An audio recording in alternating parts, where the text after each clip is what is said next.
student. She backed these charges.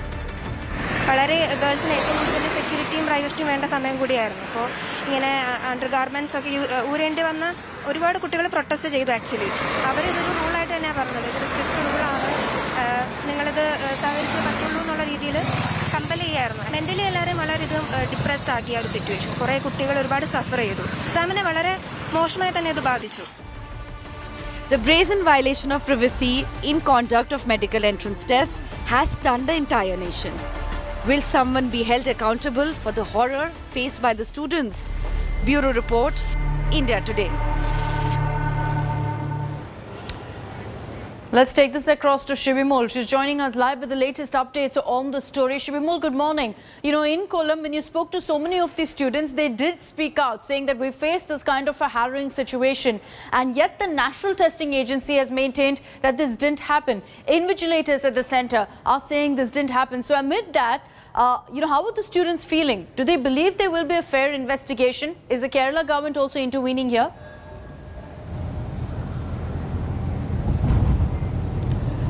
Well, Akshita, of course, the students are hopeful that there will be some action taken. And even though the NTA first said that they did not receive any complaint, now they have finally constituted a fact-finding team. Like since the Kerala's Higher Education Minister Harbindu, she wrote to the National Testing Agency as well as the Central Education Minister Dharmendra Pradhan, and also the representatives from Kerala. They also met the minister, and then the Education Ministry directed NTA to constitute a team.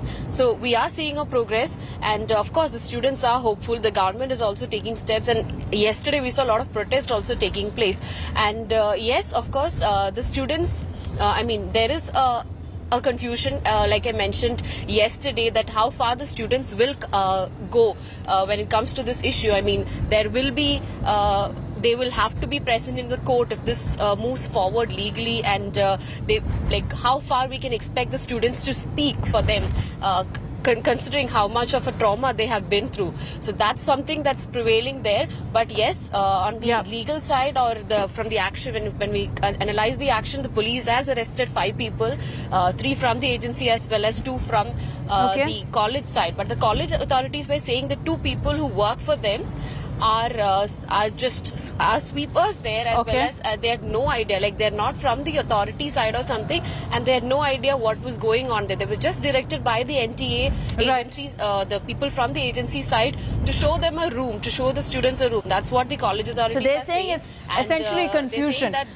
But at the end of the day, it will come down to whether we see a detailed investigation or not, and a fair one at that. Shivimol, thank you very much for joining us with those details.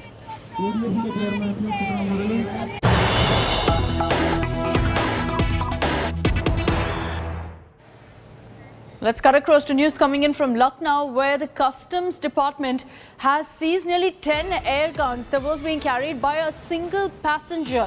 The details that we're picking up is that this passenger had air guns as well as arms accessories worth 20 lakh rupees. This passenger arrived at Lucknow airport from Dubai and was attempting to pass through the Green Channel without any of the legitimate documents required. These customs sleuths have now seized 10 air guns from this passenger, besides arms accessories. We're hearing the worth of which is about 20 lakh rupees. Clearly something suspicious here, because this passenger who'd come down from Dubai was attempting to pass through without any of the legitimate documents. That's why the passenger has now been pulled up. We're going to be getting you details that we pick up on the investigation as to why this passenger had 10 air guns and whether he or she had the documents. At this point, the customs maintaining that they didn't have any of the legal legitimate documents required to move this kind of weaponry.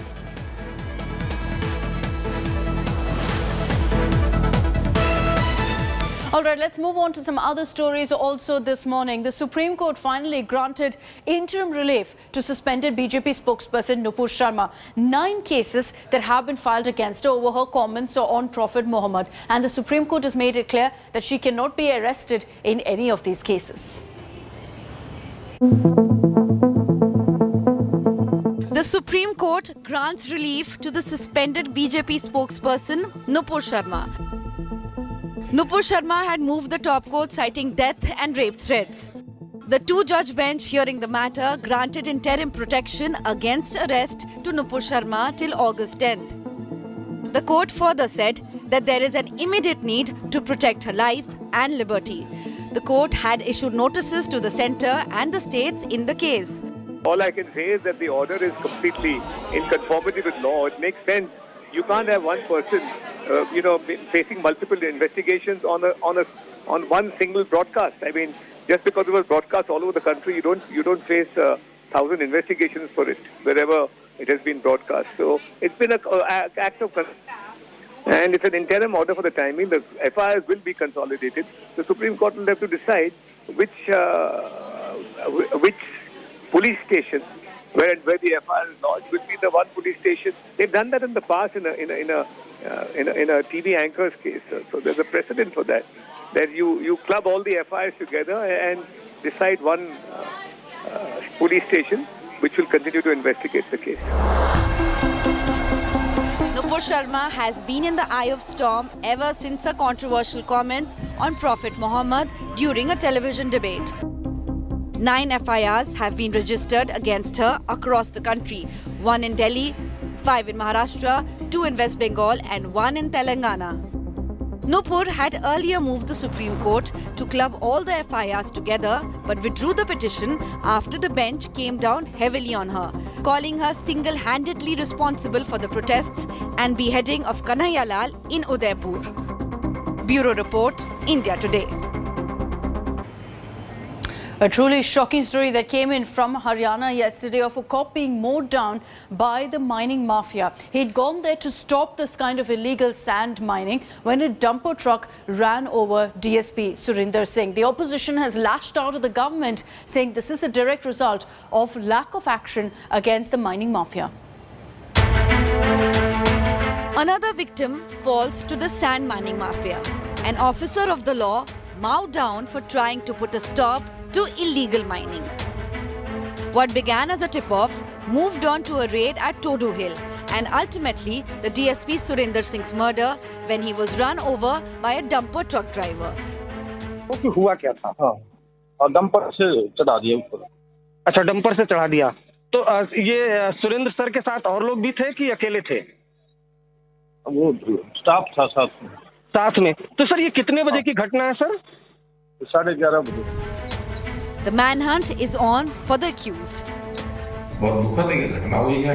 हमारी सांत्वना है उनके परिवार के साथ भी, और हम वीर सैनिकों को हमेशा ऐसे मामलों में सबका मनोबल बढ़ाने के लिए भी अपने आप को भी प्रस्तुत करना चाहिए और उस परिवार की भी जिसकी क्षति हुई है उसके साथ भी खड़े हैं।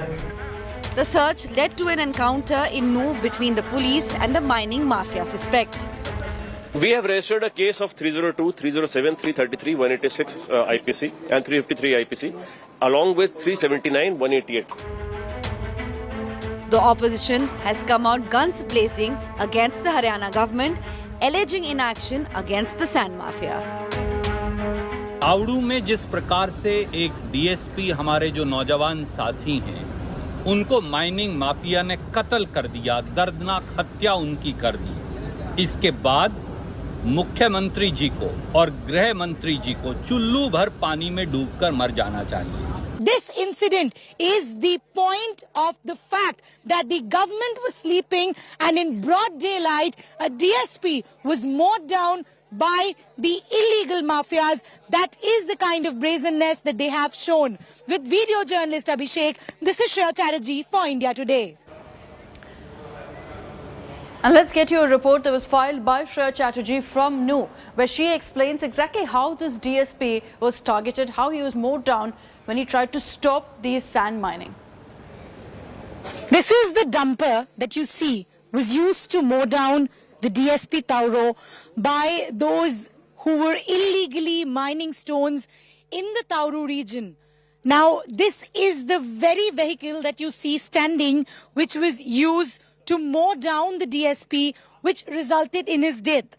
The short sequence that we know, that these people, two of them, at least that has been confirmed, one named Ikkar and the other named Mittar, they were taking away stones after illegally mining them from the Panchgawa region of Tauru. When the DSP got a tip-off, he reached the spot. When he asked them to stop, they not only did threaten him, but they mowed him down, which resulted in his death. This is that same vehicle that we are getting the visuals of to you that was used in that brazen act where the DSP himself was mowed down because he went to stop illegal mining happening in the Aravalis of the Noor region. With video journalist Abhishek, this is Shreya Chatterjee for India Today.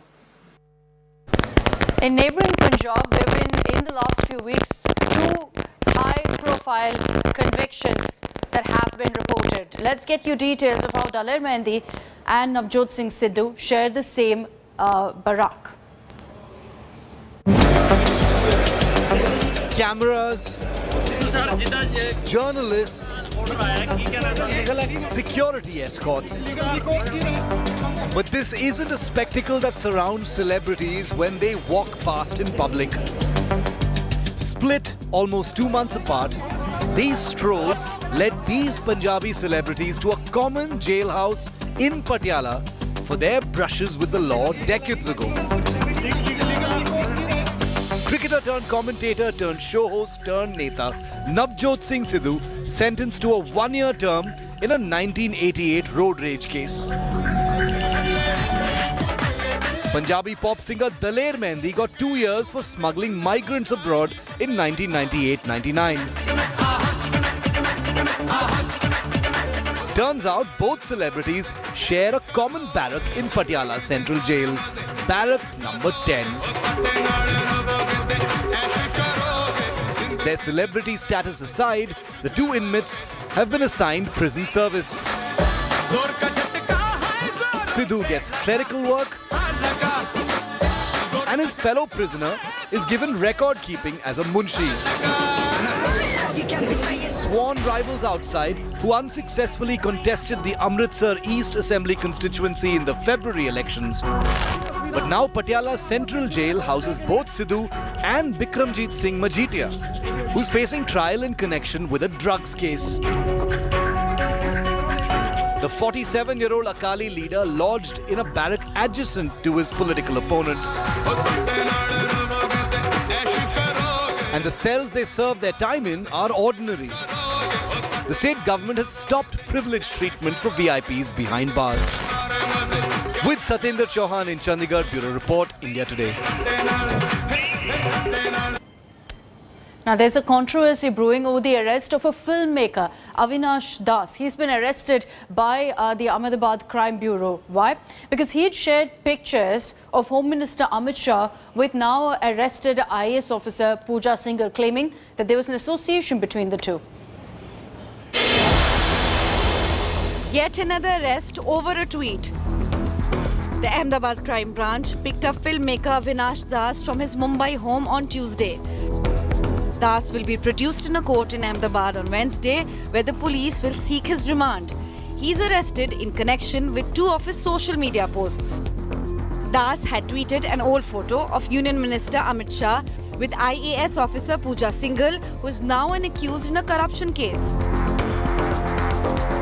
Das's controversial tweet came at a time when the Enforcement Directorate had recovered 17 crore rupees in raids on a chartered accountant linked to Singhal.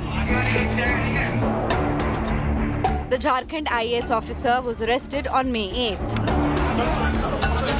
The FIR against Das, filed on May 14th, says the filmmaker in his tweet claimed that the photo of Shah was from few days before the raid, but it was actually from 2017. Das is also booked for allegedly insulting the national flag, as he had posted a photo of a woman wearing the tricolour. Das faces charges against IPS Section 469 for forgery, Section 67 of the IT Act and the Prevention of Insults to National Honour Act. Actor Swara Bhaskar, who featured in Das's film Anarkali of Ara, has come out in support of the filmmaker. She shared tweets demanding his release on Tuesday. With Gopi Manyar in Ahmedabad, Bureau Report, India Today.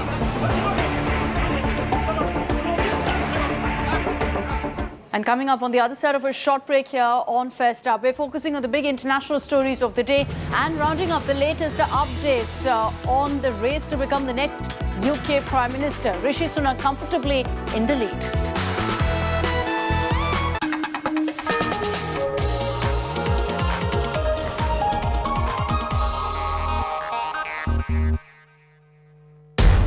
इस समय पूरी दुनिया में लोग confused हैं। वो समझ नहीं पा रहे हैं क्या सही है, क्या गलत है, क्या सच है, क्या झूठ है। और ये स्पष्टता हम आपको अपने इस नए शो में देंगे। सब कुछ ब्लैक एंड व्हाइट में बताएंगे। इस शो में मेरे बालों के अलावा कुछ ग्रे नहीं होगा। हर खबर ब्लैक एंड व्हाइट की तरह बिल्कुल स्पष्ट होगी।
There's an Ebola-like disease spreading in Ghana. It's the second time the disease has been detected. It's called the Marburg virus disease.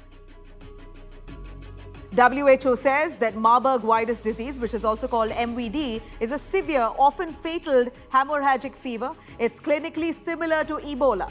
Rosetta's fruit bats are considered the natural host for the Marburg virus. WHO investigated its source and found that African green monkeys imported from Uganda were the source of the first human infection. How fatal is it? The disease has an average fatality rate of around 50%, but its fatality depends on the virus strain, which can be low or as high as 88%.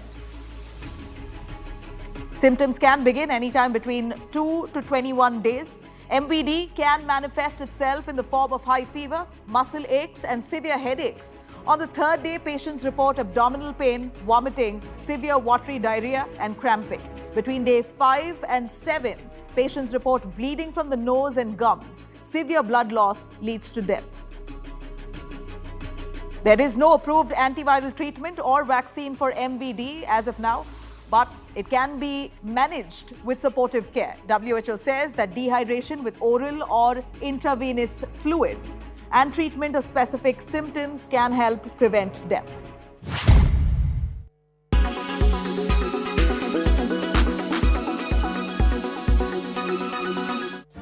Make your media plan smarter with India Today Live TV on your connected devices.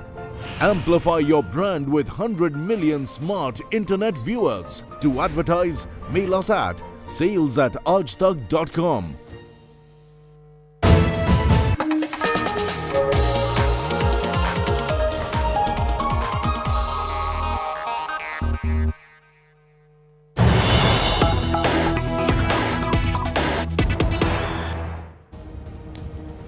Welcome back. You're watching First Up, and here on India Today, we've been getting you details of the terror module in Patna that was busted just days after Prime Minister Modi's visit to the city. And now we're getting you more details of the PFI's link to this terror module and how Nupur Sharma was on the target of the radical outfit PFI over her comments on the Prophet Muhammad. Our sources have told us here on India Today that a WhatsApp group was formed where there were detailed discussions on how to target Nupur Sharma. With all the revelations that have come to the fore of how the PFI also was linked to the two terrorists who were taken into custody over plotting an attack against Prime Minister Modi. And now this news break, the Bihar government is in fact talking about taking action against the PFI. Bihar Minister Zama Khan has promised action, saying that PFI will be banned if found guilty of these activities.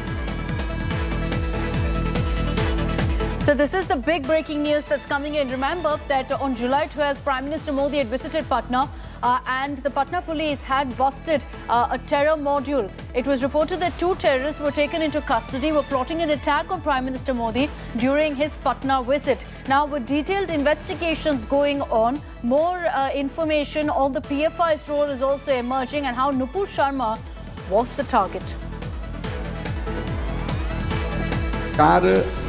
इस पे गंभीर रहती है, कोई भी हो। यहाँ तो इनका तो खुला होता है हमारे नेताजी का, हमारे वो गलत है, जमा खां मिनिस्टर हैं, गलत हैं तो कार्रवाई होगी। एक बात मैं कर रहा हूँ, उसी तरह अगर जिस तरह से जांच चल रही है, जो एसएसपी लगे हैं या डीआई जो भी जांच कर रहे हैं, जांच पे जो अभी जांच क्लियर नहीं हो पाया है, क्या सही क्या गलत क्लियर नहीं हो पाया, बहुत चीज़ें हैं जो कि सामने नहीं आ रही हैं, वो चीज़ें हैं जो हम आपके यहाँ सामने रख सकते हैं। वो प्रशासनिक मामला है, अधिकारी अपना जांच कर रहे हैं, जांच का विषय है, लेकिन जांच में बहुत जल्द आपके सामने खुलासा होगा।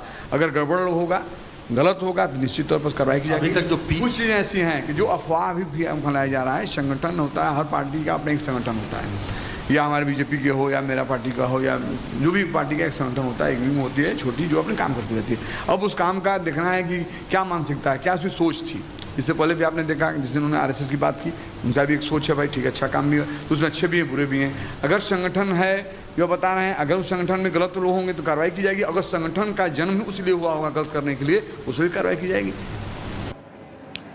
So sources telling us here on India Today that the PFI is going after Nupur Sharma, that a WhatsApp group was formed just to figure out how to target Nupur Sharma. And this is exactly what was mentioned in the Supreme Court today when the suspended BJP spokesperson spoke about the kind of death and rape threats that she's been receiving since her comments on Prophet Muhammad. In view of the same, the Supreme Court, the same bench which had lambasted her on July 1st, yesterday came out to provide her protection in the 9 cases that have been filed against her.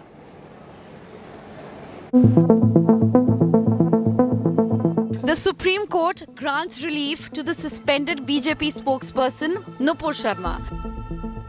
Nupur Sharma had moved the top court citing death and rape threats. The 2-judge bench hearing the matter granted interim protection against arrest to Nupur Sharma till August 10th. The court further said that there is an immediate need to protect her life and liberty. The court had issued notices to the centre and the states in the case. All I can say is that the order is completely in conformity with law. It makes sense. You can't have one person, facing multiple investigations on one single broadcast. I mean, just because it was broadcast all over the country, you don't face 1,000 investigations for it wherever it has been broadcast. So it's been an act of and it's an interim order for the timing. The FIRs will be consolidated. The Supreme Court will have to decide which police station where the FIR is lodged will be the one police station. They've done that in the past in a TV anchor's case. So there's a precedent for that. That you club all the FIRs together and decide one police station which will continue to investigate the case. Nupur Sharma has been in the eye of storm ever since her controversial comments on Prophet Muhammad during a television debate. 9 FIRs have been registered against her across the country. 1 in Delhi, 5 in Maharashtra, 2 in West Bengal and 1 in Telangana. Nupur had earlier moved the Supreme Court to club all the FIRs together but withdrew the petition after the bench came down heavily on her, calling her single-handedly responsible for the protests and beheading of Kanhaiya Lal in Udaipur. Bureau Report, India Today.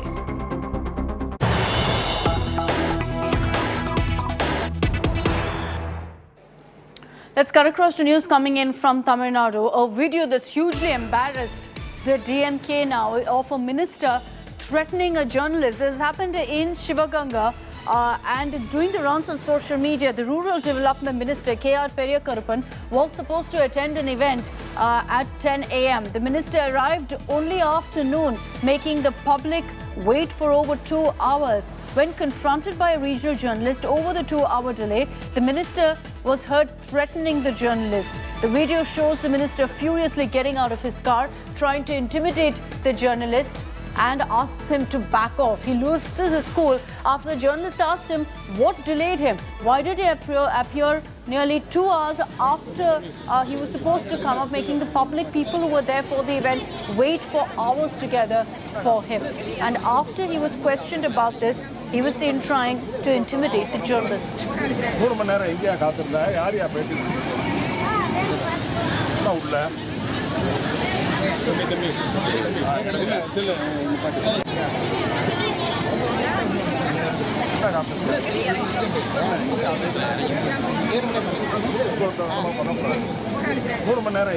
Let's take this across to Pramod Madhav. He's joining us live from Chennai with more details on this. Pramod, you can clearly see in that footage when, the minister's asked about his delay, he gets out from his car and then walks up and tries to intimidate the journalist, even threatens him, we're being told.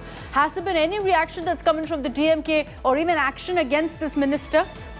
Akshita, this is a pretty intimidating fact that the minister behaved in such a manner. Just like you mentioned, it was the responsibility of the journalist to ask the question because these were youths who were standing over there. Apparently, the event was about promoting chess Olympiad that is going to be conducted in Chennai's Mahabalipuram, and the second one about creating a job camp to enhance the skills of youths so that they can get the jobs easily. But however, even though it was supposed to start by 10 a.m., the minister reached a spot around 12:20 p.m. and people were waiting for several hours, and that's the reason he was confronted. However, you could see him getting out of the car in such an intimidating manner, something that you could only see in a movie kind of scene, and he starts asking questions. Who told you I was late? Who gave the interview? The journalist over there could not respond in a strong manner because he too was shocked to find the way the minister was acting. And the harsh part is that this is second such instance from DMK party ministers in the past 20 days. There was another incident that occurred back in the 30th of June, and it was Minister M.R.K. Panneerselvam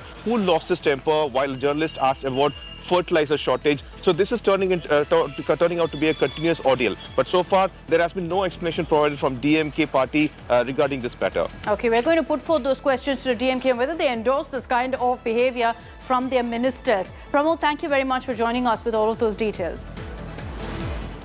All right, let's move on to one of the biggest talking points that emerged yesterday, with AAP Sanjay Singh saying that Agniveers, as part of the Agnipath scheme, were being made Jativeers because their caste is being asked now in the recruitment form. This was immediately countered by the government, who lashed out at the opposition, saying that now caste politics is being played over our forces. The armed forces also came out with a statement saying nothing's changed as far as recruitment forms are concerned. Always there were details of religion sought, and that's about it.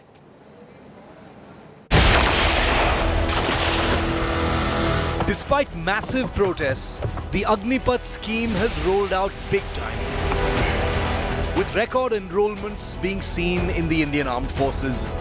But on Tuesday, the scheme provided certain netas with a fresh opportunity for politics.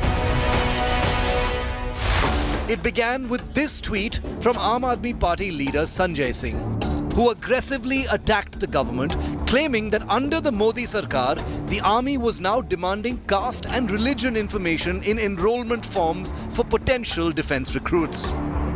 The heated claim blew up on social media, unsurprising given what an emotive issue caste is. The topic was too delicious to resist, and soon other opposition netas leapt into this whirlpool of outrage. What they hadn't accounted for was the fact that they were plainly, embarrassingly wrong. आप सेना की भर्ती में जहां आरक्षण की व्यवस्था नहीं है, मान लीजिए, वहां पर आप जाति क्यों पूछ रहे हैं? क्यों पूछ रहे हैं? इसके पीछे आधार क्या है? क्या आप देखना चाहते हैं ये कौन सा पिछड़ा है? ये कौन से दलित हैं? ये कौन से आदिवासी हैं? ये जानना चाहते हैं आप? इसके अलावा क्या मंशा है आपकी? जिसकी सेहत अच्छी है उसको लीजिए सेना में। बहुत स्पष्ट रूप से आर्मी ने कहा है हमारे रिक्रूटमेंट प्रोसेस में धर्म का कोई स्थान नहीं, किंतु अनफॉर्चुनेटली अभाग्यवशत यदि कर्म क्षेत्र में युद्ध के समय किसी जवान को शहादत या वो बलिदान को प्राप्त हो जाता है तो उसकी जो अंत्येष्टि की जाएगी, उसके जो अंतिम क्रियाएं की जाएंगी वो कैसे की जाएंगी, ये निर्धारित करना भी सेंसिबिलिटी और सेंसिटिविटी के आधार पर होता है। इसलिए धर्म का एक कॉलम होता है। मैं ये स्पष्ट कर देना चाहता हूं कि यह पूरी तरह अफवाह है। जो पहले व्यवस्था थी हमारी आज़ादी के पहले से वही व्यवस्था अब तक चली आ रही है, उसमें कहीं पर कोई परिवर्तन नहीं हुआ। While the army refused to be dragged into the political fracas, given its sensitivity, the facts speak for themselves. The collection of caste and community data in the armed forces goes back 7 decades to the British era, where such data was collected for some key reasons, specifically for administrative purposes to populate regiments of persons from the same area, as well as to generate representational data. It is also used for religious rituals of soldiers who died during training or while on duty. But when have facts ever come in the way of politics? But the more immediate debate over the Agnipath scheme could be afoot in Parliament, with several substantive concerns and questions to be discussed threadbare. But with this ill-informed misfire at the government, the opposition has begun its street fight with dud ammunition. And it has only perhaps added to the misinformation surrounding the scheme. Bureau Report, India Today. Expect another stormy day in Parliament today. Day 3 of the monsoon session. The opposition has already set the stage for issues that they're going to rake up. Yesterday, we saw non-stop pandemonium in both houses, leading to them being adjourned, as Rahul Gandhi also led a protest of Congress leaders on issues like inflation and also the hike in GST rates on some products.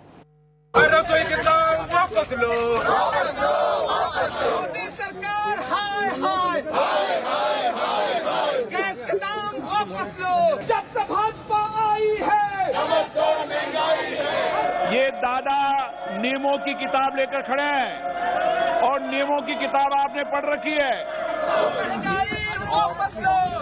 The hike in GST rates on a host of products, including pre-packaged food.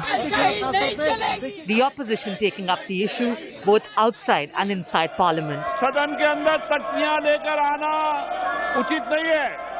Staging protests near the Gandhi statue and staging noisy demonstration inside the Parliament. Against price rise, forcing adjournments, holding Gabbar Singh strikes again placards. Rahul Gandhi, who led the protest, said Prime Minister Narendra Modi has run away from the debate. Particularly tragic business, because we're looking at a time when the country is reeling under record levels of inflation.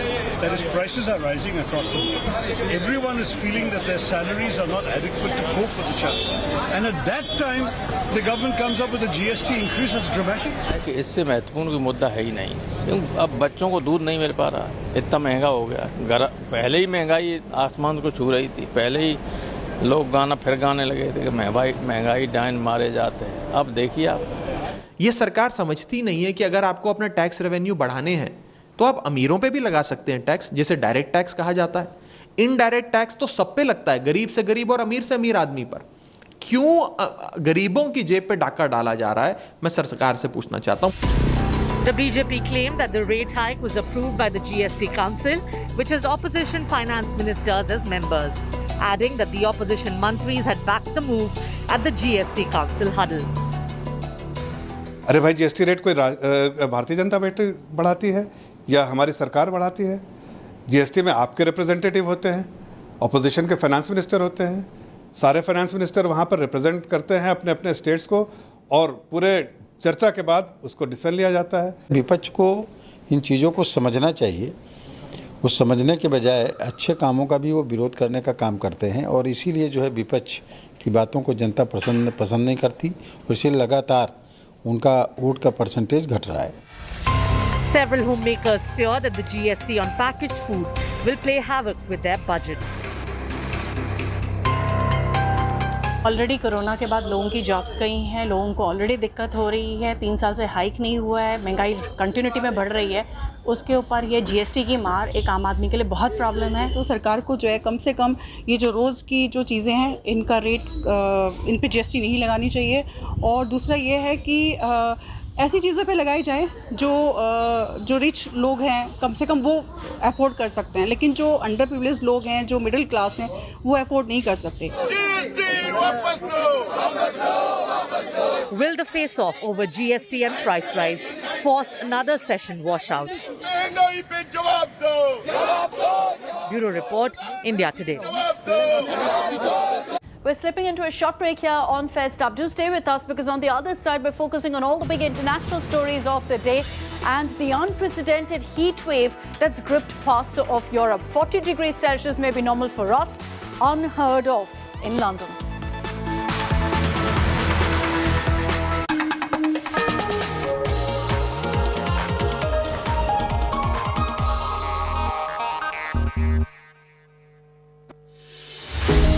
With every sunrise comes new beginnings, new opportunities and new stories. And that's why we're First Up. While you're sleeping, we're hard at work to ensure you get the perfect news shot every morning. Get you all the updates. Our morning mission to get you news that's fresh and packed with flavor. Watch First Up every weekday morning with me, Akshata Nandagopal, right here on India Today.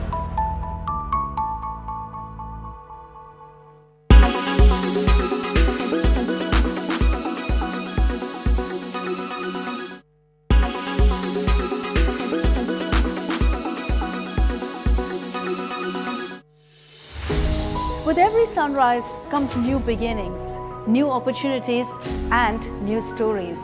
And that's why we're First Up.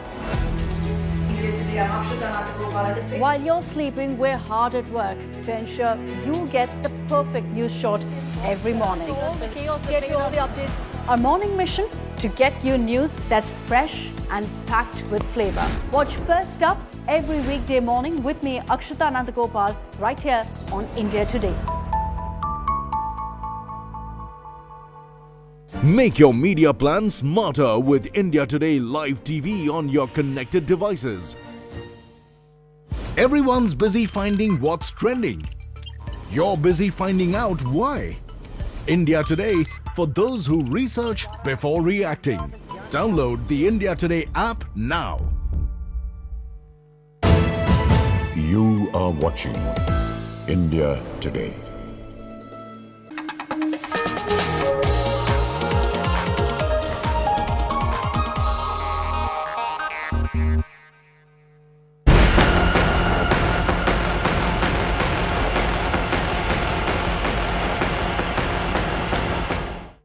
Welcome back. All the focus today will be on Sri Lanka as the presidential polls will finally take place after all of the protests and the agitations by civilians that led to Gotabaya Rajapaksa resigning.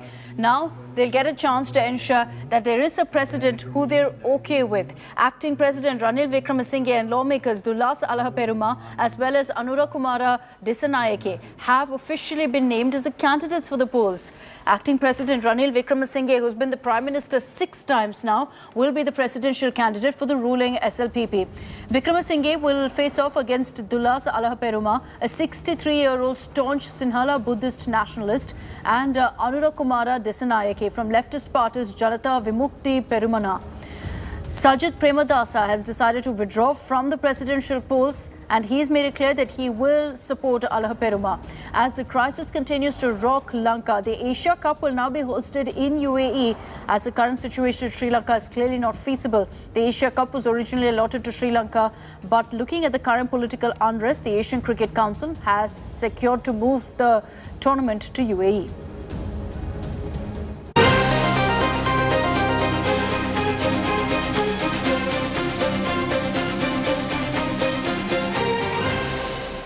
Let's get you the latest updates this morning on the race to 10 Downing Street. It's heating up, and it's Indian origin British MP Rishi Sunak who's comfortably in the lead right now. With the latest round of voting taking place on Tuesday, Sunak has topped this one as well to edge even closer to replace Boris Johnson as the next Prime Minister of UK.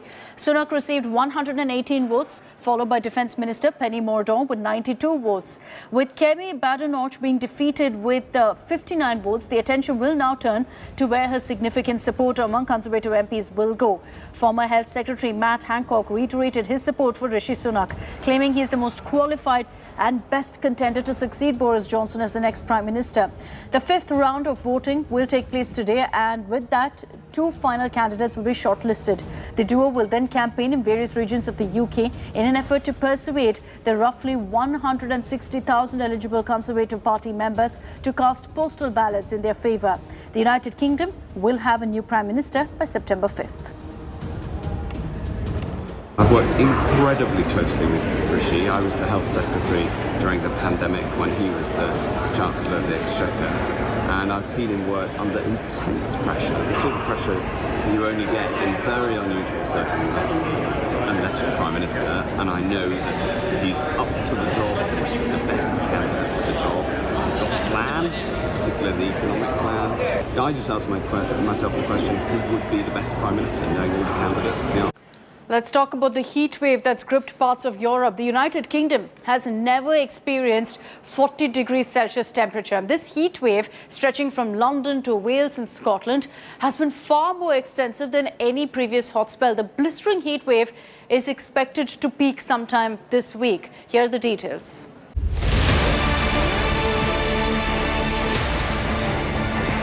Raging wildfires in Spain. Narrow escape from the wrath of nature.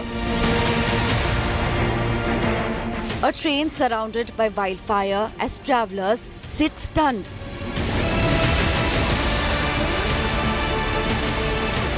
Melting airport tarmacs in the United Kingdom. Showers under Paris's world-famous Eiffel Tower.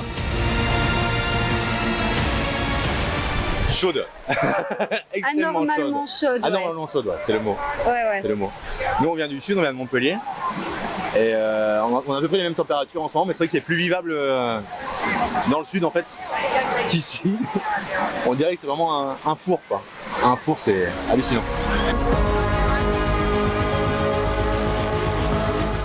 This is Europe, as it sizzles in record-breaking, searing temperatures.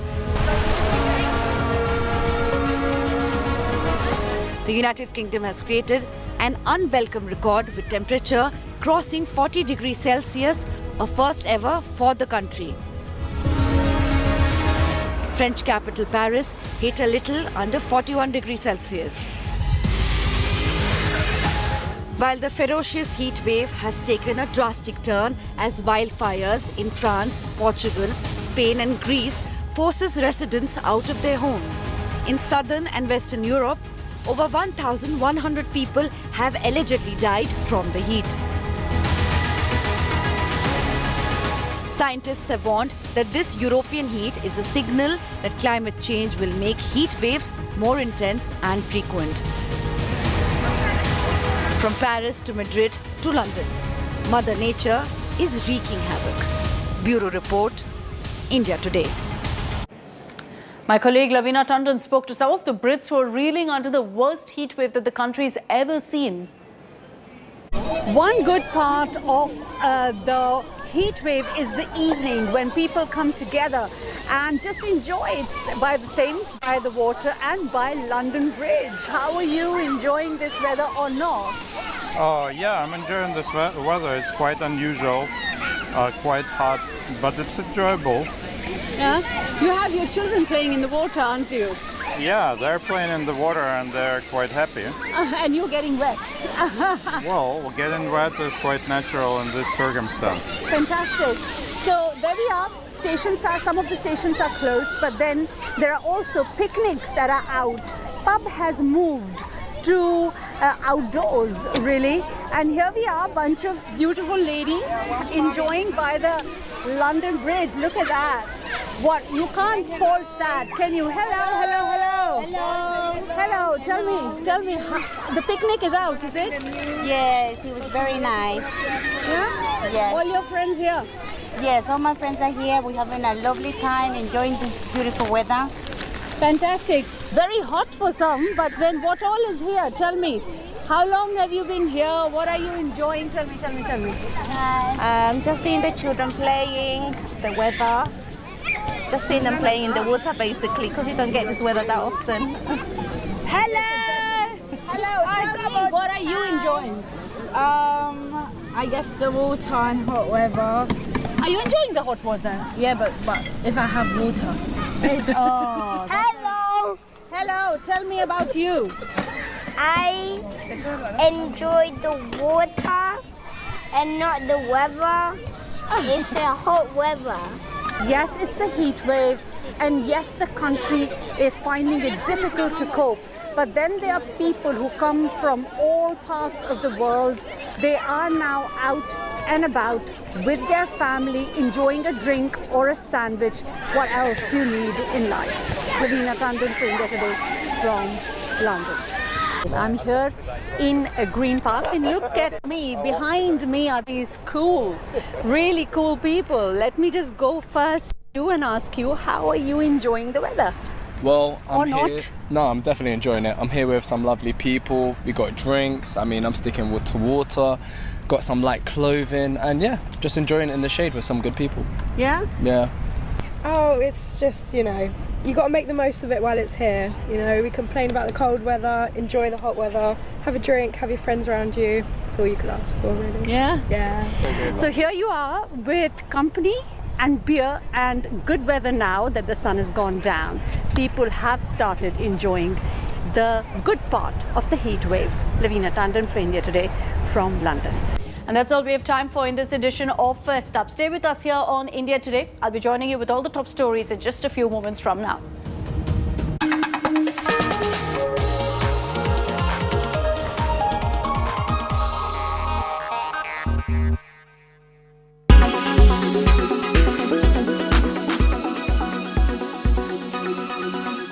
A fandom war has erupted over India Today magazine's latest cover, and locked in battle here are fans of two superstars from the South who recently made it quite big globally with their record-breaking box office revenues for their recently released films. We're talking about none other than Pushpa fame Allu Arjun and Bahubali fame Prabhas. Allu Arjun shot to pan-India fame and attention with Pushpa The Rise. His appearance on India Today's cover page demonstrates the rise of southern Indian cinema. Allu Arjun's latest video hit over 5 billion views, a record-breaking feat for any Indian actor. This surely implicates that he is the front-runner in the South industry who's risen to fame exponentially. On the other hand, Prabhas had also made it to India Today's cover page back in May 2017. Well, now the comparison of both the cover pages by fans of both stars have sparked quite a row on social media. The war is all about which of these heroes have bigger pan-India fame and presence. Prabhas's fans say that his cover was more organic. The Prabhas Viral magazine issue was released titled Epic Blockbuster. Remember, Bahubali has raked up over 1,800 crores in revenues globally. So clearly Prabhas was the man of the season at that point. 2017 when Bahubali released, Prabhas was certainly the man to be on the cover page. And this time India Today decided to have Allu Arjun on the cover page of the India Today magazine, and he was shot in his typical Pushpa Raj style. Well, of course, this hasn't gone down well with Prabhas's fans. Many of association with Airtel Extreme Fiber. If it's important, blue dot it. Hetic Fittings. Make your furniture work beautifully.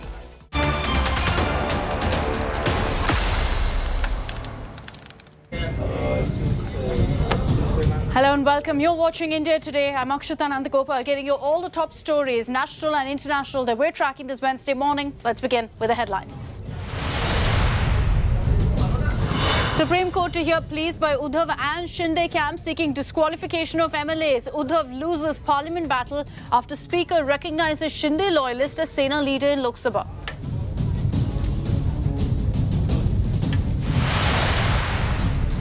Outrage over class 12 students' death grows. Crime branch and CID probe the alleged suicide in Tamil Nadu. India Today ground report reveals that violent protests may have been planned.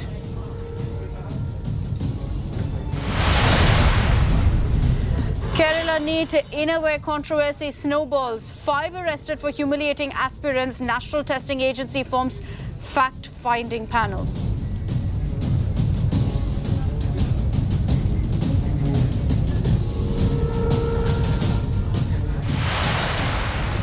Sri Lanka's parliament to directly elect president for the first time in 44 years. 3-way contest between acting President Wickremesinghe, Alahaperuma and left leader Anurakumara.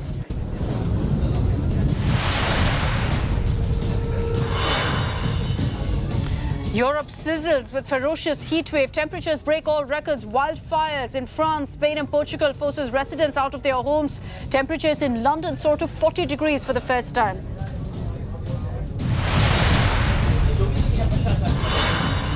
And race to 10 Downing Street near finish line. Indian origin Rishi Sunak retains lead in the 4th round of voting as he looks set to succeed Boris Johnson.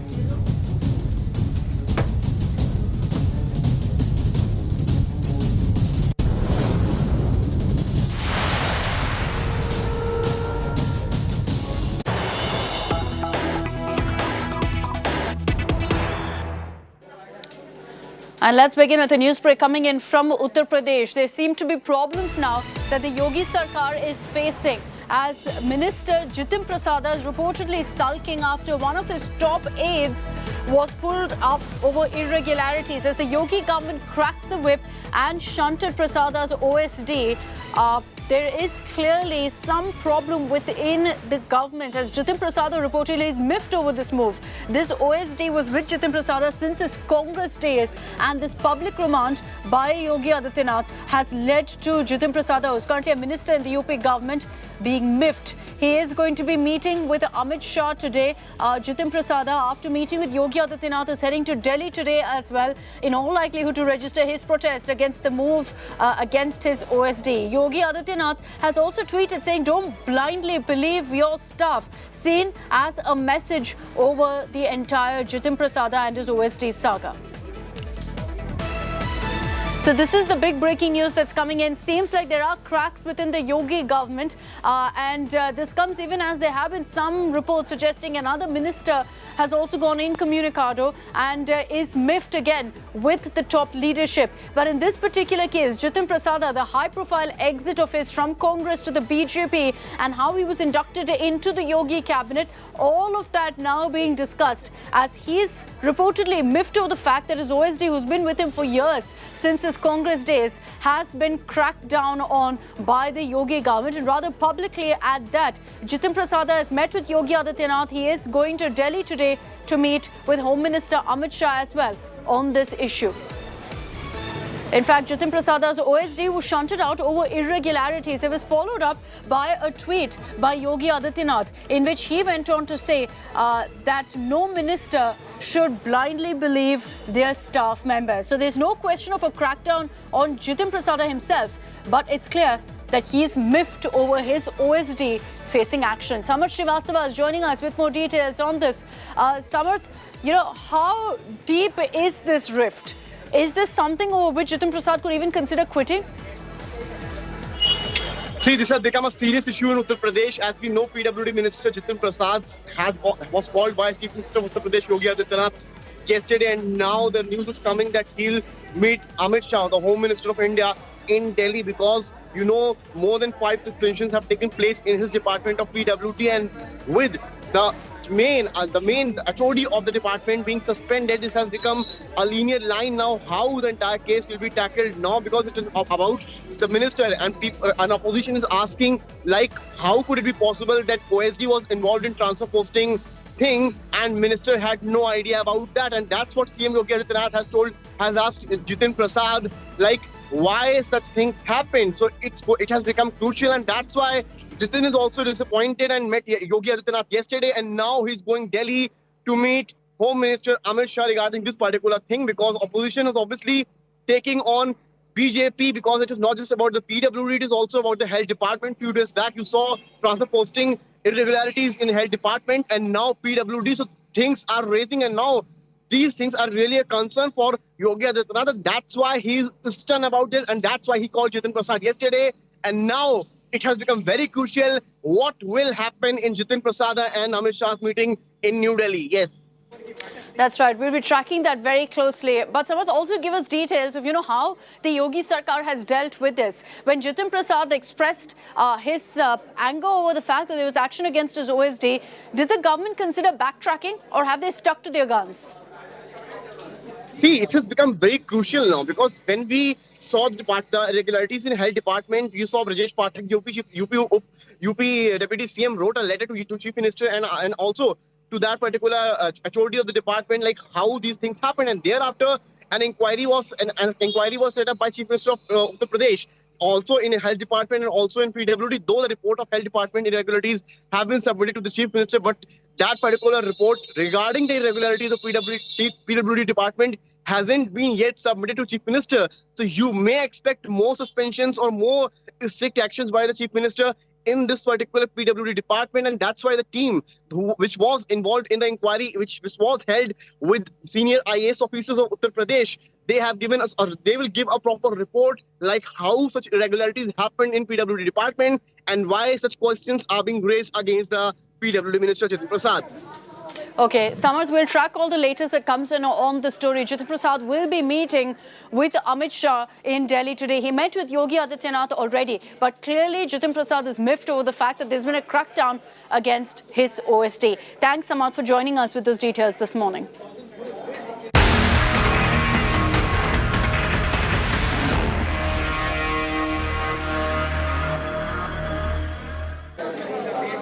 Now, the fight for the real Shiv Sena is going to play out in the Supreme Court today, as Uddhav Thackeray and Eknath Shinde fight it out to ensure that they're declared as the true Shiv Sena. The petitions that have been filed by both sides will be heard today. Both Uddhav and Shinde factions have moved Supreme Court, particularly over the disqualification pleas against 16 rebel MLAs. A 3-judge bench led by CJI NV Ramana will hear the matter. Remember that the Supreme Court had asked the Maharashtra Assembly Speaker not to take any decision on disqualifying the Shiv Sena MLAs. As this fight continues, both sides have accused each other of defying the party whip during the Speaker's election. Meanwhile, Lok Sabha Speaker Om Birla assigned Sena's Lok Sabha leader status to Shinde loyalist and MP Rahul Shivale. Rahul Shivale, in fact, has maintained that there's nothing wrong within the party, that they're all united as well. All eyes now will be on the Supreme Court hearing.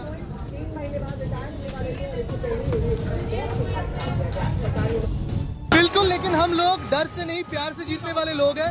आप देख रहे हो सभी का प्यार और आशीर्वाद, जनता का, आम जनता का, वो हमारे साथ है खुद के एम्बिशंस के लिए, और जो कुछ छुपाना था इसलिए गए हैं। जो गद्दार होता है वो गद्दार ही रहेगा। शिवसेना स्प्लिट नहीं हुआ है। शिवसेना की जो इंटरनल प्रोसेस है वो हम लोग ने कंप्लीट की है। महाराष्ट्र राज्य के मुख्यमंत्री आदरणीय एकनाथ शिंदे साहब जी का नेतृत्व हमने स्वीकारा है, क्योंकि उनकी जो भूमिका है, वंदनीय शिवसेना प्रमुख जी के विचार, धर्मवीर आनंद दिघे साहब के विचार, हिंदुत्व के विचार, और जो शिवसेना बीजेपी के जो हमें मैंडेट मिला है, वो मैंडेट और जो हमारे वोटर है उनकी डिमांड थी कि फिर एक बार शिवसेना बीजेपी एक होनी चाहिए। Now, there have been multiple petitions in the last few weeks that have been filed by both the Uddhav camp and the Shinde camp in Supreme Court. And let's break down for you what these petitions are all about. The first one that comes up is with regards to the issue of trust vote, as the Uddhav Sena had sought for the trust vote to be declared null and void. The appointment of the chief whip in the assembly has also been questioned thereby, saying that the MLAs who had voted in this process are rebels and they should be disqualified. Again, a petition from the Uddhav Thackeray side. The disqualification pleas against 16 MLAs. This was the first petition that was filed. The Shinde camp has also responded in that particular petition with their own plea as well. The validity of the 2-day special assembly session in which the floor test was held, in which in fact the speaker was also elected, that has also been questioned in a petition. Speaker's decision to recognize the new whip from the Shinde camp has also been challenged by Uddhav Thackeray. So every issue and every development that's that's happened in Maharashtra has essentially been brought up in the top court, and all of this clubbed together will be heard by the Supreme Court today. Let's take this across to Anisha Mathur for more details. Anisha, in all of the issues that have been brought up are in a way from Uddhav Sena and then contended by the Shinde Sena camp. This hearing is going to be extremely crucial for Uddhav Thackeray. He suffered one setback after another. He's really counting on the Supreme Court providing him some relief. Well, yes, Achita, the battle over control of the Shiv Sena and control of the government in Maharashtra is playing out on several fronts, one of which is, of course, the Supreme Court of India. As you just pointed out, 5 petitions up for hearing in the Supreme Court, along with multiple applications, which have gone from the initial petitions regarding disqualifications of the Shinde camp MLAs to the newest petitions which were filed on the 11th of July against the acknowledgement of Eknath Shinde as the Chief Minister and the appointment of and the election of a new Speaker and Chief Whip. All of these issues will now be playing out in the Supreme Court. The Uddhav Sena, of course, had initially started the disqualification process for the 16 rebel MLAs. Then that petition came to court. They, of course, got relief. The Shinde camp got relief from the court because the apex court did not issued notice but did not say anything about the disqualification itself. In fact, the disqualification process has been stopped since that order of mid-June. And in the last month and a little more, all of these matters have been clubbed together and had to be heard on the 11th. But then again, the matters were adjourned. And now will be the first hearing detail on all of these petitions. While this entire issue is also playing out in the Parliament, it is also playing out in before the Election Commission. But today's hearing is also going to be very crucial. And let's focus on what's happening in the Election Commission. Thanks, Anisha, for joining us with those details. Big news break that's coming in as Eknath Shinde is moving in for the kill now, has also moved the Election Commission to be recognized as the real Shiv Sena. High drama playing out ahead of the hearing in the Supreme Court as the Shinde group is wasting no time. They've approached the Election Commission and shot off a letter saying the majority of the Shiv Sena leaders have come together and they've appointed a new executive body. The Eknath Shinde group had met and dissolved the executive appointed by Uddhav Thackeray just day before yesterday, and then went ahead and appointed a new executive body, made Eknath Shinde as the chief leader. Yesterday, while in Delhi, a letter with Shinde's signature on it has been sent across to the EC about this change in the executive.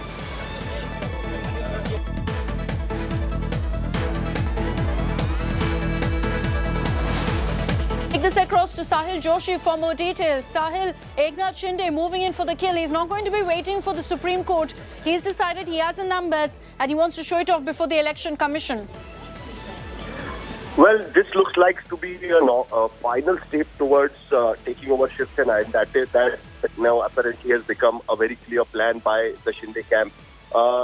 Just the day before yesterday, Eknath Shinde and the MLAs and the leaders who have joined the Shinde camp from the Shiv Sena had dissolved the national executive of Shiv Sena, appointed their own people as the executive members and the leaders in Shiv Sena, making a new appointment as Eknath becoming chair of Shiv Sena, not touching Uddhav Thackeray as the party president, but dissolving rest of the executive, appointing a new chief spokesperson who was earlier, of course, Sanjay Raut, and making their own person as a chief spokesperson. Now, after that, yesterday what we saw is that the 12 MPs wrote a letter to Lok Sabha Speaker Om Birla, and immediately, as expected, he immediately accepted their claim to be the leader of the Shiv Sena Legislative Party in Lok Sabha, and Rahul Shewale duly appointed as the leader of the party in the Lok Sabha. Now, yesterday, Shinde camp, with the signature of Eknath Shinde, have sent a letter to the Election Commission saying that they have dissolved the whole executive appointed by Uddhav Thackeray and have appointed new executive for the party. Now, this will come into the dispute because Uddhav Thackeray camp had earlier taken the meeting of National Executive, and in that meeting, they had given all the rights to appoint new people in the party executive to Uddhav Thackeray. They had also filed a caveat in the Election Commission that if tomorrow somebody approaches Election Commission, then their side of the story also should be heard, and that is the reason why now this fight is going to go in the Election Commission as well. This is happening just a day before, like today, in the Supreme Court, the 4 petitions will be heard. The hearing will begin today, under the bench constituted by the Chief Justice of India. And before that, this development has happened. So it is likely that the Shinde camp will inform this as well to the Supreme Court when the hearing will begin. And this will be a separate fight which will happen in the Election Commission. Please understand, eventually, who leads the party, who has a hold over party's election symbol. All those decisions are taken by the Election Commission. And it looks like now that the Shinde camp have started this final battle against Uddhav Thackeray to take over Shiv Sena as a party and of course, the symbol. All right, Sahil, thank you for joining us with those details. Eknath Shinde now approaching the Election Commission, saying we have the numbers, recognize us as the real Shiv Sena, and which means that the infamous bow and arrow, which has recognized the Shiv Sena and has been the symbol for Shiv Sena for so many decades, could go to Eknath Shinde now. And that's not the end of the troubles for the Uddhav Sena. The Enforcement Directorate has summoned Sanjay Raut again. This is in connection with the allegations he faces in an alleged money laundering case. So he's going to be questioned in that particular case again. The ED asked Raut, who's being grilled in this case related to the redevelopment of the Patrachol in Mumbai, to report to its office in Mumbai at 11 this morning. He was last questioned in the case on July 1st for about 10 hours. This case is related to transactions involving his wife as well as several aides connected to him. The Sena MP from Rajya Sabha, close aide of former Maharashtra Chief Minister Uddhav Thackeray, has denied any wrongdoing and alleged that he's being targeted due to political vendetta. Back in April, the ED had provisionally attached assets worth over 11.15 crore rupees of Raut's wife, Varsha Raut, and 2 of his associates as part of this investigation.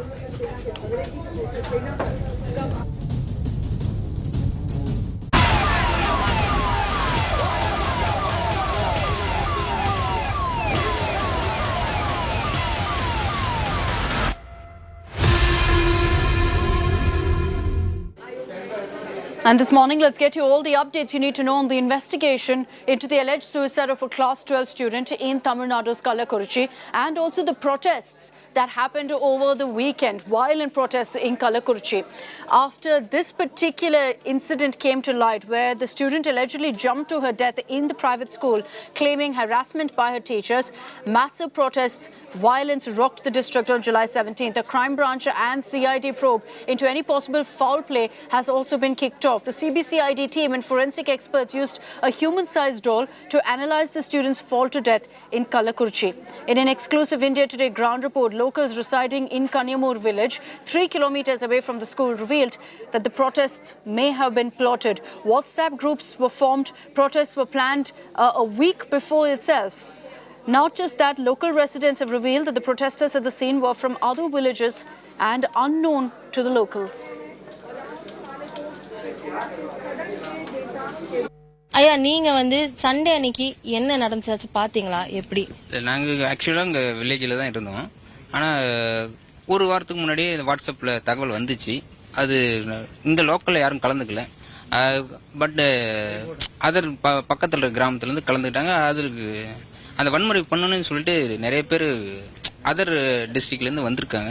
அது ஆக்சுவலா எங்களுக்கு எதுவும் தெரியாது. இல்ல இப்போ இந்த ஊர்ல 17ஆம் தேதி அன்னைக்கு இந்த ரூட்ல தான் வந்து அவ்வளவு பேர் வந்தாங்க அப்படின்னு சொல்லிட்டு நிறைய ஊர் மக்கள் பேசிட்டு இருந்தாங்க.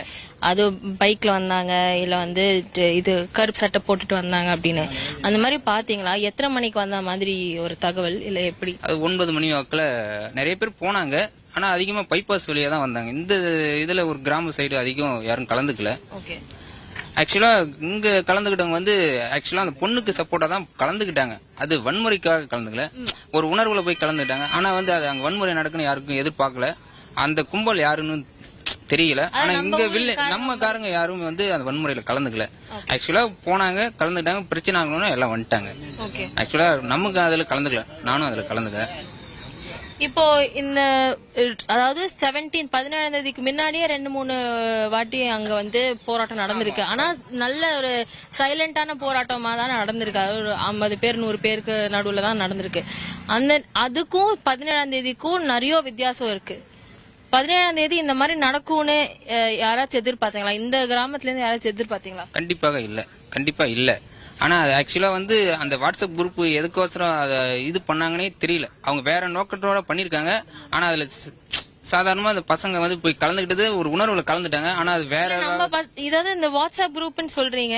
ஆனா இந்த கிராமத்துல இருந்து யாரும் கலந்த மாதிரியும் அந்த தெரியல. இப்ப போலீஸ் வந்து 17ஆம் தேதிக்கு அப்புறம் போலீஸ் யாராச்சும் வந்து விசாரணை பண்ணாங்களா நம்ம ஊர்ல? நம்ம ஊர்ல இருந்து யாரும் அதிகம் கலந்துக்கல. போனாங்க, வேடிக்கை பார்த்தாங்க, வந்துட்டாங்க. ஆக்சுவலா அந்த கலவரத்துல யாரும் கலந்துக்கல. அதனால விசா வந்து கேட்டாங்க, யாரும் அது கலந்துக்கலன்னு அவங்களுக்கு. ஏன்னா வில்லேஜ்ல எல்லாத்துக்கும் தெரியும்ல, இங்க லோக்கல் இருக்குங்க. அதனால அவங்க யாரும் இது பண்ணல. அது பார்த்த இதுல இப்போ ஒரு அவ்வளவு பேர் பைக்ல போனது பாத்தீங்க. நம்ம ஊருக்காரங்க மாதிரி யாராச்சும் இருந்தாங்களா? நம்ம ஊர்ல இருக்கிறோம் யாருமே கிடையாதுங்க. எல்லாம் வெளியூர் ஆள் தான். வேலை அந்த பக்கம் தான் சைடு எல்லாம் போச்சு, தெற்கு தான் போச்சு. எந்த மாதிரி வண்டியில வந்தாங்க, எப்படி வந்தாங்க ஐயா? எல்லாம் பைக்கு. என்ன மாதிரி பைக்கு? இதெல்லாம் என்ன நான் படிச்சா இருக்கிறேங்க. இல்ல அதாவது பைக்கு, வேன், வண்டி ஏதாச்சும் எடுத்துட்டு வந்தாங்க? கட்டை ஏதாச்சும்? ஆட்டோ வந்தது, பைக் வந்தது. இதுதான். அதுக்கு அதுக்கு மேல எது? ஏன்னா சட்டை ஏதாச்சும் கலர்ல? எல்லாம் கருப்பு தான். பேண்ட் இருந்து சட்டை இருந்து எல்லாம் கருப்பு தான். எதுவும் வேற கலர் எதுவும் கிடையாது. ஏதாச்சும் கோஷம் போட்டுட்டு வந்தாங்களா?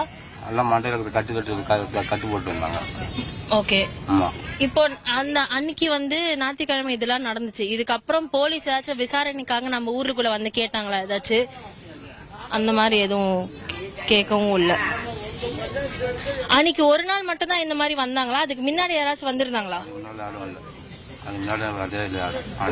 All right, let's get you a live update on the story. Apurva Jayachandran is joining us live from Kalakurchi. Apurva, we just played out some of the excerpts of the conversation that you had with the locals, and from what they're saying, it definitely looks like the violence that broke out, on Sunday was all pre-planned. They're saying these weren't even locals; they were outsiders. Well, that's right, Akshita. In fact, we also went on to speak to a couple of them, and like they said, they were saying that there were a lot of villages out there who saw that there were a rush of activity on 17th Sunday. In fact, they also go on to say that several people had come on bikes, vans, autos. They had gathered there in that route, most of them who had come via the bypass. They also said that these people were wearing black-colored clothes, possibly also wearing a bandana of sorts on their head, and that they were traveling in large numbers. That is what they say.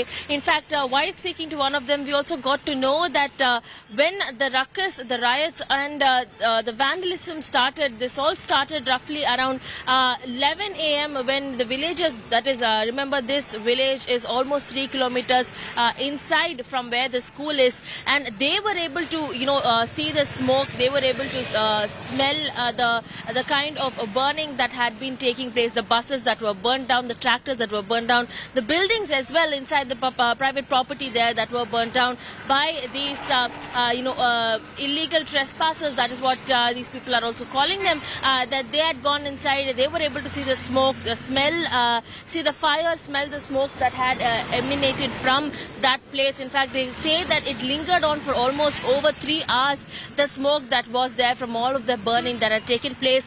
All of them over here saying that yes, there were in fact some kind of WhatsApp groups and forwards that possibly had shared that this was the date that this alleged protest had taken place. This was the date when all of these people had gathered there. Even before that, in fact, one of the villagers there speaking to us, they also said even before that there had been protests, but the protest demanding justice for the class 12 student who had died, allegedly died by suicide. Those protests were silent protests. They were not as harsh or as intense in this way of any way or kind.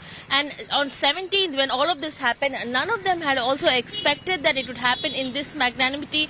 Neither had they expected that this kind of destruction, damage would be done.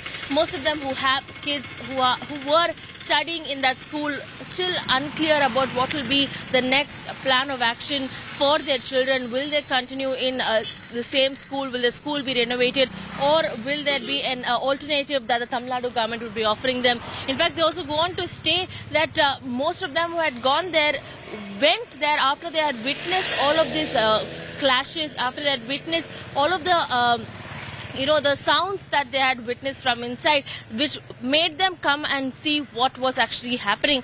That was what we also were able to gather from these people.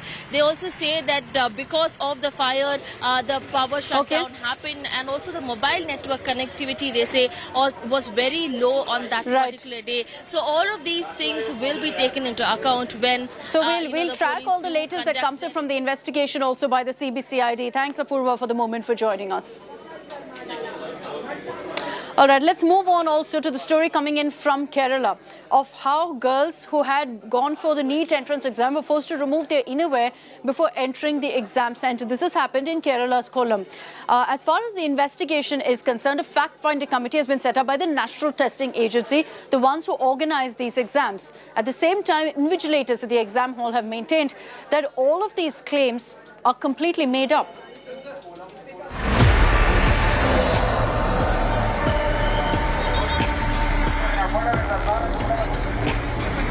After NEET aspirants were asked to remove innerwear to gain access to an exam center in Kollam, the issue has snowballed into a raging controversy. The National Testing Agency has now formed a fact-finding committee. Earlier, protests broke out after the NTA called the medical aspirants' claim fictitious. We're seeing massive protests across the state in the NEET controversy that erupted in Kerala's Kollam. I'm outside the Marthoma College where the incident took place on Sunday during the NEET exam. And as you can see in the visuals, massive protest is happening outside the college. We spoke to a lot of students who were telling us how horrible the experience was, how they were asked to, how they were forced to remove their inners when they protested. They asked them questions like, you need your exams, or is exams or this, what is more important to you? Kollam police has arrested 5 persons, out of which 2 are staff members of the Marthoma College where the exams were held and 3 from the testing agency. The National Commission for Women has sought action by the police within 3 days. The controversy erupted after NEET aspirant claimed that she and 90 others were asked to remove their bras to enter the exam center. I will face a difficulty at the time of checking in the inspection area. The metal detected these, so I was asked to remove my inner garments. Not only me, majority of the girl candidates were being asked to remove. We all did remove. It was losing our self-respect, and we went to the examination without it. India Today spoke to another student. She backed these charges. വളരെ ഗേൾസിന് ഏറ്റവും കൂടുതൽ സെക്യൂരിറ്റിയും പ്രൈവസിയും വേണ്ട സമയം കൂടിയായിരുന്നു. അപ്പോൾ ഇങ്ങനെ under garments ഒക്കെ ഊരേണ്ടി വന്ന ഒരുപാട് കുട്ടികൾ പ്രൊട്ടസ്റ്റ് ചെയ്തു. ആക്ച്വലി അവരിതൊരു റൂളായിട്ട് തന്നെയാണ് പറഞ്ഞത്, ഇതൊരു സ്ട്രിക്റ്റ് റൂളാണ്, നിങ്ങളിത് സഹകരിച്ചേ പറ്റുള്ളൂ എന്നുള്ള രീതിയിൽ കമ്പൽ ചെയ്യായിരുന്നു. മെൻ്റലി എല്ലാവരും വളരെയധികം ഡിപ്രസ്ഡ് ആക്കിയ ഒരു സിറ്റുവേഷൻ. കുറേ കുട്ടികൾ ഒരുപാട് സഫർ ചെയ്തു. എക്സാമിനെ വളരെ മോശമായി തന്നെ ഇത് ബാധിച്ചു. The brazen violation of privacy in conduct of medical entrance tests has stunned the entire nation. Will someone be held accountable for the horror faced by the students? Bureau Report, India Today. Let's take this across to Shibimol for all the latest updates in the investigation. Shibi, there are endless questions now about whether there will be a fair investigation, because the NTA, the National Testing Agency, upon which the Kerala government has clearly put the onus and passed the buck on, they're saying that so far there's nothing that proves that something like this even happened.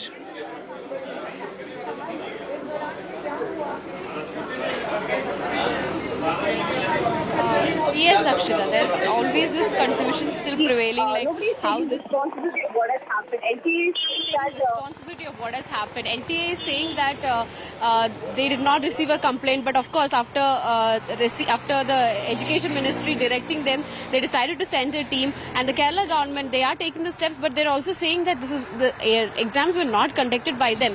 Though it took place in Kerala, it was not conducted by them, and the question should be raised against the NTA. That's what the Kerala government is saying. So there is this issue prevailing there, like as to who will take the responsibility and how far the investigation will go. The NTA team will be visiting Kerala, will be visiting Kollam where the issue took place, and also the 5 arrested, like they had appealed for a bail, and the bail plea has been rejected, is what the latest that we're picking up in the case. The 5 of them arrested, we heard the 2 that were arrested from the college side speak, and they were telling us, that they did not do anything wrong here. They were just helping out the students who were crying. They were just lending their room, which they use in the college for the students to change. That's what they're saying. And we also have daughters. We won't do. We are being framed in the case, is what they're saying. But the students recognize, like the student who recorded a statement, recognize these 2 women in the CCTV. And based on that is what the police has taken a complaint. Now the latest.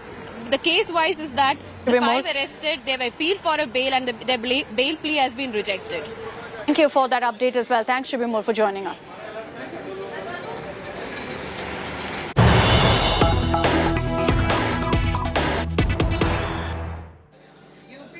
Big breaking news that's coming in. Prime Minister Narendra Modi is clearly now on the target of terror group ISIS. An offshoot of the ISIS has put Modi on the magazine cover. An ISIS magazine essentially reveals a nefarious terror plot to target Prime Minister Modi. It's threatened to eliminate BJP netas, and it's based on this that intel agencies are on high alert. Prime Minister Modi's picture has been put up in this ISIS magazine. It's an offshoot of ISIS in which they've spoken about targeting and eliminating BJP netas. This is the big breaking news that's coming in. You see that image on your screens. It's put up all intel agencies now on a level of high alert after this magazine cover came to the fore, in which ISIS, an offshoot at least of the terror group, has spoken about targeting and eliminating BJP netas. This is the big breaking news that's coming in at a time when just days ago a terror plot to target Prime Minister Modi in Patna was busted by Patna cops. There was a PFI link to that. These 2 suspected terrorists were also arrested, and now terror group ISIS also making it clear that they want to target BJP netas, they want to eliminate BJP netas, and in the cover of the magazine they've put Prime Minister Modi's image. Arvind Oja is joining us with more details on this. Arvind, ये magazine के बारे में और जानकारी दे दीजिए. ये कौन सा ऑफशूट है आईसिस का, और क्या इंटेल एजेंसीज अब हाई अलर्ट साउंड ऑफ किया है?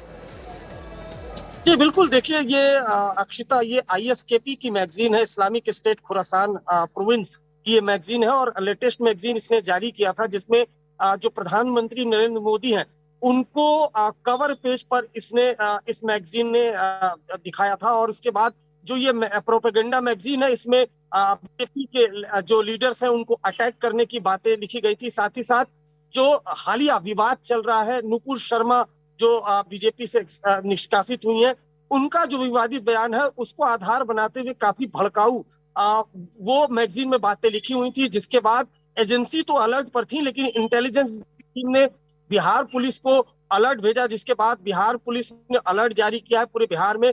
वो अलर्ट की कॉपी भी इंडिया टुडे के पास है, जिसमें ये बताया गया है कि किस तरीके से साइबर स्पेस के जरिए ये प्रोपेगेंडा फैलाने की कोशिश की जा रही है, रेडिकलाइजेशन करने की कोशिश की जा रही है। जिसके बाद बिहार पुलिस अलर्ट पर है। अक्षिता, मैं आपको बताऊं कि अभी अगर बात की जाए बिहार की, तो पटना के फुलवारी शरीफ तमाम बिहार के अलग अलग स्टेट में रेड कर रही है बिहार की पुलिस, क्योंकि जिस तरीके से बकायदा एक व्हाट्सएप ग्रुप बनाकर जिसमें कई पाकिस्तानी, बांग्लादेश के लोग जुड़े हुए थे, रेडिकलाइज किया जा रहा था, लोगों को भड़काया जा रहा था। 2023 में फुल जिहाद करने की बात की जा रही थी। तो ऐसे में ये जो अलर्ट है ISKP की मैगजीन को लेकर, ये काफी मायने रखता है और बिहार पुलिस अपने लेवल पर अलर्ट है इस मामले में। Okay, so the information that Arvind is telling us is that this is an offshoot of ISIS. The ISKP, which is behind this kind of a magazine cover. और Arvind, ये हो रहा है कुछ दिनों के बाद, मतलब इसके पहले ही पटना में भी ऐसे एक टेरर मॉड्यूल को बस्ट किया था पटना पुलिस ने। जी बिल्कुल, देखिए आपको बताऊं सबसे पहले कि जो ये मैगजीन है, इस तरह की ये मैगजीन टेलीग्राम और अलग अलग जो सोशल मीडिया प्लेटफॉर्म पर वो रिलीज की जा रही है। इसके पहले इसी तरीके की सिमिलर मैगजीन थी जिसको लेकर NIA ने क्रैकडाउन किया था और दिल्ली, पुणे, बेंगलोर, कर्नाटका से कई लोगों को अरेस्ट किया था जो इस मैगजीन का कंटेंट वो लिखते थे। लेकिन अभी हाल फिलहाल में जिसमें सिनेरियो बना है, खास तौर पर उदयपुर में कन्हैयालाल की हत्या के बाद फुलवारी शरीफ में पीएफआई और अलग अलग मॉड्यूल बस्ट हुए हैं, उसके बाद जो एजेंसी है वो खास तौर पर अलर्ट है, क्योंकि खास तौर पर नुपुर शर्मा को लेकर नुपुर शर्मा ने जो विवादित बयान दिया था उसको लेकर जो एंटी सोशल एलिमेंट्स है वो लोगों को भड़काने की कोशिश कर रहे हैं, कहीं ना कहीं और जो माहौल खराब हो ये कोशिश कर रहे हैं। और ये जो मैगजीन है ISKP वो भी उसी का एक पार्ट माना जा रहा है। शायद यही वजह की एजेंसियां काफी ज्यादा अलर्ट पर है। और साथ ही साथ बिहार पुलिस, जहां पर अभी हाल में ही एक बहुत खतरनाक मॉड्यूल बस्ट हुआ है और लगातार उसमें इन्वेस्टिगेशन आगे बढ़ती चली जा रही है, एक के बाद एक बड़े खुलासे हो रहे हैं। ऐसे में ये अलर्ट जो साउंड हुआ है बिहार पुलिस की तरफ से, जब IB ने इनपुट भेजा जिस कि कैसे ISKP की एक मैगजीन जिसने प्रधानमंत्री Narendra Modi Arvind, we're going to step in here because we're cutting across live now to Union Minister Smriti Irani's live briefing. 40% से भी कम की अटेंडेंस रखी हो, जिनका पूरा राजनीतिक जीवन संसदीय परंपराओं का अपमान करते बीता हो, आज वो संसदीय कार्रवाई, संसद में डिबेट, संसद में डिस्कशन ना हो, इसके लिए अपने आप को समर्पित कर रहे हैं। भारत की संसद भारत की अपेक्षाओं का, आकांक्षाओं का प्रतीक है। भारत की जनता ये चाहती है कि संसद में उन विषयों पर, मुद्दों पर चर्चा हो जो भारत के लिए और भारत के हर नागरिक के लिए महत्वपूर्ण है।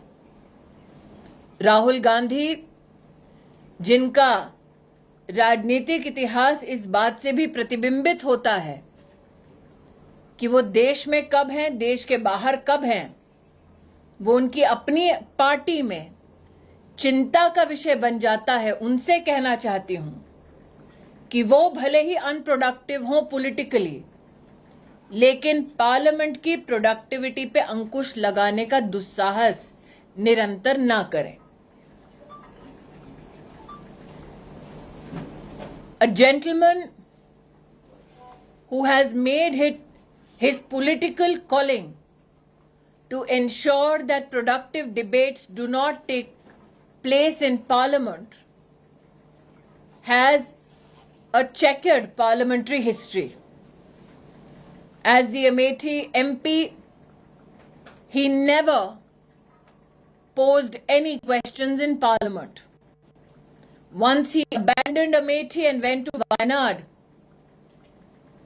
his attendance in the winter session in Parliament 2019 was a meager 40%. A gentleman who has never proposed a private member bill in Parliament in his parliamentary journey, today yet again wants to ensure that a healthy, productive debate, discussion in Parliament does not take place. Today is adamant to bring down the productivity of the Lok Sabha. A gentleman whose entire political history has been dotted with showing disrespect to parliamentary procedures and constitutional means of engagement, needs to recognize that the Parliament of India reflects the spirit, the expectations, the aspirations of the people of India.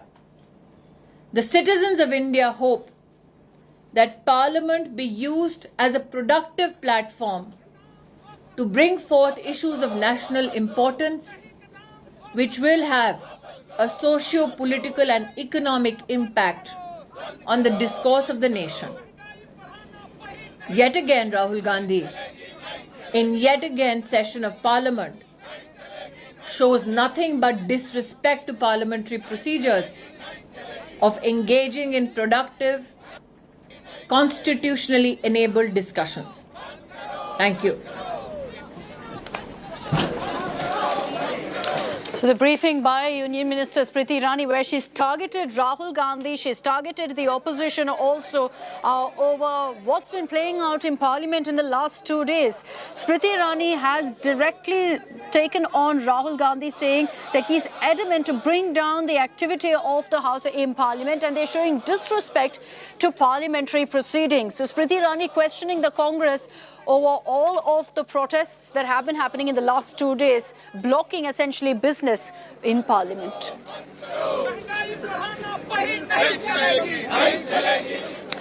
And with that, I'm slipping into a short break here on India Today. Coming up on the other side is a shocking news break from Ranchi. Even as we've been reporting on a cop in Haryana being mowed down by the sand mining mafia, a woman cop has been run over by a van in Ranchi now.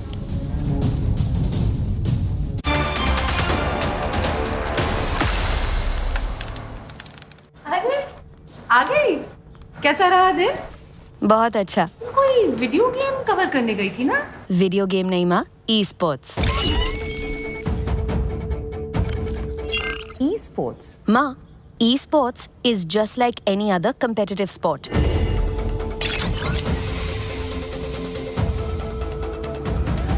इसमें ना वो सब feelings है जो किसी भी और sports में है। इसमें इमोशन है, इसमें एंगर है, इसमें सैडनेस है, इसमें हैप्पीनेस है, इसमें कमराडरी है। ये सिर्फ गेम नहीं, ये ई स्पोर्ट्स का प्रीमियर लीग ESPL है।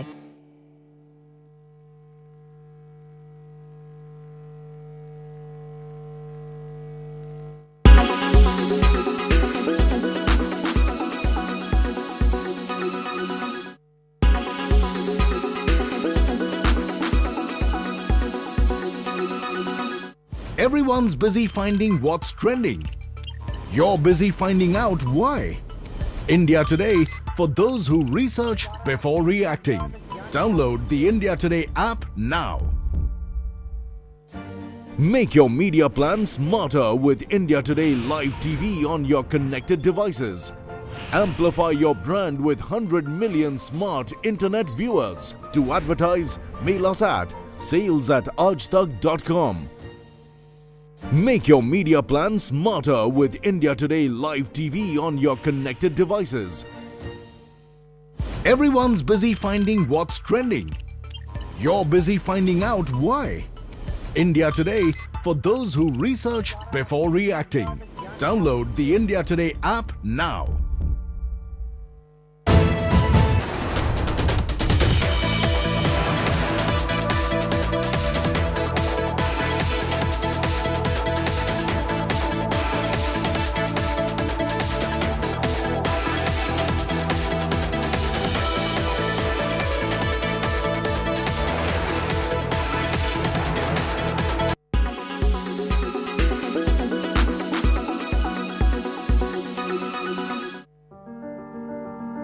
How hack-proof is cryptocurrency?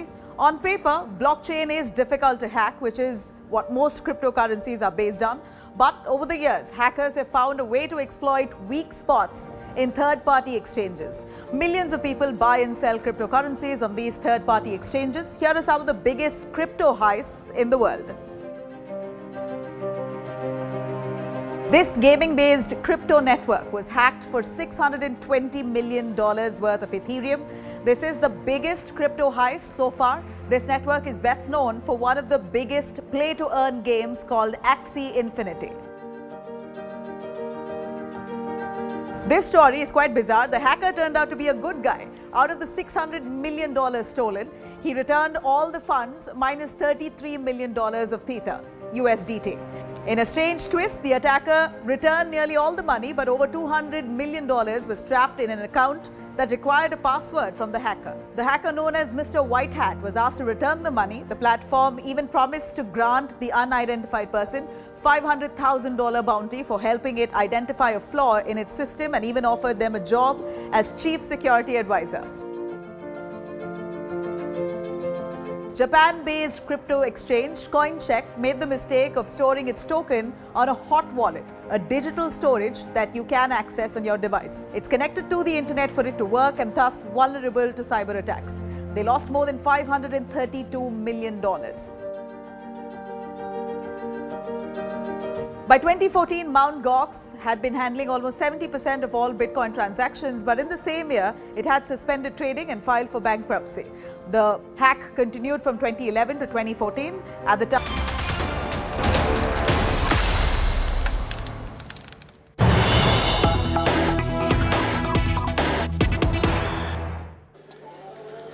Horrifying news that's coming in from Ranchi this morning. Yesterday, we told you about how a DSP was mowed down by the sand mining mafia. Now, there's been a woman cop who's been run over in Ranchi, mowed down by a van in Ranchi. In 2 days, we're talking about 2 incidents of cops being killed, being run over.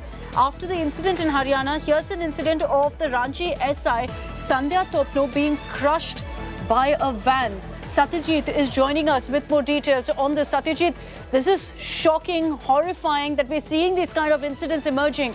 This particular case in Ranchi, what happened? How did this woman cop get targeted? Was it again an incident of the mining mafia? No, it is not connected to mining here in Ranchi, but police had a tip that the cattle smugglers are trying to cross through Ranchi, and Sandhya Topno was asked to intervene that vehicle. Police had the report, and police asked Sandhya Topno to intervene that vehicle in the wee hours at around 3 a.m. in the morning.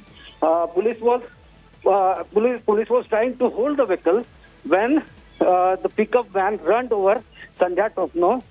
That led to her. That was the cause of her death, and that led to her death. After that, we spoke to the CSP Ansuman. He said that we are probing the entire matter from the angle of murder. We spoke to the senior SP also. The vehicle has been recovered. Police had the CCTV footage.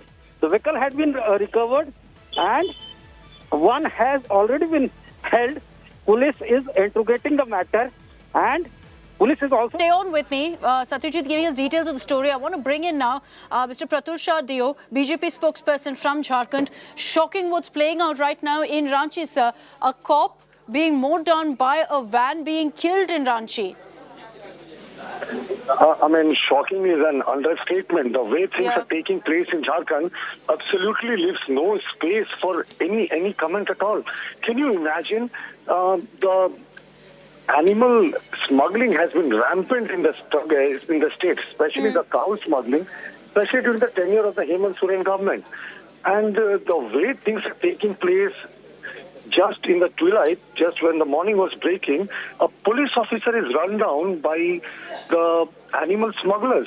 So, can you imagine how much the inki hausla afzai kitni ho gayi hai? They are not giving any heed to anyone. And this is absolutely shocking. A police officer being run down by cow smugglers. I've never heard anything like this. But see, when the government practices the policy of appeasement, these things are going to happen. On 10th June, when Ranchi was subject to a lot of violence, the entire city was held under siege by about 300, 400 people. So this has been taking place. The roots have been taking place for some time. But the way illegal mining is going on, the way illegal things are going on, the people, the antisocial elements, the miscreants are having a field day, and they have no fear of law. They have no fear of uniform. Can you imagine a police officer being run down? That's the point, that sir. In the outskirts of Ranchi. That's the point, that this has happened not just in Ranchi, but this is a cop. She was in uniform, and she's been mowed down in this brazen manner by suspectedly a cattle smuggler. And there will obviously be questions about what the government has done in such a circumstance, that smugglers now are so emboldened, they don't think twice before targeting and taking on a cop like this. Cattle smuggling has become a very big organized crime in the state.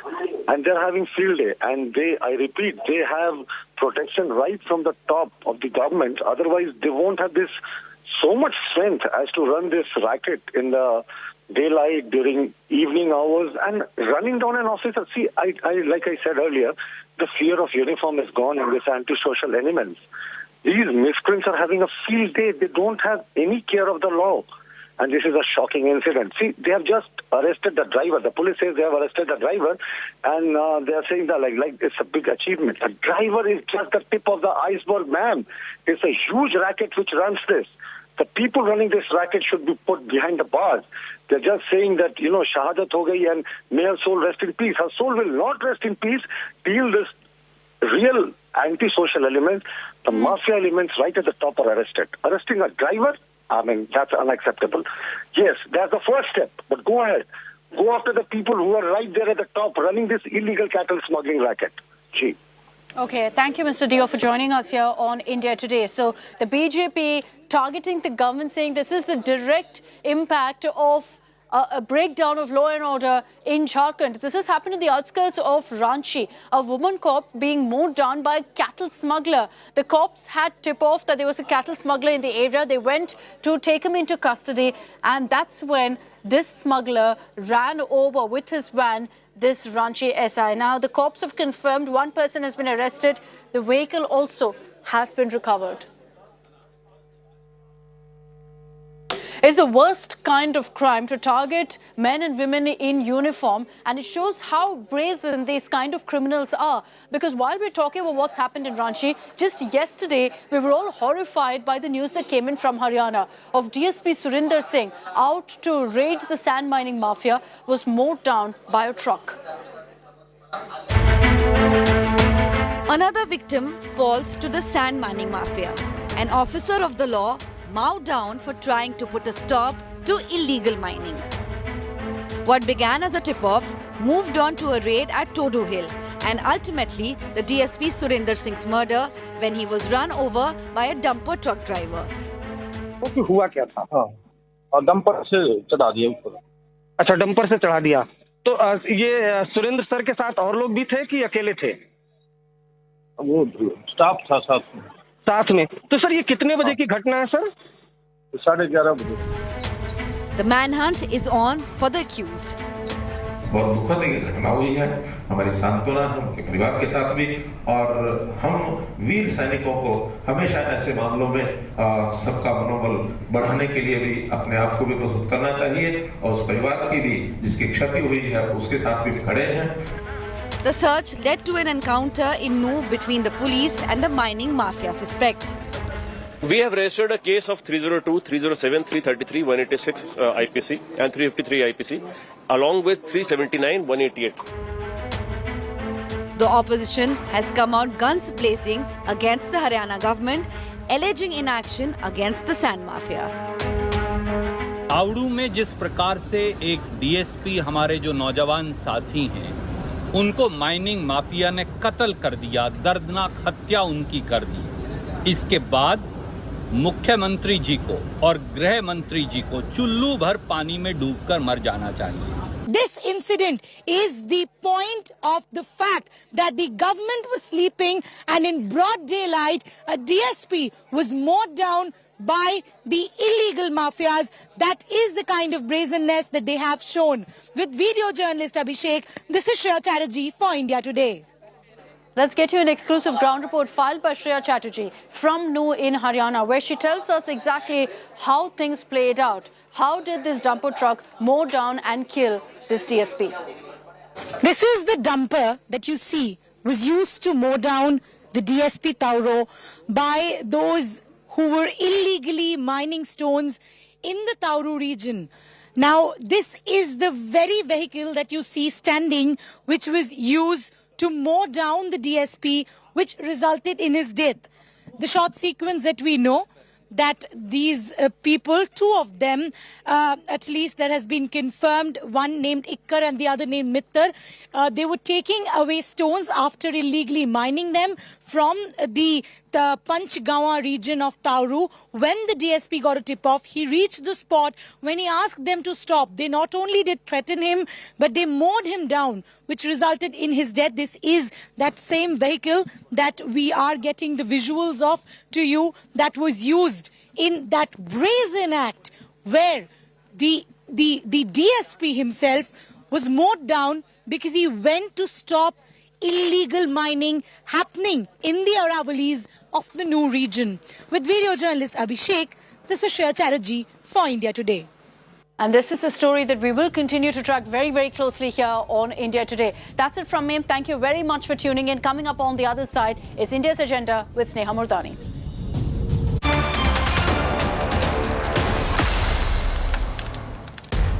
इस समय पूरी दुनिया में लोग confused हैं। वो समझ नहीं पा रहे हैं क्या सही है, क्या गलत है, क्या सच है, क्या झूठ है। और ये स्पष्टता हम आपको अपने इस नए शो में देंगे।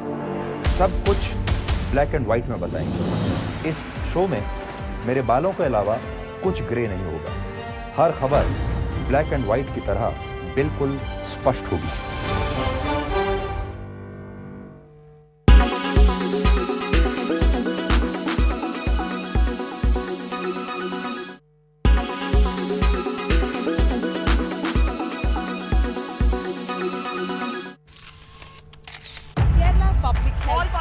Traveling from different parts. Armed with facts, Looking at political back. she takes the news by its horns. You think the future of these students are not hampered? Fierce, bold, and direct, setting the tone for the biggest stories from every corner and every angle. Expect nothing but the unfiltered truth. News first, niceties later. Watch me, Nabila Jamal, on India Today. Everyone's busy finding what's trending. You're busy finding out why. India Today, for those who research before reacting. Download the India Today app now.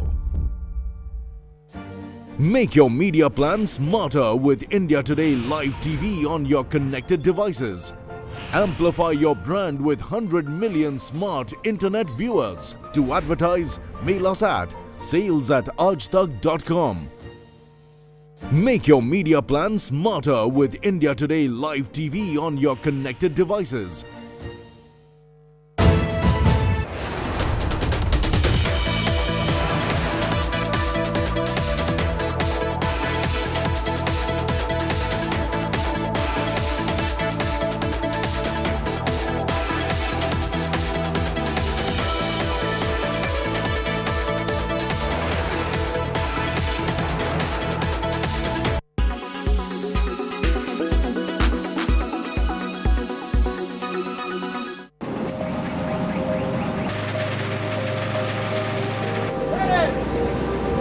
These are forest fires scorching Europe. France, Greece, Portugal and Spain all are seeing fire blazes destroy thousands of hectares of land. Thousands have been forced to flee their homes. Climate change has stacked the deck in favor of bigger and more intense forest fires over the last few decades. Increasing heat, changing rain and snow patterns, shifts in plant communities and other climate-related changes are reasons behind such intense forest fires. Wildfires require the right climatic conditions, burnable fuel and a spark. Europe has been unusually dry and hot spring has left the forest soil parched. This is why the region has now been hit by an early wave of forest fires. Experts have agreed that extreme climate change like dryness and heat is intensifying fires. In Portugal, firefighters have been struggling to control fires. The temperature there has hit 47 degrees Celsius. And its mainland had its territory in extreme drought. In the last 7 days, 659 people have died due to heat waves.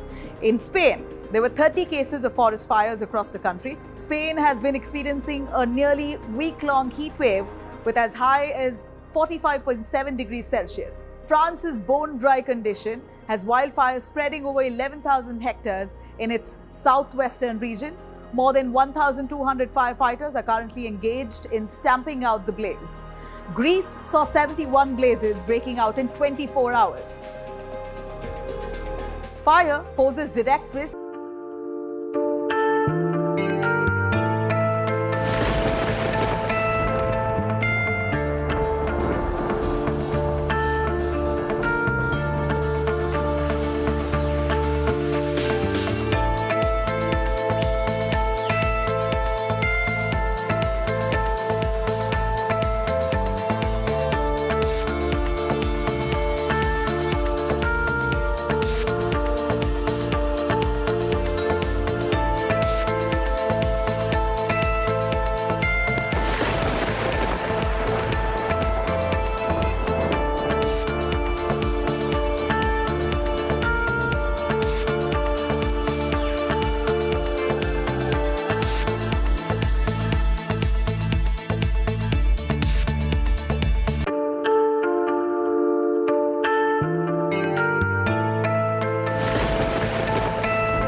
traveling from different parts. Armed with facts, Looking at political back. she takes the news by its horns. You think the future of these students are not hampered? Fierce, bold, and direct, setting the tone for the biggest stories from every corner and every angle. Expect nothing but the unfiltered truth. News first, niceties later. Watch me, Nabila Jamal, on India Today.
in association with JioMart, हर घर का mart.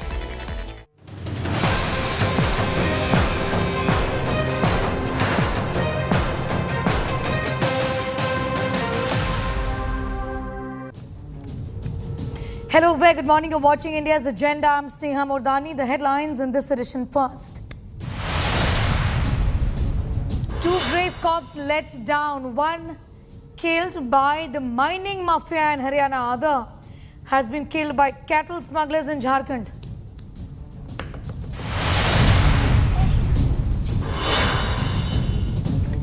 UP Mantri Jitin Prasad sulks after Yogi Adityanath removes his OSD over PWD ministry irregularities to meet Amit Shah after public rebuke from Yogi himself.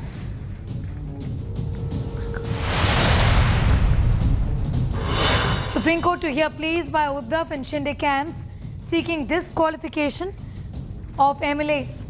Uddhav loses parliament battle after Speaker recognizes Shinde loyalist as Sena leader in Lok Sabha.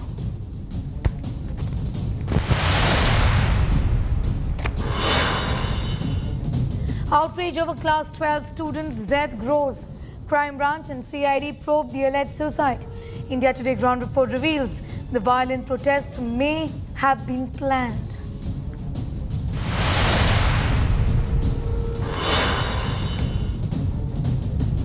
Kerala NEET innerwear controversy snowballs. 5 arrested for humiliating aspirants. National Testing Agency forms a fact-finding panel. Sri Lanka's parliament to directly elect president for the first time in 44 years. Three-way contest between acting president Wickremesinghe, Alla Peruma and left leader Anura Kumara.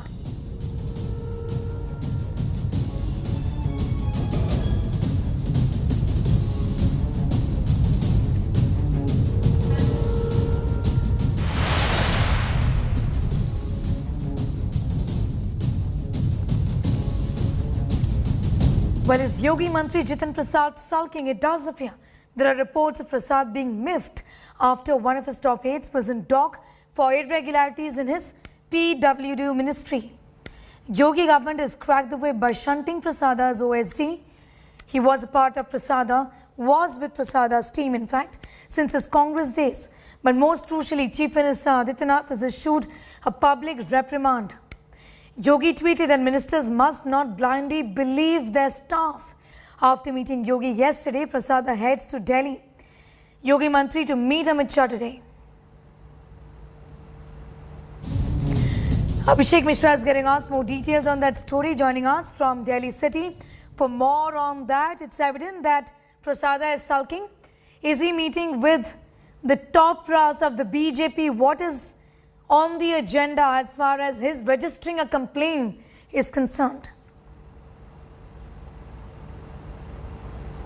Well, certainly, Sneha, and with the fact that whatever has happened in past couple of days, specifically in the PWD department, where the transfer has been done, irregular transfers, and there is a acquisition about the fact that the minister wasn't aware about the fact, and then when CM Yogi Adityanath took cognizance of it, there was an investigation which happened, and afterwards, you know, the OSD Anil Kumar Pandey was removed, and several other officials as well. Now, majorly, Jitin Prasad reaching Delhi is said to, has been said that he will be meeting Amit Shah and he will be talking about and clarifying his stand. Also, he will be talking about the fact how he is not even happy with the kind of reaction he's getting within the department.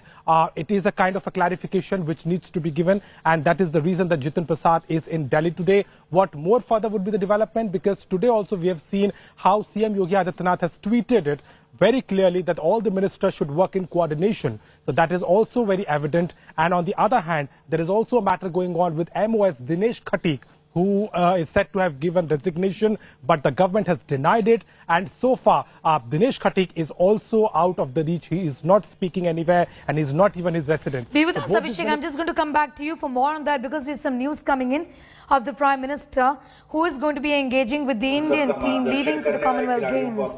That's the interaction. Modi ji का मैं बहुत बहुत स्वागत अभिनंदन सभी खिलाड़ियों और खेल संघों की ओर से करता हूं।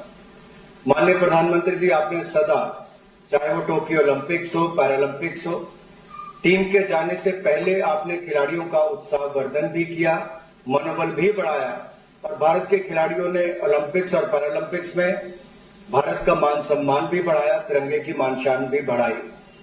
यही नहीं सर, आपने उसके बाद IBA women world boxing championship हो या भारत ने पहली बार गोल्ड मेडल थॉमस कप में जीतने का काम किया हो, आपने सभी खिलाड़ियों से मिलकर उनका भी मनोबल बढ़ाया।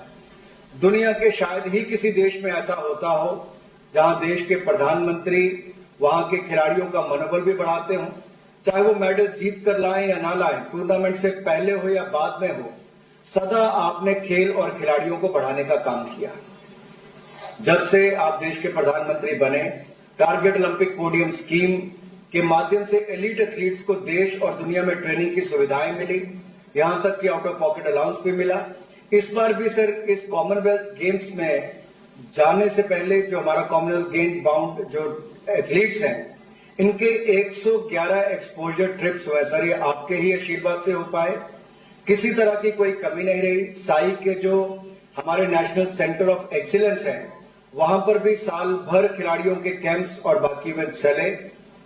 सर, आपने पिछले कुछ वर्षों में खेलों का बजट दोगुना नहीं बल्कि 3 गुना ज्यादा किया है, जो खिलाड़ियों के लिए बहुत बड़ी बात है। मैं सभी खिलाड़ियों से आपका उसके लिए भी बहुत आभार प्रकट करता हूं। माननीय प्रधानमंत्री जी, हमारे खिलाड़ी उत्सुक हैं आपको सुनने के लिए, आपसे रूबरू होने के लिए। आप पार्लियामेंट सेशन के बावजूद भी अपना कीमती समय हमें दे रहे हैं। मैं एक बार फिर सबकी ओर से आपका बहुत बहुत आभार प्रकट करता हूं और आपसे निवेदन करता हूं कि आप माननीय खिलाड़ियों से एक एक करके बातचीत करें। आपका बहुत बहुत आभार। धन्यवाद सर। सबसे पहले अविनाश साबले महाराष्ट्र से जो एथलेटिक्स के खिलाड़ी हैं, उनको मैं आमंत्रित करती हूँ बात करने पहले उनसे बात करने से पहले जी सर जरूर 1-2 शब्द कहूंगा, उसके बाद उनसे बात करूंगा। साथियों, मेरे लिए खुशी की बात है कि आप सबसे मिलने का मौका मिला। वैसे रूबरू मिलता तो मुझे और खुशी होती, लेकिन आप में से बहुत से लोग विदेशों में अभी अपनी कोचिंग की व्यस्तता में हैं। दूसरी ओर मैं भी, पार्लियामेंट का सत्र चल रहा है तो वहां भी कुछ व्यस्तता है। साथियों, आज 20 जुलाई है। खेल की दुनिया के लिए भी ये बड़ा महत्वपूर्ण दिवस है। आप लोगों में से कुछ लोगों को जरूर पता होगा कि आज इंटरनेशनल चेस डे है। ये भी बहुत दिलचस्प है कि 28 जुलाई को जिस दिन बर्मिंघम में कॉमनवेल्थ गेम शुरू होंगे, उसी दिन तमिलनाडु के महाबलीपुरम में चेस ओलंपियाड की शुरुआत होगी। यानी आने वाले 10-15 दिन भारत के खिलाड़ियों के पास अपना दम खम दिखाने का, दुनिया पर छा जाने का एक बहुत बड़ा सुनहरा अवसर है। मैं देश के प्रत्येक खिलाड़ी को बहुत बहुत शुभकामनाएं देता हूं। साथियों, आप में से अनेक एथलीट पहले भी स्पोर्ट्स की बड़ी प्रतियोगिताओं में देश को गौरव के क्षण दे चुके हैं। इस बार भी आप सभी खिलाड़ी, आपके कोचेस उत्साह से, जोश से भरे हुए हैं। जिनके पास पहले कॉमनवेल्थ में खेलने का अनुभव है, उनके लिए खुद को दोबारा आजमाने का मौका है।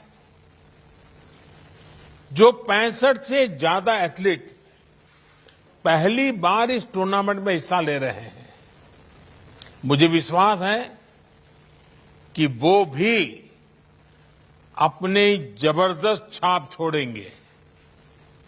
आप लोगों को क्या करना है, कैसे खेलना है, इसके आप एक्सपर्ट हैं। मैं बस यही कहूंगा कि जी भर के खेलिएगा, जमकर खेलिएगा, पूरी ताकत से खेलिएगा और बिना किसी टेंशन से खेलिएगा। और आप लोगों ने वो पुराना डायलॉग सुना होगा, कोई नहीं है टक्कर में, कहां पड़े हो चक्कर में। बस इसी एटीट्यूड को लेकर आपको वहां जाना है, खेलना है। बाकी मैं अब अपनी तरफ से ज्यादा ज्ञान परोसना नहीं चाहता हूं। आइए बातचीत की शुरुआत करते हैं। सबसे पहले किससे बात करना है मुझे? अविनाश साबले महाराष्ट्र से हैं, एथलेटिक्स के हैं। अविनाश नमस्कार। जय हिंद सर, मैं अविनाश साबले। मैं कॉमनवेल्थ गेम्स में एथलेटिक्स में 3000 मीटर इवेंट में इंडिया को रिप्रेजेंट कर रहा हूं सर। अविनाश, मुझे बताया गया कि आप फौज में हैं और आपने तो सियाचिन में भी पोस्टिंग कर चुके हैं। महाराष्ट्र से आना और हिमालय में ड्यूटी देना, पहले तो मुझे इस विषय में बताइए अपने अनुभव। जी सर, मैं महाराष्ट्र का बीड जिले से हूँ और मैं 2012 में मतलब भारतीय को ज्वाइन किया और उसके बाद सर मैं मतलब आर्मी की जो ड्यूटी होती है, नॉर्मल ड्यूटी में 4 साल मतलब मैं नॉर्मल ड्यूटी किया और मतलब उसमें मुझे बहुत कुछ सीखने को मिला। जो 4 साल का मैं मतलब जो नॉर्मल ड्यूटी करते रहा, तो जो 9 महीने की जो मतलब बहुत मजबूत ट्रेनिंग होती है, बहुत हार्ड होती है, तो उस ट्रेनिंग ने मुझे बहुत मजबूत बना दिया और मतलब उस ट्रेनिंग से मैं किसी भी फील्ड में अभी जाऊंगा तो मुझे लगता है कि मैं बहुत अच्छा करूंगा। और उसी ट्रेनिंग से मतलब 4 साल के बाद जब मैं आर्मी ने मुझे मतलब एथलेटिक्स में जाने का मौका मिला, तो मैं बहुत अच्छा कर रहा और मैं जो आर्मी की डिसिप्लिन है और जहां मैं इतना कठिन मतलब जगह पे रहा, तो मुझे काफी फायदा हो रहा है। अच्छा अविनाश, मैंने सुना है कि सेना ज्वाइन करने के बाद ही आपने स्टीपल चेज को चुना है। सियाचिन और स्टीपल चेज का भी कोई संबंध है क्या? हाँ जी सर, मतलब जो हमें ट्रेनिंग्स में जो मतलब वहां पे भी ऐसी ट्रेनिंग होती है जैसे आपको मतलब ये स्टीपल चेस इवेंट भी एक ऑब्स्टिकल का गेम है। मतलब जैसे इसमें हमें हर्डल्स को उसके ऊपर जंप करना है, फिर वाटर जंप को जंप करना है। इसी तरह है आर्मी की जो ट्रेनिंग उसमें भी हमें बहुत सारे ऑब्स्टिकल के बीच में से जाना पड़ता है, जैसे क्रॉलिंग करना पड़ता है या 9 फीट डिच होता है उसको जंप करना पड़ता है। तो मतलब ऐसे बहुत सारे ऑब्स्टिकल्स होते हैं जो ट्रेनिंग में, और यहाँ तो मुझे मतलब बहुत आसान लग रहा है। मैंने आर्मी के बाद मुझे ट्रिपल जैसे इवेंट में मतलब बहुत ज्यादा आसान लग रहा है। अच्छा अविनाश, ये मुझे बताइए कि आप पहले बहुत वजन ज्यादा था और आपने बहुत कम समय में अपना वेट लूज किया, और आज भी मैं देख रहा हूं बहुत दुबले पतले दिख रहे हो। मैंने देखा था कि हमारे एक साथी नीरज चोपड़ा जी ने भी बहुत कम समय में अपना वेट कम किया था, और मैं समझता हूं कि आप अपना अनुभव अगर कुछ बताएं कि ये आपने कैसे किया है, ताकि शायद खेलकूद की जगत के और लोगों को भी काम आए।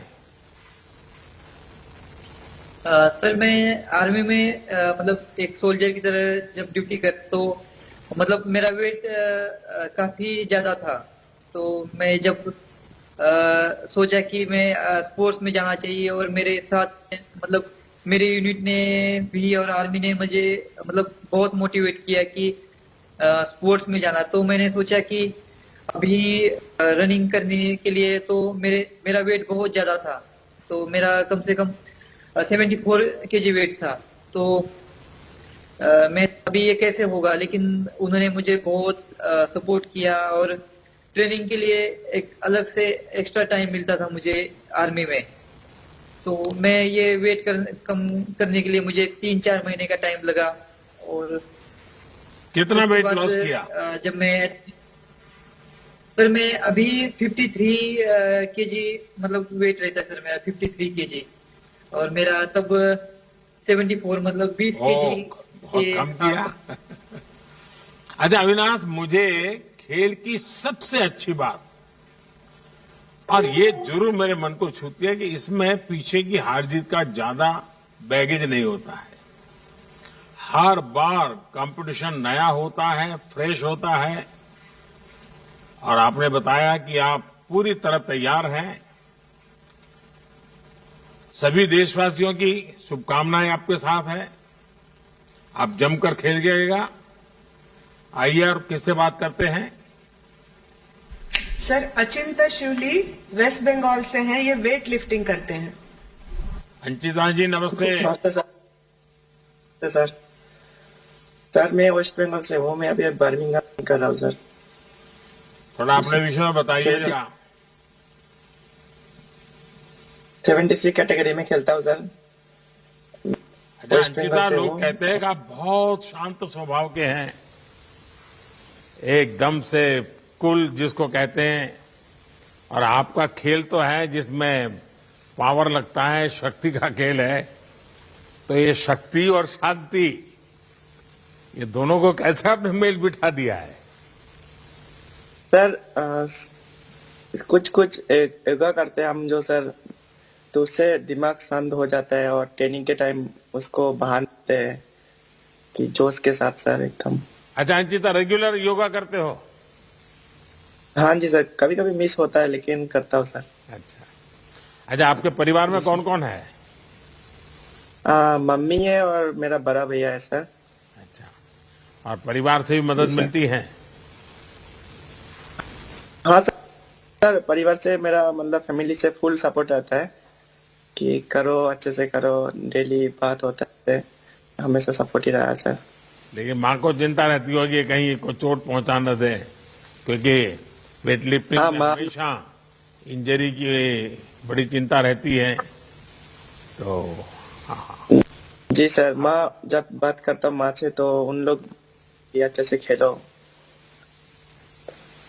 देखिए, मैं चाहता हूं कि आपको बहुत प्रगति हो, बहुत लाभ मिले आपको, और काफी प्रगति करें आप। अच्छा, आपने खुद को कैसे इंजरी से बचाया, इसकी कोई विशेष तैयारी की है क्या? नहीं सर, इंजरी तो सर आता रहता है, लेकिन उसके लिए सर हम फिर उसके ऊपर थोड़ा ध्यान देते हैं क्या मैंने गलती किया, इसलिए टाइप में वजह से इंजरी आया, उसको मैंने फिर ठीक किया, फिर धीरे धीरे फिर इंजरी भी चलता गया, नहीं आया सर। अच्छा अंजित साहब, मुझे बताया कि आप तो सिनेमा देखने के बड़े शौकीन हैं, फिल्में देखा करते हैं? तो ट्रेनिंग के कारण तो समय नहीं मिलता होगा आपको। हाँ सर, तो नहीं मिलता है, लेकिन कभी कभी जब फ्री होता है तो थोड़ा देख लेता हूँ सर। तो इसका मतलब कि वहां से मेडल लेकर के आओगे, उसके बाद यही काम रहेगा फिल्म देखने का? नहीं सर। चलिए, मेरी तरफ से आपको शुभकामनाएं, और मैं आपके परिवार को भी उनकी सराहना करना चाहूंगा, विशेष करके आपके माताजी और आपके भाई को प्रणाम करता हूं कि जिन्होंने आपकी तैयारी में कोई कमी नहीं आने दी। मेरा मानना है कि जब कोई खिलाड़ी बनता है तो खिलाड़ी के साथ ही पूरे परिवार को तपस्या करनी पड़ती है। आप कॉमनवेल्थ में अपना सबसे अच्छा प्रदर्शन कीजिए, आपकी माताजी के साथ ही देश के लोगों का आशीर्वाद आपके साथ है। अंचिता, बहुत बहुत शुभकामनाएं आपको। धन्यवाद सर, धन्यवाद सर। सर, अब ट्रीसा जॉली केरला से हैं, बैडमिंटन खेलती हैं।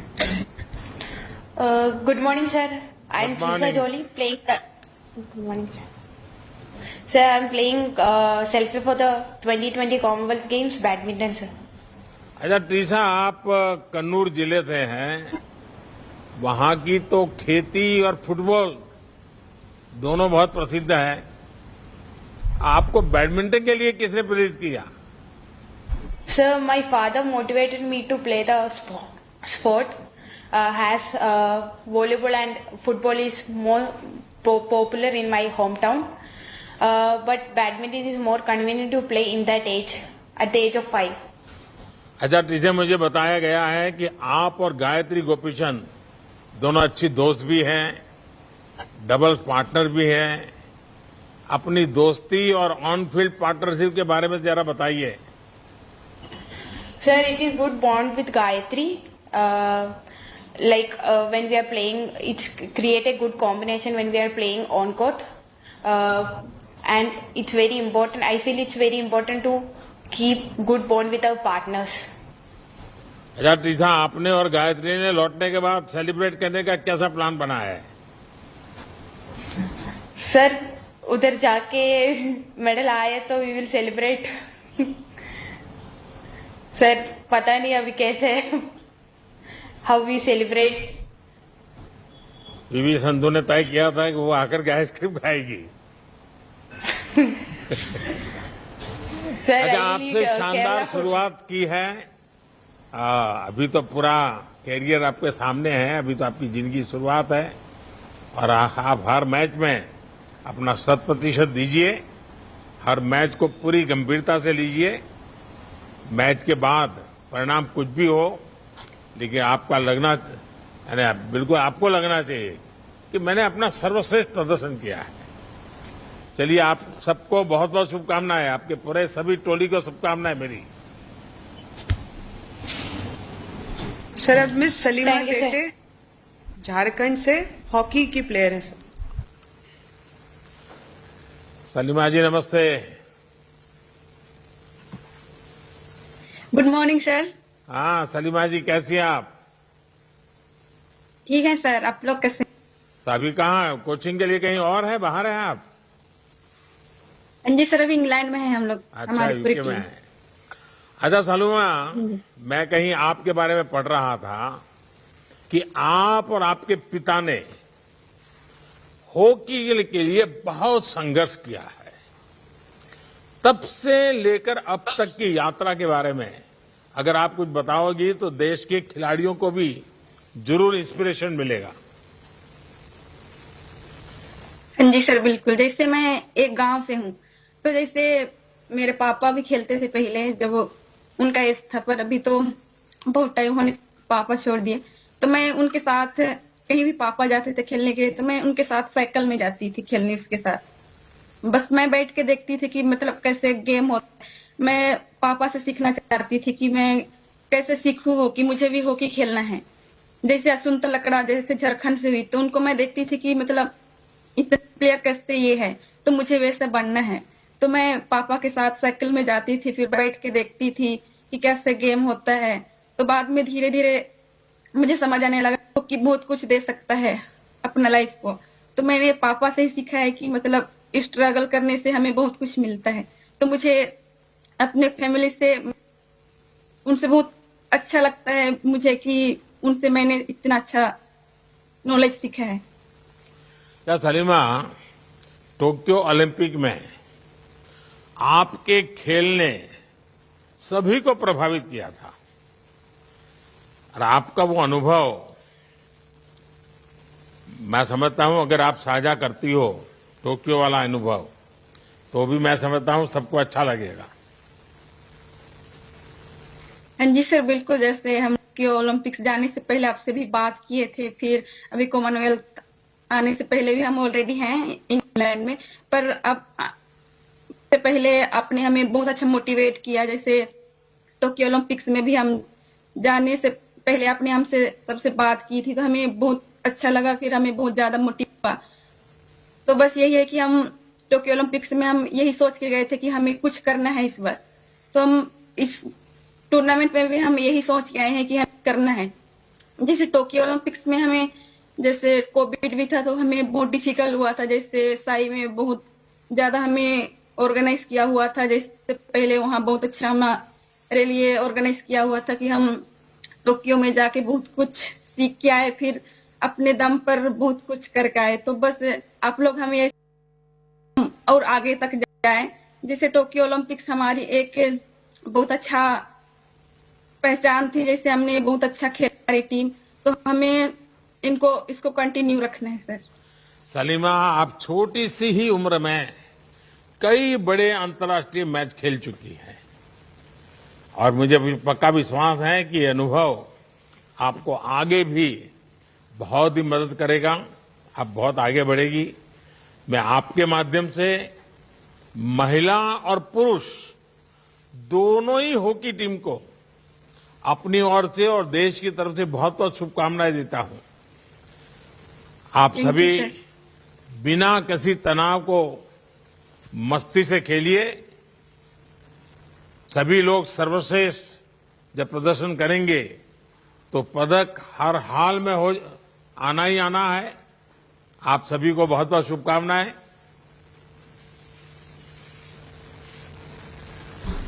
सर, शर्मिला है हरियाणा से, ये पैरा एथलेटिक्स में शॉर्टपट की खिलाड़ी हैं सर।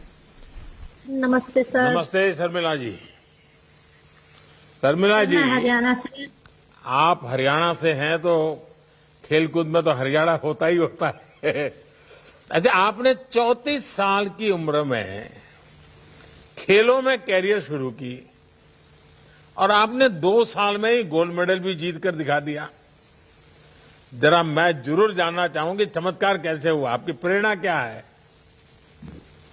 सर, मैं हरियाणा से जिला महेंद्रगढ़ से निवास करती हूँ। रेवाड़ी में मैं रहती हूँ और सर मेरी जिंदगी में बहुत बड़े तूफान आए हैं, लेकिन All right, encouraging words from Prime Minister Narendra Modi for the Birmingham squad there.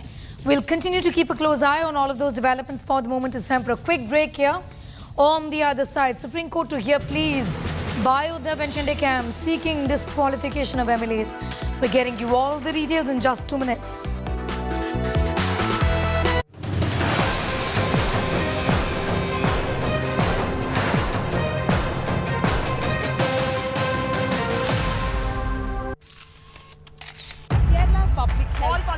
Traveling from different parts. Armed with facts, Looking at political back. she takes the news by its horns. Do you think the future of these students are not hampered? Fierce, bold, and direct, setting the tone for the biggest stories from every corner and every angle. Expect nothing but the unfiltered truth. News first, niceties later. Watch me, Nabila Jamal, on India Today.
Make your media plan smarter with India Today Live TV on your connected devices. You are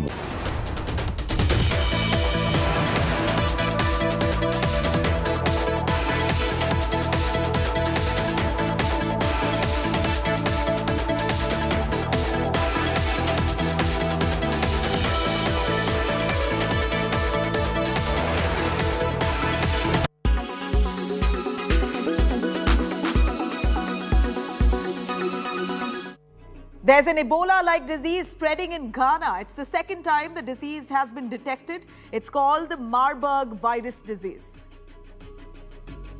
WHO says that Marburg virus disease, which is also called MVD, is a severe, often fatal hemorrhagic fever. It's clinically similar to Ebola. Rosetta's fruit bats are considered the natural host for the Marburg virus. WHO investigated its source and found that African green monkeys imported from Uganda were the source of the first human infection. How fatal is it? The disease has an average fatality rate of around 50%, but its fatality depends on the virus strain, which can be low or as high as 88%. Symptoms can begin anytime between 2 to 21 days. MVD can manifest itself in the form of high fever, muscle aches, and severe headaches.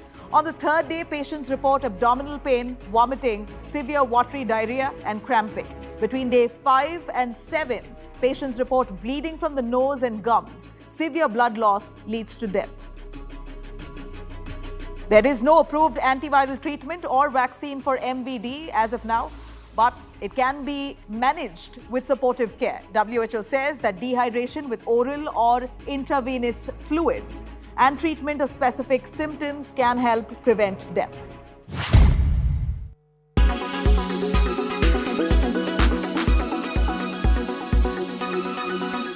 Make your media plan smarter with India Today Live TV on your connected devices. You are watching India Today.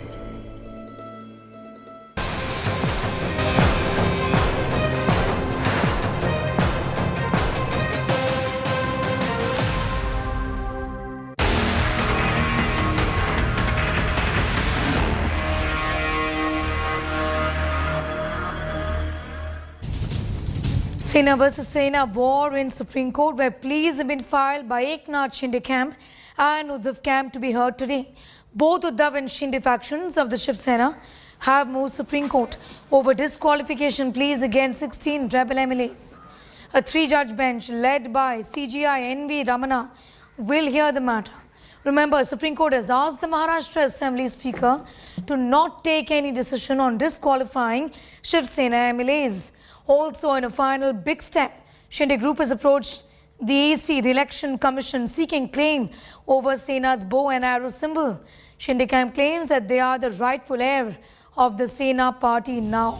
Meanwhile, Lok Sabha Speaker Om Birla assigned Sena's Lok Sabha leader status to Shinde loyalist and MP Rahul Shivale. The move comes month after revolt in the Sena, paving the way for a new alliance government with the BJP. All eyes are on the Supreme Court hearing now. बिल्कुल, लेकिन हम लोग डर से नहीं, प्यार से जीतने वाले लोग हैं। आप देख रहे हो सभी का प्यार और आशीर्वाद जनता का, आम जनता का, वो हमारे साथ है। खुद के एम्बिशंस के लिए और जो कुछ छुपाना था इसलिए गए हैं। जो गद्दार होता है वो गद्दार ही रहेगा। Now the Shinde-Thakre battle for control of the Sena has reached Parliament. My colleague, our consulting editor Rajdeep Sardesai, spoke exclusively to Rahul Shivale, who has been recognized as the floor leader. आपने कहीं ना कहीं क्या इशारों में have you suggested that maybe the Shiv Sena can come together? कि क्या Uddhav Thackeray has told you can try to bring the Shiv Sena together? क्या ये प्रयास शुरू रहेगा? उन्होंने कहा था, हमें सभी सांसदों को कहा था, तो हमने प्रयास किया और आने वाले दिनों में भी हम प्रयास करेंगे। सभी को हम चाहते हैं शिवसेना एक होनी चाहिए, लेकिन ये जो बहुत सारे इश्यूज है वो इश्यूज भी सॉल्व होने चाहिए। उसका मैं रीजन बताता हूँ।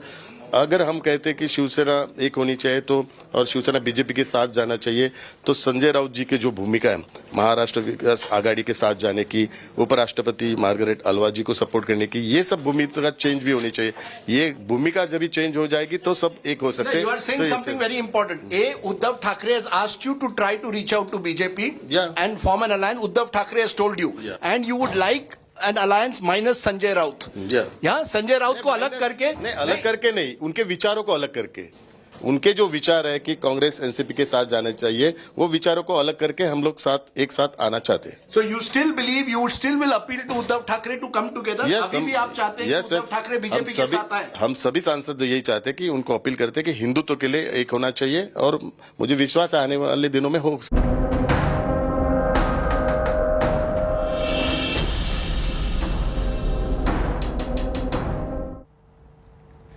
Well, the ED has summoned Shiv Sena Sanjay Raut for questioning in connection with an alleged money laundering case. The ED has asked Raut, who is being grilled in a case related to the redevelopment of the Patra Chawl in Mumbai, to report to its office in the city by 11 a.m. He had last been questioned on the 1st of July. The cases are related to transactions involving his wife and associates. The Sena MP from Rajya Sabha, a close aide of former Maharashtra Chief Minister Uddhav Thackeray, had denied any wrongdoing and alleged that he was being targeted because of political vendetta. In April, the ED provisionally attached assets worth over 11.15 crores of Raut's by Rajya Sabha and two of his associates as part of this investigation.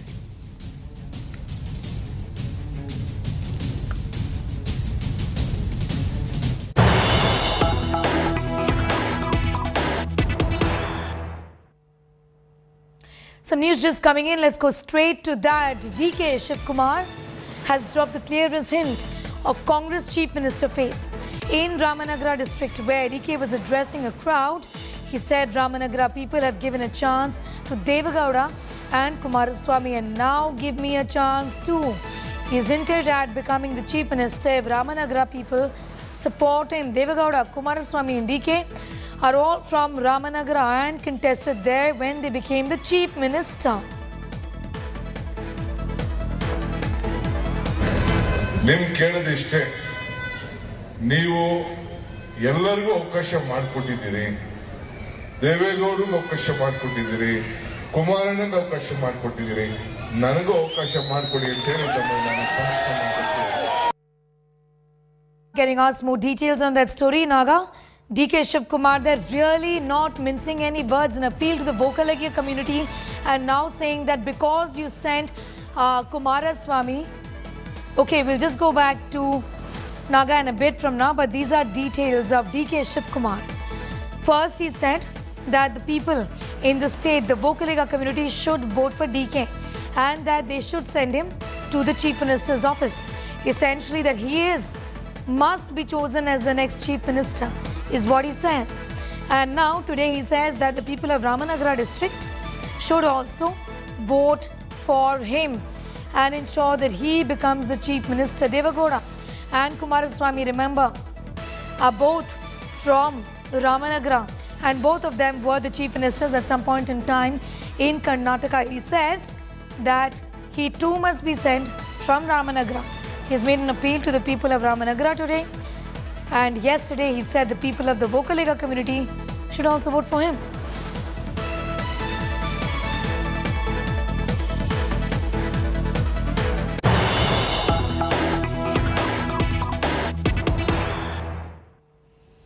And some news just coming in. The NCPCR, or the National Commission for Protection of Child Rights Chief, is going to be visiting Kallakurichi, Tamil Nadu on the 27th of July to inquire into the incident, the case of the suspicious death of a girl child in a residential school. Remember, protests have rocked Kallakurichi in Tamil Nadu for days together.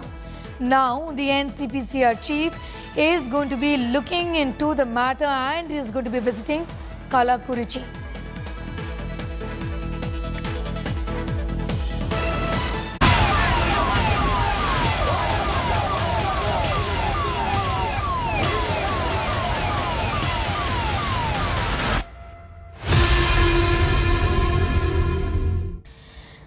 The plot revolving around the suicide of a teen student in Tamil Nadu's Kalakurichy has deepened after a student jumped to death in Kalakurichy school claiming mistreatment by her teachers. Massive protests and violence has rocked the district on the 17th of July. A crime branch and CID probe into any possible foul play has been launched. The CBCID team and forensic experts used a human-sized doll to analyze the fall of the student to death. In an exclusive ground report, locals residing in Kaniyamur village just 3 kilometers away from the school revealed the protests may have been plotted.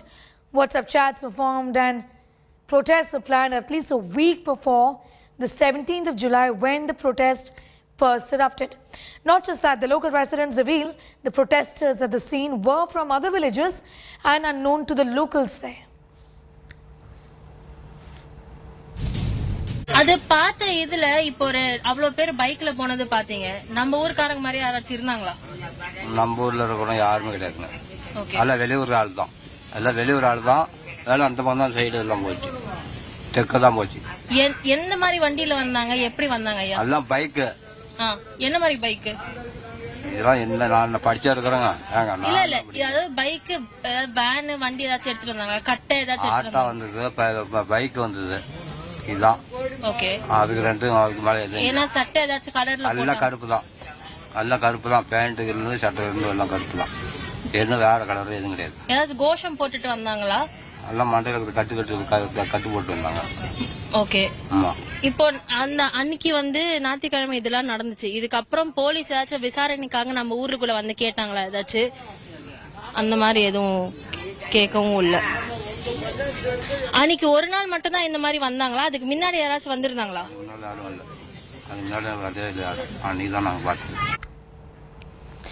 Now, after allegations that about 100 girls were asked to remove their innerwear before entering the NEET exam center in Kollam, the National Testing Agency has formed a fact-finding committee to investigate this matter. Countering the claims that female students, the staff at the exam center, had alleged that all these claims are fictitious. Here's more.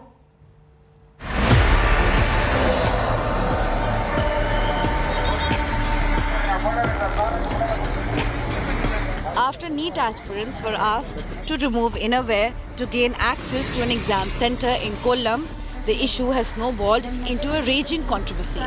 The National Testing Agency has now formed a fact-finding committee. Earlier, protests broke out after the NTA called the medical aspirants' claim fictitious. We're seeing massive protests across the state in the NEET controversy that erupted in Kerala's Kollam. I'm outside the Marthoma College where the incident took place on Sunday during the NEET exam. And as you can see in the visuals, massive protest is happening outside the college. We spoke to a lot of students who were telling us how horrible the experience was, how they were asked to, how they were forced to remove their inners when they protested. They asked them questions like, you need your exams, or is exams or this, what is more important to you? Kollam police has arrested 5 persons, out of which 2 are staff members of the Marthoma College where the exams were held and 3 from the testing agency. The National Commission for Women has sought action by the police within 3 days. The controversy erupted after NEET aspirant claimed that she and 90 others were asked to remove their bras to enter the exam center. I will face a difficulty at the time of checking in the inspection area. The metal detected these, so I was asked to remove my inner garments. Not only me, majority of the girl candidates were being asked to remove. We all did remove if we were losing our self-respect, and we went to the examination without it. India Today spoke to another student. She backed these charges. വളരെ ഗേൾസിന് ഏറ്റവും കൂടുതൽ സെക്യൂരിറ്റിയും പ്രൈവസിയും വേണ്ട സമയം കൂടിയായിരുന്നു. അപ്പോൾ ഇങ്ങനെ under garments ഒക്കെ ഊരേണ്ടി വന്ന ഒരുപാട് കുട്ടികൾ പ്രൊട്ടസ്റ്റ് ചെയ്തു. ആക്ച്വലി അവരിതൊരു റൂളായിട്ട് തന്നെയാണ് പറഞ്ഞത്. ഇതൊരു സ്ട്രിക്റ്റ് റൂളാണ്, നിങ്ങളിത് സഹകരിച്ചേ പറ്റുള്ളൂ എന്നുള്ള രീതിയിൽ കമ്പൽ ചെയ്യായിരുന്നു. മെൻ്റലി എല്ലാവരെയും വളരെയധികം ഡിപ്രസ്ഡ് ആക്കിയ ഒരു സിറ്റുവേഷൻ. കുറേ കുട്ടികൾ ഒരുപാട് സഫർ ചെയ്തു. എക്സാമിനെ വളരെ മോശമായി തന്നെ ഇത് ബാധിച്ചു. The brazen violation of privacy in conduct of medical entrance tests has stunned the entire nation. Will someone be held accountable for the horror faced by the students? Bureau Report, India Today. Arbindu, the Education Minister of Kerala, is now joining us. Thank you for your time. I want to know what really is going on. There are students on the record coming in saying that they were asked to take their bras off. This is really unfortunate, though there have been denials from NEET that there is no such instruction, and in any case, there can't be any such instruction to begin with. Madam.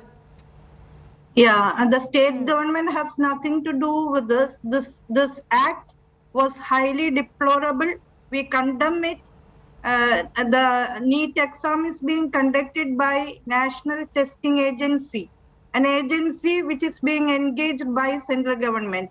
So when I heard the news, the very next minute I sent a letter to the central government and to the NTA stating that precautionary measures should be taken to avoid the repetition of such acts in future. So NTA has already engaged a fact-finding committee on this incident. Actually, instructions are to be made precise and clear. There should not be any space for misinterpretation. NTA should be more vigilant and careful in conducting the examination. Earlier, we used to conduct it at the state level by the state government itself. Then it was conducted in a very neat and decent manner without any such incidents. So this is highly unfortunate. This has adversely affected the psychological state of the students, and they couldn't attend the exam in a nice manner. You know, I want to know from you, you are saying that had the state government been given the task of carrying out the exam, this would have not happened. But the exam center essentially that is in the state of Kerala. I want to know from you if you in your capacity can take any action against the school which was being used as the exam center. The state government has already initiated action. The police conducted a probe and 4 women were questioned and things are being clear. So we are acting on the incident. And Higher Education Ministry of Kerala has nothing to do with it because we are not involved in the act of conducting the examination. What Moreover, sort of message? Yes, madam. In Kerala, NEET is concerned with Health Ministry. Higher Education Department is not concerned with that. Understood. I want to know As from a you. responsible person yes, who thinks about the mental well-being of the students, I responded. You know, I want to know from you, and this is my last question, what sort of action should be taken to send out a message that acts like these can't be repeated at the end of the day, madam? It is humiliation of the worst kind for these young women. Instructions are to be given precisely. Instructions has to be the instructions given to the persons who are doing frisking should be neat and clear, precise. That is the duty of NTA. Arbindu, thank you so much. Kerala Education Minister joining us and sharing her views with us. She says this is not what the state is responsible for. However, the state is going to take action and has already initiated action against those people who are prima facie at fault. Arbindu, thank you for your views. Thank you for your time. Shifting focus now, explosive details have emerged in the Patna PFI terror module. Muslim radical outfit PFI of the Popular Front of India planned a protest against Nupur Sharma during Prime Minister's visit to the state. Some sensational details have emerged. The WhatsApp group was created. An appeal was made to gather in large numbers outside Sharma's house to protest during the PM's visit. Top officer of Patna Police has confirmed that Nupur's residence address was found in the mobile phone of PFI-linked terror suspect Athar Parvez. In fact, one of the accused, Riaz, had travelled to Qatar, while Qatar was the first nation to protest against Nupur.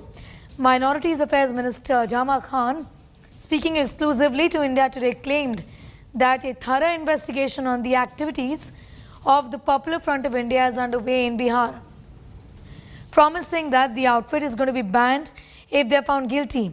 Remember, Patna to wear a module was busted by Bihar police on the 14th of July for allegedly planning to target Prime Minister Modi when he would visit Patna on the 12th of July. Cops had raided Fulwari Sharif office, taken into arrest 2 suspects and seized documents that aimed at Islamic rule in India by the year 2047. कुछ चीज़ें जो सामने आई हैं, जो बता रहे हैं, जो कहना चाह रहे हैं, उस चीज़ को लेकर सरकार गंभीर है और सरकार ने आदेश भी दिया है कि जांच किया जाए जो गलत है। अगर गलत मामला पाया जाता हो, वो व्यक्ति हो या संगठन हो, उसको छोड़ा नहीं जाएगा। अगर संगठन है, जो बता रहे हैं, अगर उस संगठन में गलत लोग होंगे तो कार्रवाई की जाएगी। अगर संगठन का जन्म उसलिए हुआ होगा गलत करने के लिए, उस पर भी कार्रवाई की जाएगी। Suspended BJP spokesperson Nupur Sharma can't be arrested in the 9 cases against her over her comments on Prophet Muhammad. The Supreme Court today, in fact yesterday, provided interim relief to Nupur. The apex court has acknowledged that threats she has been getting and said that her life and liberty must be protected. The Supreme Court grants relief to the suspended BJP spokesperson Nupur Sharma. Nupur Sharma had moved the top court citing death and rape threats. The 2-judge bench hearing the matter granted interim protection against arrest to Nupur Sharma till August 10th. The court further said that there is an immediate need to protect her life and liberty. The court had issued notices to the centre and the states in the case. All I can say is that the order is completely in conformity with law. It makes sense. You can't have one person, facing multiple investigations on one single broadcast. I mean, just because it was broadcast all over the country, you don't face 1,000 investigations for it wherever it has been broadcast. So it's been an act of and it's an interim order for the time being. The FIRs will be consolidated. The Supreme Court will have to decide which police station where the FIR is lodged will be the one police station. They've done that in the past in a TV anchor's case. So there's a precedent for that. That you club all the FIRs together and decide one police station which will continue to investigate the case. Nupur Sharma has been in the eye of storm ever since her controversial comments on Prophet Muhammad during a television debate. 9 FIRs have been registered against her across the country. 1 in Delhi, 5 in Maharashtra, 2 in West Bengal and 1 in Telangana.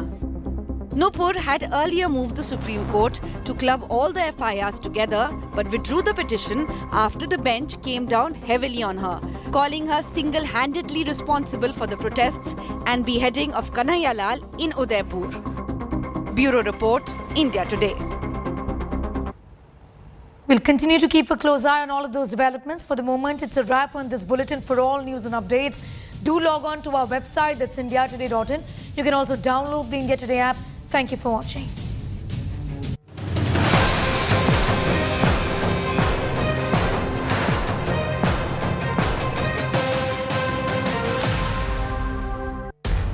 इस समय पूरी दुनिया में लोग confused हैं। वो समझ नहीं पा रहे हैं क्या सही है, क्या गलत है, क्या सच है, क्या झूठ है। और ये स्पष्टता हम आपको अपने इस नए शो में देंगे। सब कुछ ब्लैक एंड व्हाइट में बताएंगे। इस शो में मेरे बालों के अलावा कुछ ग्रे नहीं होगा। हर खबर ब्लैक एंड व्हाइट की तरह बिल्कुल स्पष्ट होगी।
watching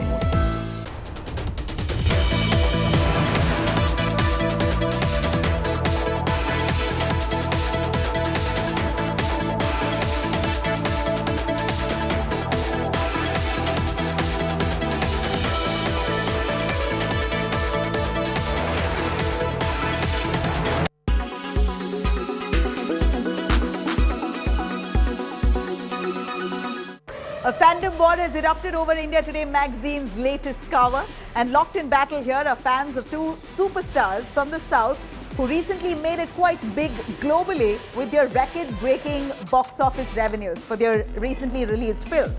We're talking about none other than Pushpa fame Allu Arjun and Bahubali fame Prabhas. Allu Arjun shot to pan-India fame and attention with Pushpa The Rise. His appearance on India Today's cover page demonstrates the rise of southern Indian cinema. Allu Arjun's latest video hit over 5 billion views, a record-breaking feat for any Indian actor. This surely implicates that he is the front-runner in the South industry who's risen to fame exponentially.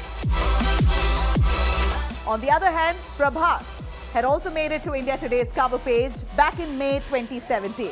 Well, now the comparison of both the cover pages by fans of both stars have sparked quite a row on social media. The war is all about which of these heroes have bigger pan-India fame and presence. Prabhas's fans say that his cover was more organic. The Prabhas Viral magazine issue was released titled Epic Blockbuster. Remember, Bahubali has raked up over 1,800 crores in revenues globally. So clearly Prabhas was the man of the season at that point. 2017 when Bahubali released, Prabhas was certainly the man to be on the cover page. And this time India Today decided to have Allu Arjun on the cover page of the India Today magazine, and he was shot in his typical Pushpa Raj style. Well, of course, this hasn't gone down well with Prabhas's fans. Many of Prabhas's fans on social media put out messages saying Allu Arjun's cover was just a mere PR stunt, while Prabhas's cover of 20...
watching India Today.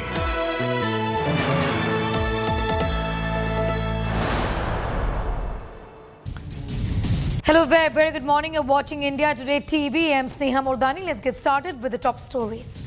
Two brave cops have been let down. One crushed by the mining mafia in Haryana. Another one killed by cattle smugglers in Jharkhand.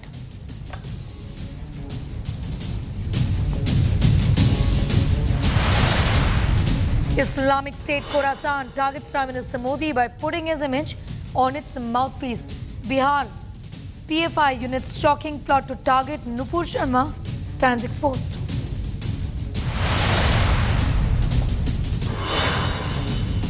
Supreme Court to hear pleas by Uddhav and Shinde camps seeking disqualification of MLAs. Uddhav loses parliament battle as well after Speaker recognizes Shinde loyalists as Sena leader in Lok Sabha.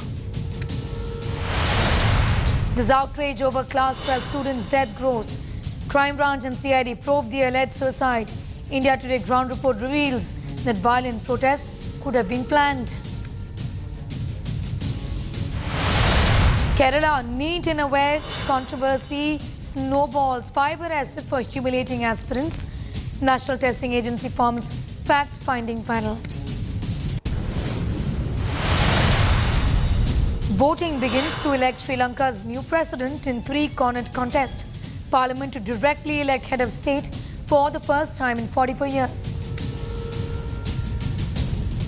Serpentine queues here at the Bureau of Immigration and Immigration at Colombo, Sri Lanka. People waiting in a queue for days to try and get a passport.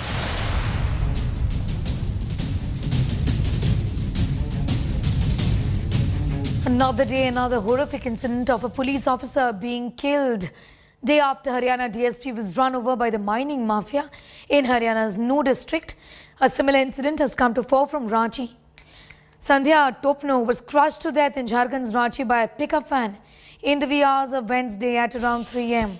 The incident took place when Sandhya was trying to stop cattle smugglers. Commenting on this incident, SSP Ranchi said the accused was arrested and the vehicle has been seized. However, the driver of the vehicle is at large. The police have started looking for the driver and is scouting the CCTV footage installed in the surrounding areas. This comes a day after DSP probing illegal stone mining was killed when he tried to stop a truck in Haryana's No district that drove into him and crushed him to death. आप कह सकते हैं कि वरिष्ठ police अधिकारी हो, कनीय police पदाधिकारी हो, किसी की भी जान कब चली जाएगी ये पता नहीं। आम आदमी तो दुभर है जीना, आम आदमी तो जीना उनका दुभर है। जिस प्रकार से पूरे प्रदेश में कानून व्यवस्था पूरे तरह से चरमराई हुई है और अराजकता ही अराजकता है और ये प्रदेश जंगल राज्य की ओर बढ़ता चला जा रहा है। This government, the lawlessness has been prevalent and the law and order machinery has totally collapsed. The fear of law, the fear of uniform has vanished. And I demand that the martyrdom should not go in vain. And the real people, the political people giving patronage to this racket, the people running this racket should be arrested. By merely arresting a driver, you have not done justice. So the people, real people, the kingpins need to be put behind the bars. The officer in question has been killed and the driver is at large. She was trying to stop cattle smugglers and was run over. This comes only a day after the DSP probing illegal stone mining was killed in Haryana. My colleague Satyajit is getting us more details on that story, on this horrific story that is the developing one from Ranchi. Satyajit, ये जो driver है जिसने ये corp की हत्या की है, ये एट लार्ज है, पुलिस इस इंसान को ढूंढ रही है, क्या अपडेट दे सकते हैं आप हमें इन्वेस्टिगेशंस के बारे में?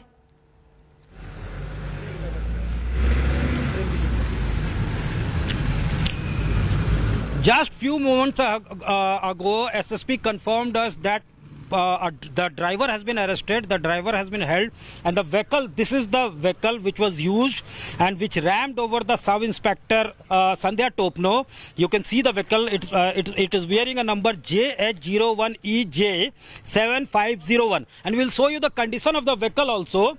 You can see the back tires. The vehicle rammed over, it crushed the sub-inspector. She was asked, police had the information that cattle smugglers are passing through the route that connects Jaltanga from Simdega towards Ranchi. It was moving towards Ranchi. The vehicle was tried to be intercepted 2 places before this, ahead of the spot where the accident took place, but the driver dodged the police checking, and now when Sandhya Topno was trying to stop the vehicle just ahead of Ranchi, few kilometers ahead of Ranchi, this helpless incident happened. This shocking incident took place, and she was slided on the road for few meters. Blood stains could be seen in the visuals. How she was crushed to death in a way, and SSP has confirmed that they are looking into the matter, they are investigating the matter from the angle of murder, and they have the information that the pickup van was carrying cattle, and on the tip of that it was asked it was asked to intercept the vehicle, but this incident took place. One person has been held. Police is looking into the matter. Police is investigating into the matter. But in the meantime, the politics has also. Satyajit, I'm going to come back to you for more on that. Be with us. In fact, we are going across live to the proceedings in the House that has just started. जाकर बैठते हैं तो अगर आप seat पर जाकर बैठते नहीं है तो मैं आपको अलाउ नहीं करूंगा। सर, आप इतने बड़े दिल से जब आप कह रहे हैं सबको अलाउ करूंगा, चर्चा कर दूंगा, जब भी ऐसे जो दिन में आके बाधा डालना ये बिल्कुल ठीक नहीं है सर। हम वर्ष में 3-4 बार बैठते हैं और बहुत लोग, बहुत एमपी, मेजॉरिटी एमपी ये चर्चा चाहते हैं, स्पेशली क्वेश्चन आवर चलाना चाहते हैं। उस तरफ भी कुछ लोग क्वेश्चन आवर चलाना चाहते हैं। इन लोगों को चर्चा करने का इरादा है या नहीं है, ये स्पष्ट करे कांग्रेस पार्टी और उनके इको सिस्टम का जो फ्रेंड्स है वो स्पष्ट करे, ये मैं आग्रह करता हूं सर। श्री उदय प्रताप सिंह। मैं आपके माध्यम से माननीय मंत्री जी से जानना चाहता हूँ कि मध्य प्रदेश सहित देश में एफसीआई के भंडारण के लिए उन्होंने खुद के गोदाम बनाए हुए हैं, लेकिन हम देखने में आता है पूरे देश में जो एफसीआई जिन गोदामों में अनुबंध के माध्यम से भंडारण करती है और जो एफसीआई के स्वयं के गोदाम है, तो जो हानि होती है, क्षति होती है एफसीआई की, वो स्वयं के जो भंडारण जहां उनके कर्मचारी अपने देखने के भंडारण करते हैं वहां ज्यादा क्षति होती है, और जो अनुबंध के आधार पर जहां पर भंडारण किया जाता है वहां क्षति कम होती है। तो आपके माध्यम से माननीय मंत्री जी से जानना चाहता हूं, क्या आगे आने वाले समय में जिस योजना में एफसीआई को कम से कम हानि हो, क्या उस दिशा में मंत्रालय आगे बढ़ेगा? माननीय अध्यक्ष महोदय, मध्य प्रदेश से जुड़ा और पूरे देश से माननीय सदस्य ने पूछा है, कुल भंडारण क्षमता स्वयं की और किराए की 413 लाख मैट्रिक टन भंडारण क्षमता है। राज्य एजेंसियों के पास 362,77,000 मैट्रिक टन। महोदय, आपके माध्यम से मैं सदस्य को बताना चाहती हूँ, 2014 के बाद से कहीं भी अन्न खराब नहीं हुआ। 2020 से माननीय प्रधानमंत्री जी ने गरीब कल्याण पैकेज लागू करके साधारण व्यक्ति को नहीं 80 करोड़ लोगों को मुफ्त में राशन दिया जा रहा है, कहीं भी अन्न की बर्बादी नहीं हो रही।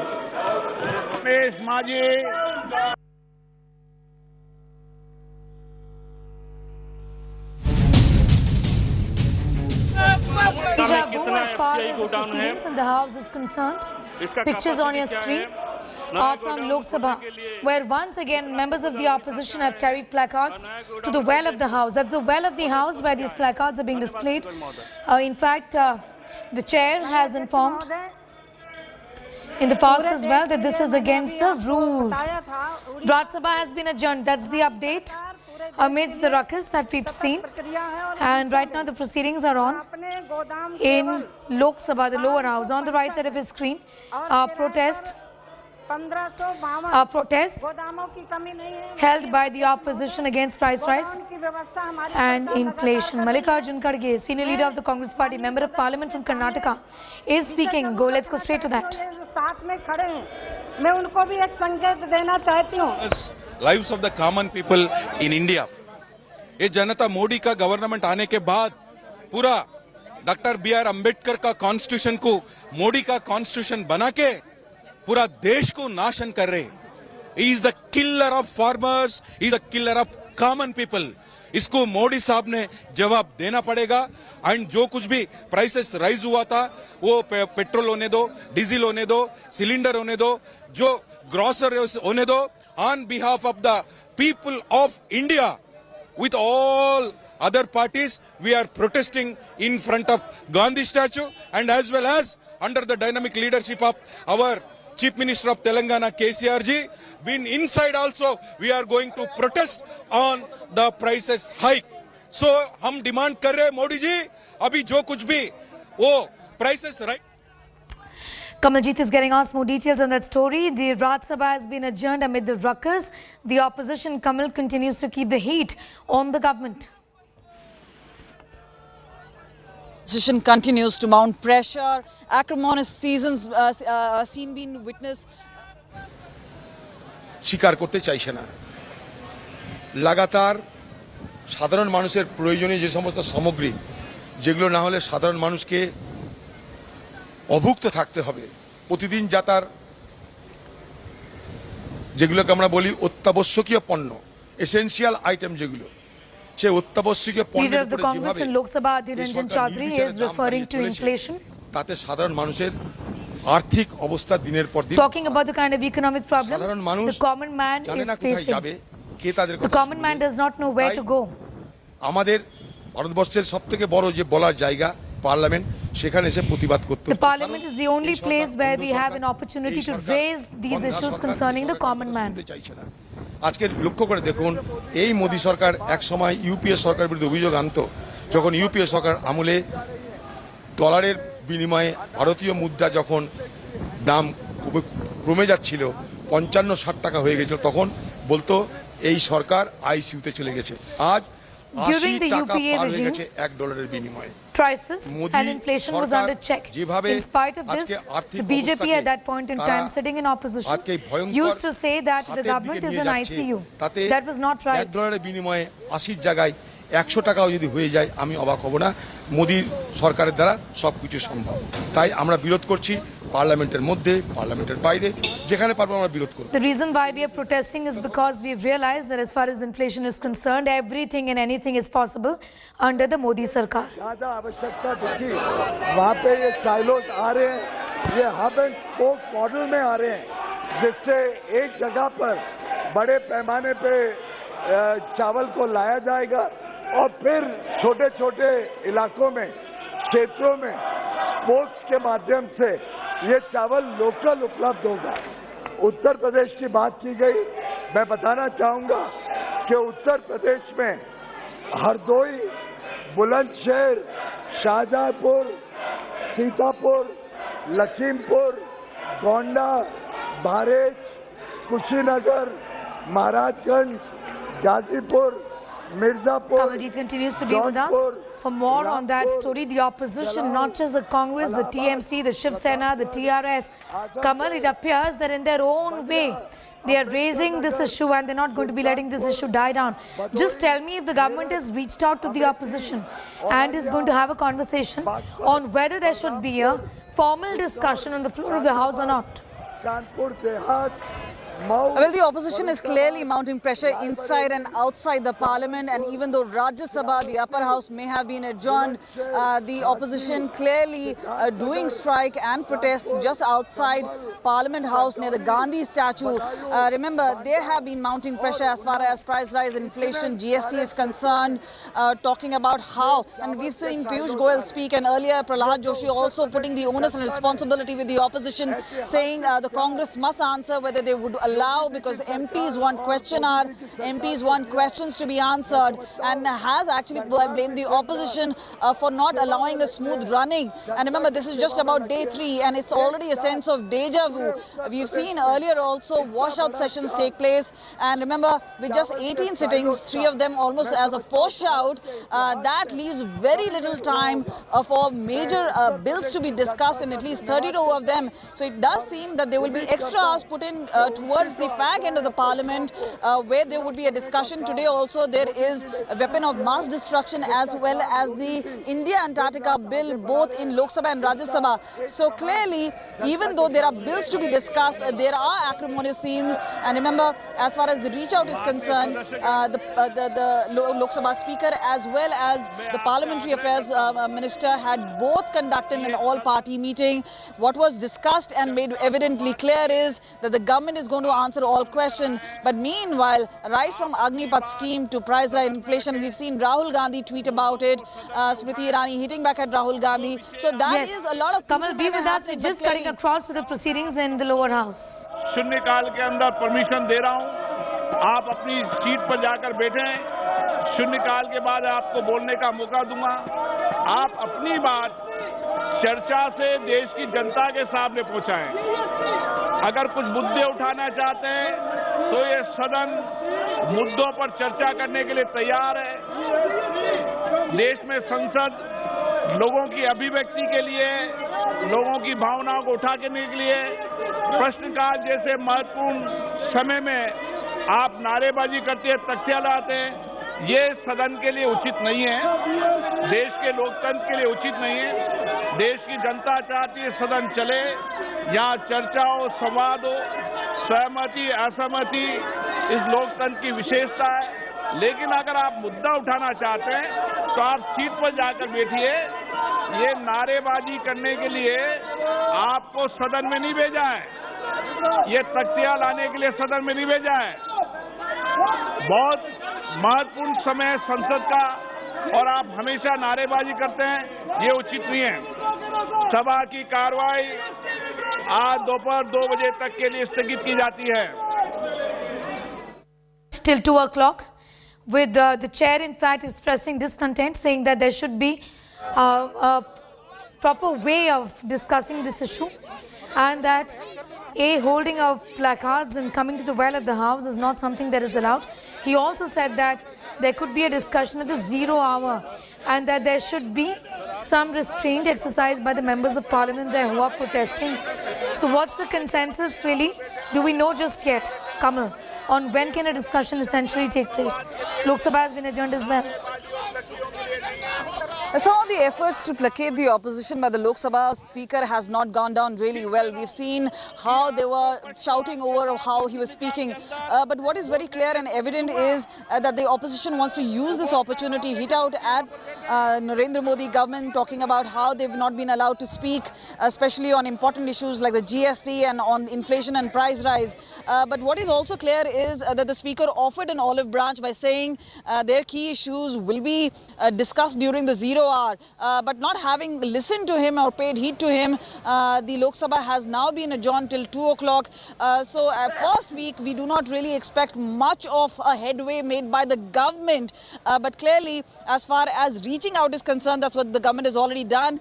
But when it comes to the floor of the house, apparently more discussion seems to be taking place outside the parliament rather than inside the parliament, which is extremely important. But yes, this is to be sorted out now, because remember, the opposition saying they are raising pertinent issues and it is the government which is shying away.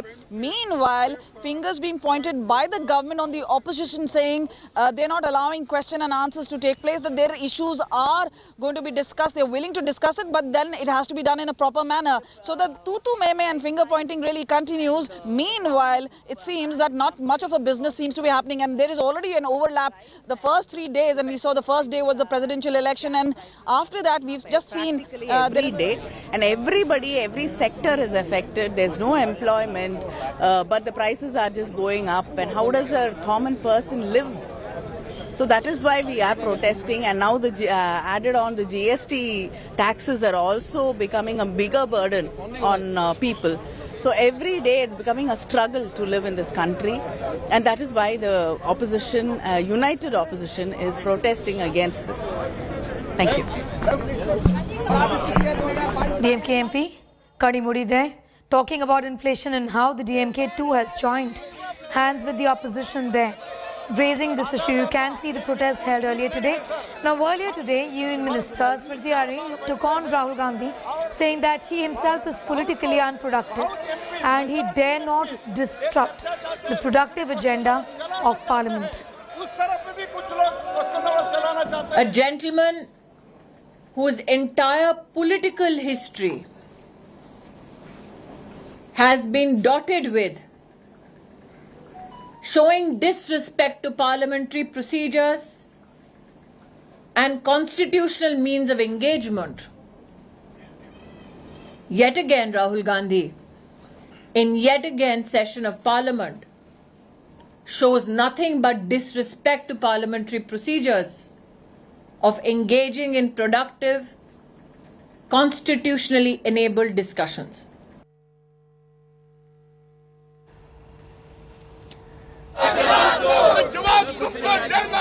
All right, Kamal continues to be with us, and these pictures, Kamal, are of the opposition, essentially all of them, right at the Gandhi statue, once again protesting, demanding answers from the government on increase in prices of essential commodities and the GST hike, isn't it? Well, the opposition may have been divided on several issues, but the GST price rise and inflation bring them together, and that is why we see the sort of hangama which is taking place both inside and outside, especially under the Gandhi statue, obviously led by Rahul Gandhi, who's been making very scathing criticism and tweeting about it. Very clearly, the opposition wants to use this opportunity to hit out at the government. Now, as far as the GST is concerned, that seems to be the latest controversy to hit the Narendra Modi government, where several of them are saying that this is an unjustified GST or a tax, many calling it the Gabbar Singh tax of sorts, and that is how the opposition wants to mount pressure. So clearly, as far as opposition is concerned, they have the issue on the platter. The only problem is that the House is not running, so the government needs to answer those questions as the opposition has been demanding. But meanwhile, when the House is not running, that is where each of them are blaming the other party for stalling the government proceedings. Meanwhile, the opposition blaming the treasury branches for not cooperating. The other saying it's the opposition which is creating a hangama. We've already seen how the Lok Sabha speaker has reached out earlier, also the Parliamentary Affairs Minister talking about it. Prahlad Joshi, be with us. We have some reactions coming in from Parliament. Sitharaman जी का आज tweet आया, मुझे शर्म आ रही थी। अगर मुझे सामने में बैठाई तो मैं जरूर पूछूंगी कि आप कह रही हैं कि ये टैक्स बचाने के लिए जीएसटी लगाए, किसका टैक्स बचा रहे हैं? गरीब 10 रुपए की लस्सी पिएगा तो उस पे टैक्स बचा रहे हैं? करोड़ों लाखों रुपए का घोटाला एनपीए का हुआ, वो कहाँ गया? नोटबंदी में आपने किसके लिए की थी? आज जिस तरह से स्मृति ईरानी को सिर्फ कभी दिखते हैं तो राहुल गांधी दिखते हैं, क्योंकि उनको सपने में भी राहुल गांधी दिखते हैं, क्योंकि उससे ज्यादा प्रोटेस्ट। और स्मृति ईरानी का सीधा सा सवाल है कि राहुल गांधी तो संसद में सवाल पूछते नहीं है, हंगामा ऊपर से पार्लियामेंट। देखिए, स्मृति ईरानी सबसे कम अटेंडेंस है, 40%। स्मृति ईरानी जी को आप उनको बोलिए प्रधानमंत्री की अटेंडेंस बताएं, प्रधानमंत्री की अटेंडेंस बताएं। हम उनको इनवाइट करते हैं कि स्मृति जी आप भी महिला हैं, परांठे बना के मक्खन लगा के और छाछ के साथ आप भी खाती होंगी। 410 रुपए का गैस सिलेंडर था तो आप त्राहिमाम हो रही थी। क्या अभी सत्ता का सुख इतना बढ़िया हो गया कि आपको 1100 रुपए का सिलेंडर महंगा नहीं लग रहा? आप शायद अमीर हो गई होंगी, लेकिन गरीब आज जहाँ पे अमेठी में आप घूम घूम के जो आप ड्रामा और पखंड कर रही है ना, वो 10 रुपए की छाछ पीता है। क्या उसके लिए आप जीएसटी को कम करने के लिए अपनी ही सरकार से लड़ेंगी? ये ड्रामेबाजी बंद करें और जो ये गरीबों के भोजन पे, पेट पे जो लात मारा गया है, इसकी जीएसटी को निश्चित तौर से हटाना चाहिए। Ranjit Ranjan of the Congress party there, in fact defending Rahul Gandhi. She has put some specific questions to Smriti Irani, Union Minister, who took on Gandhi earlier today, asking if whether gas cylinder worth 1100 rupees is something that she doesn't find very expensive. Kamal continues to be with us. Kamal, in fact, the Congress and the opposition there talking about the manner in which when the BJP was in opposition, I remember this very, very well, they took on the Congress on rising prices and inflation. Smriti Irani particularly was the face of the agitation when the prices of cylinders were hiked, isn't it? Absolutely. This is going to really haunt the Narendra Modi government, especially in terms of the hike which has been done and GST, the rising US dollar against the rupee, and that is where things seem to be very, very difficult as far as the government is concerned. Perhaps what is an uphill task is how to run the parliament amidst all these protests, and clearly this is a government which has been called anti-poor by opposition, especially the Congress party, saying that the opposition which has been mounting pressures, especially led by Rahul Gandhi, who's been tweeting about it, who's been talking about how GST has made life very, very difficult for the Aam Aadmi, the poor person of the country, and Ranjita Ranjan only taking this forward. In fact, hitting out at Smriti Irani, saying that there is a criticism, and remember, as far as the animosity, not just from the constituency fight itself, but also she has been used very effectively to counter Rahul Gandhi in the past as well. But meanwhile, the opposition seems to be mounting pressure. They're demanding answers. They also Kamal, in fact, I'm going to come back to you for more on that story. I have to shift focus immediately. We have some news of the ABVP staging a protest in Kollam over the controversy in Kerala of the NEET controversy. Shibi Mole is getting us more details on that story. Those are pictures, in fact, right now that Shibi is sending us from Thiruvananthapuram. Shibi, what can you tell us? Show us more. Sneha, there's protest taking place outside the college right now. The BJP is taking out a protest outside. They're questioning, like, is this how the exams should be conducted? This is not how it should be conducted. They're also raising questions and slogans. They're raising slogans in favor of the 2 staffs that were arrested from the campus, 2 women who were arrested. They were working as sweepers here, and they're asking like this is not how the case should be done. You can't frame 2 innocent women who are from a poor background. You're just framing them to safeguard many big faces is what they're saying. They're asking they should be released. They should not be framed in the case. And they're saying that they're going to protest. Yesterday we saw a lot of protests taking place outside the campus. In the morning there was Congress students wing followed by the CPIs and CPIM student wing also protesting. Everybody coming together, gathering outside the college together, protesting in huge numbers.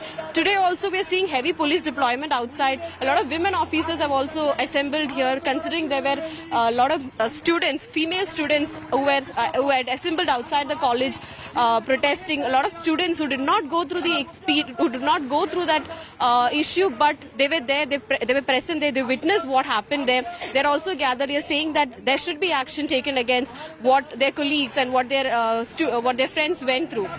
So this is the base. This is what we're picking up from the ground. Protests going on, massive protests. We're expecting more march and protest in the coming hours. Sneha. Well, absolutely. And as far as this controversy is concerned, the Kerala government has clearly said that we essentially have got nothing to do with it. This was organized by NEET. However, the government says that they've done the needful in terms of taking action. Those guilty, prima facie at least, have been arrested.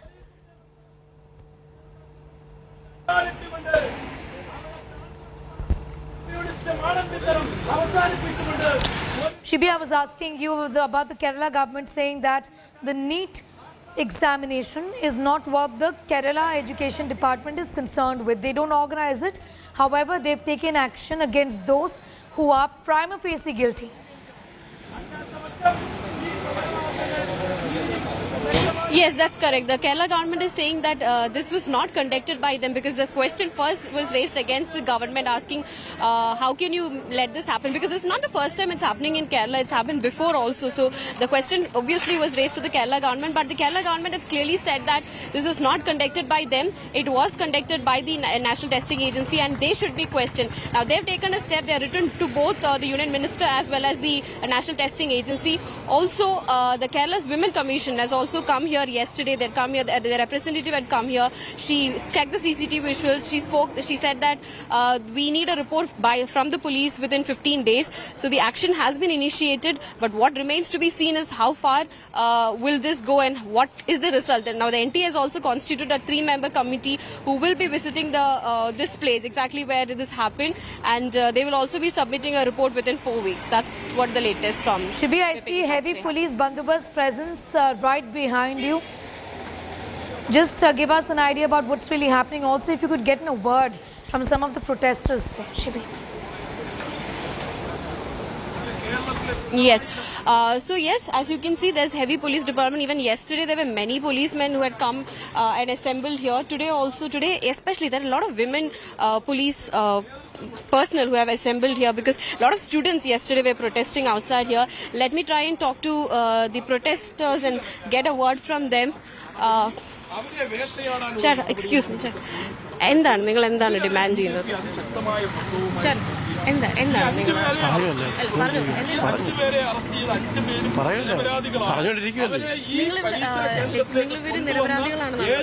ഇപ്പൊ arrest ചെയ്തേക്കുന്നവർ നിരപരാധികളാണ്. അവര് 500 രൂപയ്ക്ക് വേണ്ടിയിട്ട് ഒരു ദിവസത്തേക്ക് വന്നവരാണ്. അവര് ഞങ്ങൾ വ്യക്തമായിട്ട് അറിയാവുന്ന വീടുകളിലെ കുട്ടികളാണ്. അവരെ അറസ്റ്റ് ചെയ്താൽ നീചമാണ് അവരെ ചെയ്തേക്കുന്നത്. ഇന്നലെ ആ കുട്ടികൾ കരഞ്ഞുകൊണ്ടാണ് ഇറങ്ങിപ്പോയത്. ഇന്നലെ അവരെ ജയിലിലടച്ചേക്കുക. യഥാർത്ഥ കോളേജ് യഥാർത്ഥത്തിലുള്ള ആൾക്കാരെ അറസ്റ്റ് ചെയ്തിട്ടില്ല. അവരെ അറസ്റ്റ് ചെയ്യണമെന്നാണ് ഞങ്ങൾ ആവശ്യപ്പെടുന്നത്. Sneha, they're telling us that the 2 women who were arrested, they have not done anything. They had no idea what was happening. So the actual people who were behind this has not been arrested. They're using these 2 people, and we are actually protesting against that, is what they're saying. The college authorities, they're saying that the college authorities try to escape the issue by framing these 2 women. That's what they're saying, and they're saying that they've known these people since many years. They're working here for such a small amount, and this is not how they should be treated, is what they're saying. Even when the arrested women, they were also saying that they also have daughters of this age, and this is not, they will not be a part of something as horrible as this, is what the arrested women were also telling. Shibi Mole getting us all of those details from where these protests are taking place, and this matter isn't going to be dying down anytime soon. Shibi, at the end of the day, this is humiliation of students who are going to take their exams, and this has caused just so much outrage, and rightfully so. Shibi, give us an idea about the total number of students who have registered a complaint.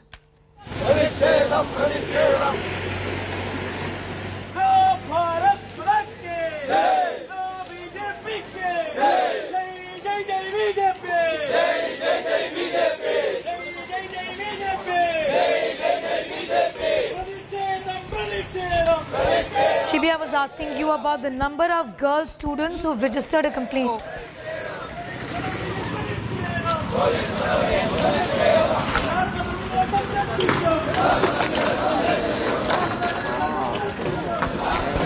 Okay, we'll connect with Shibi, and who's keeping a very close eye on all of those developments from Kerala. She was getting us a report from Thiruvananthapuram. For the moment, it's time for a quick commercial break, and news continues in just 2 minutes.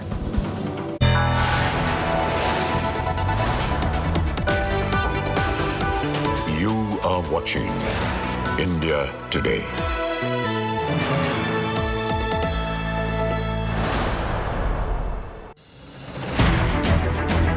I don't read the news. I read between the lines to tell you the true version of events, the true story of our times. To document grief, the toughest assignment for any journalist to be. From those who matter, Women politicians going to stick up for each other. of those who should matter, I document the truth. I don't distort the truth. I don't glamorize the truth. I don't gloss over the truth. The ghosts of India's contentious medieval history have come knocking again. I hustle for the truth, on the ground, in the newsroom, in the studio. I don't try to grab eyeballs. I inform you to make you see the point. To the Point with Preeti Chaudhary. At these times, only on India Today.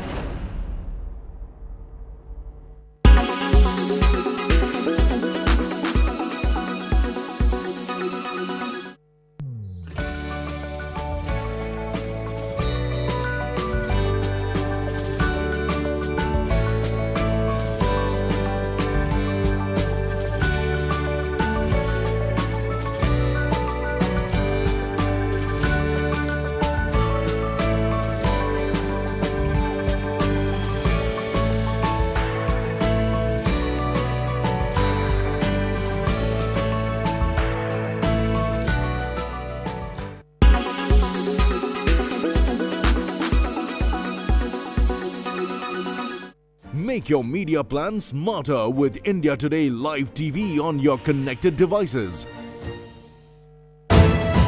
You are watching India Today.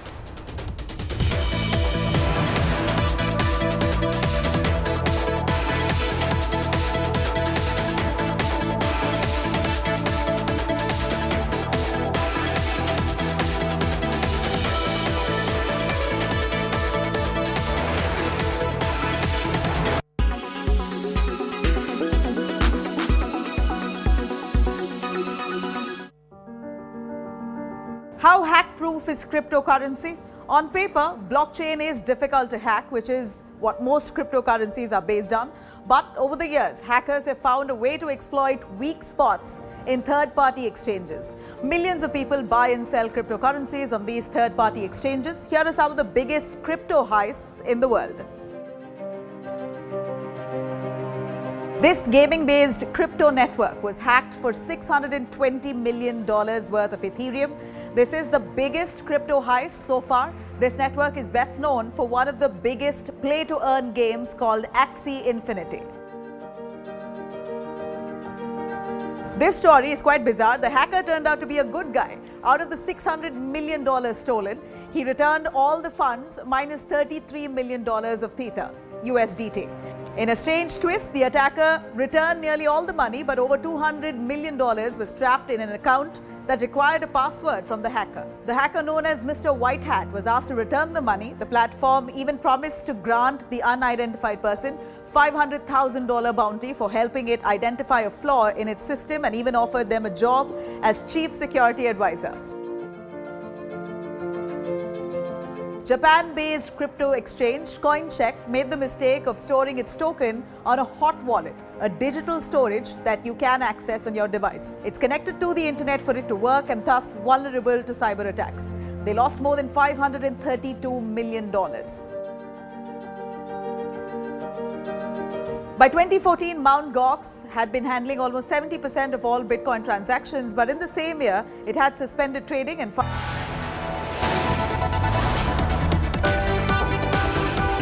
You are watching India Today.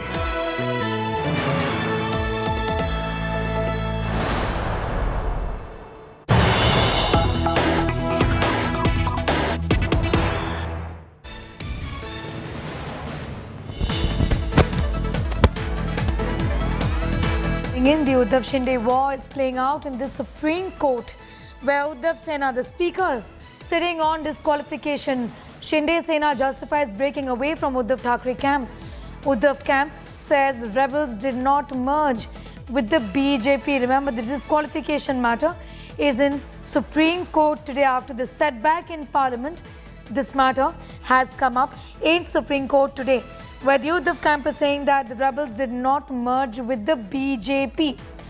Uddhav Sena camp saying that the speaker is sitting on the disqualification. The Shinde Sena camp is justifying breaking away from Uddhav Thackeray is what we are learning.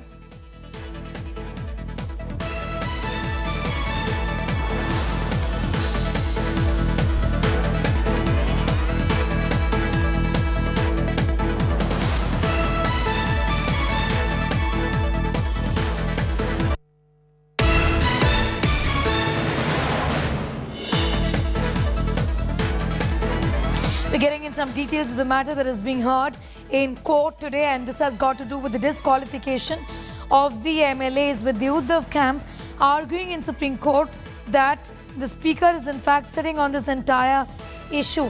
Also, the Shinde Sena camp has justified breaking away from the Uddhav Thackeray camp.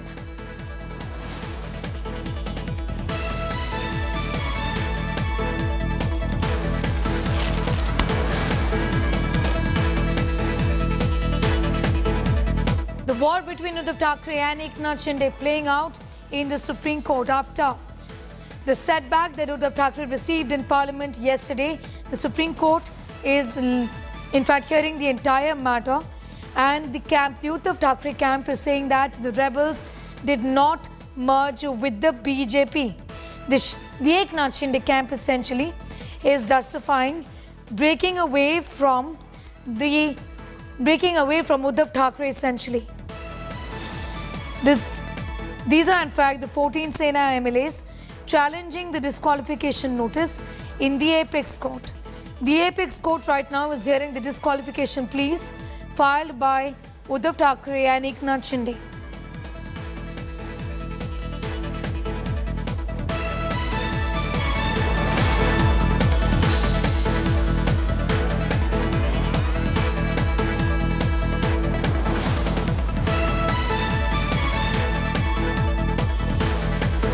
I'm going to go across to Nalini for more details on that story. Nalini, just break this down for us. What's really happening in court as far as the arguments on both sides concerned?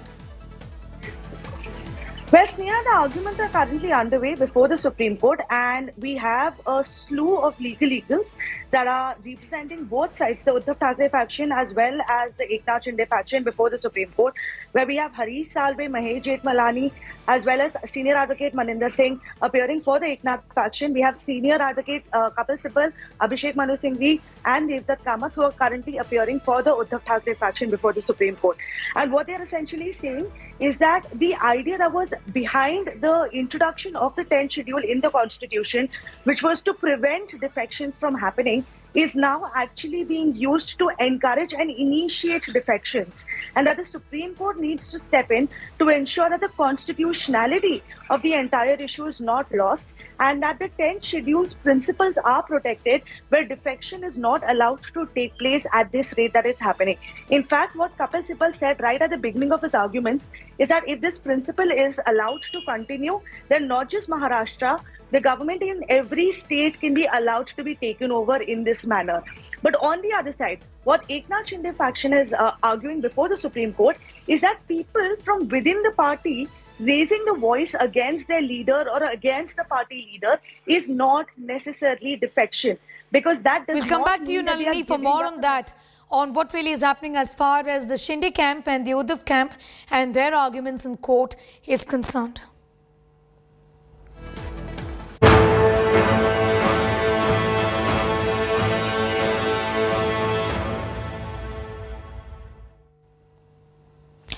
DSP of Nu, Surinder Singh, remember, was brutally murdered yesterday. He was crushed by the mining mafia in Nu district. And right now joining me is Makhan Singh, the brother of late DSP Surinder Singh.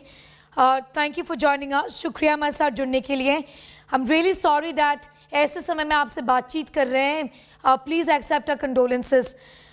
पूछना चाहूँगी मैं, ये हुआ है आपके भाई के साथ, जो पूरा देश है वो शॉक में है कि किस तरीके से माइनिंग माफिया अटैक करती है, एक ऑफिसर को अटैक करती है और मर्डर करती है.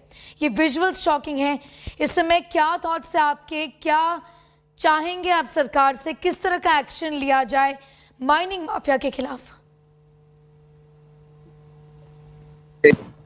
मेरा भाई छोटा सुरेंद्र सिंह प्रदेश के लिए शहीद हुआ है और उसका बेटा जो भी आज शाम को कनाडा से आएगा, लॉ ग्रेजुएट है और जुडिशरी के एग्ज़ाम के लिए वो पढ़ाई कर रहा था वहाँ पर, और उसको सरकार ने जो भी निर्देश दिए हैं, मुख्यमंत्री जी ने बताया है कि सुरेंद्र सिंह के परिवार पर हमारा हाथ है और वो उनको फाइनेंशियल असिस्टेंस देंगे और उनको बेटे को परिवार में नौकरी देंगे. तो मेरा भाई सुरेंद्र का बेटा जो उसी पद के काबिल है, तो उसको उसी पद पर रखा जाए, और लॉ ग्रेजुएट है, बड़ा इंटेलिजेंट है, और आप कल वो आएंगे तो शायद आपसे बात भी हो जी. हाँ, तो उसकी जुडिशियल इंक्वायरी और सीबीआई से जांच हो और इस कॉन्स्पिरेसी के लिए पता लगाया जाए कि वो जो सिक्योरिटी में जो गनमैन था, तो ड्राइवर था, कुछ और फोर्स थी, उनके बारे में वो कह रहे हैं कि वो तो गाड़ी से कूद के और अपनी जान बचा ली. तो क्या उनकी ये ड्यूटी नहीं थी कि वो बीएसपी जो आला अधिकारी हो उस इलाके का, उसको प्रोटेक्ट करे? उसको प्रोटेक्ट करने की बजाय वो आप कूद के और चले गए. ऐसा हमें मीडिया के माध्यम से एफआईआर दर्ज करवाई गई है, उससे हमें थोड़ी जानकारी मिली है. इसलिए हम ये मांग करते हैं कि मेरा भाई का बेटा, उसको डिप्टी के पद पर रखा जाए और जो पद क्वालिफिकेशन के हिसाब से उसका जरूर ध्यान रखेंगे जी. और सरकार ने कहा है कि उनको मदद देंगे और नौकरी देंगे, तो नौकरी के लिए ये उसके लिए हमारे बेटे जो हमारे भाई के रूप में हमें नजर आए हैं उसी पर. मकर सिंह जी, हौसला रखिए, हम आपके साथ हैं इस दुखद समय में. पूछना चाहूँगी, सुरेंद्र सिंह जी के साथ जो हुआ, वो इस साल रिटायर करने वाले थे, अपराइट ऑफिसर थे. किन हालात में ये इंसिडेंट हुआ कल? वो एक सीनियर ऑफिसर है, उनके साथ कौन था और उन्हें ही कैसे ये टारगेट किया गया है? माइनिंग माफिया ने उन्हें ही टारगेट किया, ये हुआ कैसे? ये माइनिंग डिपार्टमेंट का काम है जी. और वो एसएचओ से और लोकल पुलिस जिसके एरिया में जहाँ भी एक्टिविटी इस तरह की होती है, तो उनका काम होता है. तो सिक्योरिटी प्रोवाइड करना तो पुलिस का है. जब वो माइनिंग डिपार्टमेंट मांगेगा और उन्होंने इस प्रकार की कोई अगर एक्टिविटी थी तो एसएचओ को मालूम होना चाहिए था, और डायरेक्टली इनको किस तरह उन्होंने कॉल किया है, किसने किया है, कैसे बुलाया है, इसके पीछे किसका हाथ है, और उस डंपर से जिससे इस प्रकार की वारदात की गई है उस मुलाजिम की या उसके साथ 3-4 आदमियों की बात नहीं है, उसका मालिक कौन है और वो किस ठेकेदार के तहत वो काम करते हैं, ये सभी चीजें भी जांच का विषय है। जी बिल्कुल। इन सभी में और इनके ऊपर किनका हाथ है, उनके ऊपर सख्त कार्रवाई होनी चाहिए। मैं फिर से पूछना चाहूंगी, क्योंकि आप जानते हैं ये कैसे यहाँ पर प्रोसीजर, आप कह रहे हैं कि ये डीएसपी लेट सुरेंद्र सिंह जी का काम ही नहीं था, वो जो गए ये माइनिंग माफिया में उन्हें कॉल किया गया था, तो एक कोई कंस्पिरेसी है, आप इस पे कोई कंस्पिरेसी देख रहे हैं? हाँ बिल्कुल, ये शक के दायरे में इसलिए है ना जी कि उसको डायरेक्टली फोन करके कांटेक्ट करके और बुलाया जाता है या वहां पर संदेश दिया जाता है, तो पहले तो एसएचओ को कहते, वो एसएचओ प्रोवाइड करता ना, और माइनिंग के अधिकारी होने चाहिए, उसके आए बिना सीधा ही वो करना, वो माइनिंग अधिकारियों की भी तो लापरवाही है, और एसएचओ और माइनिंग डिपार्टमेंट वो इसमें जांच में शामिल होने चाहिए, और उनकी कॉल ट्रेस में जिस अधिकारी से बात की गई है या जिस नंबर लास्ट में जो कॉल की गई है वो हमारे अभी उन्हीं के पास ही है, और डीजीपी साहब खुद कल मौके पर मौजूद थे, तो वो जांच का उन्होंने आश्वासन दिया है सरकार ने, और हम उनकी बात से सहमत हैं कि गृह मंत्री साहब ने और मुख्यमंत्री जी ने आश्वासन दिया है, तो उसके अनुरूप सख्त कार्रवाई करेंगे। और उन्होंने कहा है कि गृह मंत्री जी ने कि हम पूरी फोर्स चाहे कितनी डिप्लॉय करनी पड़े, हम पूरी फोर्स लगाएंगे, कितने आदमी लगाने पड़े, हम जांच करके और तय तक पहुंचे। माइनिंग माफिया के टारगेट रहे हैं सुरेंद्र जी के बारे में पूछना चाहूंगी मैं, मक्खन सिंह जी किस तरह के इंसान थे, इस साल रिटायर भी होने वाले थे, सीनियर ऑफिसर थे, अपराइट ऑफिसर थे, उनके बारे में हमें बताइए। उन्होंने बहुत नेकी और ईमानदारी से नौकरी की है जी, और इसी का खामियाजा भुगतना पड़ा है, क्योंकि बहादुर तो थे ही थे, खैर दलेर थे और ईमानदार बहुत थे, इसमें कोई शक शंका नहीं है, और पर्यावरण प्रेमी थे, और वो हर टाइम ड्यूटी के लिए पाबंद रहते, ड्यूटी के लिए पूरे समर्पित थे, और जैसे ही संदेशा मिलता था, जहाँ भी होता था, तो वो वही मौके पर ही जाते थे। मक्खन सिंह जी शुक्रिया हमारे साथ जुड़ने के लिए, ऐसे दुखद समय में आपने हमसे बातचीत की, बहुत बहुत शुक्रिया, and please once again do accept our condolences. With that report, it's time for a quick commercial break. Here on the other side, we're getting you details from Sri Lanka, where voting has begun to elect the new president in the beleaguered nation. This is a three-cornered contest. We're telling you more on that story in just a bit.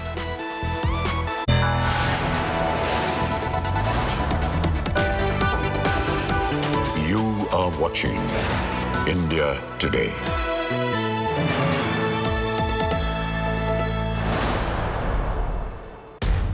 इस समय पूरी दुनिया में लोग confused हैं। वो समझ नहीं पा रहे हैं क्या सही है, क्या गलत है, क्या सच है, क्या झूठ है, और ये स्पष्टता हम आपको अपने इस नए शो में देंगे। सब कुछ ब्लैक एंड व्हाइट में बताएंगे। इस शो में मेरे बालों के अलावा कुछ ग्रे नहीं होगा।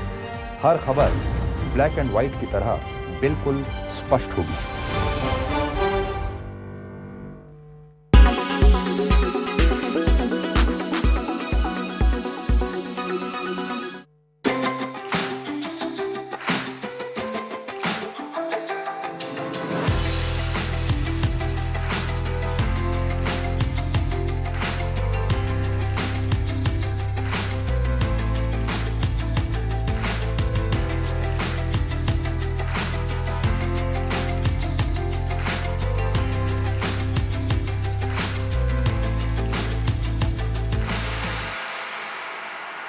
We are humbled by this achievement. It gives us a great sense of responsibility to do more for the country. That has now seeped into the institution. All faculty, staff and students have this pursuit of excellence.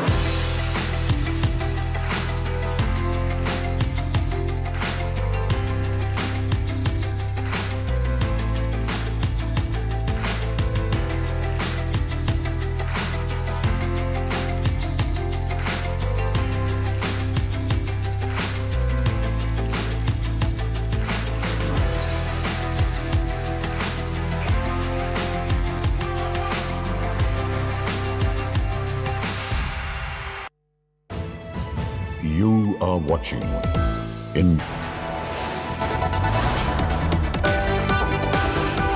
You are watching India Today.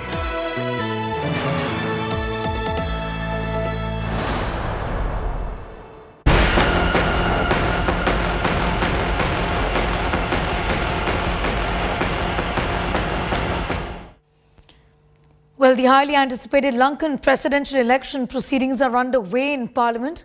Acting President Ranil Wickremesinghe and lawmakers Duras Allah Peruma and Anura Kumara are the contenders. A close fight between acting presidents Wickremesinghe and opposition candidate Dulas Allah Perumara. Acting President Ranil Wickremesinghe, who has been the Prime Minister 6 times, is going to be the presidential candidate for the ruling SLPP. Wickremesinghe is going to be facing off against Dulas, who is a 63-year-old staunch Sinhala Buddhist nationalist, and Anura Kumara from the leftist party Janata Vimukthi. Sajid Premadasa decided to withdraw from the presidential polls and has extended support to Dulas. Gaurav Sawant is getting us more details on that story, joining us from Colombo right now. Is it a closely contested contest? What does it really look like, Gaurav, if you could tell us more? We'll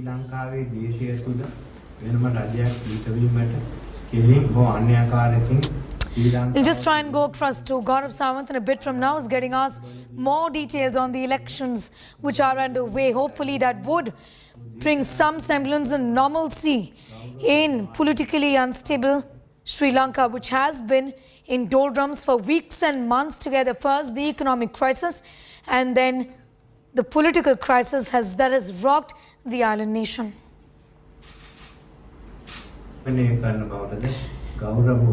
Presidential elections are underway. The front runners, Ranil Wickremesinghe, who is the Prime Minister, has been the Prime Minister 6 times.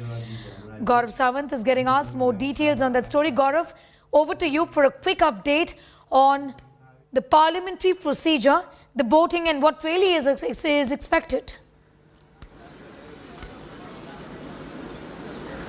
So voting is currently underway in the Sri Lankan parliament to elect a new president, and the tenure of this president would be the remainder tenure of Gotabaya Rajapaksa, who was forced to flee this country by the angry street. So till November 2024, the next president would be in the president's office. So it's being said it's likely to be a very close-cornered, it's a three-cornered election. It's likely to be a close battle between Ranil Wickremesinghe, who has an edge. He has an edge. He's been 6 times Prime Minister. He not very popular, considering he's considered very close to the Gotabaya Rajapaksa dispensation, and he's desperately tried to distance himself from Gotabaya Rajapaksa. Now, the main contender till yesterday was Sajid Premadasa, the opposition leader, the leader of opposition, but he stepped aside in favor of Delis Aluprema, saying that it's for the country's unity that they want Delis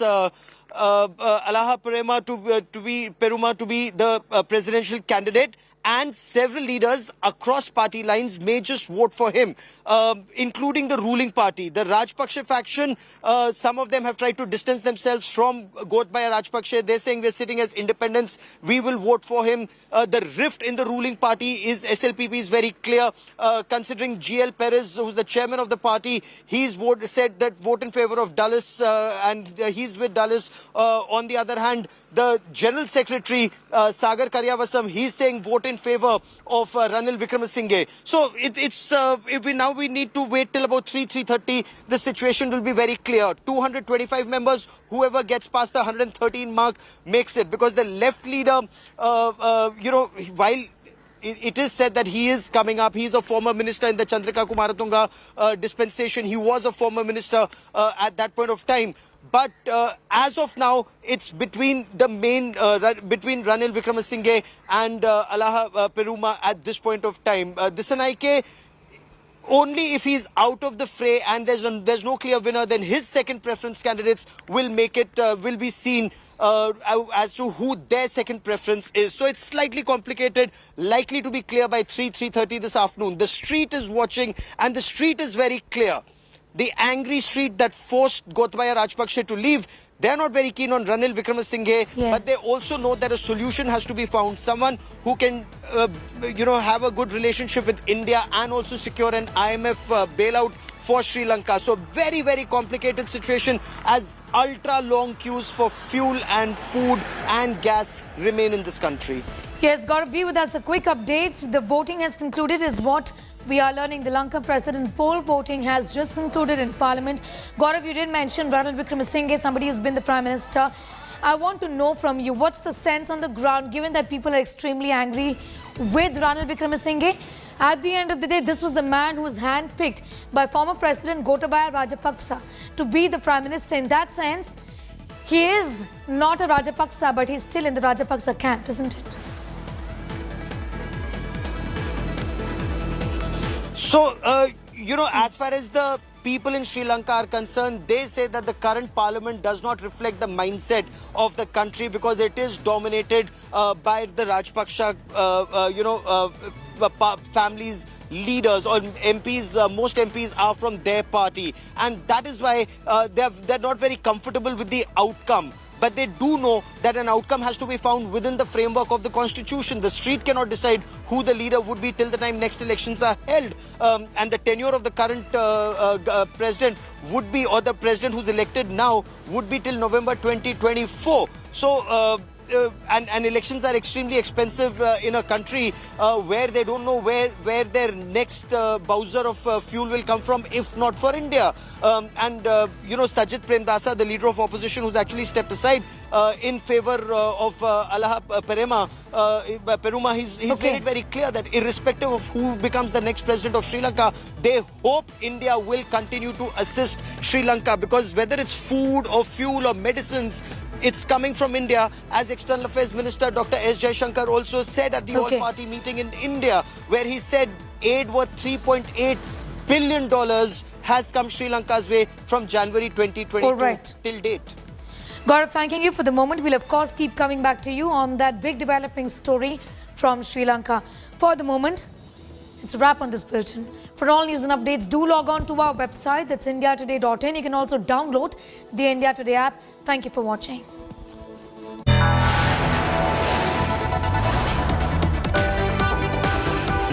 You are watching India Today.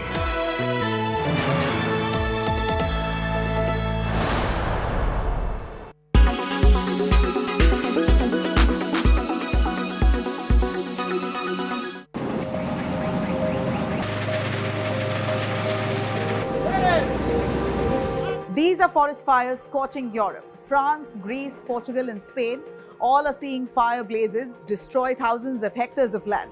Thousands have been forced to flee their homes.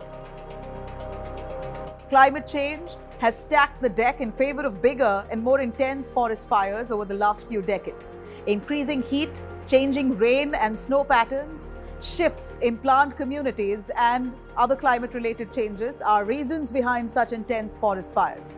Wildfires require the right climatic conditions, burnable fuel and a spark. Europe has been unusually dry and hot spring has left the forest soil parched. This is why the region has now been hit by an early wave of forest fires. Experts have agreed that extreme climate change like dryness and heat is intensifying fires. In Portugal, firefighters have been struggling to control fires. The temperature there has hit 47 degrees Celsius. And its mainland had its territory in extreme drought. In the last 7 days, 659 people have died due to heat waves. In Spain, there were 30 cases of forest fires across the country. Spain has been experiencing a nearly week-long heat wave with as high as 45.7 degrees Celsius. France's bone-dry condition has wildfires spreading over 11,000 hectares in its southwestern region. More than 1,200 firefighters are currently engaged in stamping out the blaze. Greece saw 71 blazes breaking out in 24 hours. Fire poses direct risk to people's life and property. Moreover, wildfire smoke, particularly the concentration of PM 2.5 or particles smaller than 2.5 microns, can affect the respiratory and cardiovascular systems. Public health. All political parties traveling from different parts. Armed with facts, Looking at political back. she takes the news by its horns. Do you think the the future of these students are not hampered? Fierce, bold, and direct, setting the tone for the biggest stories from every corner and every angle.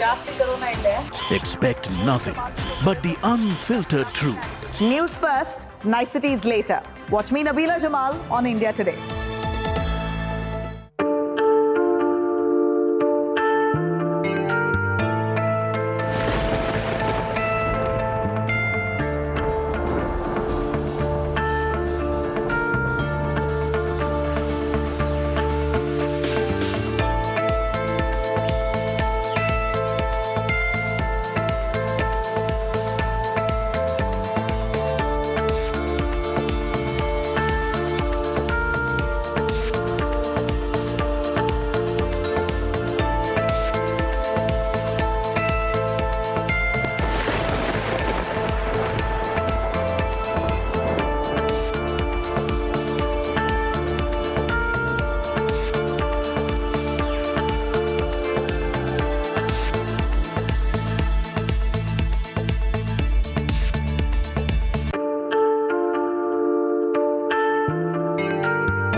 In yet another controversy surrounding the Agnipath scheme, the opposition has hit out at the government, saying that the government wants Jati Veers instead of Agni Veers because the government is now asking for a caste column to be filled when Agni Veers are filling in the application. The opposition and even the army has now hit back, saying not Jati Veers, the opposition are Farzi Veers. What's the entire controversy? The big face-off between Sanjay Singh from the Aam Aadmi Party and Sudhanshu Trivedi from the Bharatiya Janata Party at 7:30 p.m. on To The Point this evening. Co-powered by The World Comes Together at Sharda University. In association with Green Lamb Laminates, Har Gustakhi Saaf.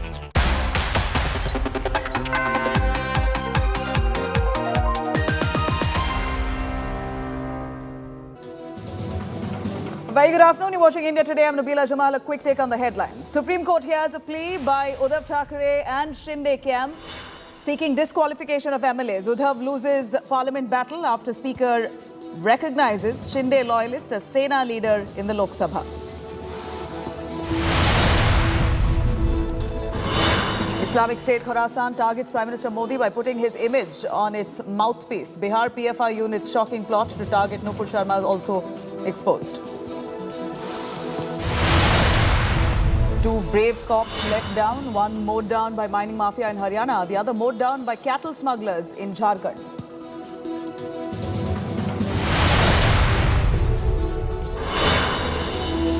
An outrage over Class 12 students' death grows. Crime Branch and CID probe the alleged suicide. India Today ground report reveals that violent protests may have been planned.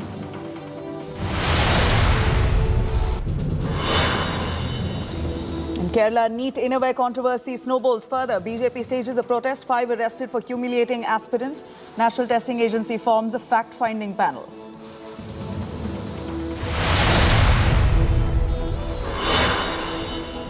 And voting concludes to elect Sri Lanka's new president in 3-cornered contest.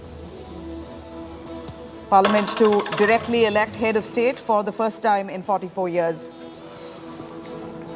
Serpentine queues here at the Bureau of Immigration and Immigration at Colombo, Sri Lanka. People waiting in a queue for days to try and get a passport.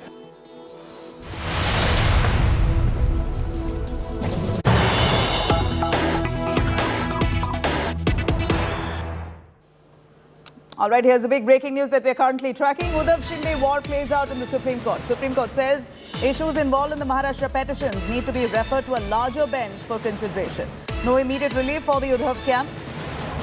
At this point, the Supreme Court now referring the Sena versus Sena battle to a larger bench. Remember, this is a complicated case, undoubtedly happened in the past. Yes, it is a long process for a party to claim complete rights. Here we're looking at the Shinde camp, who have broken away from the primary, the mothership of the Shiv Sena, and claim that they are the real Shiv Sena. At this point, we believe there is no relief so far by the Supreme Court. The Supreme Court now referring the matter to a larger bench. Let me quickly bring in Ritvik Balekar live from Mumbai. We also have Nalini Sharma live from Delhi joining us. A quick word, Nalini, since you're tracking the court. All right, before that, Ritvik Balekar to bring us more. Ritvik, a quick word on the developments right now in the Supreme Court. We believe it's been referred to a larger bench now. So are we looking at it as a setback for Uddhav Thackeray and camp?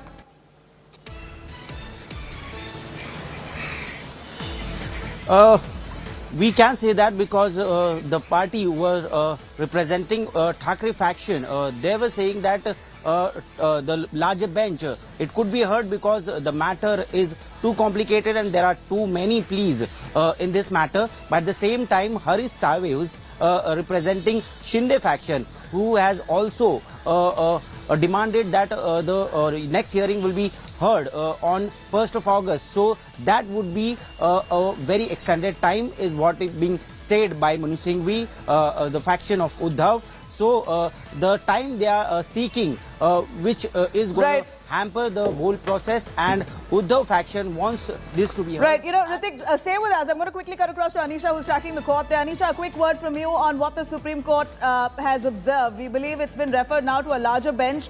And give us the complexities of this case at this point.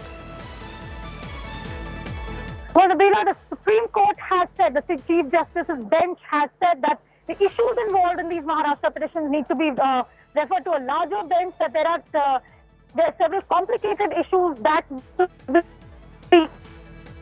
is a question of the split within the party, whether the question of the powers of the governor, this is the question of the powers of the assembly to hold the floor test, and when there is a question of disqualification that is pending. Now, the court had initially also raised the issue of what happened, what is the exact status of the Shiv Sena, if there exactly is in the party controls the party, if there is a split, then what exactly is the legal status? All of those issues will also have to be considered by the courts. Now, senior advocate Harish,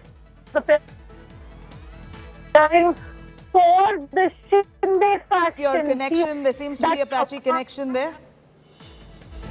Anisha, we're going to try and fix Anisha's connection. In the meanwhile, Ritvik, who still stays with us. Ritvik, over to you, a quick word on the Shinde and the Uddhav camp.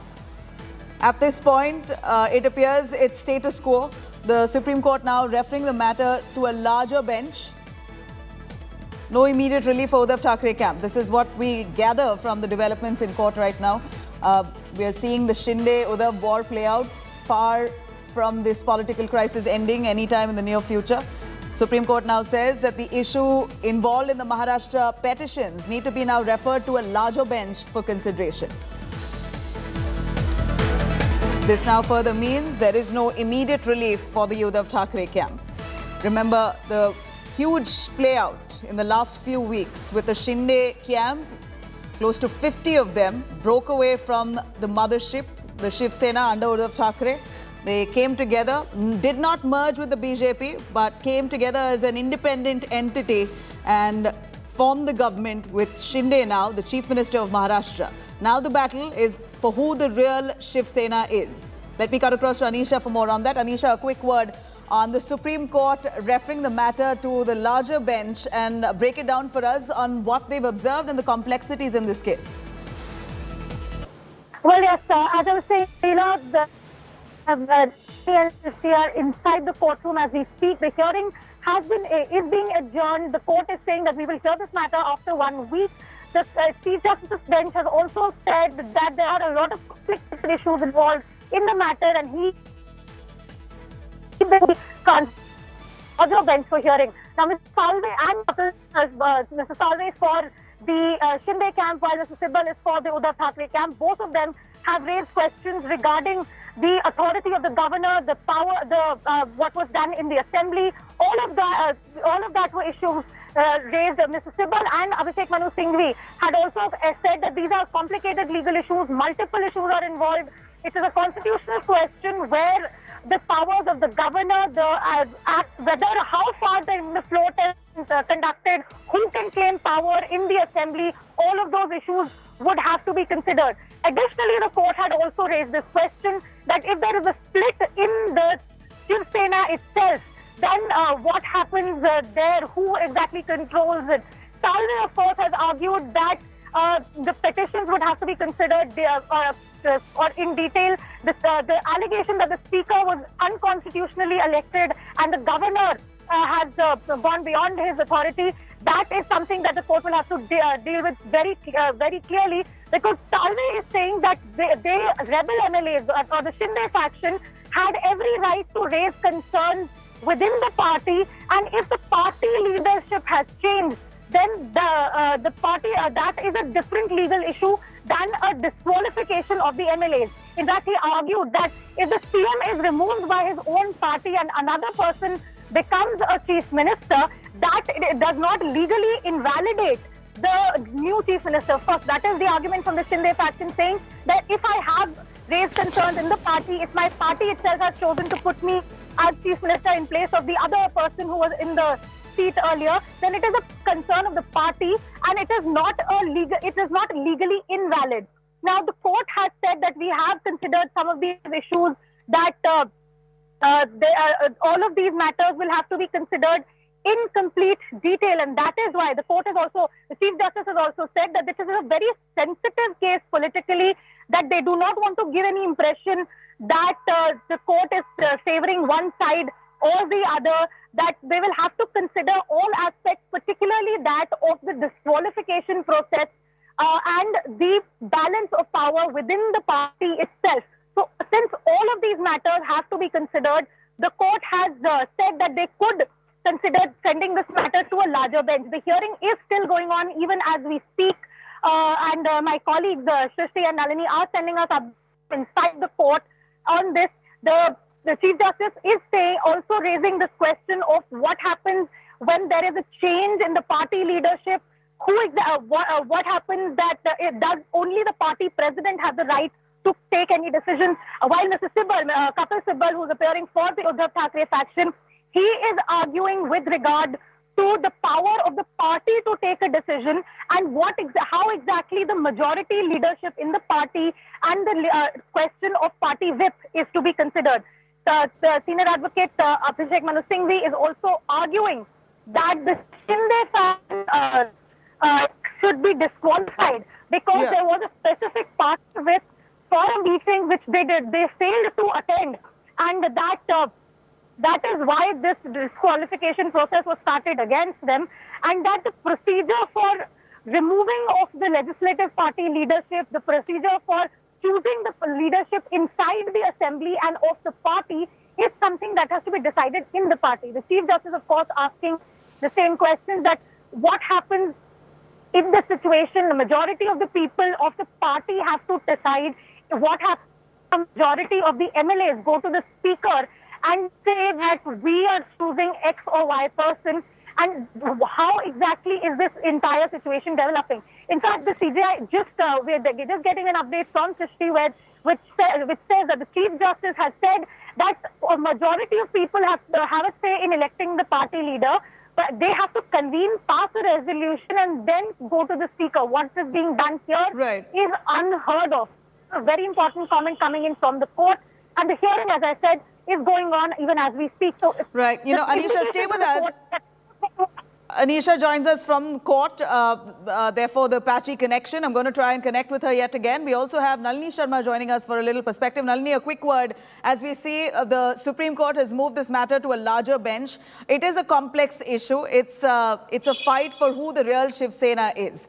All eyes on the Supreme Court and what it does. Meanwhile, we're looking at Shinde not leaving any stone unturned. He's already reached out to the Election Commission, short of a letter, staking claim for the party symbol. So developments are happening on the contrary, while the Supreme Court now moves the matter to a larger bench. Do take us through the basic context of this petition before court. What was the Supreme Court really hearing?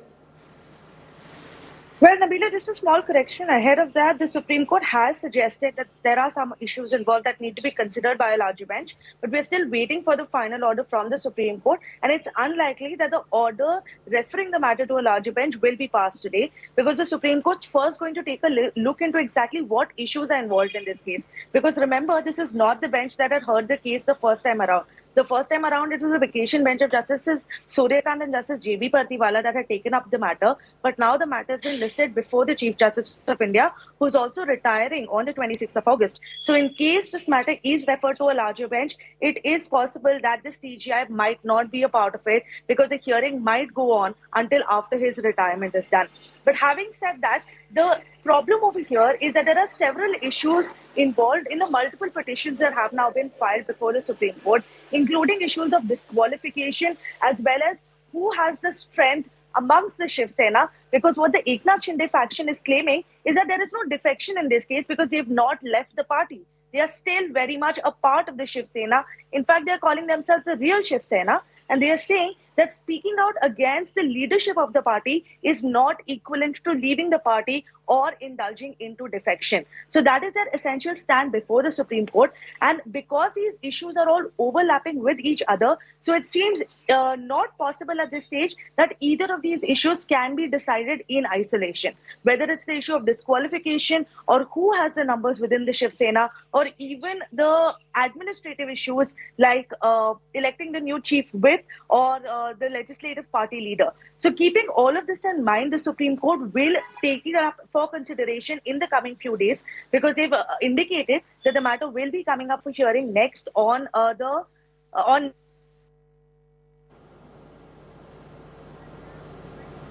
All right. I'm going to try and patch Nalini on that. But here it's quite evident at this point, what we understand is that the Supreme Court is mulling over moving the case to a larger bench. The confirmation is yet to come. The hearing is yet underway. Anisha, they're tracking those developments in court.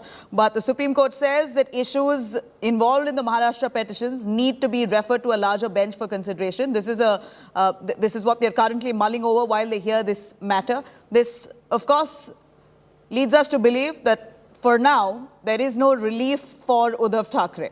Remember, Eknath Shinde working on overdrive. In the meanwhile, he's already reached out to the Election Commission.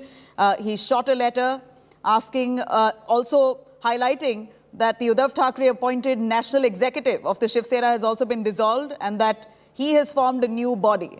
All of these developments, and in the latest, almost 12 MPs of the Shiv Sena now, out of the 16, have joined hands with the Shinde camp. So this certainly will be in favor of Eknath Shinde. If at all the matter in court will be heard by a larger bench, these developments will be closely looked into. Eknath Shinde certainly at this point has the might, has the support of the primary cadre, the rank and file of the party entirely. And it appears Uddhav Thackeray, for the moment, has received a setback with the court not favouring the pleas that he, or the petition that his camp has filed at least twice over. Nalini, who joins us for more on that. Nalini, a quick word from you. Eknath Shinde, like I did mention, currently on overdrive. All these developments will also work on the minds of the legal eagles in court.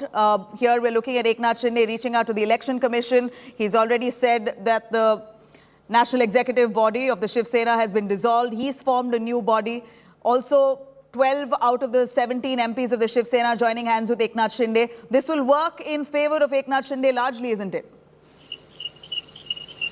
Well, Nabila, considering the fact that there is going to be no change in the interim arrangement of things and status quo is likely to be maintained because there are no adverse orders from the Supreme Court, yes, it does seem like at least in the interim things will go in the favor of Eknath Shinde as well as the MLAs that are supporting him because they are essentially currently the party in power. But at the same time, this entire scenario is also expected to play out before other forums like the Election Commission, where they might now go ahead and try to prove that they are the real Shiv Sena because they have the right number of office bearers, MPs, MLAs that are all backing them.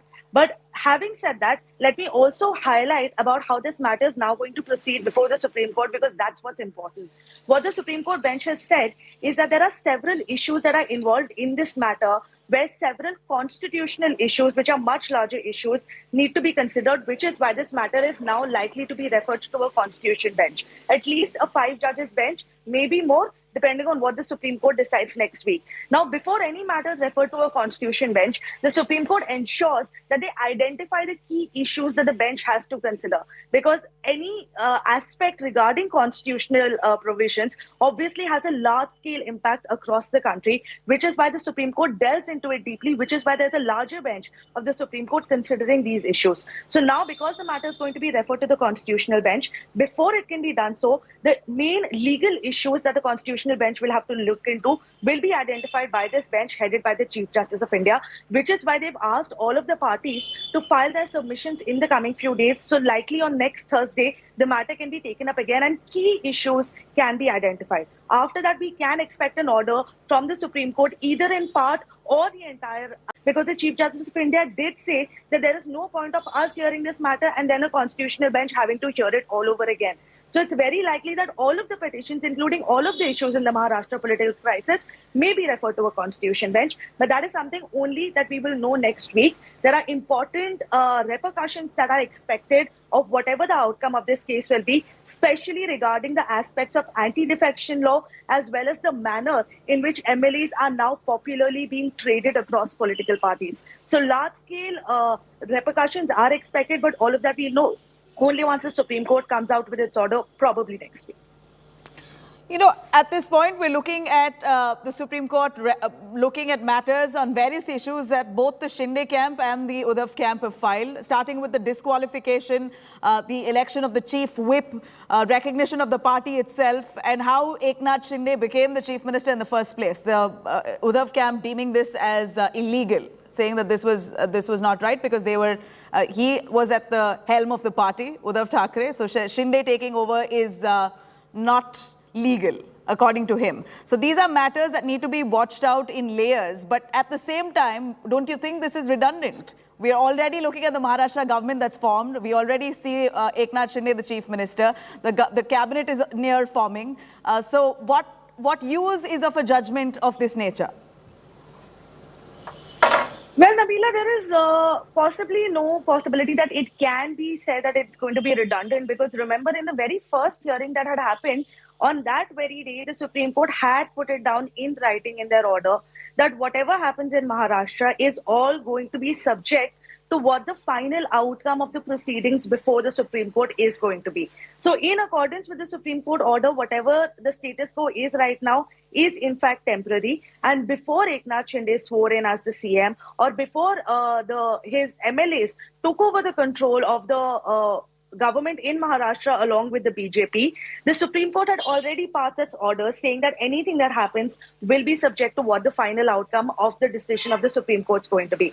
Now, because the Supreme Court is going to delve into constitutional aspects regarding anti-defection law, and there is a lot of context that needs to be provided with respect to that also, because the Supreme Court has tried time and again come forth and not only strengthened the 10th schedule regarding the anti-defection law, but they have also specifically in the past spoken about how there is a need to change the procedure under the anti-defection law, where the speaker itself decides on the issue of disqualification. So now with the Supreme Court 5-judge bench actually going ahead and delving into these issues, like I told you earlier, the implications and the ramifications of it will be extremely large, which will definitely impact Maharashtra, because that is at the very crux and the center of all of these cases that are pending before the Supreme Court. Having said that, the Uddhav Thackeray faction is not refusing to back down whatsoever. Remember, even before the floor test had happened, they had rushed to the Supreme Court with an urgent plea trying to get the floor test stayed. So this is their last resort now to hope to gain back any power in Maharashtra until or unless they can convince the rebel MLAs to actually come back on their side. So because this is their last resort, and because the Supreme Court has now actually gone ahead and agreed to delve into these issues deeply, they are not going to leave any stone unturned. We can already see that through the lawyers that are representing them, senior advocates Kapil Sibal, Abhishek Manu Singhvi, along with Devdutt Kamath, who has been regularly speaking to the media on behalf of the Uddhav Thackeray faction. So they are leaving no stone unturned in ensuring that they can get favorable orders from the Supreme Court in this matter, because ultimately whatever happens in Maharashtra is going to be subject to the final outcome of what the Supreme Court bench decides. All right, so you say that there is certainly some glimmer of hope for Uddhav Thackeray and camp, if at all.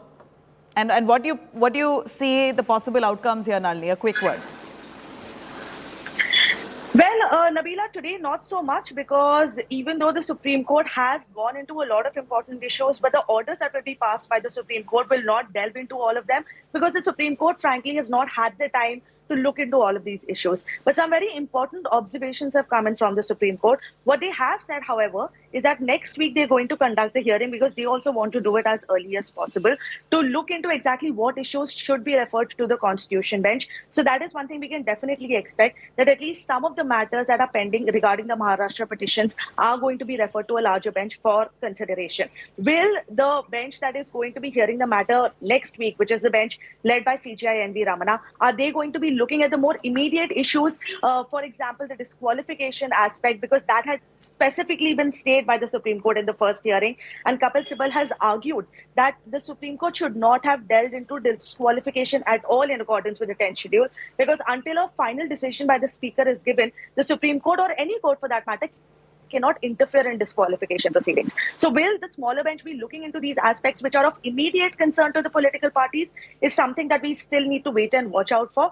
But no doubt a lot of interesting developments, legal developments as well as political developments are expected in the coming few days. And like I said, the battle in Maharashtra is still not over. It's anybody's game, but it's now all up to the Supreme Court judges to decide that who actually emerges victorious.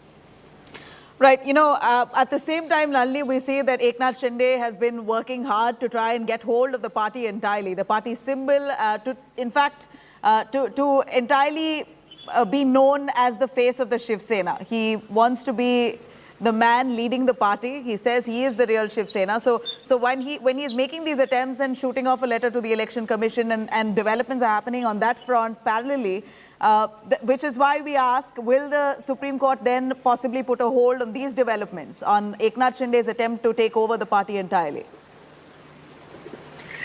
Well, Nabila, of course, we can't speculate to a great extent as to what the Supreme Court will do, but we can largely say that that's possibly not going to happen, mainly because the Supreme Court as well as the Election Commission are both constitutional bodies, and the Supreme Court judges are also holding a constitutional post. So they are not likely to interfere with proceedings before another constitutional bodies, because the proceedings before the Election Commission are going to happen in a completely different spectrum. Of course, they are going to be following a set procedure. They will have to prove their numbers, but all of that will happen before the Election Commission and not the Supreme Court. So it is possible that whatever the Election Commission decides, that can be challenged before the Supreme Court, and that can maybe be subject to judicial review, but not necessarily the proceedings that are yet to happen before the Election Commission. Nalini Sharma, thank you very much. Of course, the Supreme Court hearing the matter for the moment. They're mulling over moving this to a larger bench. The complexities of this case need to be heard carefully, possibly hearing by next Wednesday. That's what the court has hinted at, but the hearing's still underway. We're going to continue tracking those developments. Coming up on the other side of a short break, Kerala NEET innerwear controversy now snowballs. BJP stages a protest, 5 arrested for humiliating aspirants. We bring to you the latest on the story right after a short break. Stay with us.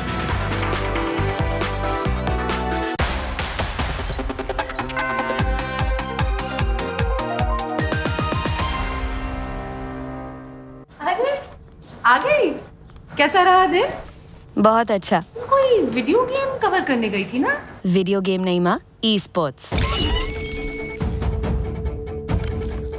E-sports? माँ, e-sports is just like any other competitive sport.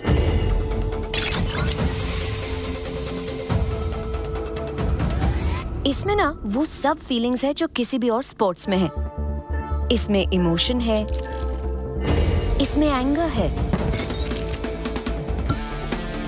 इसमें sadness है, इसमें happiness है,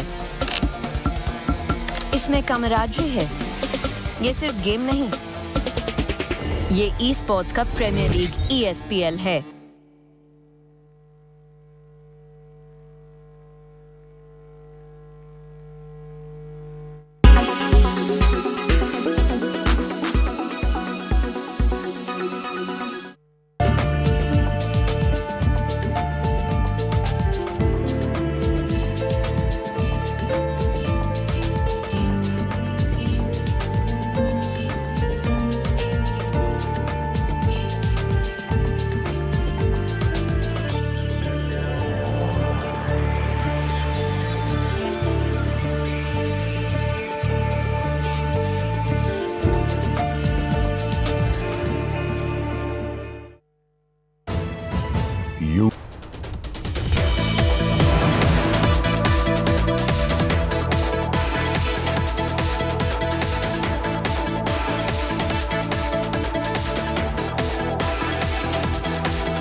There's an Ebola-like disease spreading in Ghana. It's the second time the disease has been detected. It's called the Marburg virus disease. WHO says that Marburg virus disease, which is also called MVD, is a severe, often fatal hemorrhagic fever. It's clinically similar to Ebola. Rosetta's fruit bats are considered the natural host for the Marburg virus. WHO investigated its source and found that African green monkeys imported from Uganda were the source of the first human infection. How fatal is it? The disease has an average fatality rate of around 50%, but its fatality depends on the virus strain, which can be low or as high as 88%. Symptoms can begin anytime between 2 to 21 days. MVD can manifest itself in the form of high fever, muscle aches, and severe headaches. On the third day, patients report abdominal pain, vomiting, severe watery diarrhea, and cramping. Between day 5 and 7, patients report bleeding from the nose and gums. Severe blood loss leads to death. There is no approved antiviral treatment or vaccine for MVD as of now, but it can be managed with supportive care. WHO says that dehydration with oral or intravenous fluids and treatment of specific symptoms can help prevent death.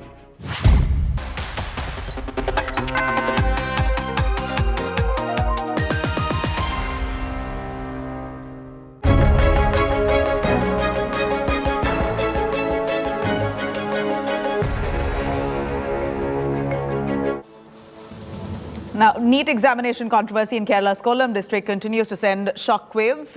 BJP student wing, ABVP, has led a massive stir in Kollam. NTA has constituted a fact-finding panel to look into the issue, and so far, 5 people have been arrested by the Kerala police in this matter. The National Testing Agency has distanced itself from the Kollam controversy, stating that its dress code doesn't permit any such removal of innerwears. Remember, 90 girl students were asked to remove their innerwears before taking their examinations. The students' parents complained. They, in fact, filed a formal complaint alleging that not 1 or 2, 90 girls, female students, were asked to remove their innerwear and keep it in a safe room until they complete their exams and then leave carrying it with them, not allowed to wear it inside the premises as well. That was the grouse put in the complaint copy.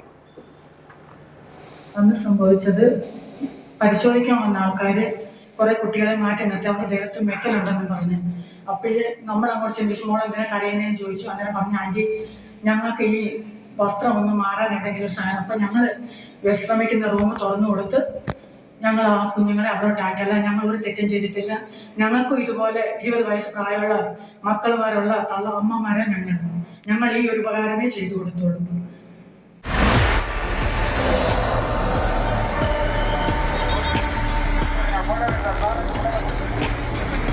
After NEET aspirants were asked to remove innerwear to gain access to an exam center in Kollam, the issue has snowballed into a raging controversy. The National Testing Agency has now formed a fact-finding committee. Earlier, protests broke out after the NTA called the medical aspirants' claim fictitious. We're seeing massive protests across the state in the NEET controversy that erupted in Kerala's Kollam. I'm outside the Marthoma College where the incident took place on Sunday during the NEET exam.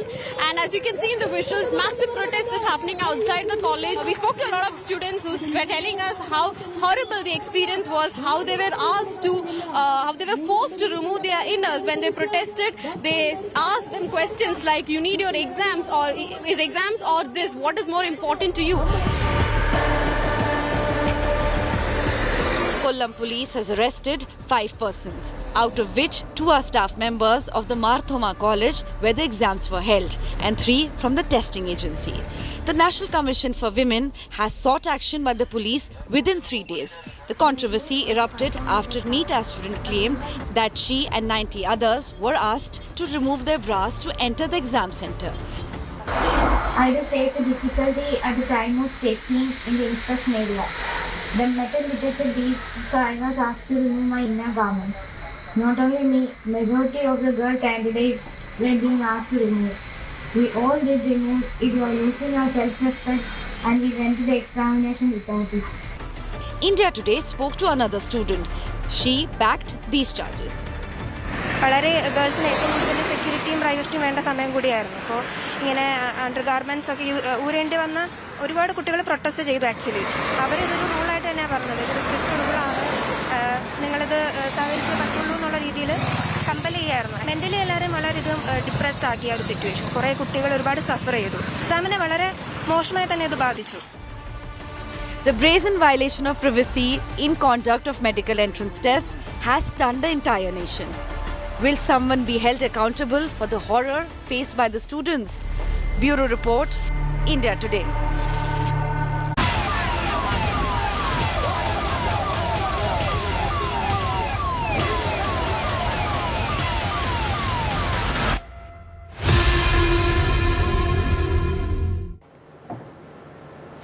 All right, the plot revolving around the suicide of a teen student in Tamil Nadu's Kalakurchi has deepened after a student jumped to her death in Kalakurchi school claiming mistreatment by her teachers. Massive protests and violence has rocked the district on 17th of July. A crime branch and CID probe into any possible foul play into the matter has been launched. CBI and CID, the teams and forensic experts used a human-sized doll to analyze the student's fall in Kalakurchi. The fall to death is now being investigated by forensic teams to see if there is any foul play behind this case. NCPCR chief will be visiting Kalakurchi on 27th of July to conduct a thorough investigation into this matter. In an exclusive India Today ground report, locals residing in Kaniyamur village, 3 kilometers away from the school premises, revealed that the protests may have been plotted. WhatsApp groups were formed and protests were planned at least a week before the 17th July protest when it first erupted. Not just that, the local residents there revealed that protesters at that scene were from different villages and unknown locals who gathered at that spot. ஐயா, நீங்க வந்து Sunday அன்னைக்கு என்ன நடந்துச்சு பாத்தீங்களா? எப்படி? நாங்க ஆக்சுவலா அங்க வில்லேஜ்ல தான் இருந்தோம். ஆனா ஒரு வாரத்துக்கு முன்னாடி வாட்ஸ்அப்ல தகவல் வந்துச்சு. அது இங்க லோக்கல்ல யாரும் கலந்துக்கல. பட் அதர் பக்கத்துல இருக்க கிராமத்துல இருந்து கலந்துக்கிட்டாங்க. அதற்கு அந்த வன்முறை பண்ணணும்னு சொல்லிட்டு நிறைய பேர் அதர் டிஸ்ட்ரிக்ட்ல இருந்து வந்திருக்காங்க. அது ஆக்சுவலா எங்களுக்கு எதுவும் தெரியாது. இல்ல, இப்போ இந்த ஊர்ல 17ஆம் தேதி அன்னைக்கு இந்த ரூட்ல தான் வந்து அவ்வளவு பேர் வந்தாங்க அப்படின்னு சொல்லிட்டு நிறைய ஊர் மக்கள் பேசிட்டு இருந்தாங்க.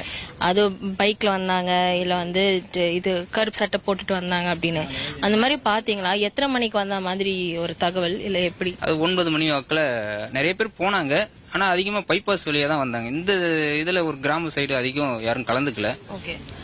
ஆக்சுவலா இங்க கலந்துகிட்டவங்க வந்து ஆக்சுவலா அந்த பொண்ணுக்கு சப்போர்ட்டா தான் கலந்துகிட்டாங்க. அது வன்முறைக்காக கலந்துக்கல, ஒரு உணர்வுல போய் கலந்துட்டாங்க. ஆனா வந்து அது அங்க வன்முறை நடக்குன்னு யாருக்கும் எதிர்பார்க்கல. அந்த கும்பல் யாருன்னு தெரியல. ஆனா இங்க நம்ம காரங்க யாரும் வந்து அந்த வன்முறையில கலந்துக்கல. ஆக்சுவலா போனாங்க, கலந்துட்டாங்க, பிரச்சனை ஆகணும்னு எல்லாம் வந்துட்டாங்க. ஆக்சுவலா நமக்கு அதுல கலந்துக்கல, நானும் அதுல கலந்துக்கல.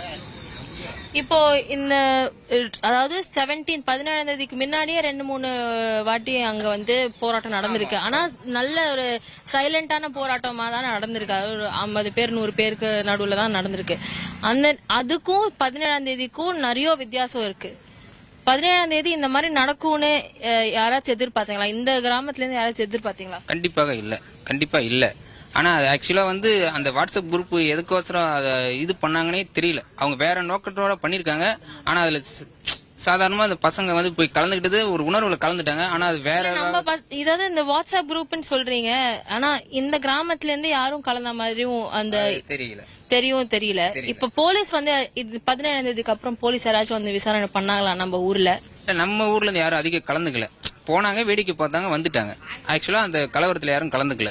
அதனால விசா வந்து கேட்டாங்க, யாரும் அது கலந்துக்கலன்னு அவங்களுக்கு. ஏன்னா வில்லேஜ்ல எல்லாத்துக்கும் தெரியும்ல, இங்க லோக்கல் இருக்கவங்களுக்கு. அதனால அவங்க யாரும் இது பண்ணல.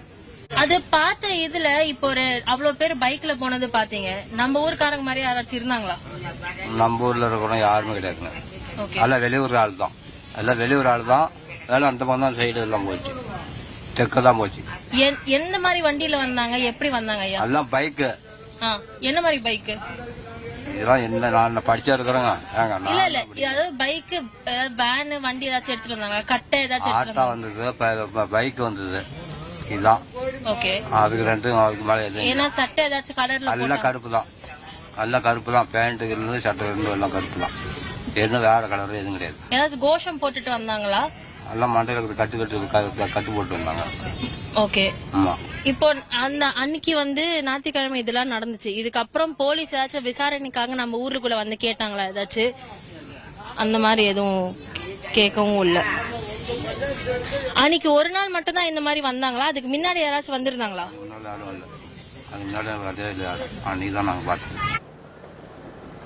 Moving on, amid a brewing leadership tussle within the Karnataka Congress, KPCC Chief D.K. Shivkumar has once again hinted at becoming the Chief Minister of the state. D.K. Shivkumar, in competing with former Chief Minister and opposition leader Siddaramaiah to become the Chief Ministerial face of the party ahead of assembly polls next year. This comes after D.K. Shivkumar, speaking at a Wakaliga community event, sought their support for him to become the next Chief Minister of the state. DKS, who belongs to the Wakaliga community itself, told the Wakaliga community members there that they had a chance to see another Chief Minister from the community after SM Krishna. Siddaramaiah and DK Shivkumar have been constantly at loggerheads, even though they don't appear to say it explicitly, but it's understood that there is enough amount of ambitions. Both of them are nurturing to be the next Chief Minister, at least a candidate for the Congress party in Karnataka. Siddaramaiah supporters, meanwhile, are planning a mega event called Siddaramotsav, a birthday celebration of Siddaramaiah that celebrates his 75th birthday on August 12th. Several senior Congress leaders expected to be attending that event, which is set to propel him as the next Chief Minister's face. But of course, the party hasn't yet decided so far. ನಿಮ್ ಕೇಳೋದಿಷ್ಟೇ, ನೀವು ಎಲ್ಲರಿಗೂ ಅವಕಾಶ ಮಾಡಿಕೊಟ್ಟಿದ್ದೀರಿ, ದೇವೇಗೌಡರಿಗೂ ಅವಕಾಶ ಮಾಡಿಕೊಟ್ಟಿದ್ದೀರಿ, ಕುಮಾರಣ್ಣಂಗೆ ಅವಕಾಶ ಮಾಡಿಕೊಟ್ಟಿದ್ದೀರಿ, ನನಗೂ ಅವಕಾಶ ಮಾಡಿಕೊಡಿ ಅಂತ ಹೇಳಿ ನಿಮ್ಮ ಸಮಾಜಕ್ಕೆ ಮತ್ತೆ SM ಕೃಷ್ಣರವರು ಆದ್ಮೇಲೆ ಒಂದು ಅವಕಾಶ ಇದೆ ಅಂತಂದ್ರೆ ಇದು ನಿಮ್ಮ ಸಮಾಜಕ್ಕೆ ಮತ್ತೆ ಯಾರು ವಿವೇಕ ಅದನ್ನ ಉಳಿಸ್ಕೊಳ್ಳೋದು ಬೆಳೆಸ್ಕೊಳ್ಳೋದು ಇದು ನಿಮ್ ಬಿಟ್ಟಿದ್ದು. The party will decide who has to become the CM. I am not the man to decide. The Congress party high command will decide who has to become the chief minister. I want those entire committee to stand behind me. ನೋಡಪ್ಪ, ನನಗೆ ಸನ್ಯಾಸಿನಾ? ಕಾವಿ ಬಟ್ಟೆ ಹಾಕೊಂಡು ಬಂದಿದ್ದೀನಿ ಇಲ್ಲಿಗೆ, ಖಾದಿ ಬಟ್ಟೆ ಹಾಕೊಂಡಿದ್ದೀನಿ. The party will decide. Party will decide.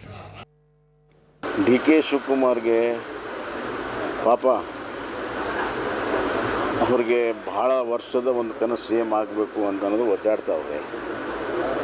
ಅವರು KPCC ಅಧ್ಯಕ್ಷರಾಗಿಯೇ ಸರಿಯಾಗಿ ಕೆಲಸ ಮಾಡೋಕ್ಕೆ ಬಿಡ್ತಾ ಇಲ್ಲ ಅಲ್ಲಿ ಕಾಂಗ್ರೆಸ್ಸಲ್ಲಿ. ಮಾಜಿ ಮುಖ್ಯಮಂತ್ರಿ ಸಿದ್ದರಾಮಯ್ಯ ಅವರು ಮತ್ತು DK ಶಿವಕುಮಾರ್ ಅವರು ನಾನು ಒಂದು ತೀರ ನೀನೊಂದು ತೀರ ಆಗಿದ್ದಾರೆ.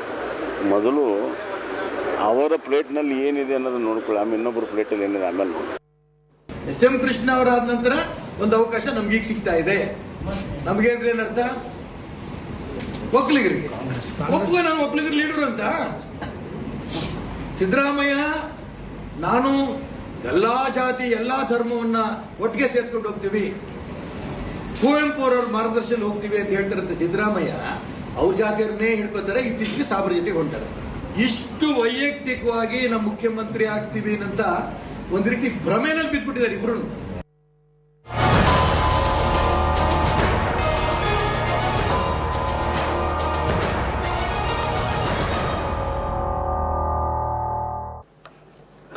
All right, Parliament saw yet another day of a stormy session, monsoon session. Opposition parties protested against GST hike, raised slogans against the government in the Parliament premises. Protesting opposition MPs also held banners, placards saying Gabbar Singh tax strikes again. Leaders of the opposition parties, including the Congress, the NCP, DMK and Left, raised slogans against the government, demanding a rollback of the hike in GST rates on commodities like curd, bread and paneer. Congress leaders Rahul Gandhi, Mallikarjun Kharge, Adhir Ranjan Chaudhary and others were present during the protest in front of Mahatma Gandhi statue in the Parliament premises. Amid the sloganeering and hangama, both Rajya Sabha and the Lok Sabha have been now adjourned to 2 p.m.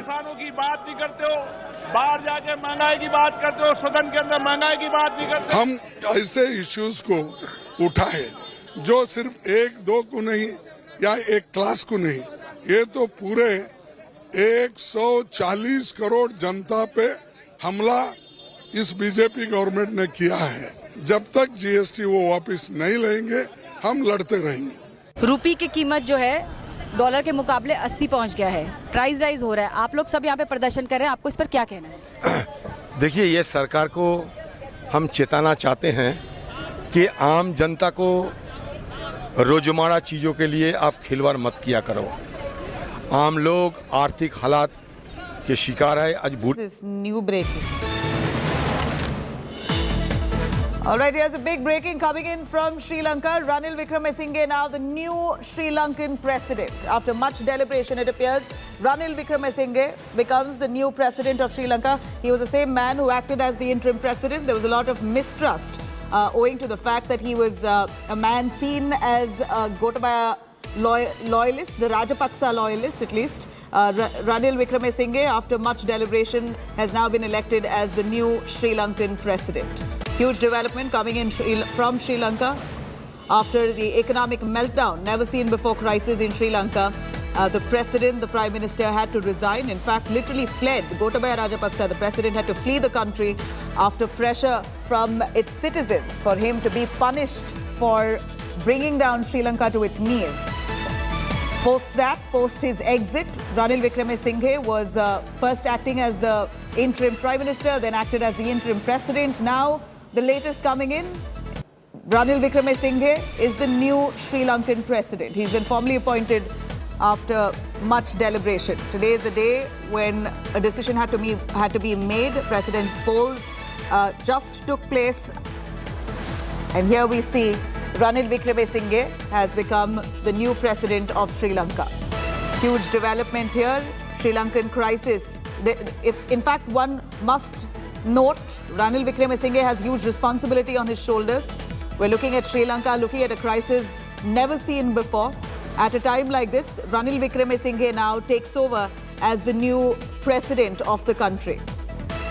Here, Sri Lanka's interim president, Ranil Wickremesinghe, was facing off against Dulles Alahaperumma, a 63-year-old staunch Sinhala Buddhist nationalist leader, and also key member from the breakaway group of the ruling SLPP party. And after much of that deliberation, it appears Ranil Wickremesinghe has won as the president of Sri Lanka. He wins with 134 votes.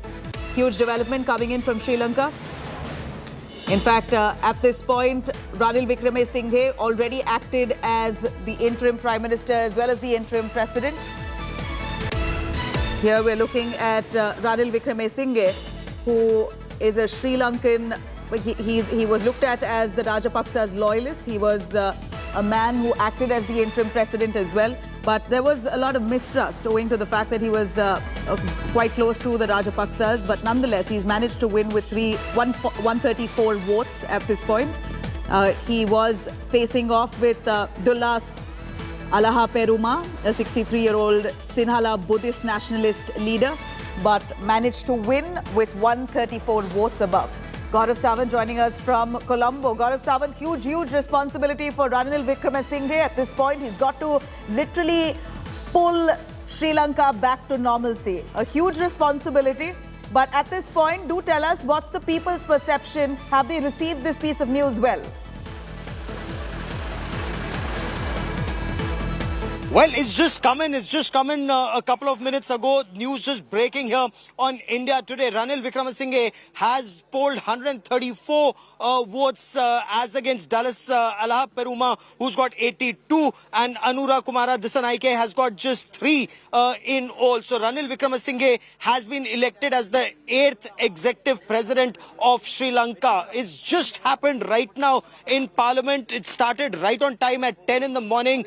Some votes, of course, are invalid, but some would argue that Ranil Wickremesinghe has actually fulfilled his lifelong ambition. He'd reached up to being, acting president of the country, but now till November 2024, he remains president of Sri Lanka, something that he really aspired to be. But his biggest challenge actually starts now. It's a multi-pronged challenge. One is to convince the streets of Sri Lanka that he will be able to deliver. Because remember, the street was actually saying that you're just an extension of the Rajpakshas and they wanted a clean change. As far as members of parliament that India Today spoke to some of them, and they said as far as the constitution of the country is concerned, they will have to move within the constitutional framework till next elections are held in November 2024. So Ranil Wickremesinghe's biggest challenge is now to get food, fuel and other essentials that this country needs and then get the economy back on track. Easier said than done.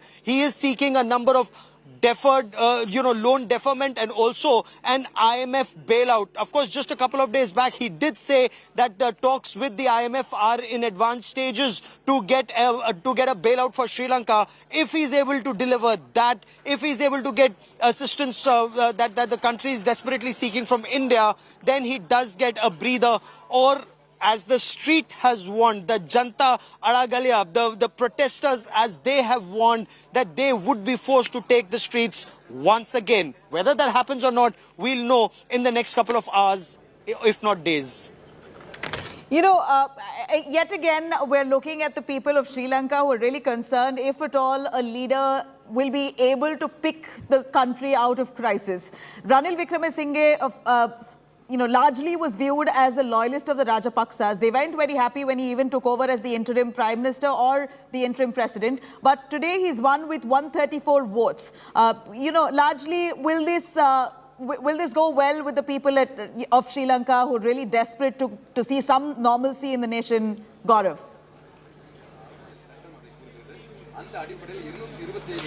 That's $1 million question. You're absolutely right. The people, at least the protesters that we spoke to, they said that they wanted a clean break. They wanted a change. They wanted someone new. Yesterday, Sajid Premadasa, the leader of opposition who had stood aside in favor of Delis Aluperema, he had also said that they had hoped that India will continue to assist whoever comes to power in Sri Lanka, whether it's Ranil Wickremesinghe or anyone else. So India's assistance remains extremely critical as far as Sri Lanka is concerned at this point of time, as does an IMF bailout that this country requires. There are a series of problems, and if you recall, a couple of days back, Ranil Wickremesinghe, he not only tried to distance himself from the policies of Gotabaya Rajpaksha, but he also tried to distance himself from the family, indicating that there are certain steps and measures that he wants to take now, which hadn't been taken earlier.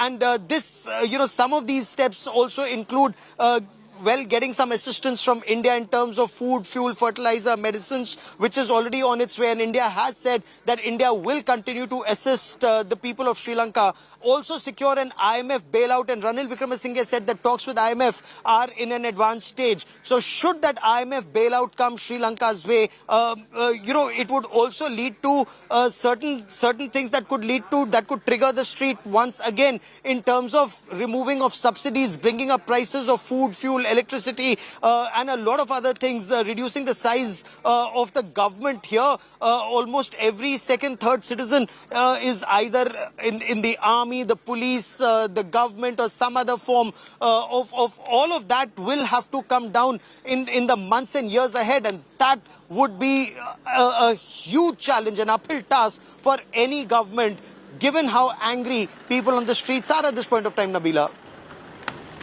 If you could tell us, Gaurav, a quick word on what would be the first primary task for Ranil Wickremesinghe. We know that the country has been declared a state of emergency. It's now in a state of emergency. What do you think will be Ranil's first step to bring the country back to normalcy?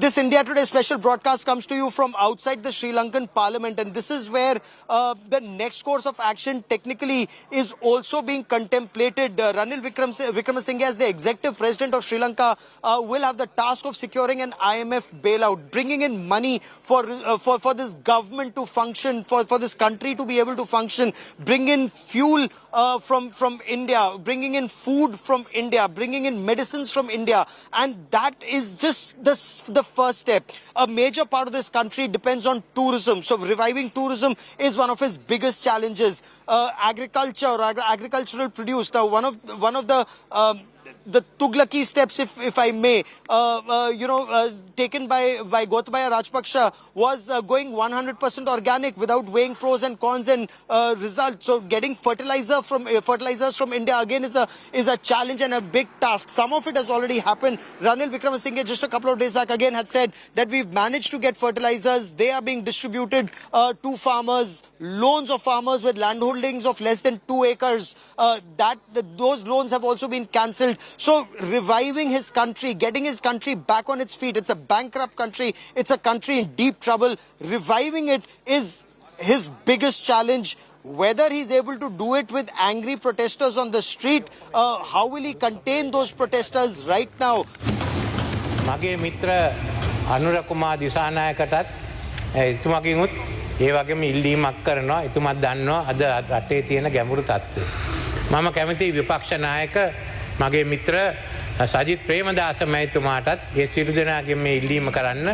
අද අපි ඔක්කොම එකතු වෙලා අපි අලුත් ක්‍රමවේදයක් බලමු. ඒ ගැන තමයි අපි සාකච්ඡා කරන්න ඕනේ. ඒ වගේම ද්‍රවිඩ සන්ධානයේ සම්බන්ධන් මන්තුමා ඇතුළු සියලු දෙනාගෙන්මත් ඒ ඉල්ලීම මං කරනවා. අපේ පොන්නම්බලම් මන්ත්‍රීතුමත් විග්නේශ්වරන් මන්තුමාගෙන් උත් ඒ ඉල්ලීම් කරන්නට තියෙන අපි ඔක්කොම එකතු වෙන්න කියලා. ඒ වගේම මට තිබෙනවා විශේෂයෙන්ම ශ්‍රී ලංකා පොදුජන පෙරමුණේ නායක හිටපු ජනාධිපති මහින්ද රාජපක්ෂ මහතුමාගෙන් උත් ඒ පක්ෂය වෙනුවෙන් ඒ ඉල්ලීම කරනවා. They're speaking at the House. He's just won as the President of Sri Lanka by 134 votes. We're going to try and get that translation for you as he speaks in the House. Ranil Wickremesinghe now the new Sri Lankan President. A huge development coming in from Sri Lanka. Gaurav Sawant there bringing us that news. He's right there in Colombo. Gaurav, you were saying Ranil Wickremesinghe right now speaking in the parliament. He's got 134 votes, manages to retain. He was in fact the interim prime minister, interim president, despite the animosity among the population or the citizens of Sri Lanka. He's managed to win the votes, the highest votes, and now return as the president of Sri Lanka. He is now the president for the country that's currently under crisis. Please take us through what would be his first responsibility.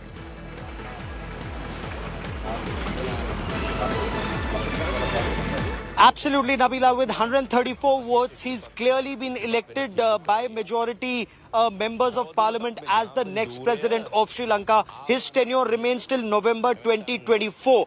He will fulfill, the tenure of Gotabaya Rajpaksha till November 2024, and till then, his challenge is huge to bring his country back on its feet, to revive the economy of his country, a bankrupt country. Where will he get resources from? In case he secures an IMF bailout that he says they are in advanced stage of talks for, what is it that they will have to do in turn?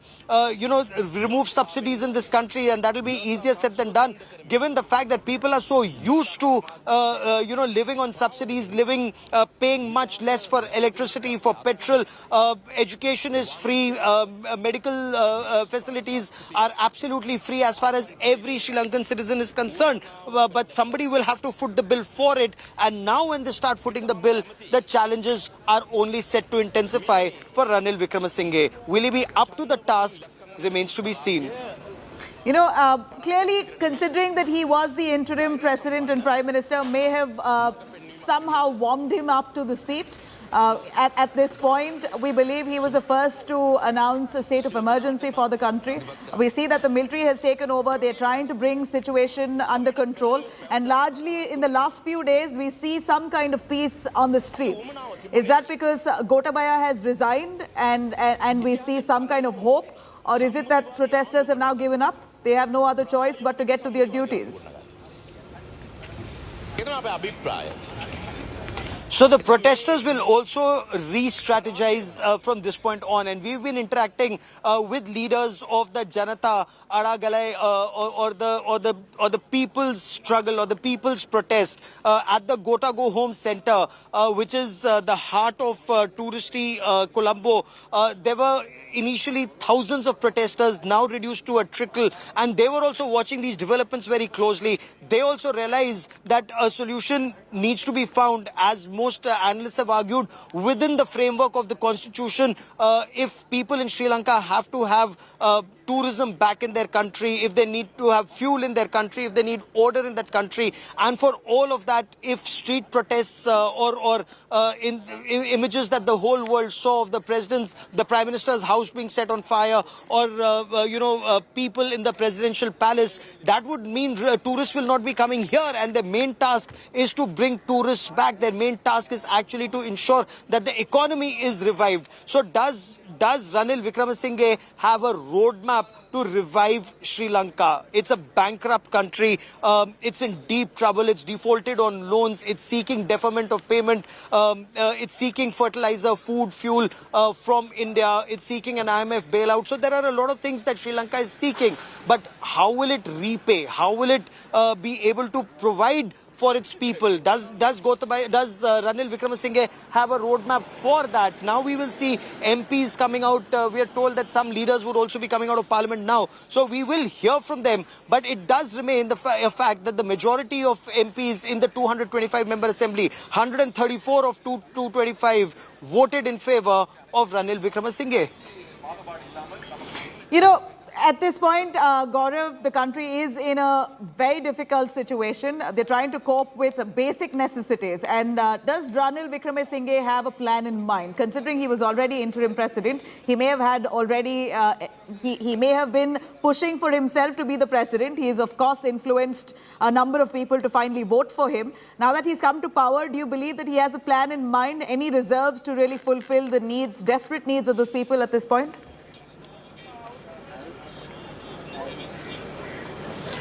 You know, Ranil Wickremesinghe has been Prime Minister of this country 6 times in the past. But Ranil Wickremesinghe, when he took over as interim Prime Minister of this country, when Mahinda Rajapakse was axed, Gotabaya Rajapakse tried to, Ranil Wickremesinghe tried to say that he did not have the authority to take the kind of decisions that he wanted to take. At least that is the indication that we hear. Those are the words that we hear. Some of the decisions that had been taken by Gotabaya Rajapakse, like organic farming or reducing taxes, all of that may have been, good in terms of either making headlines or populist measures. But down the line, we are told that there was no one powerful enough to oppose him. Yeah. Now we are told that decisions that Ranil Wickremesinghe intends to take would be in consultation, where a lot of assistance is also being sought from India in terms of food, fuel, medicines, resources, and all of that becomes extremely interesting on how Sri Lanka intends to move forward. The people and government of Sri Lanka, how they intend to move forward in terms of those resources coming to this country, and on what terms will that IMF bailout be secured. Ranil Wickremesinghe says they're in advanced stages of talks, but what does that actually mean? How does that translate into action on ground is interesting to watch. Absolutely. And in fact, we have Sagala Ratnayake, who is the former Chief of Staff of Ranil Wickremesinghe. He joins us live. Let me quickly cut across to our guest here. Thank you very much, sir, for joining us, making time. Sangala, at this point, we see the country, which is in absolute crisis, is seeing some kind of hope in Ranil Wickremesinghe. What, in your mind, do you feel Wickremesinghe would do first to lift this country out of its desperate plight? There are two priorities. One is to ensure that we get consensus from all parties and form an all-party government that would work for the revival of the economy. And the second step would be to revive the economy, starting with finalizing the IMF talks and getting the framework in place. So those would be his two top priorities. As far as law and order goes, I think, as you would see, law and order has been restored in the country over the last 4 to 5 days. As the acting president, embarked on that as his first measure then. So it is of utmost importance that we do maintain law and order. And I think the people have tremendous hope in Ranil Wickremesinghe, and there is tremendous responsibility on the shoulders of President Ranil Wickremesinghe to deliver to his people. Right, Mr. Sangala, I'm going to quickly cut across to Gaurav Sawant, who has been relentlessly reporting from the streets. Go on, Gaurav. Mr. Ratnaike, does Ranil Wickremesinghe have a roadmap? How will Sri Lanka's economy be revived? Point one, point two, the angry street. How will he convince the street that he's different from Gotabaya Rajapaksa's dispensation? Are you asking me this? Yes, sir.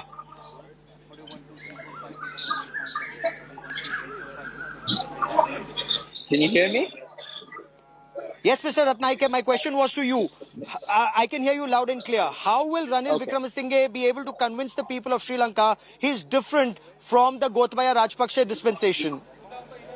This is not the first time Ranil Wickremesinghe has been in the driving seat. He has, as Prime Minister, on 3 occasions before. He has revived the economy in Sri Lanka.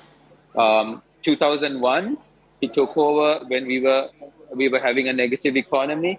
Then 2015, he took over as Prime Minister when again the economy was weak. And then 1.5 months ago, when he came in under President Gotabaya to replacing Prime Minister Mahinda Rajapaksa, again he was left with this tough task of a economy that was in shambles. On all 3 occasions, he delivered. On the 3rd occasion, it has only been 6 weeks. The country that he became the Prime Minister then didn't have fuel, didn't have cooking gas, didn't have medicines in the hospitals or in the pharmacies, didn't have fertilizer for the farmers, and food stocks were short. But in the 6 weeks, he managed to ensure that the people of Sri Lanka had medicine. Fertilizer was delivered with the assistance of the Indian government, and the current season was supported by that fertilizer. Future stocks were also, for the next season, was also placed in order with assistance from multilateral agencies. When it comes to food, the Indian credit line supported us to bridge some of the shortfalls. Cooking gas, where there were lines, relentless lines, queues of people waiting for cooking gas for weeks, now the problem has been resolved with a continuous supply of cooking gas coming. Of course, there are still lines with fuel, for fuel, but the anger on the again, street, the supplies... The anger on the street remains, sir. The anger on the yes, street remains. People see him as an extension of Gotabaya Rajapaksa. There are still lines because the West... See, it's only been 6 weeks, and he cannot deliver miracles. And some of the street violence also delayed some of the delivery. So it is important that the president speaks to the people, his team speaks to the people, and that we lay out the program that we have for them. But there is confidence coming in the people that he has made some deliveries and that he given a little more time, will deliver. It is going to take a while for Sri Lanka to come out of this economic crisis. It's not going to happen overnight.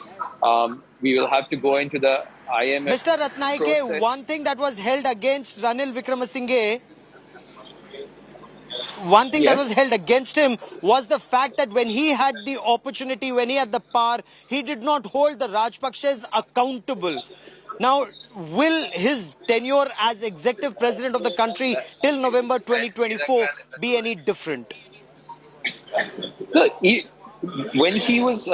When the people said that he was not holding the Rajapaksas responsible, you got to look at it. The country has a system.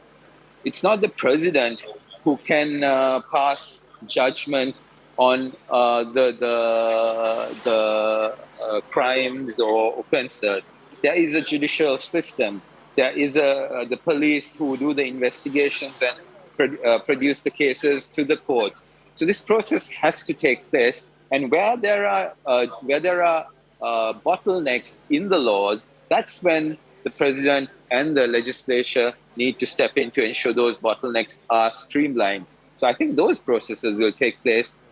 Right now, the crisis in Sri Lanka is that of an economic crisis that has come about from mismanagement and delayed responses to situations. Now, this is what we need to set right, and that is what we are going to work on with President Wickremesinghe's team is going to be working on. And this team will not be just a single party or two parties. He's going to, in his first speech to Parliament as the president, minutes after his presidency was announced in Parliament by the Speaker, by the General Secretary and the Speaker, the president spoke and he reached out to all party leaders and said, let's all get together for the sake of this country, for the sake of the people. And that's the requirement, that's the call of the moment. And I do hope that the party leaders will live up to this. So does that mean there will be an all-party government in Sri Lanka? Point one and point two, how do you secure an IMF loan? We were told, Ranil Wickremesinghe said that you're in advanced stages of talks. Sri Lanka is in advanced stage of talks for an IMF loan, a bailout.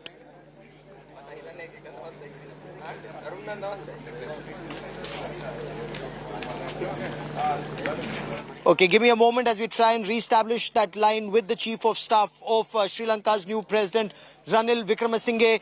Big challenge at this point of time is to get the economy back on track. It's to revive Sri Lanka once again. And the economy is in a shambles. The currency is in tailspin.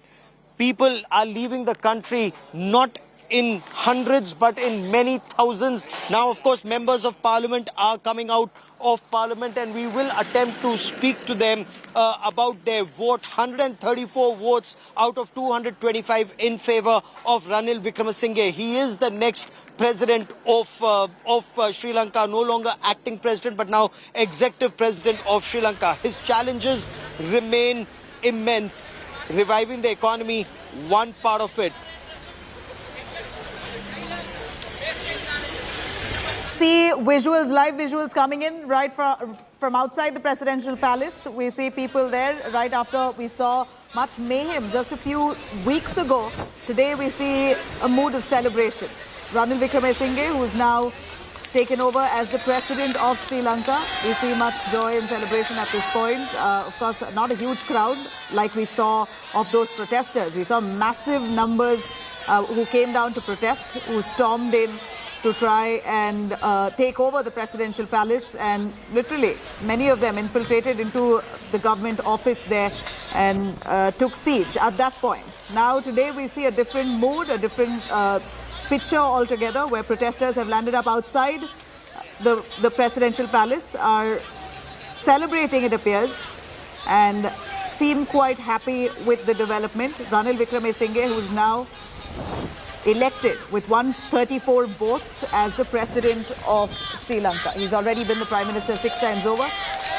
Gaurav Sawant, who's right there at the spot tracking those developments. Gaurav, do you want to explain to us these people who are right now outside the president's palace, who are celebrating, you know, they're raising slogans and seems like a mood of cheer and joy for them. What exactly is their sentiment there? We know this is not a large crowd, but a small crowd it appears, and they seem to be supporters of someone.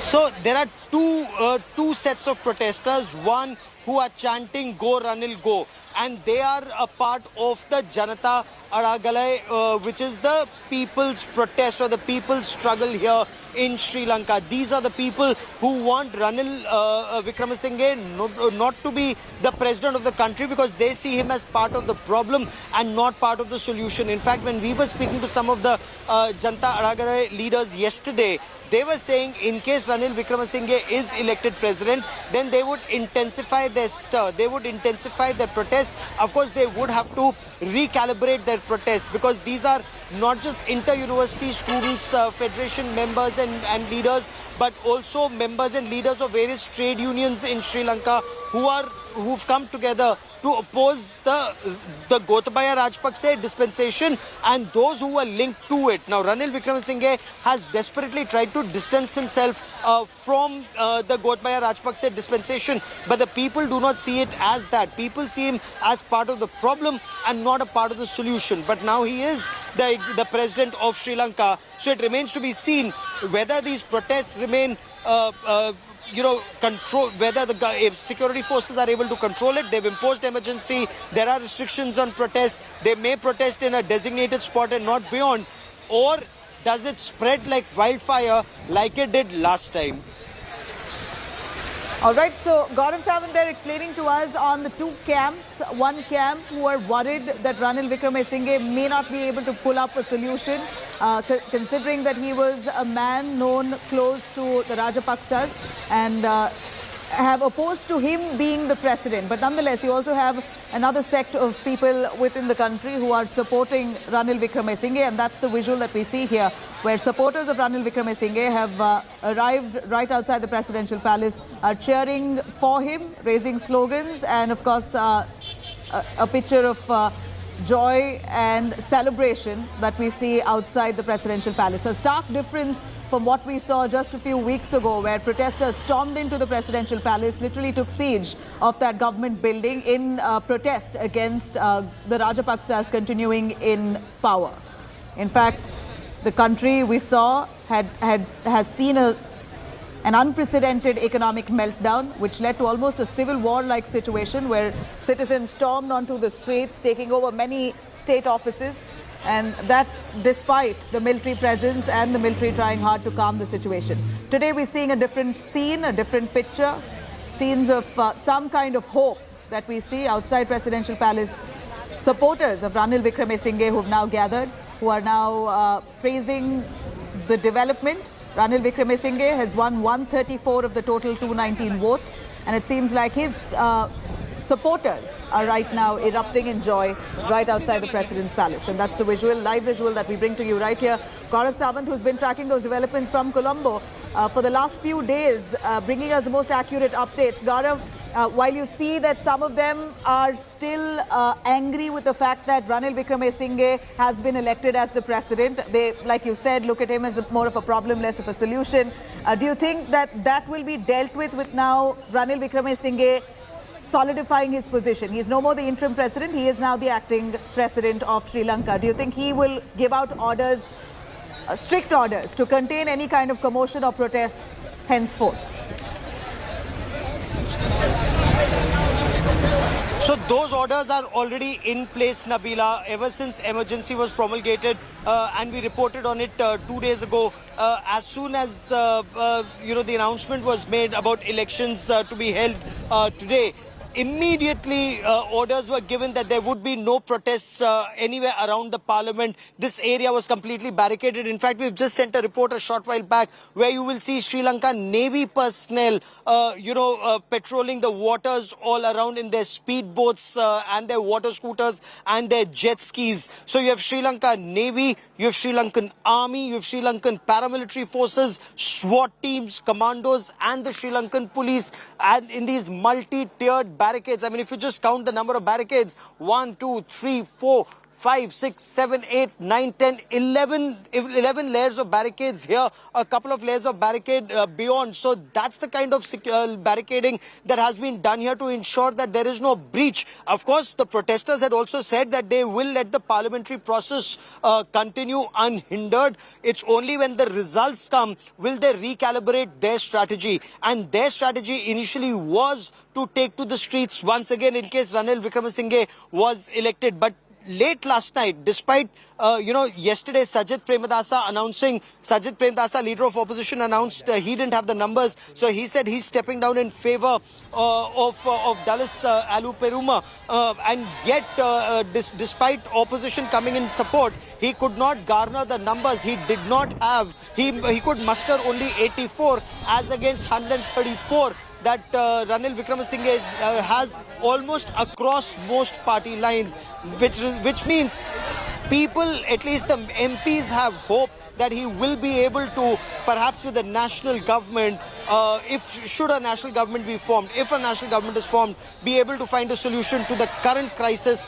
where perhaps the entire nation needs to be on the same page to come out of the situation, Nabila. All right, Gaurav, thank you very much. But do stay with us. We have some more international news coming in on the other side.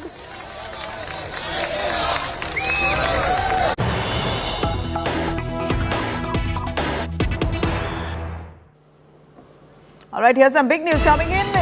It is China's global bid to hide its shocking and brutal anti-Muslim offensive in its Xinjiang province. China is asking the United Nations Human Rights Chief to bury a highly anticipated report on human rights violations in Xinjiang. According to the Chinese letter sent by that was seen by Reuters, here we're looking at China trying to suppress a report that speaks of large-scale atrocities against Muslims in China. China is trying to stall the letter, which can cause acute embarrassment on the global stage by exposing how it suppresses its Uyghur minorities, who are often force-fed pork, put in concentration camps to reorient them from their traditional beliefs. China, right now, in an embarrassing spot. It's trying hard to really suppress a report that really would expose China on the many atrocities carried out against Muslims in China. It is China's global bid now to hide its shocking brutalities against Muslims. The anti-Muslim offensive in the Xinjiang province, China asking the United Nations Human Rights Chief to bury a highly anticipated report on human rights violations in Xinjiang, according to Chinese letter that's now highlighted by Reuters. China is trying to stall the letter, which can cause acute embarrassment on the global stage. Gaurav Sawant for more on that. Gaurav, China for long known to have been anti-Muslim. We're seeing China now trying to suppress a report that could possibly expose how it extensively suppresses its Uyghur minorities, who are often force-fed pork, put in concentration camps only to reorient them from their traditional belief. If this report does come out, it will bring them embarrassment on a global stage, and that's what China does not want. You know, China is trying to browbeat countries at the United Nations so that the truth about what's happening in the Xinjiang province with the Uyghur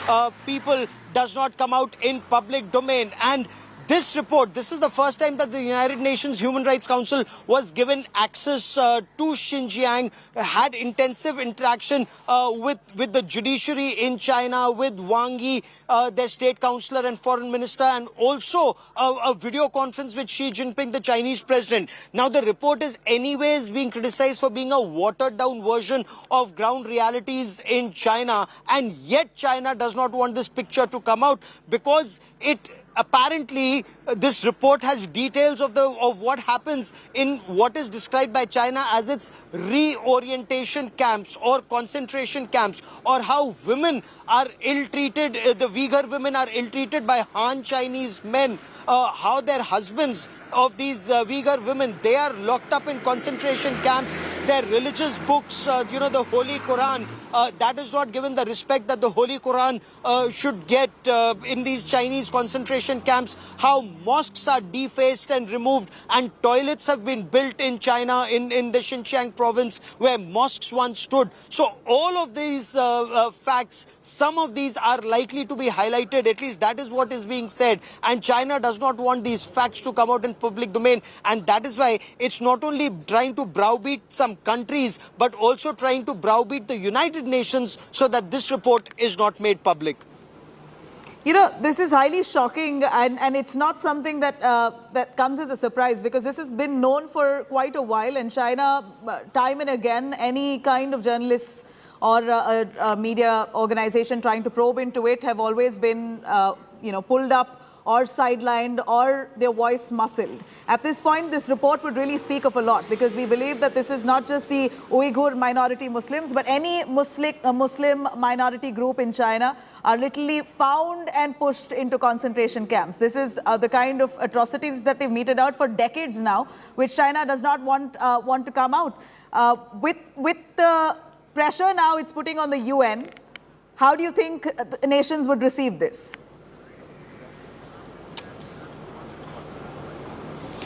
So, a wire agency has accessed that letter. Independent diplomats have confirmed that China has written such a letter to various governments asking them to sign. I mean, look at how China tries to browbeat countries. China wants a signature from countries that such a report should not be made public. Otherwise, it would damage an organization like the United Nations and the Human Rights Council. And this is at a time when the Director General of the organization has visited I think it was sometimes in May that a visit to Xinjiang was carried out, extensive or at some level interaction was carried out with those in these so-called reorientation camps, where they visited also some other places in Xinjiang, interacted with people on ground, interacted with officials on ground, with the police, with judiciary. But this report apparently also talks about lack of oversight, lack of judicial oversight, lack of human rights for the people of Xinjiang,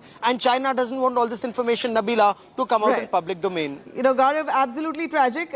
If this is the case, they must be pulled up. At this point, China desperately trying to suppress that report that really exposes the anti-Muslim rhetoric and almost a near genocide situation for the minority Muslims there in China. That's the report that suggests the kind of atrocities which is now trying to be suppressed. All right, shifting focus on the other side of a short break. Kerala NEET innerwear controversy snowballs. National Testing Agency forms fact-finding panel. More details up next.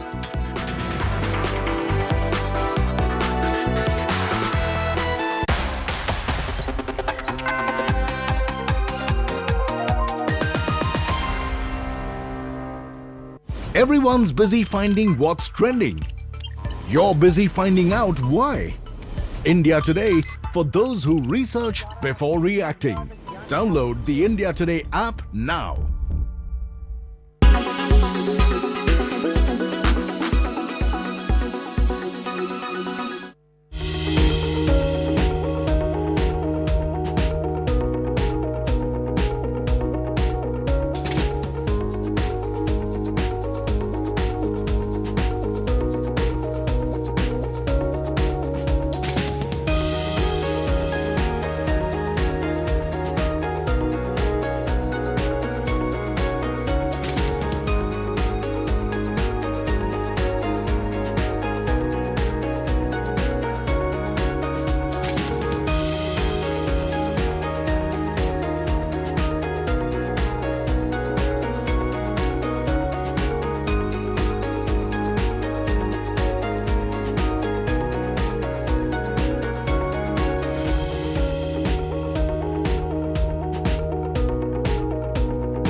You are watching India.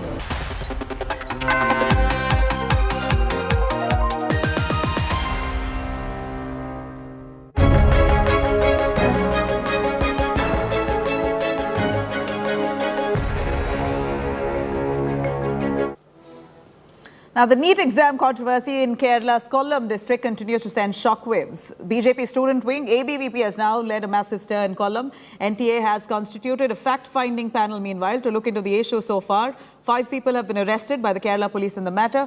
The National Testing Agency, the NTA, has distanced itself from the Kollam controversy, stating that its dress code strictly does not permit any such removal of innerwear.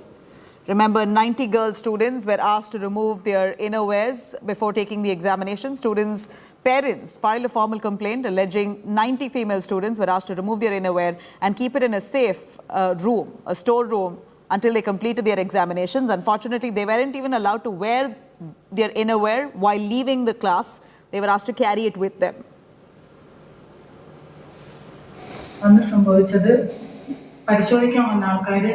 കുറെ കുട്ടികളെ മാറ്റി നിർത്തി അവരുടെ ദേഹത്ത് മെറ്റലുണ്ടെന്ന് പറഞ്ഞു.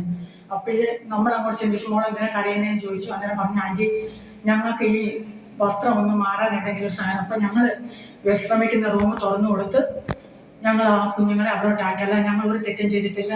ഞങ്ങൾക്കും ഇതുപോലെ 20 വയസ്സ് പ്രായമുള്ള മക്കളുമാരുള്ള അമ്മമാരെ ഞങ്ങൾ ഈ ഒരു ഉപകാരമേ ചെയ്തു കൊടുത്തോളൂ. Let me quickly cut across to Shivi Mol KG, joining us live from Thiruvananthapuram. Shivi Mol, we are looking at testimonies mounting. Not one to several girls now coming forward and putting forth their complaints, saying that this was the most horrific experience that they've ever had.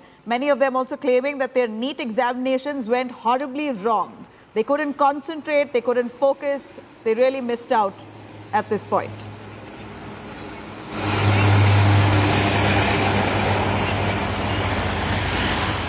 Yes, the version that we heard was from the two arrested from the college side, the two workers here. They're saying that they had no idea what was going on here. They was just helping the girls to keep their innerwears in a room. Now, there's another version that has come up in the case right now, which is of the agency side. The three arrested from the agency side. Just a while back, I spoke to one of the parent of one person who was arrested from the agency side by police yesterday late night.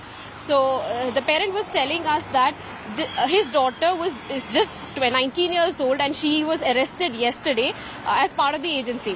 So now her father was telling that she was not given any training by the agency on how to check these students or anything. They was just told keep the biometric and just see if there's any sound. Please keep the students aside. That's what the only thing that was directed to them is what the parent is saying, and they were not given any training. They just received a message that we need few. In fact, the father was the person who arranged almost eight people as part of the agency to conduct the exam, and her father was telling that she had no idea it was actually done by the college people is what their version is. They were just asked to keep the students aside. If any sound was heard, keep the student aside, and then two people from the college side will come and take them to another room. Now that's the version they are putting forward, and he also accused the college of framing innocent people who had no idea what was going on. He's saying that there are many people involved. There's actual people involved in the issue, or actual people who are part of this has not been identified. They're trying to protect them is what the father is accusing. Father of one of the arrested is accusing. Now, we've heard two versions of both the sides, the agency and the college side.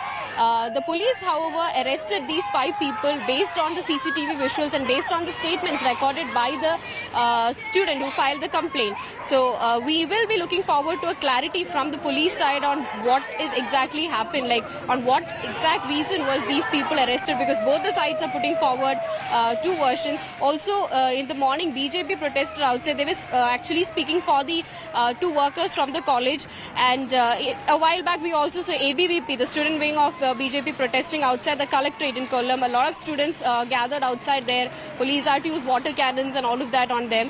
So the protests are going on, different versions coming up. The police is yet to give a clarification on what exactly has happened. Thank you very much, Shivi Mol, for joining us. Of course, finally, 5 people have been arrested and investigation into this matter underway.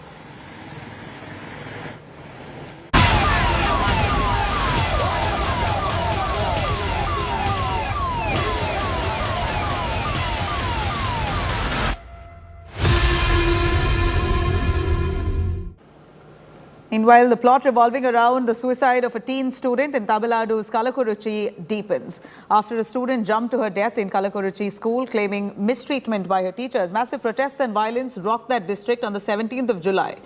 A crime branch and CID probe into any possible foul play into this suicide.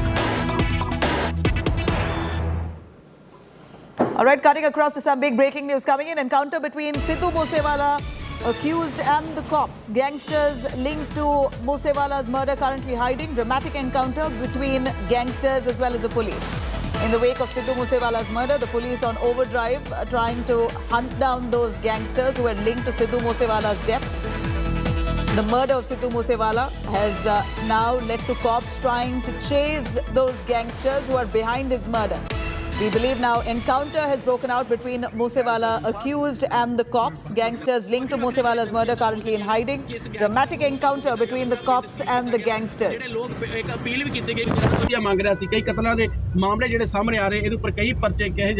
going to try and get more information on this, but from what we know right now, even as we speak, an encounter that's broken out between Moosewala's accused, the murderers, and the cops. Let me cut across to Arvind Oja for more on that. Arvind, क्या हो रहा है अब? Encounter between cops and the gangsters. The hunt is on. We believe that Moosewala's murderers or people who linked to his murder who are currently hiding. Take us through the dramatic scenes. जी बिल्कुल, देखिए ये encounter चल रहा है जो gangster है उनके बीच और पंजाब पुलिस के बीच। अमृतसर का जो अटारी विलेज है, आपको बताऊं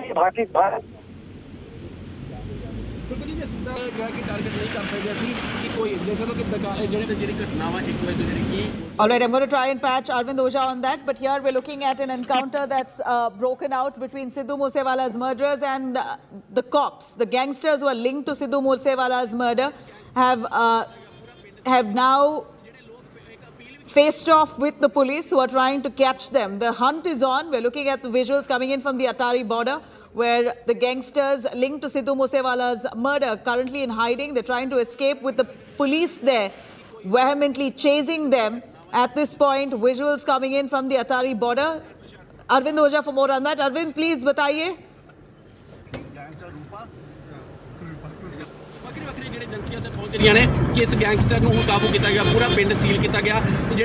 The visuals coming in from the Atari border, where we see the cops there chasing gangsters who are linked to Sidhu Moosewala's murder. We're going to try and get more information on who those suspects are, but two suspects who could be the shooters of Sidhu Moosewala. They're right now on the run. The cops there trying to chase those men.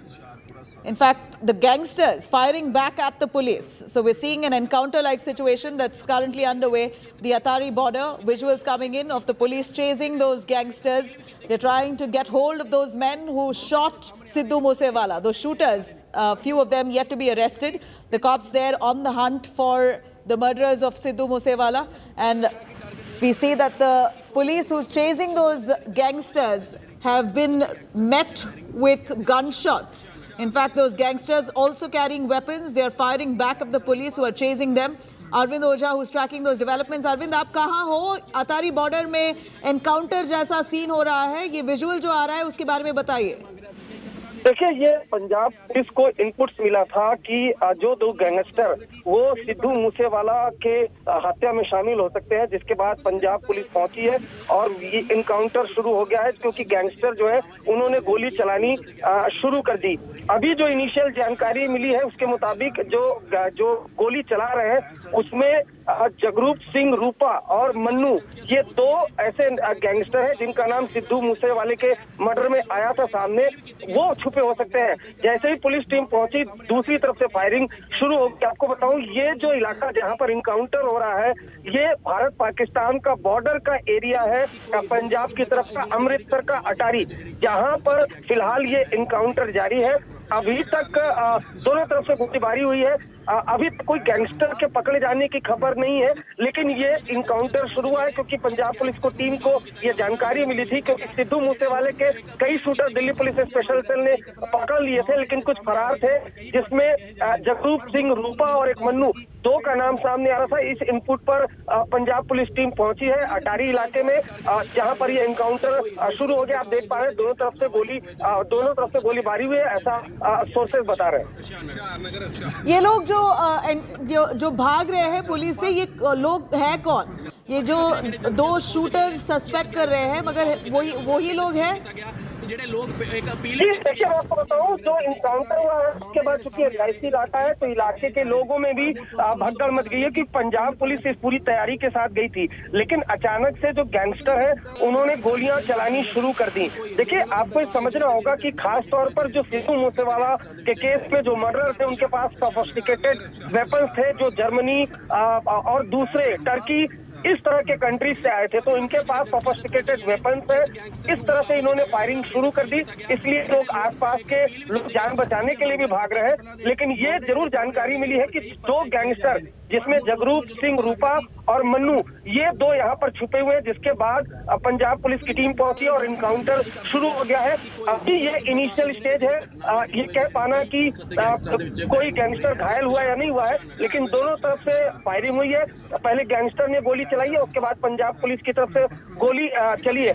ये जो आपको बताऊं, जहाँ ये encounter हुआ है ये residential इलाका है, लोग यहाँ पर रहते हैं। ये भारत पाकिस्तान का जो बॉर्डर है अमृतसर का अटारी, वहां पर ये इनकाउंटर हुआ है। एक विलेज है जहां पर इनके छुपे होने की जानकारी मिली थी, जिसके बाद पंजाब पुलिस की टीम यहाँ पर पहुंची है। वो जो गैंगस्टर्स है जो भाग रहे हैं पुलिस से, वो कौन से गाड़ी में है और क्या पुलिस उनके पास पहुंच पाएगी? कोई होप है? जी देखिए, मैं आपको बताऊं कि ये जो गैंगस्टर, ये जो पूरा मॉड्यूल है बिश्नोई एंड कंपनी का जिसमें गोल्डी बरार है, इनके पास इंडियन मेड का जो वेपन्स है वो नहीं है, कहीं से प्रिक्योर करके वो लोग लेकर आए थे। उनके पास जो वेपन्स है, इंडिया टुडे ने खुलासा भी किया था, जो शूटर्स के हाथ में गन दिख रही थी, आप देख पाएंगे कि वो सोफिस्टिकेटेड वेपन्स है। इसीलिए जो पंजाब पुलिस है वो काफी एहतियात बरत करके अपनी मूवमेंट को आगे बढ़ा रही है, क्योंकि रेजिडेंशियल इलाका है, किसी सिविलियन को कोई इंजरी ना हो, कोई हताहत न हो। इस वजह से बहुत बचाव के साथ जो गैंगस्टर है उनको पकड़ने की कोशिश वो लगातार की जा रही है। पंजाब पुलिस इसी मकसद से गई थी कि बहुत सेफली जो दो गैंगस्टर है उनको कवर किया जाएगा, लेकिन दोनों गैंगस्टर है उन्होंने गोली चलानी शुरू कर दी, फायरिंग शुरू कर दी, जिसके बाद पंजाब पुलिस ने भी घेरेबंदी कर रखी है। नबीला जी, सिद्धू मूसेवाला के केस में अभी तक कितने लोग अरेस्ट हुए हैं यहाँ पर अरविंद? देखिए, मैं आपको बताऊं कि पंजाब पुलिस के हाथ कोई बड़ी कामयाबी शूटर्स को लेकर नहीं लगी थी। दिल्ली पुलिस स्पेशल सेल ने एक के बाद एक शूटर्स अरेस्ट किए थे, जिसमें कई शूटर्स ऐसे हैं जो अब भी फरार चल रहे हैं। उनको पकड़ने की जो कोशिश है वो पंजाब पुलिस की टीम भी कर रही है। हालांकि दिल्ली पुलिस के सोर्सेज ने बताया था कि उनको कुछ इनपुट्स मिले हैं जो दो गैंगस्टर के हैं उनमें, लेकिन पंजाब पुलिस को जब ये इनपुट्स मिला है उसके बाद पंजाब जो पुलिस है वो पहुंची है अमृतसर के अटारी इलाके में, जो भारत पाकिस्तान का बॉर्डर है, उसी इलाके में ये एनकाउंटर जो है वो फिलहाल जारी है। नबीला जी, आप हमारे साथ जुड़े रहिए। Arvind, I'm going to cut across to Satendra Chauhan joining us live as well. Satendra, a quick word on the Atari border chase that we're currently seeing visuals of the cops trying to hunt down two of those shooters. They believe that they're in a vehicle right in front of them while the cops closed in on those gangsters. They were shot at. Tell us exactly what we see in the visuals here. Nabila, बिल्कुल एकदम जो अभी अरविंद बता रहे थे, ये एक सूचना इन्फॉर्मेशन पंजाब पुलिस को मिली थी और पंजाब पुलिस ने तुरंत अपनी कई टीमें, यहाँ तक कि ये बताया जा रहा है कि लगभग 3 कंपनियां पंजाब पुलिस ने लगाई हैं, क्योंकि ये जो गांव है चीका गांव का नाम है चीचा भकना, जो कि बिल्कुल पाकिस्तान बॉर्डर के पास लगता हुआ है और बिल्कुल देहात का इलाका है और इसे ये कहा जा सकता है कि जंगल का भी इलाका है। लिहाजा पूरे इलाके में सर्च के लिए 3 कंपनियां लगाई गई हैं और पूरे हथियारबंद जो है पुलिस के कर्मियों को लगाया गया है। और सबसे इंपॉर्टेंट इसमें पॉइंट ये है कि जब पुलिस ने सर्च शुरू की तो पुलिस की पार्टी के ऊपर काउंटर फायर किया गया इन गैंगस्टर्स के द्वारा, और ये बताया जा रहा है कि मन्नू, कुसा और रूपा, ये जो 2 गैंगस्टर्स हैं और इनका संबंध कहीं ना कहीं सिद्धू मूसेवाला के हत्याकांड से है। और ये इंफॉर्मेशन मल्टीपल एजेंसियों ने पंजाब पुलिस के साथ शेयर की थी और पंजाब पुलिस ने पूरे इलाके को कॉर्डन ऑफ करके वहां पर फिलहाल एनकाउंटर चला है। तकरीबन आधे घंटे तक गोलियां चली हैं दोनों तरफ से और फिलहाल ये बताया जा रहा है कि ये दोनों जो गैंगस्टर्स हैं इनको पंजाब पुलिस ने कहीं ना कहीं कंट्रोल में कर लिया है, काबू कर लिया है। नबीला जी, सत्येंद्र, इतने कितने सारे लोग अरेस्ट हुए हैं अभी तक जो सिद्धू मूसेवाला केस में, मर्डर केस में? देखिए, जो इन्फॉर्मेशन थी उसके मुताबिक 2 लोग हैं जो सिद्धू मूसेवाला मर्डर केस में इस पूरे मामले में अटारी के पाकिस्तान से लगते हुए जो है गांव में छिपे हुए थे। और ये भी हो सकता है कि कहीं ना कहीं ये जो बिल्कुल गांव है चिकचा भिकना जिसकी हम बात कर रहे हैं, ये बिल्कुल पाकिस्तान की फेंसिंग के साथ लगता हुआ गांव है। हो सकता है कि ये जो गैंगस्टर्स हैं ये पाकिस्तान भागने की फिराक में भी हो सकते थे, लेकिन फिलहाल जो है पंजाब पुलिस की मल्टीपल इंटेलिजेंस के अलावा जो बीएसएफ के जो इंटेलिजेंस यूनिट्स हैं उनसे भी इनपुट लिया जा रहा है। और फिलहाल एनकाउंटर हुआ है, एनकाउंटर के बाद 2 लोग जो जिनका नाम रूपा और मन्नू कसा बताया जा रहा है, इनको गिरफ्तार कर लिया गया है। और इसके अलावा फिलहाल इनके साथ कौन लोग थे, कौन इनको शह दे रहे थे, कौन इनको जो है हाइड कर रहे थे, इस पूरे इंफॉर्मेशन पे पंजाब पुलिस लगी हुई है और थोड़ी ही देर में ये पूरी तस्वीर भी साफ हो जाएगी। Nabila. Well, to our viewers, the visual that's coming in from the Atari border shows the chase between the police and those gangsters. The police right now hunting down 2 of those shooters who are right now believed to be in a vehicle right in front of them. When the police tried to close in on those gangsters, they were met with gunshots. Here, Satyendra Chauhan, who's been tracking those developments, Arvind Orja also giving us some live updates on this chase. We're seeing an encounter where the police at the Atari border, who've got a tip-off. They've received a tip-off that these men, the gangsters, could be hiding at a village along that area. When they arrived at the spot, these 2 gangsters managed to flee, escape in a vehicle, and that chase is currently on. This is the live visual that we bring to you from the Atari border. Satyendra, for more on that. Satyendra, यहाँ पर जो visual आ रहे हैं ये Attari border के पास है। ये छुप कहाँ रहे थे, जो गैंगस्टर्स हैं वो छुप कहाँ रहे थे और टिप ऑफ मिला है पुलिस को, कहाँ से मिला?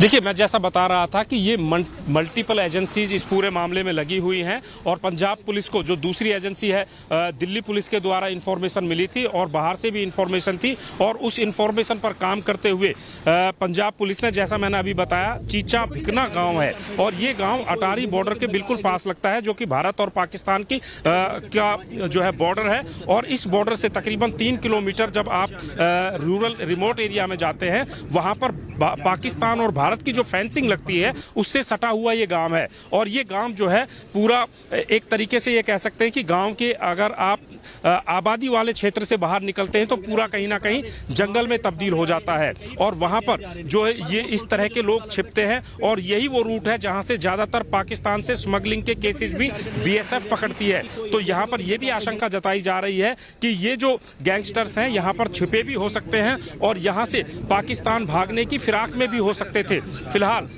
जो पुलिस ने इस पूरे इलाके को कॉर्डन ऑफ किया, जैसा मैंने बताया तकरीबन 2 दर्जन के करीब व्हीकल लगे हुए हैं, पूरे पुलिस की गाड़ियां लगी हुई थी। जब पुलिस ने यहां पर सर्च ऑपरेशन स्टार्ट किया तो पुलिस के ऊपर जो है फायरिंग इन गैंगस्टर्स की तरफ से किया गया और बाद में पुलिस ने तकरीबन आधे घंटे से 45 मिनट के बाद पूरे इस मामले को कंट्रोल में अपने नियंत्रण में लिया है।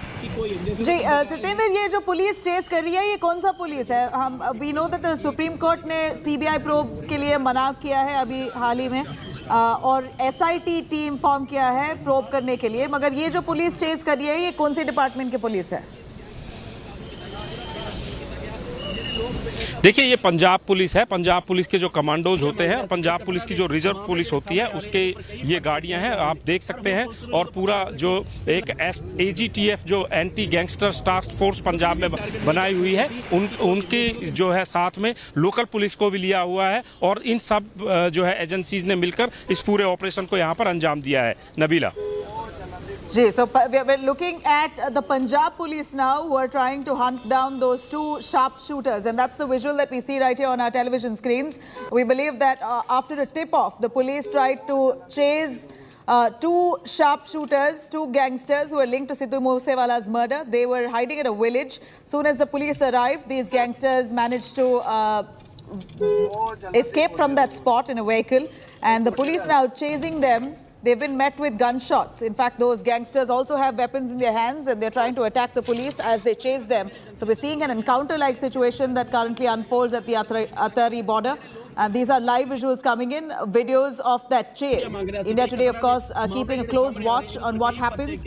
Of course, at this point, the police in Punjab have not had much headway when it comes to the shooters who killed Sidhu Moosewala. That's precisely what Arvind Orja also explained to us, that the Punjab police has been really struggling to come to a conclusion on this case, as there have been few arrests, but largely the shooters who gunned down Sidhu Moosewala with much precision, they've been absconding for a while. 2 of these shooters are suspected to be in that vehicle right ahead where the police is now chasing. Those shooters also are right now armed with weapons. So the police trying to close in on those gangsters in the vehicle that's right in front of them. But unfortunately, because of the arms that they possess, the police also being wary. At this point, we see an encounter-like situation, a chase, a hunt for the gangsters linked to Sidhu Moosewala's murder. This is the visual that you see on your television screens. Sidhu Moosewala has been over a month since he was gunned down, he was murdered, and the gang has been so active. In fact, they've managed to escape from that scene, the crime scene, and the police are finding it quite hard to come to a conclusion on those sharpshooters. Even though a few arrests have been made, many of those shooters who were part of that execution, the part of that murder, full planned murder, they are still absconding. We believe that two of those sharpshooters are in one of that vehicle, in one car right in front. That's the image that we bring to you right here. The hunt for those gangsters currently on. The black Jeep is what it looks like, where those sharpshooters are seated in. They've, of course, they're trying hard to escape, but the police also very close behind, who are chasing those gangsters. Hopefully, they will be successful in catching them in due course. Hello.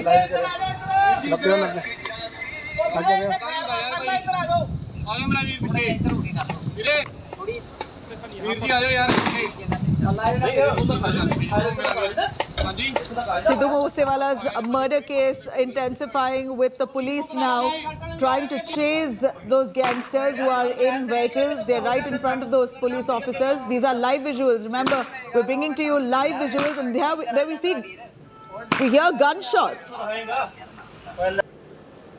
All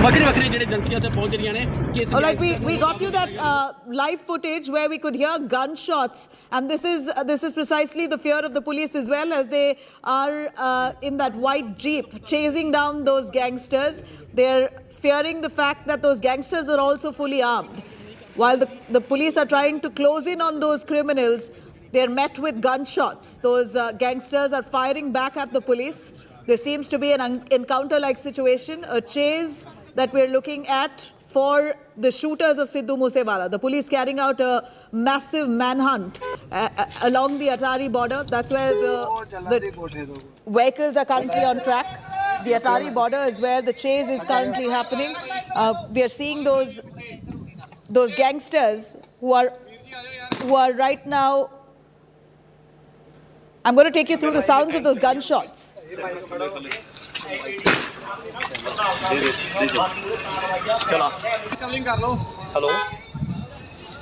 Hello. Well, this seems like a dangerous chase. Undoubtedly, police there risking their own life, because those sharpshooters who are escaping, who are right now on the run, which the police is trying to find, they are armed. They have weapons on them, and they're trying to shoot back at the police. Arvind Oja joining us for more. Arvind, ये जो shooters हैं जिनका police chase कर रही है, उनके पास हथियार है, गन्स है, और वो पुलिस को वापस शूट कर रहे हैं।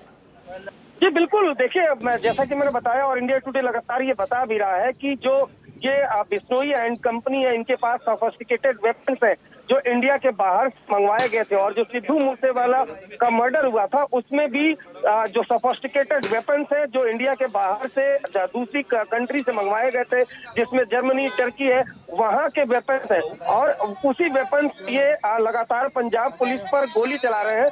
इंडिया टुडे के पास एक्सक्लूसिव पिक्चर्स भी है नवीला, मैं आपको बताऊं, जो ये दो गैंगस्टर छुपे हुए हैं। हमें कंफर्म किया पंजाब पुलिस ने कि इसमें जगरूप सिंह उर्फ रूपा और दूसरा मनप्रीत सिर्फ उर्फ मन्नू, ये दो ऐसे गैंगस्टर हैं जिनका सिद्धू मूसेवाला मर्डर केस के इन्वेस्टिगेशन में नाम आया था। ये दोनों वहां पर छुपे हुए हैं। जब ये पंजाब पुलिस को जानकारी मिली है, उसके बाद पंजाब पुलिस वहां पर पहुंची है। चूंकि ये रेजिडेंशियल इलाका एक विलेज है अटारी के पास, वहां पर जब पंजाब पुलिस की टीम पहुंची है तो गैंगस्टर ने फायरिंग शुरू कर दी है, जिसके बाद आप देख पा रहे होंगे तस्वीरों में पंजाब पुलिस भी फायरिंग कर रही है। दोनों तरफ से गोलियां चलने की आवाज आ रही है। अभी तक क्या कोई गैंगस्टर पकड़ा गया या भाग गया, ये अभी तक क्लियरिटी नहीं है, क्योंकि पंजाब पुलिस के सामने दो इस वक्त चैलेंज है। पहला, जो सिविलियंस है उनको सेव करना, और दूसरा जो गैंगस्टर है उनको पकड़ना। मैं आपको बताऊं, इसके पहले स्पेशल सेल ने कई शूटर अरेस्ट कर लिए हैं, लेकिन ये दो जो नाम थे जो सिद्धू मूसेवाला के मर्डर के इन्वेस्टिगेशन में आए थे, ये अभी तक अरेस्ट नहीं हो पाए थे। इन्हीं की टिप ऑफ मिली थी, जिसके बाद पंजाब पुलिस अमृतसर के ये अटारी इलाके में पहुंची है और ये जो पाकिस्तान से बेहद सटा हुआ ये गांव है, विलेज है, जहां पर टीम पहुंची हुई है और वहां पर लगातार एनकाउंटर चल रहा है। जो सोर्सेस से हमें जानकारी मिली है कि इसमें जगरूप सिंह रूपा और दूसरा जो गैंगस्टर है मनप्रीत सिंह मन्नू, ये दोनों यहाँ पर फिलहाल छुपे हुए हैं, लेकिन इनकाउंटर दोनों तरफ से लगातार जारी है। जी, ये एनकाउंटर जारी है and that's the visual that we bring to you right here as our reporters are currently tracking that story. Here are some of those shots where we hear the sounds of gunshots. These are videos that we put for you on our screens. These are live footage coming in from that Atari border where we see the chase right now on in full swing. These are visuals of the cops. They're desperately trying to reach those sharpshooters who are on the run. They've tried to escape, but the cops, of course, relentlessly chasing those gangsters who are linked to Sidhu Moosewala's murder. In fact, the police, the Punjab police, we believe so far has not had great headway when it comes to clamping down those sharpshooters who are on the run. They've escaped. A few arrests have been made, but not all those shooters have been nabbed by the police. And at this point, this is very important for the police to actually catch those two gangsters, because this would mean 2 more arrests in the case of Sidhu Moosewala's murder. But here we see a dangerous chase here. Police putting themselves at risk, chasing those gangsters who are armed with weapons. And that's the gunshot sounds that you hear very clearly in the background. There you have gunshots, shots being fired at the police desperately trying to catch those gangsters, but they're being met with gunshots, putting their own life at risk. The police there are now relentlessly on the hunt for those two gangsters. They know very well where they are. They've got a tip-off that they were residing in a village in the vicinity of Atari border. And soon as the police arrived, it appears that these two gangsters quickly fled in a black Jeep. We're going to show you the visual of that car as well, a black Jeep where those gangsters managed to flee with. The police, of course, in that white Jeep, trying to hunt those sharpshooters who have killed Sidhu Moosewala. This is a precise piece of information that we get is that 2 of those shooters who killed Sidhu Moosewala are right now on the run, and that's who exactly the police is currently chasing. Shreya Chatterjee, who joins us also for more. Shreya, a quick word on this chase. We are seeing this nail-biting chase where the police now are hunting for those 2 gangsters. They're right now in a car right ahead of the police, but dangerous. They have weapons, they have guns, and they're shooting back at the police.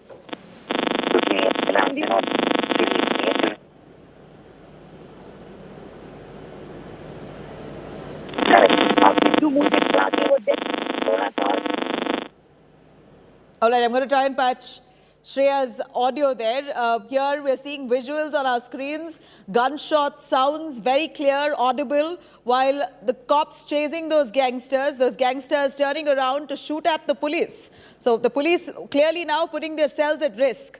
We know that these gangsters have very sophisticated ammunition, like our reporter Arvind Ojha, who's been tracking those developments very clearly, giving us an insight as to how they've managed to procure, Bishnoi gangsters managed to procure arms and ammunition from different parts of the world, from Germany, many European countries. They've got real sophisticated weaponry, and they have it all in their arsenal, and now pulling it out to get themselves out of trouble. They're in fact using those weapons to shoot at the police while the police is closing in this chase. Arvind Ojha, who is also with us for more. Arvind, बताइए ये जो weapons है, ये gangsters के पास ये sophisticated weaponry ये use कर रहे हैं पुलिस के खिलाफ? जी बिल्कुल, देखिए ये जो दोनों गैंगस्टर हैं, जगरूप रूपा और दूसरा मनप्रीत, ये बिश्नोई एंड गोल्डी बरार, ये दोनों जो गैंगस्टर हैं, जो एक गोल्डी बरार कनाडा में है जबकि बिश्नोई जेल से अपना गैंग चलाता है, ये दोनों इसी गैंग से जुड़े हुए हैं। और सिद्धू मूसेवाला के मर्डर के बाद इन दोनों का जब नाम सामने आया था इन्वेस्टिगेशन में, तब से ये फरार चल रहे थे।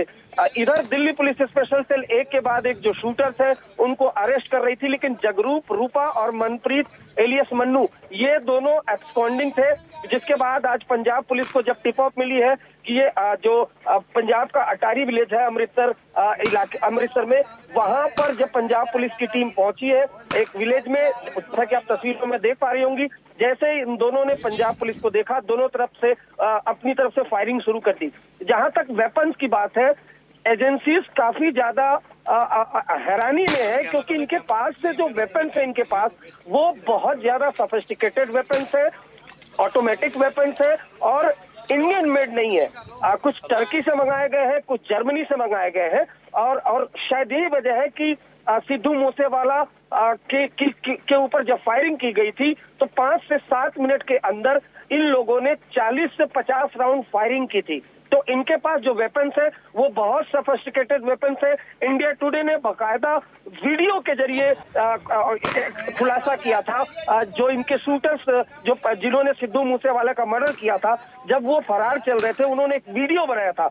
उस वीडियो में बाकायदा वो वेपन्स दिख रहे हैं और वो वेपन्स देखने के बाद ही समझ में आ रहा है कि वो कितने सोफिस्टिकेटेड है, जिसमें ग्लॉक पिस्टल भी है, जिसमें P30 पिस्टल भी है। तो इस तरह के वेपन्स इन क्रिमिनल्स के पास आ रहे हैं खासतौर पे, और जो सोर्सेज है उनका कहना है कि ये गोल्डी बरार कनाडा में बैठकर भिजवाता है इस तरह के वेपन्स, और इस तरह के और भी वेपन्स इस गैंग के पास पहले से है, इन लोगों ने जमा करके रखे, वक्त वक्त पर इसका इस्तेमाल करते हैं और शायद ये वजह है कि पंजाब पुलिस को मुश्किल आ रही है इन गैंगस्टर का मुकाबला करने में। हालांकि जो पुलिस है वो लगातार इन गैंगस्टर को पकड़ने की कोशिश कर रही है और लगातार दोनों तरफ से फायरिंग हो रही है। जी, अभी ये जो चेज है कहाँ तक गया है? अटारी बॉर्डर का विजुअल्स हमें मिला है। अरविंद, ये कहाँ है ये लोग? अब पुलिस कहाँ है और ये जो गैंगस्टर्स कहाँ है? जी देखिए, एक्स्ट्रा फोर्स जो अमृतसर पुलिस है उसने एक्स्ट्रा फोर्स भी बुला ली है, क्योंकि पंजाब पुलिस को, अमृतसर पुलिस को ये पता था कि ये गैंगस्टर कितने खतरनाक है, पुलिस पर भी फायरिंग कर देते हैं। इस वजह से एक्स्ट्रा फोर्स डिप्लॉय की गई थी। चारों तरफ से जो इलाका है जहां जिस घर में ये छिपे हुए थे, चारों तरफ से घेरा गया है और उसके बाद इनको पकड़ने की कोशिश लगातार की जा रही है। लेकिन मुश्किल ये भी है, पंजाब पुलिस के सामने चैलेंज ये भी है कि एक तरफ सिविलियंस को सेव करना है, दूसरी तरफ इन गैंगस्टर को पकड़ना है, ये एक चैलेंज है। लेकिन जो सीनियर पुलिस ऑफिसर उनका कहना है कि वो बहुत जल्दी इस ऑपरेशन को खत्म करेंगे, गैंगस्टर को पकड़ने की कोशिश लगातार यहाँ पर की जा रही है।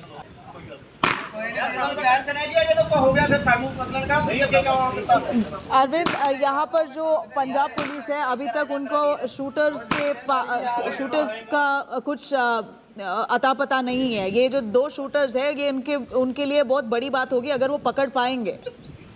जी बिल्कुल जाहिर सी बात है। देखिए, अगर बात की जाए, ऑल्दो कोऑर्डिनेशन होता है अलग अलग स्टेट के बीच, जैसे पंजाब पुलिस में ये सिद्धू मूसेवाले का मर्डर हुआ था, लेकिन दिल्ली पुलिस चूंकि ऑर्गेनाइज्ड क्राइम पर काम करती है और पंजाब में पिछले दिनों जो विक्की मिड्डू खेड़ा का मर्डर हुआ था उनके अक्यूज को भी स्पेशल सेल ने पकड़ा था। तो स्पेशल सेल ने उस चेन को आगे बढ़ाते हुए जो अदर शूटर्स थे और खासतौर पर जो हरियाणा गैंग को लीड कर रहा था प्रियव्रत फौजी, उस समय कुछ गैंग जो शूटर्स थे जिन्होंने सिद्धू मूसेवाले पर गोली चलाई थी उनको अरेस्ट किया था। लेकिन कई ऐसे शूटर्स थे, खासतौर पर जगरूप, रूपा और मन्नू, ये 2 फरार चल रहे थे। इनकी लगातार इनका पीछा दिल्ली पुलिस स्पेशल सेल की टीम भी कर रही थी, पंजाब पुलिस भी टीम कर रही थी। लेकिन पंजाब पुलिस को ये जब टिप ऑफ मिला है कि ये दोनों यहाँ पर शूटर छुपे हुए, जिसके बाद पंजाब पुलिस यहाँ पर पहुंची, तो जाहिर सी बात है काफी कुछ जानते होंगे, क्योंकि जो 2 मॉड्यूल थे मैं आपको बताऊं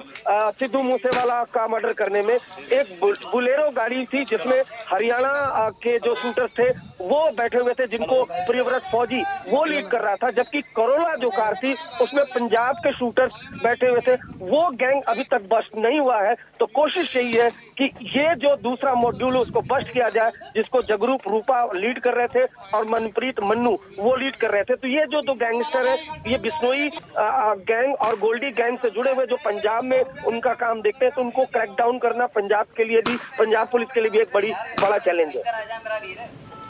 जी, ये जब बोल रहे हैं कि बिश्नोई के बारे में इतना कुछ बोल रहे हैं हम, बिश्नोई गैंग इतना पावरफुल है, मगर वो तो पुलिस के जेल के अंदर है, पुलिस के कब्जे में है, फिर भी इनके गैंग मेंबर्स इतने एक्टिव हैं और इतने इन्फ्लुएंशियल है उनके पास।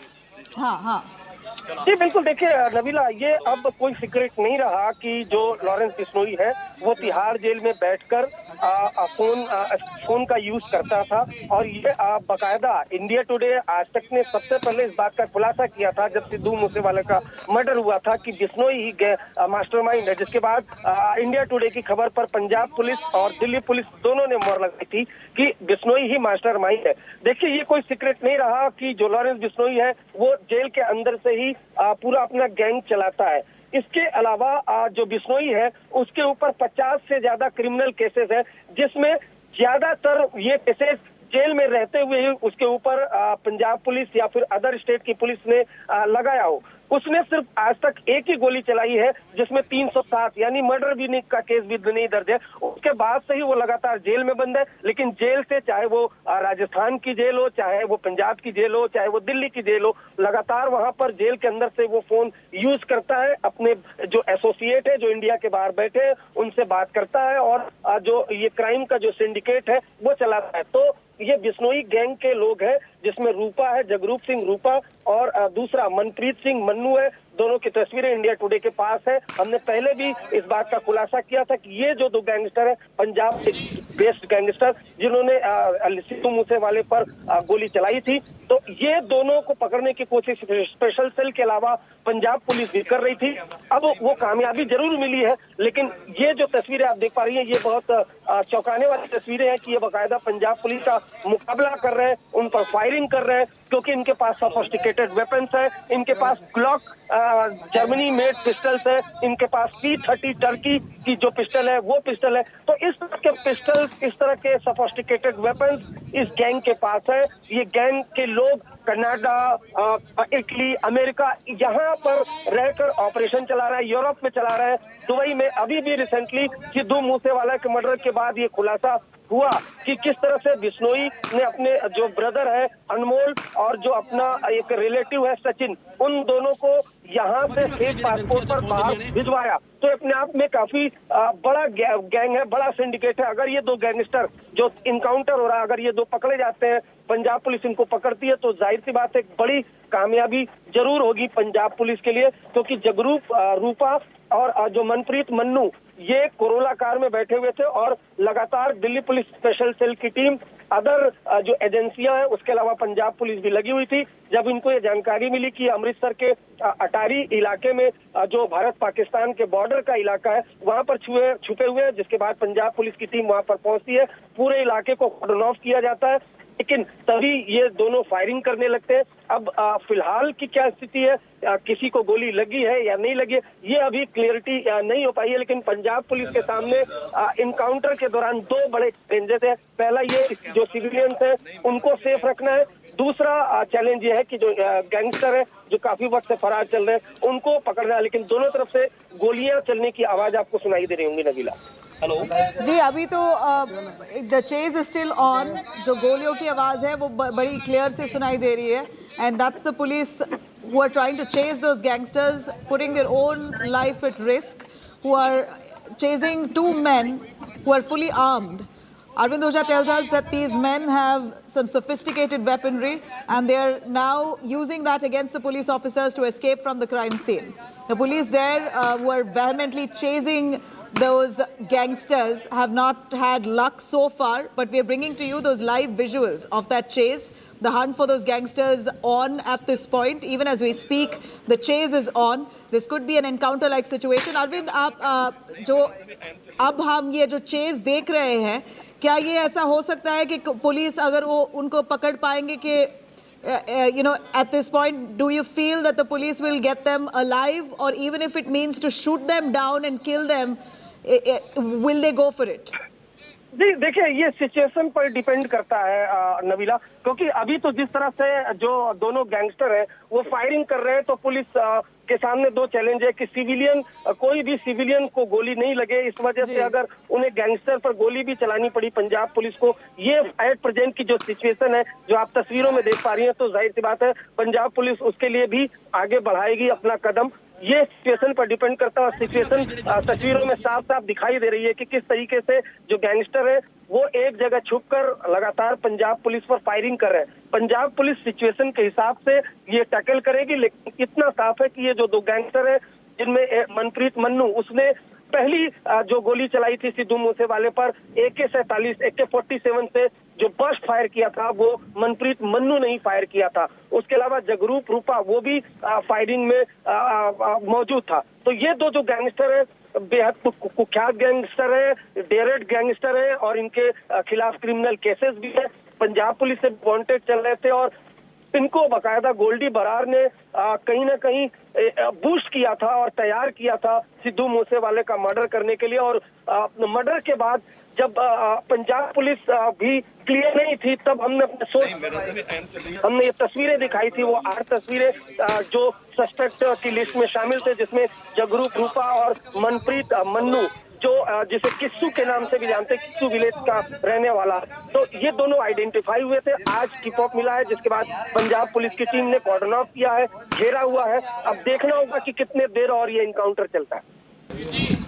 ये जी अभी एनकाउंटर शुरू कब हुआ? What time did it start today and where exactly was the location where these men were found? क्या पुलिस को कोई भी कुछ भी मिला अभी तक? ये जो विलेज से उन्होंने इनको चेज किया है, उनको कुछ और सबूत मिला है वहां से? जी देखिए, अभी तक ये इंगेज है और तकरीबन 1 बजे के लगभग जब ये जानकारी मिली थी पंजाब पुलिस को टिप ऑफ मिला था कि ये 2 गैंगस्टर हैं यहाँ पर छुपे हो सकते हैं। उसके बाद पंजाब पुलिस की टीम ये अगरी जो इलाका है जहाँ इनकाउंटर हो रहा है वहां पर पहुंची।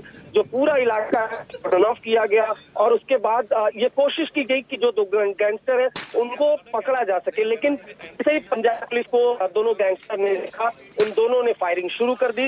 जवाब में पंजाब पुलिस भी आप देख पा रहे होंगे गोली चला रही है, लेकिन जैसा कि मैंने फिर कहा कि जो सिविलियंस हैं उनको सेव करते हुए जो गैंगस्टर है, जो मेन कल्प्रिट है, उनको अरेस्ट करना, ये सबसे बड़ा चैलेंज है पंजाब पुलिस के लिए। ये इस चैलेंज को कैसे फेस कर रही है पंजाब पुलिस? जब इनकाउंटर ये पूरी तरह से खत्म होगा तभी ये पंजाब पुलिस के जो सीनियर ऑफिशियल है वो क्लियर कर पाएंगे। फिलहाल दोनों तरफ से फायरिंग चल रही है और जो सोर्सेज है उनका दावा है कि जगरूप रूपा और मनप्रीत मन्नू नवीला वही शख्स है जिसने सबसे पहले फायरिंग की थी, फर्स्ट फायर किया था AK-47 से। और जो सोर्सेज है वो ये बताते हैं कि AK-47 की फायरिंग से ही सिद्धू मूसेवाले की मौत हो गई थी। बावजूद इसके जो शूटर थे जिनके हाथ में सोफिस्टिकेटेड वेपन थे, उन्होंने ताबड़तोड़ सिद्धू मूसेवाले पर फायरिंग की थी AK-47 चलने के बावजूद भी। तो इससे आप समझ सकती हैं कि कितने डेरेड ये गैंगस्टर है, जिसमें एक अंकित सिरसा है, वो तो महज 19 साल का है, लेकिन उसने भी ताबड़तोड़ फायरिंग की थी। तो ये जो 18 साल से 25 साल तक के जो लड़के हैं उनको तैयार किया था बिश्नोई और गोल्डी बरार ने सिद्धू मूसेवाला की हत्या करने के लिए, जिसमें ये जो 2 अक्यूज हैं वो अभी फरार चल रहे थे, जिनको जब पंजाब पुलिस को ये टिप अप मिला है जिसके बाद यहाँ पर इनकाउंटर शुरू हो गया। जी ये एनकाउंटर अभी भी चल रहा है. That's the visual that we are taking you through. Of course, India Today on top of the story. We bring you all the angles and the live coverage. At this point, the videos that we bring to you here is of that chase of the police of Punjab chasing down 2 of those sharpshooters who are on the run. They've escaped soon after the police arrived at a village after receiving a tip-off. They were believed to be hiding in that village. And when the police swooped in, they swung into action. Literally tried to catch those 2 sharpshooters, but unfortunately were met with gunshots. Those shooters who tried to escape from the scene had very sophisticated weapons and guns. They've shot at the police officers and managed to escape. The police now chasing them relentlessly right behind. That chase is still on, and that's what Arvind Ojha brings to us on the intense encounter-like situation that's unfolding in Athri border. In fact, this is a situation that the Punjab police would have encountered undoubtedly. It's impossible at this point for the Punjab police to find, at least so far, that's what they've displayed, that they've not been able to find those sharpshooters. They've been trying very hard, but no luck with tracking down those sharpshooters who killed Sidhu Moosewala. But nonetheless, this, if at all, this encounter or this chase is successful, then it will be a big boost for the Punjab police, who've been desperately trying trying to hunt down those people who murdered Sidhu Moosewala. While there have been a few arrests, many of those sharpshooters are still absconding. And two of them are right now in a vehicle right in front of the Punjab police. They're in a black Jeep. If I can ask my panelists, our producer, to quickly show us that vehicle there, the car, the Jeep in which those two sharpshooters have fled in. That Jeep there is being chased by the Punjab police. The Punjab police in a white Jeep, while the sharpshooters in a black Jeep. They've been chasing them for at least the last hour. And this chase is on with the Punjab police, of course, putting their own lives at risk because of the kind of arms those gangsters have. They've been shooting at the police as well relentlessly. Let me cut across to Shreya joining us on the phone line. Shreya, a quick word on this chase. We know that the encounter-like scene is still on. We're speaking of a live situation that's unfolding along the Atri border where the Punjab police now are relentlessly hunting those two men. They were tipped off to be hiding in a village. They've escaped in a black Jeep. They have guns, arms with them. They're shooting at the police. While the police tries to close in on them, they're shooting at the police. So this is becoming slightly difficult for the Punjab police. They're putting their lives at risk. But the hunt is on. Well, absolutely. So, Nabila, the hunt is on. This is near the Atari border that you rightly pointed out. Two people in concern. What we believe that we're learning from our sources are two of the shooters of Sidhu Moosewala, Jagdeep Rupa and Manpreet Mannu, are the ones that we're talking about who are there right now, where the Punjab police is trying to nab them. This after they had received a tip-off of them hiding in one of those locations near the Atari border. The moment the police tried to close in on them, they escaped in a black Jeep. But the police is right now tracing them. They're tracking them down. There has been exchange of fire between both the police as well as these two shooters that we're talking about. They're both armed, Nabila. That in itself brings the sensitivity of the matter, that it's a live situation, and the police is also have to look out of the fact that there could be, citizens out there, and even when there's a live encounter, they have to cordon off the area. So given that it is a very sensitive zone right now, as we speak, when this live operation is underway by the Punjab police, important point to point out, Nabila, Manpreet Mannu, the person we're talking about, is the one who had shot at Sidhu Moosewala for the first. He was the one who used his AK-47, shot at Sidhu from his Corolla car. That is an information that we had got earlier itself. And now, among the two, Manpreet Mannu is also present along with Jagdeep Rupa. Both of them are the shooters of Sidhu Moosewala. They were present in the Corolla car where they traced and shot at Sidhu. And now the Punjab police is out carrying out their investigation, trying to nab both of them who have been fleeing for quite a long time. 29th of May is when Moosewala was gunned down. It is almost going to be 2 months now. And that's the reason we see that the Punjab police has taken the matter very sensitively and they're trying to save them down. And that's the reason there's an exchange of fire that is underway between the Punjab police and these two accused. You know, this is a difficult situation for the Punjab police because they've got to ensure that no civilians come under fire and they are not the victims of this encounter-like situation. You have people there, of course, gathering only to see what's happening. Of course, there's many distractions for the Punjab police, undoubtedly, but those criminals clearly will not have any priorities in mind. For them, their priority is to escape by hook or crook, even if it means to mow down a civilian who comes in their way. So it is a tough situation for the Punjab police at this point. Absolutely, Nabila. And you know, when we talk about an encounter, live encounter, when it's on way, the first and foremost importance of the police is to cordon off the area to ensure that in between a fire, there's no civilian who's brought between fire. And that's something that the Punjab police is keeping in mind while they're conducting this operation between them and the two shooters that we're talking about in the zone that we're talking about. This is the Atari border. Remember, it's also porous. There is a chance that the police believes that they could easily run into a hideout, and that's the reason the Punjab police is not giving up. Those visuals that we got is a clear establishment of the point that the Punjab police is on their toes. They're tracing the vehicle, that black Jeep in which Jagdeep Rupa and Manpreet Mannu are right now. And the Punjab police is also tracing them, as we've learned so far from the preliminary information that this was a tip-off that the Punjab police received which they followed, and then they came close in contact with Jasdeep Rupa and Manpreet Manu. They fired at the Punjab police, tried to escape the spot, but the Punjab police is trying to chase them down. As we talk, Nabil, as you rightly pointed out, that this is a live operation unfolding between the shooters of Sidhu Moosewala and the Punjab police. And when we talk about shooters, no ordinary shooter. He was the one who attacked Sidhu Moosewala first using his AK-47. That in itself points out that how heinous and how serious these shooters that we're talking about, because they're armed. The police could be harmed in this fire. So they're taking that sensitivity in mind while carrying out this live operation, the visuals of which we have also accessed and we can see on our screen.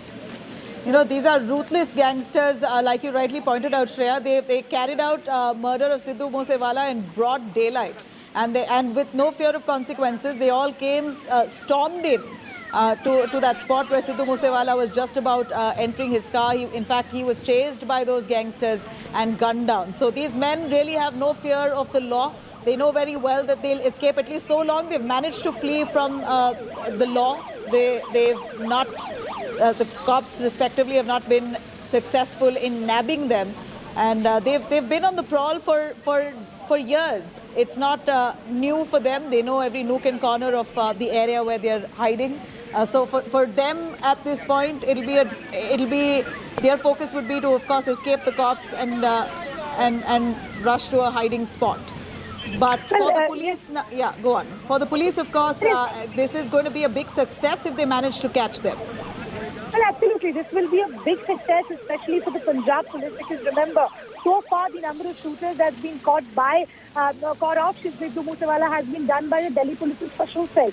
In itself, this is the first operation that we can say where the Punjab police has successfully traced down the remaining two shooters that we were talking about for all this while, because we know out of 6 shooters, 4 were arrested, 2 were on the run. These are the 2 shooters that we're talking about, Jasdeep Rupa and Manpreet Manu. And now the Punjab police for the first time has successfully traced them down. So most likely we will see this as a successful operation, or at least that everyone is hoping, because the operation is currently underway. But as you were pointing it out, Nabila, how dreaded are these criminals? Remember, it's not the Punjab police just who was keeping an eye out for them. It was the Delhi Police's special cell. It was other investigative agencies that were actually looking out for these criminals. Despite that, the fact that they could hide out and they could maintain their hideout for almost 2 months in itself proves the kind of nexus they ran in this belt that we're talking about, which runs from, say, Delhi, Rajasthan, Haryana, Punjab. And we also know that the other shooters who were caught, they had also traveled to Maharashtra and Gujarat. So imagine the nexus that's running deep of these gangsters, that for 2 months they're running around and the police is finding it extremely difficult to trace them. But now successfully the Punjab police has indeed traced the remaining 2 shooters, Jasdeep Rupa and Manpreet Manu. The encounter is live, and probably in a time from now we will get that information coming in that it was a successful operation by the Punjab police, because even the entire Punjab police force might be looking up and waiting for it, because this would be the first time that they would have actually nabbed the shooters of Sidhu Moosewala. You know, if you can give us some clarity, Shreya, on the number of arrests so far in this case. How far has the Punjab police managed to crack down on the entire nexus? Well, so far as we talked earlier, Nabila, the Punjab police had approximately arrested 13 people, but none of them were the shooters of Sidhu Moosewala. They were all associates. For example, we know the one arrested was Kekra. Kekra was the one who received the entire location, gave that information that Sidhu Moosewala has kept out from his house, relayed the information to Goldie Brar, but he wasn't the shooter. When we speak about the shooter, Nabila, it was the Delhi Police's special cell that had arrested the 4 shooters that we're talking about. It is the first time that we see the Punjab Police make a headway when it comes to arresting the shooters of Sidhu Moosewala, or coming close to arresting to the shooters of Sidhu Moosewala, and that's Jasdeep Rupa and Manpreet Manu. They were the remaining 2 shooters. The others, which include Priyabrat Fauji, who were arrested by Delhi Police's special cell, but Punjab Police so far couldn't arrest any of the shooters of Sidhu Moosewala, and probably that is why this operation also becomes extremely important for that police force, because they're also drawn a lot of flack on not being able to clue in on the shooters, out of which 4 has already been arrested by special cell. The remaining 2 that we're talking about, the live encounter is right now under. All right, Shreya, we have some big information coming in that one of the cops has been injured in this encounter. The Punjab police, like I mentioned time and again, have been putting their own lives at risk, are trying to chase those gangsters, those 2 shooters who are right now in a jeep right in front of them. The cops are chasing them. Those gangsters have weapons on them. They've been firing at the police. And in the midst of this, 1 cop has been injured in this encounter. This is the latest that we get. Shreya, over to you. A police officer, as expected, has been injured. What more do we know? Well, that's the information that is trickling down, that 1 police officer in this live encounter has been injured. Unfortunate information that is coming in, but they are definitely risking their lives to carry out this operation successfully, and that's the reason we see they're not giving up. Because as we were talking, Nabila, that these 2 shooters, Monsoon, Manu, Jagdeep, Rupa, we're talking about, they are dreaded criminals. They have weapons and they do not fear anything. They definitely do not fear the law and order, and that's the reason we right now see that this cop who's a part of the Punjab police, who's actually tracking these 2 shooters, he's now been injured. This is the initial information that is coming in. We only hope that he is fine and this is not a major injury, but the operation is still under its way. We are yet to receive more information on the update on whether they have been able to at least track them completely, or they have been able to get out these 2 shooters. That's what the Punjab police is looking at. They're trying to make this a successful operation, and hopefully they should, given the fact that they had finally made a trace of Jagdeep Rupa and Manpreet Manu at the Atari border in Punjab.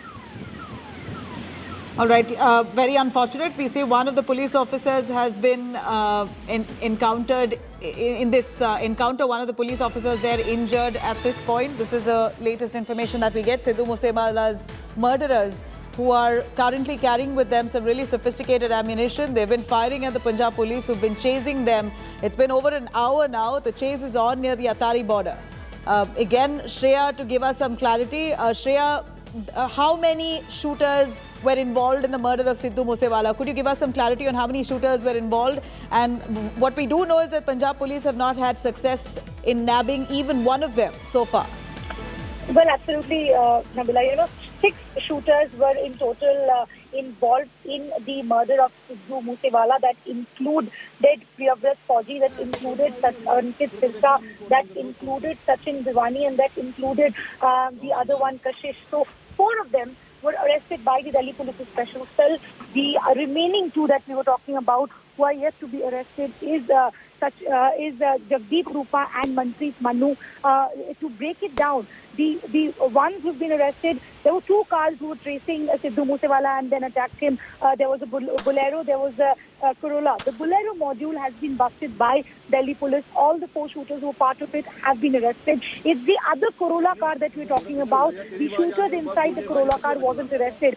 Those 2 shooters are the ones who are in that live encounter right now with Punjab police. That's Manpreet Manu and Jagdeep Rupa. As I had mentioned earlier, Manpreet Manu was the one who shot at Sidhu Moosewala first before anyone firing. That was a clear direction that was given by Goldie Brar to Manpreet Manu, that he'll be the one who would shoot at Sidhu Moosewala for the first time and use his AK-47 to shoot at that Thar that Sidhu Moosewala was travelling in. And subsequently, we do know that he was then gunned down by these shooters. 4 of them have been arrested by Special Cell, as I mentioned. 2 still on the run. Punjab police has finally successfully traced the 2, and the live operation is right now under its way. But we'll still have to wait for some time to get in an information that whether this has become a successful operation. But so far, the unfortunate incident that's come in is about a police officer from the Punjab police receiving an injury in between this live encounter. Very, very tragic. One Punjab police is now injured in this encounter. Remember, we're seeing the chase that still continues. We got some of those visuals coming in from the Atari border where the Punjab police literally rushed to the spot where they were said to be hiding post a tip-off. And soon after the chase began, those criminals have been shooting and firing at the Punjab police. In the melee, we hear one of the cops has been injured. He's right now wounded.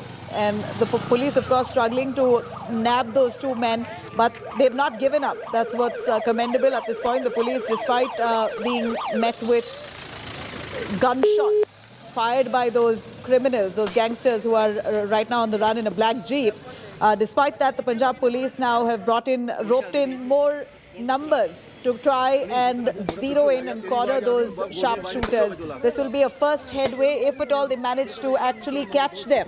This will indeed be the first arrest of sharpshooters, the real men who killed Sidhu Moosewala. This will be a big headway in the investigation. Remember, there's been several requests made in the top court asking for the case to be handed over to CBI, but that hasn't been approved as yet. So the SIT probe is on. The state police is currently investigating this matter, and they're of course trying to prove their prove their merit. At this point, it's also difficult for the Punjab police because so far they've not had success. This chase, and if it is successful, if they are successful in clamping down those two gangsters who are on the run, then they will have something to boast of in this investigation. The Punjab police will have at least 2 arrests of sharpshooters, the real men behind Sidhu Moosewala's murder, for them to put on record. So far, it's been an investigation which has had no headway when it came to actual shooters who killed Sidhu Moosewala. They were absconding. They have had a great stint with escaping from the police for over a month. One should remember how dreaded these gangsters are, that at least over a month and more, these men have been evading the cops in different states. A lookout notice has been issued on many of them, but yet somehow they've managed to escape police from different states. Most of these gangsters who are linked to Lawrence Bishnoi come from many parts of North India. They are right now hiding in several parts of the country, at least 6 of the sharpshooters, 2 of them right now in that car which the police is chasing. But the remaining 4, we believe that they are hiding in different corners of the country. So the police now, it's an uphill task for them to reach out to the other 4, but they have 2 in focus right now. 2 of them right ahead of them in a black jeep that the police is trying to chase down. They're trying to catch those 2 shooters who are right now armed with weapons themselves. They could turn around any minute. If at all the police close in on them, they are capable enough to gun down the police officers. They have such sophisticated ammunitions and weapons with them that they're managing to escape so long. It's been an hour and more since the chase is on. And those gangsters are very clearly smart enough to escape from that spot by firing at those police officers. They know very well that they have the strength, they have the ammunition, so they're literally targeting the police while the police comes close to them. It's a very close shave for the police officers. 1 cop has also been injured in this encounter. The police desperately trying to reach out to them, but it's certainly not going to be easy, as they also fear for their own lives. Remember, the police themselves are worried of the weapons that those gangsters have. So it's going to be hard for them to go very close to that vehicle, but yet at the same time, they've got to use strategy and a plan to ensure that these men are cornered. And even if they do shoot, then the police are not target. Of course, visuals that we bring to you here shows a quick glimpse into the kind of chase that's currently on even as we speak this minute. Shreya, for more on that. Shreya, we know the family of Sidhu Moosewala are so desperate to have...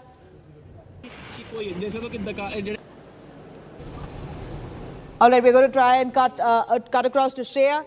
Here, this one police officer that has been injured, we believe, was shot at by those gangsters, and he's now been injured. That cop has been injured in that encounter. Manjeet Saigal for more on that. Manjeet, a quick word. Yahan par the chase that is still on, where has it led? Now, what area is the police at, and are those targets in sight? Are those 2 men, those 2 gangsters who are currently on the run, are they in sight? Have the police lost sight of them, or are they still in focus? Well, Navila, the name of these gangsters is Jagrup Rupa and Manpreet Manna. These are the gangsters who are involved in Sidhu Musewala's brutal murder. Jagrup Rupa is in fact a sharpshooter who had used AK-47 rifle to kill Sidhu Musewala. Encounter is currently going on in a village located near the Atari border. Police sources saying that one of the gangsters has been killed. So more details are awaited. The encounter is currently on. Navila. Right, we like you said, one cop has been injured. So is that cop still in that vehicle? Do we know anything about that police officer, if he's doing okay? And tell us more about those gangsters. We believe that they are armed with really sophisticated weapons. They have some really sophisticated guns with them. That's what they're using to shoot at the police. Well, Navila, police investigations have revealed that state-of-the-art weapons were provided to these sharpshooters. Jagrup Singh Rupa is a Tarantaran-based sharpshooter who was previously jailed and he was on a parole. He ran away after he was on the run after killing Sidhu Musewala. They were also spotted on a bike. He is believed to have killed Sidhu Musewala using AK-47 rifle. He was on the run, but somehow police got a tip-off and it was found that they were hiding in a village located near the Atari border. The encounter is currently on. Sources say one of the gangsters has been neutralized, and in this encounter, one cop has also been injured. He has been moved to the local hospital, Navila.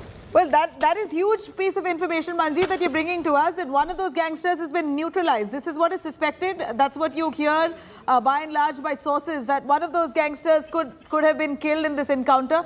And let's not forget that these two men are sharpshooters. They've managed to kill Sidhu Musewala with much precision. The number of bullets that were showered on Sidhu Musewala, these sharpshooters are fairly good at what they do. In fact, that's the skill that they've used to even target a police officer. They managed to injure one cop who's chasing them at this minute. What more do we know of this one gangster being shot at? What information do we have if they've neutralized it?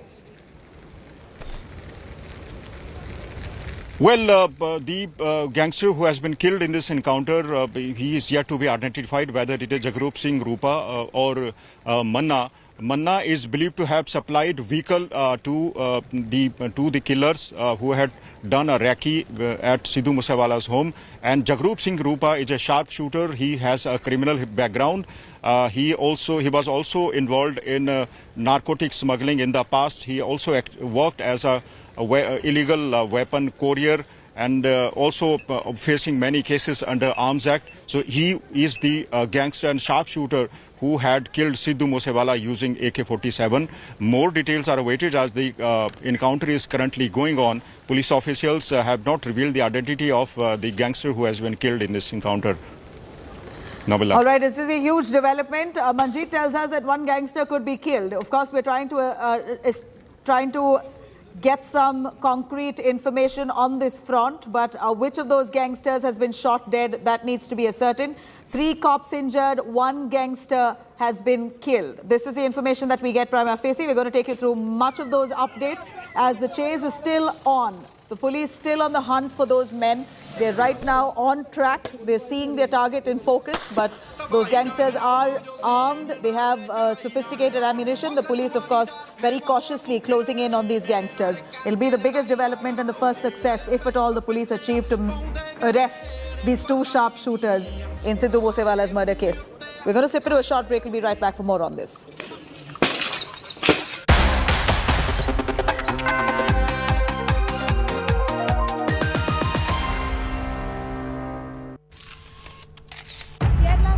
All political parties traveling from different parts. Armed with facts, she takes the news by its horns. Do you think the future of these students are not hampered?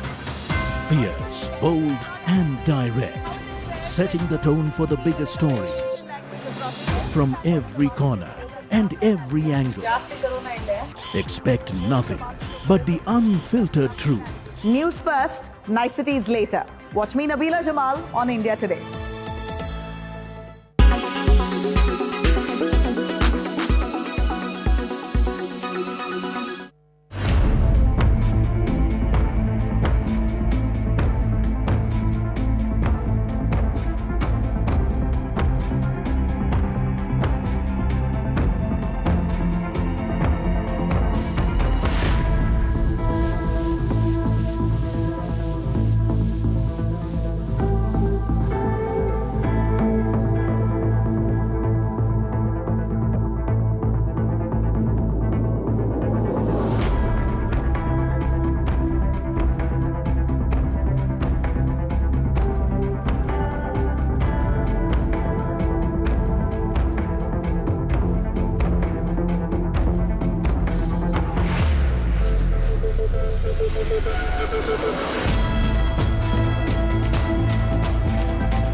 Make your media plan smarter with India Today Live TV on your connected devices. Amplify your brand with 100 million smart internet viewers. To advertise, mail us at sales@aajtak.com.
Welcome, you're watching In the Club. I'm Dipali Patel. This is where we get you the best from the world of entertainment. First up, Brad Pitt is turning heads in Europe with his unconventional ensemble. Yes, the Hollywood star who is on a promotional tour of his film Bullet Train stepped out in style in a skirt for the premiere in Berlin. His red carpet look is going viral on social media. Take a look at this report.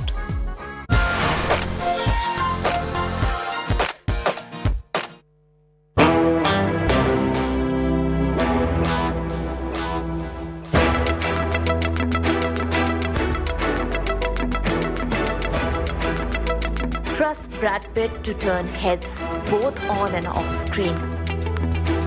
Yes, these visuals are of the Hollywood superstar at the premiere of his film Bullet Train in Berlin. And while walking the red carpet for the event, actor grabbed eyeballs as he stepped out and struck a pose in his unconventional ensemble, which consisted of a brown raw hem knee-length skirt and matching jacket. He opted for a dusty rose shirt underneath his two-piece set and embellished his look with pendant necklaces, a pair of sunglasses and black combat boots, enough to gauge attention. Be careful, King of Kings. First you need the victory. But don't be surprised, as Brad Pitt had reportedly once during the promotion of his film Troy in 2014 had quipped, and we quote, "Men will be wearing skirts by next summer. That's my prediction and proclamation. The film answers to both genders. We were going for realism and Greeks wore skirts all the time then. Interestingly, the Academy Award-winning actor was also photographed by famed portrait photographer Mark Seliger in a variety of dresses while appearing on the cover of Rolling Stone in 1999. The photos were shot before he got married to Jennifer Aniston. Pitt is currently on an international tour to promote his latest film alongside his co-stars Joey King, Aaron Taylor Johnson and Brian Tyree Henry. Their film Bullet Train made its first stop of its promotional tour in Paris, where the group attended a photo call. Pitt for Paris tour donned a summer attire consisting of a slouchy linen suit in a peachy keen color and deep orange t-shirt. He accessorized the ensemble with a gold chain and a pair of yellow sunglasses. Said you wanted simple for your first job back. Doesn't get simpler.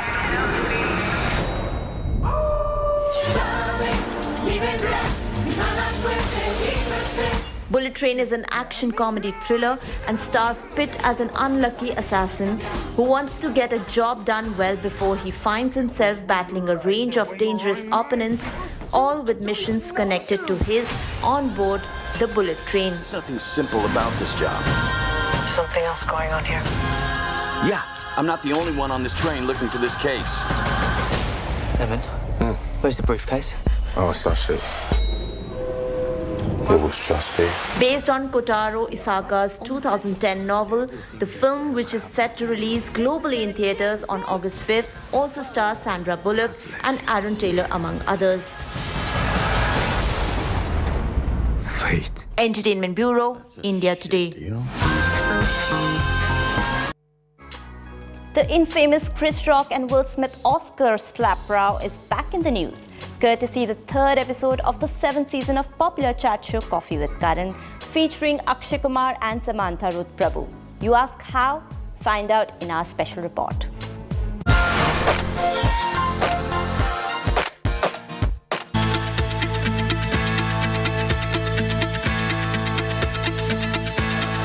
Remember this uncensored moment when Will Smith smacked Chris Rock on the Oscars 2022 stage?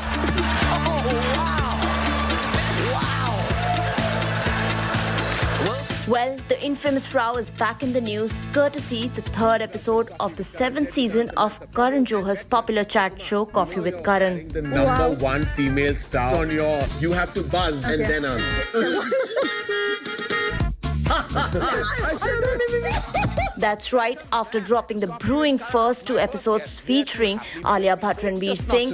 We are Sakhis. Sakhis! We're girlfriends. Oh, Please meet Pammi. Pammi is very interested in everything.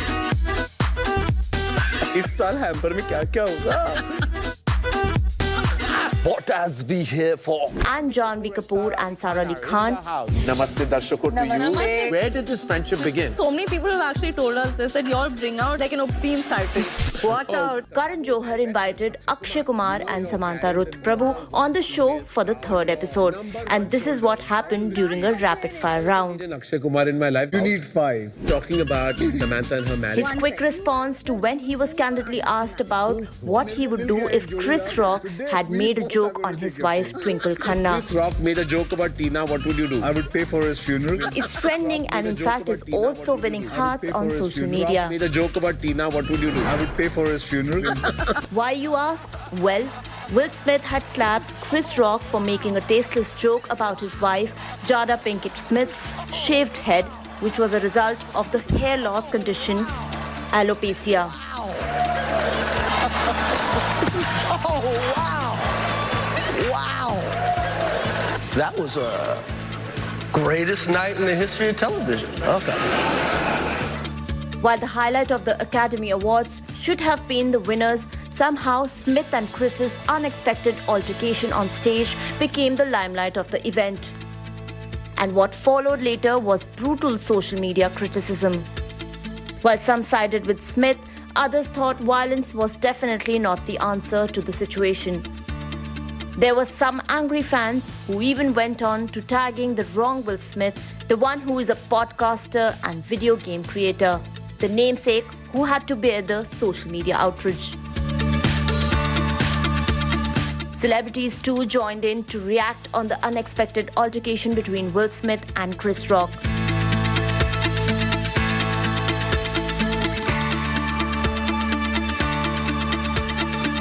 What's more, Will Smith did issue an apology and also had resigned from the academic troupe following the incident. He, however, was banned from the Oscars gala and other Academy events for 10 years. A decision that was taken days later by the Academy of Motion Picture Arts and Science. So yes, now that Karan Johar raked up old wounds in his chat show, Akshay's response to the hypothetical question has certainly turned heads. Akshay Kumar in my life. You need 5. Talking about Samantha and her marriage. 1 second. You are the reason for unhappy marriages. Oh God. मेरे को मिल गया एक जोड़ीदार. Today we both are going. The sneak peek into the latest episode was shared by the filmmaker and it surely looks like is unmissable. A joke about Tina, what would you do? I would pay for his funeral. If you had to host your best friend's bachelorette party, which 2 Bollywood hunks would you hire to dance at the back? Ranveer Singh and Ranveer Singh. Okay. You have to buzz and then answer. Entertainment Bureau, India Today. Akshay and Samantha have to do different dance forms.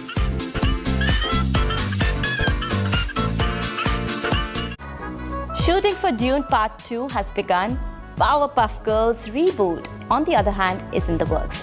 This and much more, let's fly 7 seas across to check out the biggest newsmakers in the West. Here's Fully Foreign.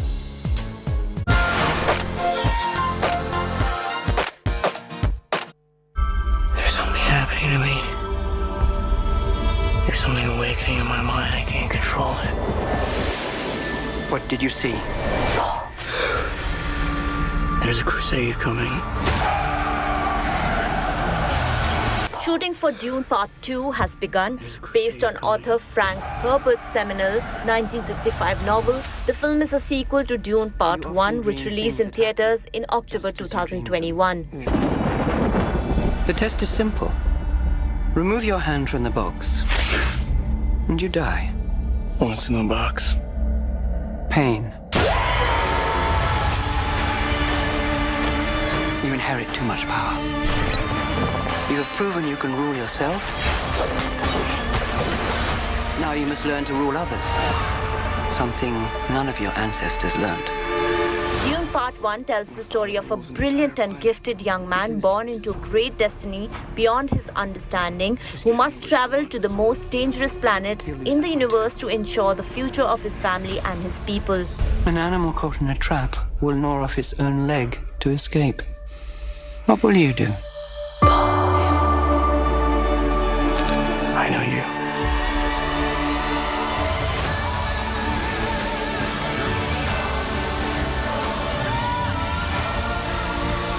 One day, the legend will be born. All of civilization depends on it. The future, I can see it. Alongside Timothy Chalamet, the upcoming sequel will also star Zendaya, Rebecca Ferguson, Josh Brolin, Javier Bardem, Stellan Skarsgård, and Dave Bautista. New addition to the sequel of the franchise includes veteran actor Christopher Walken, Austin Butler, and Florence Pugh. Directed by Denis Villeneuve, Duke Part 2 will release in theaters on October 20th, 2023. My Lord Duke. Where the fear is gone, only I will remain. Go, go, go!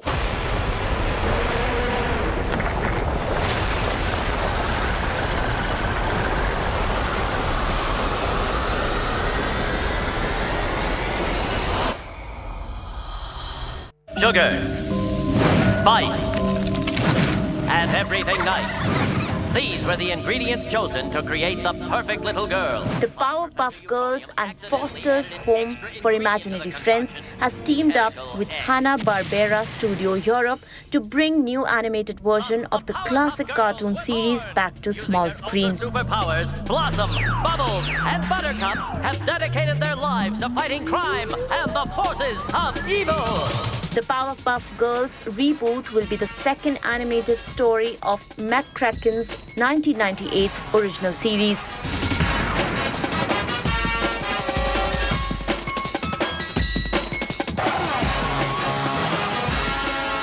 The upcoming reboot will revisit and expand upon the world of the original series as Blossom, Bubbles and Buttercup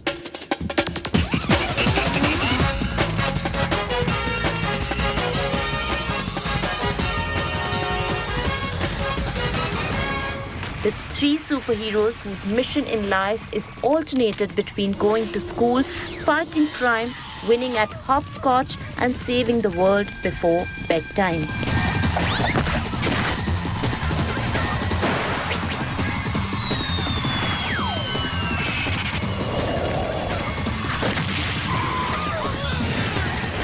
You wish to confess? I saved you. I saved this city and all your worthless lives. Game of Thrones star Peter Dinklage is the latest addition to join the cast of the Hunger Games prequel titled The Ballad of Songbirds and Snakes. The upcoming film is being adapted by Suzanne Collins' 2020 book of the same name. Peter Dinklage will be seen playing the role of Casca Highbottom, who is the Dean of the Academy. The Ballet of Songbirds and Snakes will be directed by Francis Lawrence, who helmed 3 The Hunger Games films.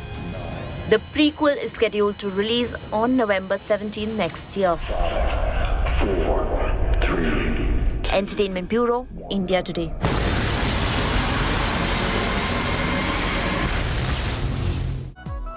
That's all we could pack in the show today, but tune into In the Club from Monday to Friday at 2:30 p.m. and 11:30 p.m. only on India Today to get your daily dose of entertainment. Also, do not forget to send me your feedback on Twitter handle. This is me signing off, Dipali Patel. Till next time, thanks for watching and goodbye.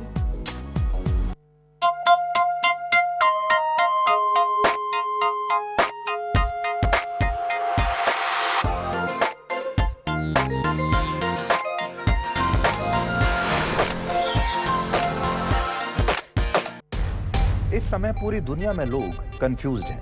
वो समझ नहीं पा रहे हैं क्या सही है, क्या गलत है, क्या सच है, क्या झूठ है। और ये स्पष्टता हम आपको अपने इस नए शो में देंगे। सब कुछ ब्लैक एंड व्हाइट में बताएंगे। इस शो में मेरे बालों के अलावा कुछ ग्रे नहीं होगा। हर खबर ब्लैक एंड व्हाइट की तरह बिल्कुल स्पष्ट होगी।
You are watching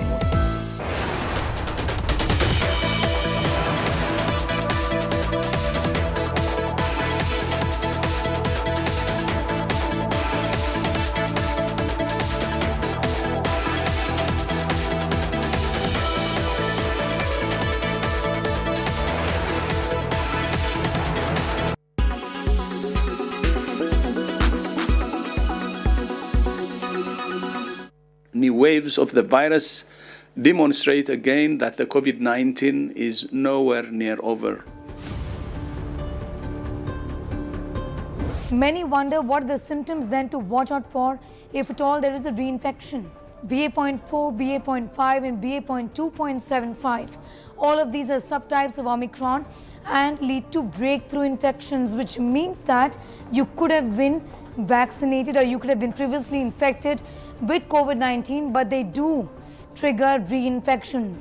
Studies show that besides the most common symptoms of COVID-19 as we have known them in the last almost 3 years or so, there are some new symptoms that have in fact come up. For example, many people who've been infected with the BA.5 variant of Omicron, the subtype of Omicron, complain of night sweats. Runny nose, headache, sneezing, sore throat and persistent cough are some common signs of reinfection.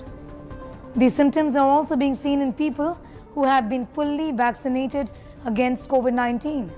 BA.2 variant, for instance, can immune escape, leading to a spike in reinfections. A UK-based COVID tracker app has reported that the new wave of infected patients have reported a sore throat before testing positive. So if you have any of these symptoms, get tested and stay safe.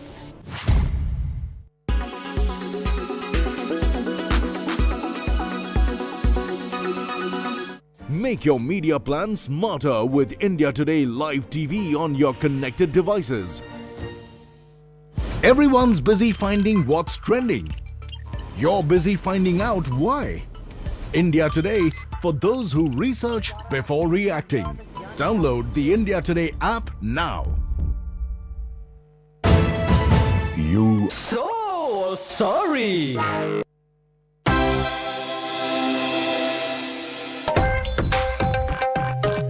मेरे बातें सुन लो मित्रों, लिख लो है काम की मित्रों। मेरे India की गलियों में फेंको मत सिंगल यूज प्लास्टिक। धरती ये कहती है मदर नेचर प्लास्टिक क्यों रहती है?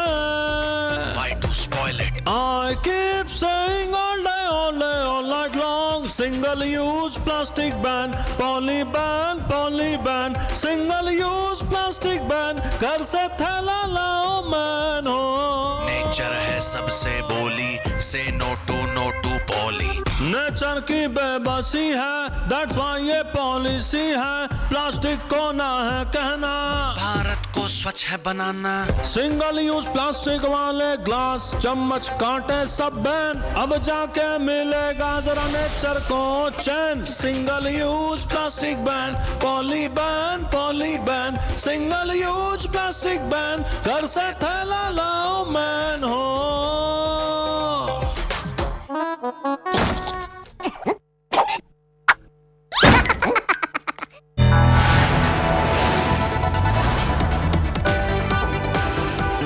You are watching India Today.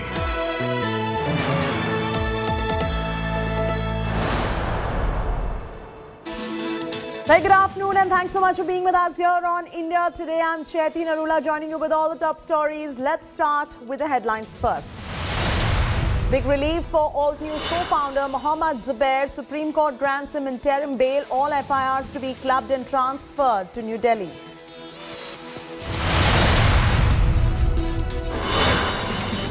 Dramatic shootout between Muzewala shooters and Punjab police near Atari border. One gangster killed, 7 hiding in village. 3 cops also injured in the encounter.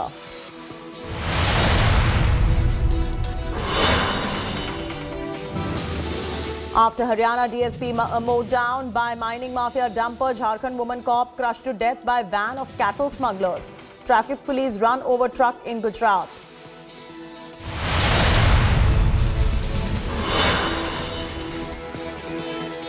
No relief for Uddhav in Sena versus Sena war as the Supreme Court defers the hearing to 1st of August. Status quo continues on rebels. Top court says preserve all assembly records.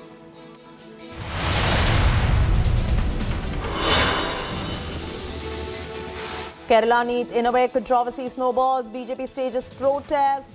5 have been arrested now for humiliating the aspirants.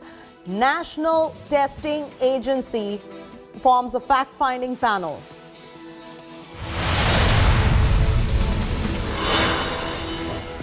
Acting President Ranil Wickremesinghe wins parliamentary vote to emerge as Lankan president. Protesters once again hit the streets.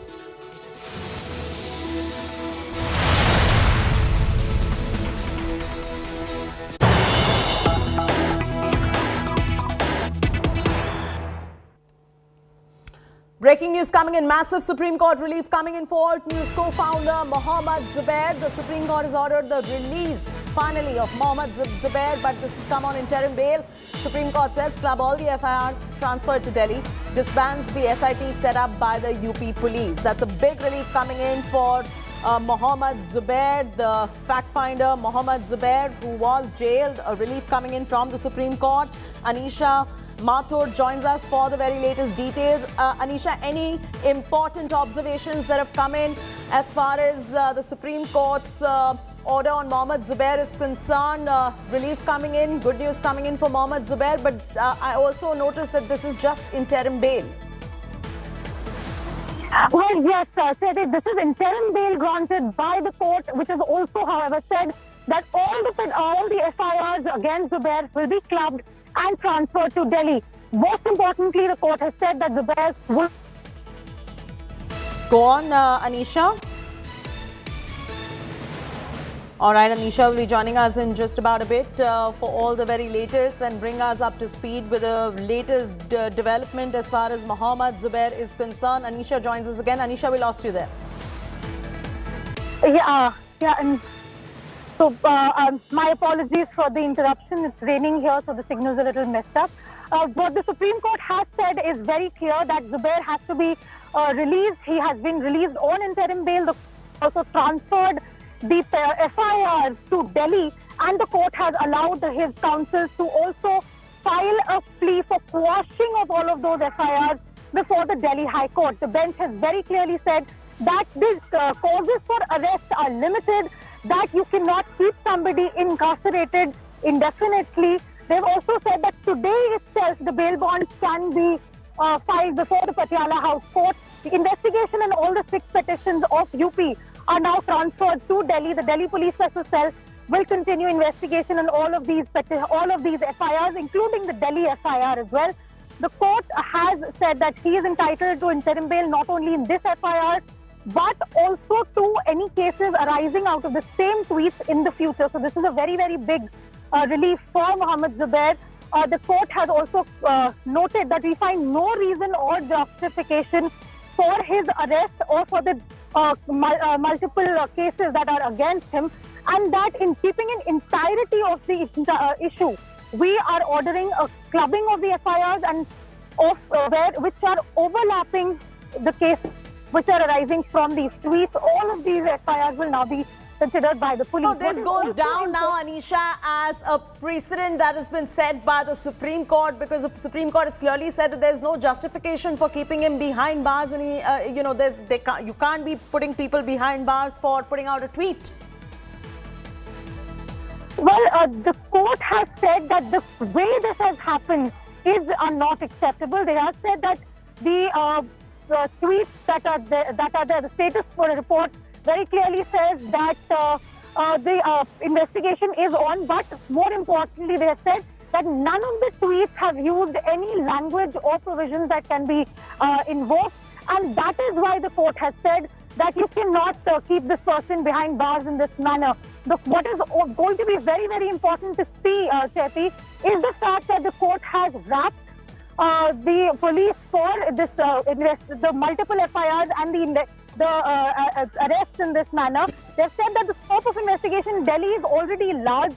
Okay, Anisha, sorry about that interruption. Breaking news coming in. There's an encounter between Punjab cops and Moosewala shooters, which is underway for over an hour now. 7 gangsters hiding in a village near Pakistani border.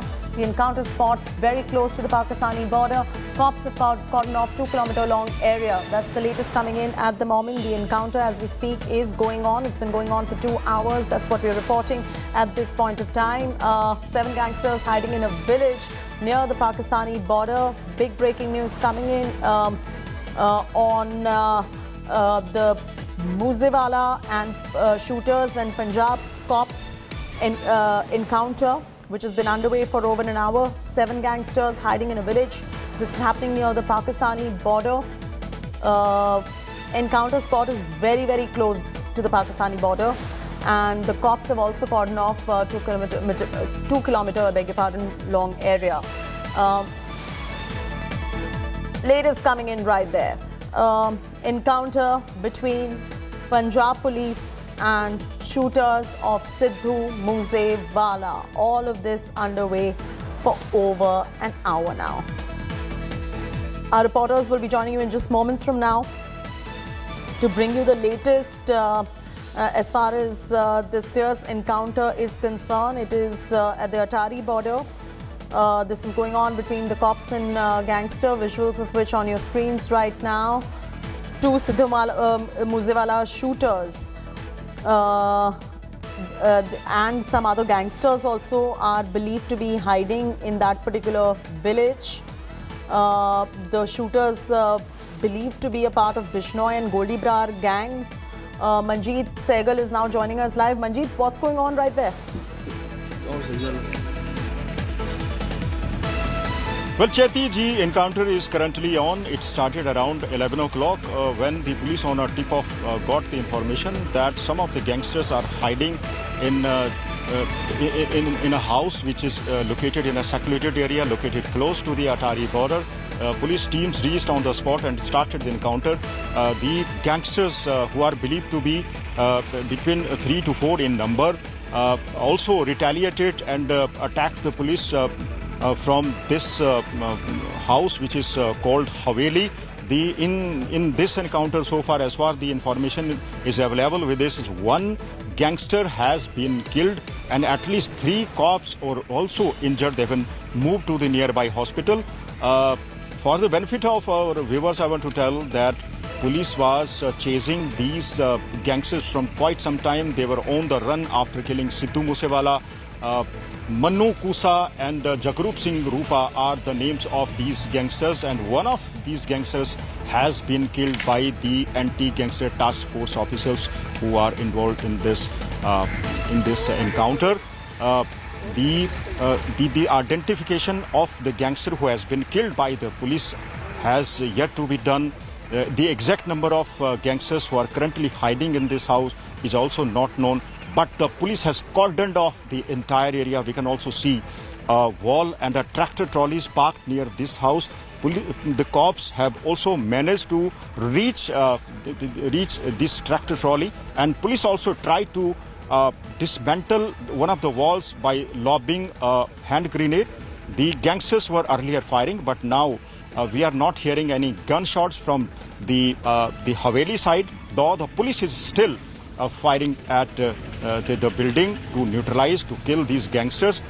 Sources say that these gangsters were planning to escape to Pakistan. All we know is that they are getting the support from the Pakistan-based Khalistani outfits and were constantly in touch with the Canada-based gangster Goldie Brar. Sources also say that Goldie Brar has also changed his location and is currently hiding somewhere in Canada.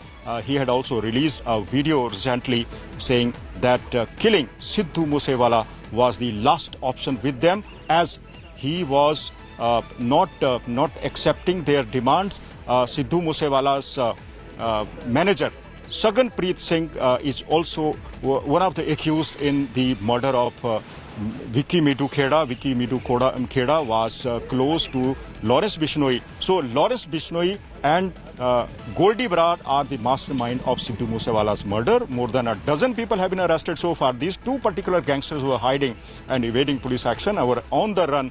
A video which went viral on social media showing these 2 gangsters on a bike is also in the possession of the police, and police are also investigating how many people offered them the stay and other logistical facilities during their run. 2 people who were arrested from Patiala yesterday on the charges of sticking Khalistani bills and creating a graffiti on the walls of the temples are also believed to have provided shelter to these gangsters who are on the target of the police, and one of them has been neutralized. Jackie. Right, Manjeet, continue to be with us. The stunning twist in the Sidhu Moosewala murder probe. A fierce encounter, as Manjeet was mentioning, is underway in Punjab's Atari village between the cops and the gangsters. Two Sidhu Moosewala shooters, Jagrup Singh Rupa and Manpreet Singh Mannu, along with 5 other gangsters, are believed to be hiding in a village. The shooters are believed to be a part of the Bishnoi gang and the Goldie Brar gang. One gangster has been shot dead. 3 cops have been injured in the encounter. The shootout has been underway for over an hour now. India Today has accessed exclusive videos as this dramatic encounter unfolds. Gunshots were heard ringing in the air. India Today has been the only channel. कौन सा है, खरीफ कौन सा है, इनको फसलों के नाम नहीं पता होंगे, इनको मौसम नहीं पता होंगे, इसलिए इस कमेटी को जैसे एसकेएम ने रिजेक्ट किया है, कांग्रेस पार्टी इसको रिजेक्ट करती है. This is a farcical committee, this is a redundant committee, it's a bogus committee. It will serve no purpose of resolving the agrarian economy of this country. तो इसके लिए कांग्रेस क्या करेंगे, प्रोटेस्ट करेंगे, आप उनको सपोर्ट कर रहे हैं? देखो, we are out here to support the SKM decision. They have boycotted this committee. So does the Congress boycott this committee. And we urge the government of India, if you are really interested in giving guarantee to the MSP, kindly make a smaller committee and give fair representation to the SKM leaders, genuine farm leaders, and also Punjab state also must be given representation. Punjab की नुमाइंदगी नहीं है, सबसे ज़्यादा बड़ा agriculture state है. Continue getting you all those reactions right there. I just want to tell our viewers that we are the only channel. India Today TV has been the only channel that has broken every big update on the Sidhu Moosewala murder probe. From accessing Goldie Brar's video admission to the chilling phone conversations between the killers that took place hours before Moosewala was murdered, we were the first one to report all of this. Now, the latest coming in is on the encounter which is underway. Gunshots heard, firing in the air as well. Fierce encounters underway in Punjab's Atari border in the village between the cops and the gangsters. 2 Sidhu Moosewala shooters, Jagrup Singh Rupa, Manpreet Singh Mannu, along with 5 other gangsters are believed to be hiding in this village. Visuals on your screens right now. The shooters are believed to be part of the Bishnoi gang and the Goldie Brar gang too. 1 gangster shot dead already, but 3 cops have been injured. The shootout has been underway for over an hour now, and we have accessed some exclusive videos as this dramatic encounters unfolding and gunshots were heard ringing in the air. Manjeet, just a few updates coming in from the encounter. If you could also bring us up to speed. 1 gangster already shot dead by the cops is what we are picking up. Is the count higher? But unfortunately, some of the cops have been injured too. Yes, Shakti, one of the gangsters has been killed by the police in this encounter, and 3 cops have also been injured. They have been moved to the local hospital. The number of gangsters could be more than 3. 1 of them has been killed, and they were earlier firing at the police and were retaliating. But now we are not hearing any gunshot from this house. Police though has moved closer and has encircled this building. The entire area up to 2 kilometers has been cordoned off. Even BSF authorities have also been informed that these gangsters might try to enter Pakistan. That was on their cards. This is what the police is suspecting. But now these gangsters are holed up in a small house which is called Haveli, located close to the Atari border. Police earlier in the morning had got a tip-off that some of the gangsters are hiding in a house. The police teams reached the spot and started the encounter. More teams were moved from the nearby police stations and Amritsar to start and to calm the area. Police is keeping an eye on all the developments. There could be more gangsters, but we are not hearing any gunshot at this moment. It seems either the gangsters have been killed, injured, or are short of ammunition. So the encounter is currently going on. These two gangsters were on the run after killing Sidhu Moosewala, Manpreet Munnu or Kusa, and Jagrup Singh Rupa are the names of two gangsters. There could be more gangsters holding up inside this building.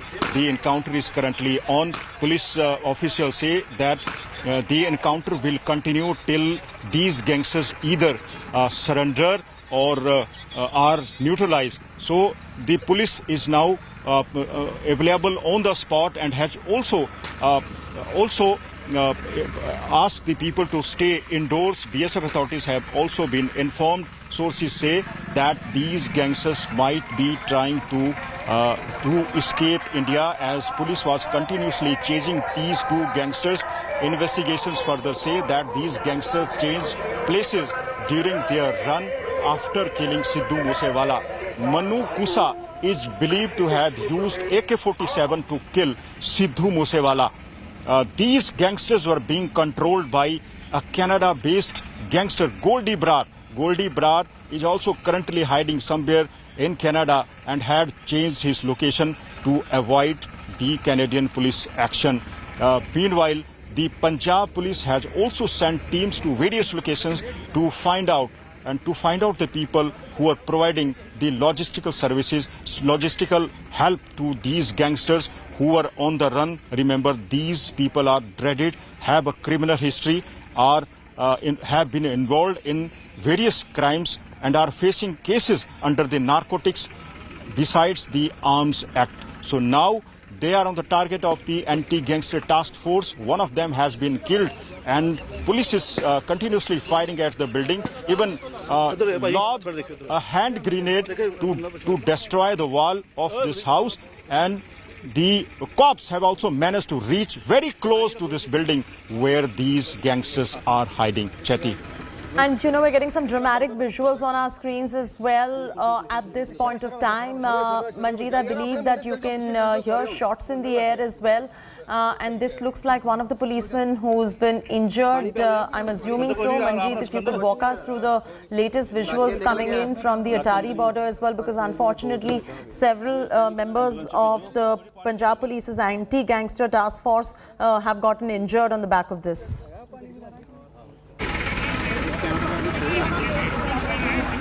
Manjeet? Well, Chetty ji, encounter is currently on, and the encounter, Chetty, is currently on, but we are not hearing any gunshots from this house. The gangsters who are hiding were continuously retaliating, were firing at the cops, but now it is complete silence from that side. But police is continuously firing at the building, and more cops have been moved close to this building where the gangsters were hiding. It is still not known how many gangsters have been killed, but there is one confirmation that one gangster has already been killed by the police. 3 cops have also been injured in this fierce encounter between the gangsters and the anti-gangster task force. The more cops have been moved from Amritsar and other places, and heavy deployment of police can be seen in and around this village. The area up to 2 kilometers has been cordoned off. The BSF authorities, which man the international border, have also been signaled. There are sources telling us that these gangsters were trying to sneak into Pakistan as police was continuously chasing them. कितनी दूरी पर खड़े हैं? पता नहीं, काफी जो 315 का फायरिंग काफी तेज हुई थी ना उस समय की बात है सर जी। तो क्या नाम है? सिकंदर अपना। एक कैमरामैन है जिसको के गोली लगी है और बिल्कुल जिस स्थान पर अभी आप Okay, so we're getting some reactions also that are trickling in at this point. Manjeet still continues to be with us. Manjeet, how long do you sense this encounter is going to go on? It's been over an hour now.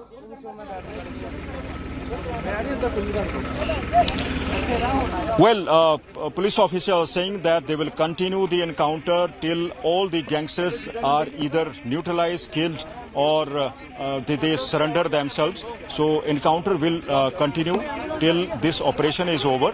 as police cannot leave these tragic gangsters who are involved in brutal murder of Punjab's famous singer Sidhu Moosewala. Remember, these two gangsters who are hiding in this building were also taken to the house of Sidhu Moosewala. They done a recce. Manpreet Singh Manna had provided vehicles to these gangsters. As far as the Manpreet Singh Manna and Jagrup Singh Rupa are concerned, they have a criminal background. Jagrup Singh Rupa hails from Taran Taran, has a criminal history, is facing many cases under Arms Act besides the Narcotics Act. So these two people have criminal cases. Manpreet Manna or Kusa had also provided logistical support to other gangsters who did a recce to kill Sidhu Moosewala.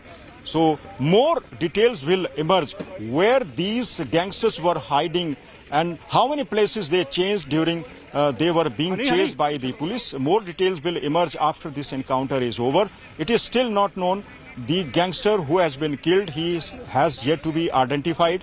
The cops are believed to be 3 in number who have been injured. They have been moved to the local hospital and the encounter is currently on. Chetty. Absolutely, and India Today cameras have captured this particular shootout as well. These are live visuals coming in from the Atari border. As you can see, sensational shootout visuals and exclusive visuals coming in from the Atari border where this encounter is currently going on. The shooters believed to be a part of the Bishnoi and Goldie Brar gang. 1 gangster shot dead, 3 cops injured in the encounter. Shootout been underway for over an hour. India Today's access exclusive videos as this dramatic encounter unfolds and gunshots were heard in the air. And these are dramatic visuals. We just showed you those visuals that are coming in from the Atari border. Manjeet still continues to be with us right there. Manjeet, for our viewers who have just tuned in, if you could give us a bit of a sense of how Goldie Brar is alleged to have claimed responsibility for the murder and who these people are, who these gangsters are, what their backgrounds are. Jagrup Singh Rupa, Manpreet Singh as well. Over to you. Well, Goldie Brar is known to Lawrence Bishnoi. Lawrence Bishnoi was not happy with Sidhu Moosewala, who was churning up songs after songs, directly or indirectly attacking in his targeting his songs some of the gangsters. Lawrence Bishnoi wanted to kill Sidhu Moosewala. He had entrusted this job to Goldie Brar. He is based in Canada.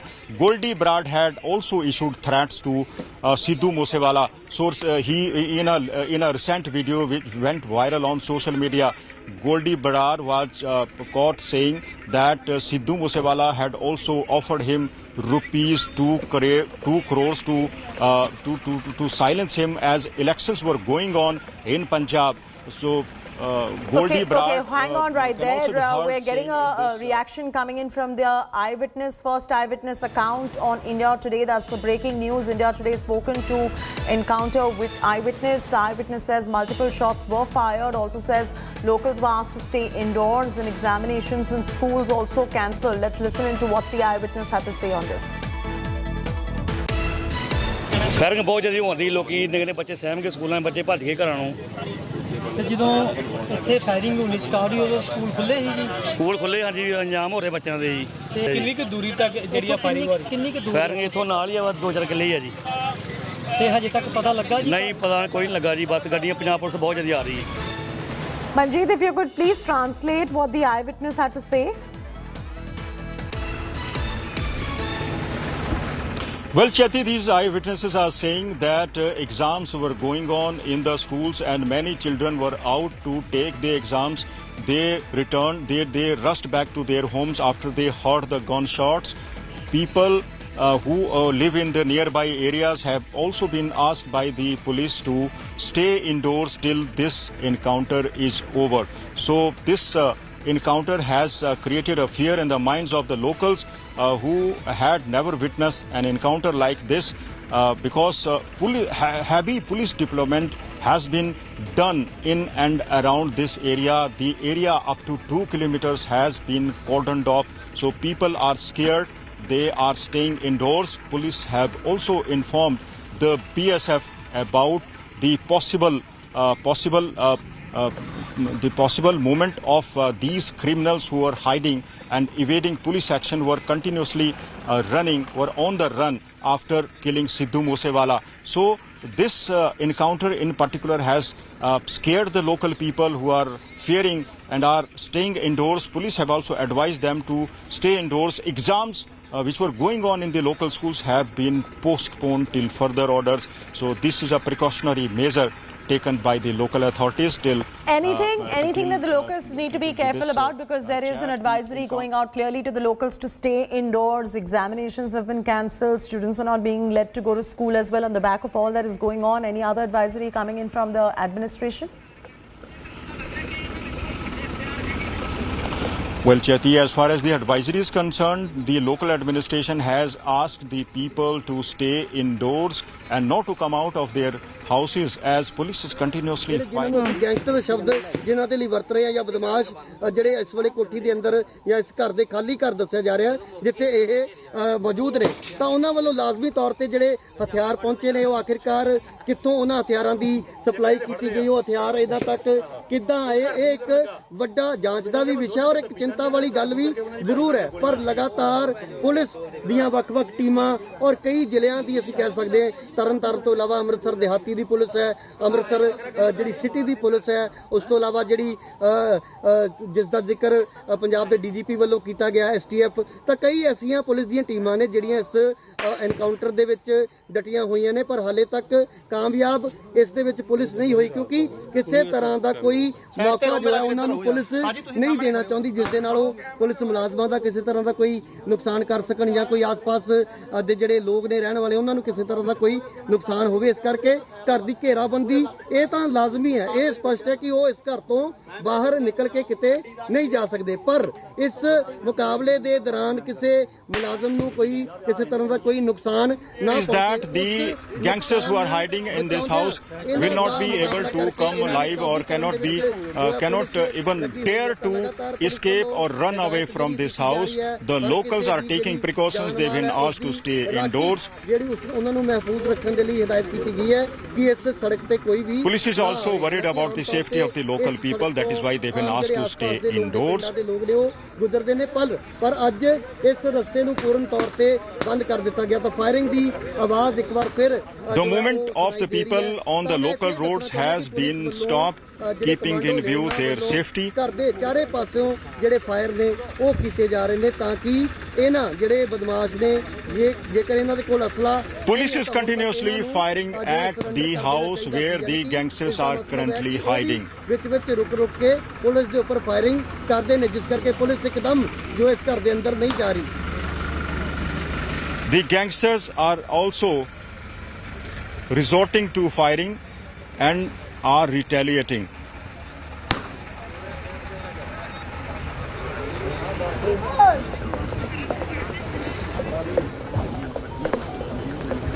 All right, so that was the reaction coming in. Manjeet, if you could encapsulate that reaction that you just translated right now. ਇੱਕ ਜਿਹੜੀ police ਦਾ ਜਦੋਂ ਕੋਈ ਵੀ encounter police ਜਾਂ ਫਿਰ ਕੋਈ ਵੀ force ਹੈ ਤਾਂ ਉਹਨਾਂ ਦੀ ਇੱਕ ਵਿਉਂਤਬੰਦੀ ਦਾ ਇਹ ਹਿੱਸਾ ਹੁੰਦਾ ਕਿ ਜਦੋਂ ਵੀ ਕਿਸੇ ਅੱਤਵਾਦੀ ਜਾਂ ਕੋਈ ਵੀ ਐਸਾ ਜਿਹੜਾ ਅਪਰਾਧਿਕ ਪ੍ਰਵਿਰਤੀ ਦਾ ਕੋਈ ਇਨਸਾਨ ਹੈ, ਜੇਕਰ ਉਸ ਦੇ ਖਿਲਾਫ ਅਜਿਹੀ ਕਾਰਵਾਈ ਕੀਤੀ ਜਾਂਦੀ ਹੈ ਤਾਂ ਵੱਖ-ਵੱਖ ਟੀਮਾਂ ਦੀ ਵੱਖ-ਵੱਖ ਡਿਊਟੀ ਹੁੰਦੀ ਹੈ ਕਿ ਇੱਕ ਟੀਮ ਵੱਲੋਂ ਕਵਰ ਦਿੱਤਾ ਜਾਂਦਾ ਕਿਉਂਕਿ ਜਿਹੜੇ ਉਸ ਘਰ ਦੇ ਅੰਦਰ ਮੌਜੂਦ ਨੇ ਕੀ ਉਹ ਬਾਹਰ ਦੀ ਕਾਰਵਾਈ ਨੂੰ ਦੇਖ ਪਾ ਰਹੇ ਨੇ ਜਾਂ ਨਹੀਂ।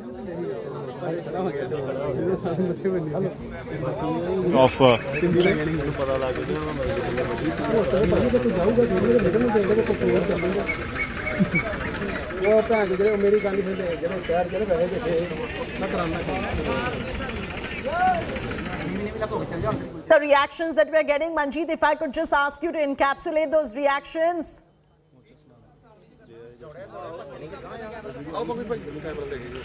Well, Cheti, police in order to ensure the safety of the locals have barricaded entire routes leading to this house as encounter is currently on.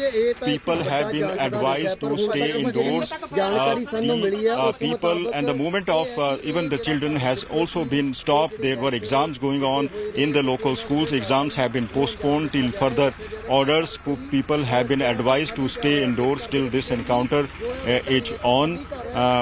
This is what the local administration had advised to the people.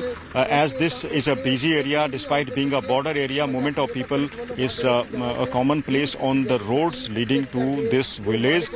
Police, heavy deployment of police can be seen in this area. The area up to 2 kilometers have been cordoned off. People are not allowed to move towards this site. Vehicle movement has also been stopped.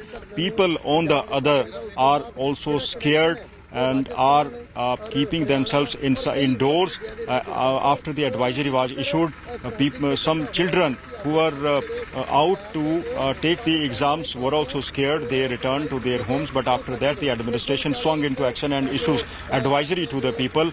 As far as the encounter is concerned, encounter is currently on, but the gunshots are not being heard from the house where the gangsters were hiding. So this is what, but adequate number of police deployment has been made.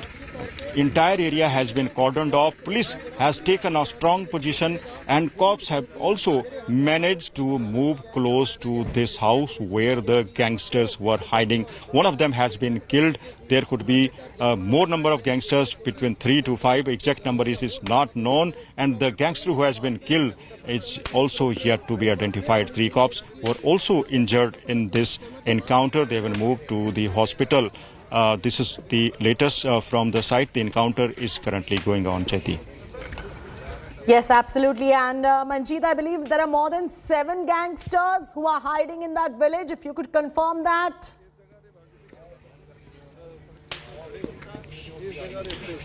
Police in the morning had got a tip-off that some of the gangsters are hiding. Earlier, names of 2 gangsters had cropped up, but sources say the number of gangsters could be between 5 to 7.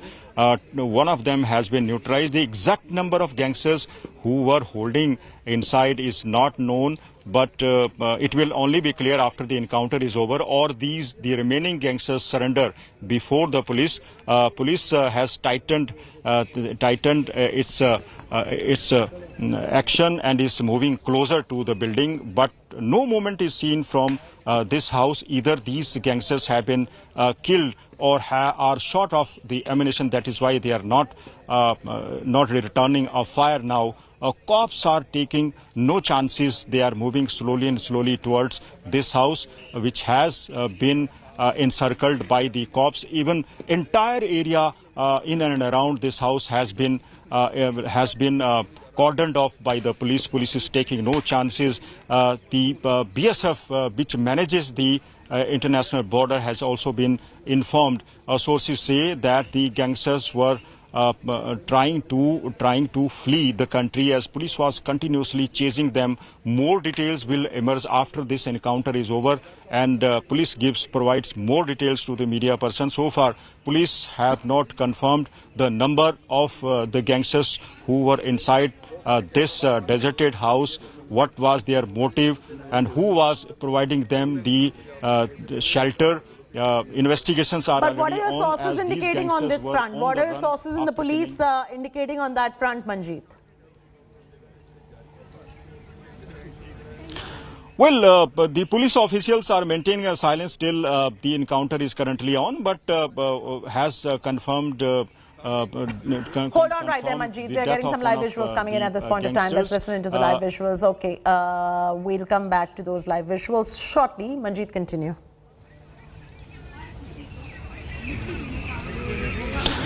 Well, the police officials have not confirmed or yet to identify the gangster who has been killed in this encounter.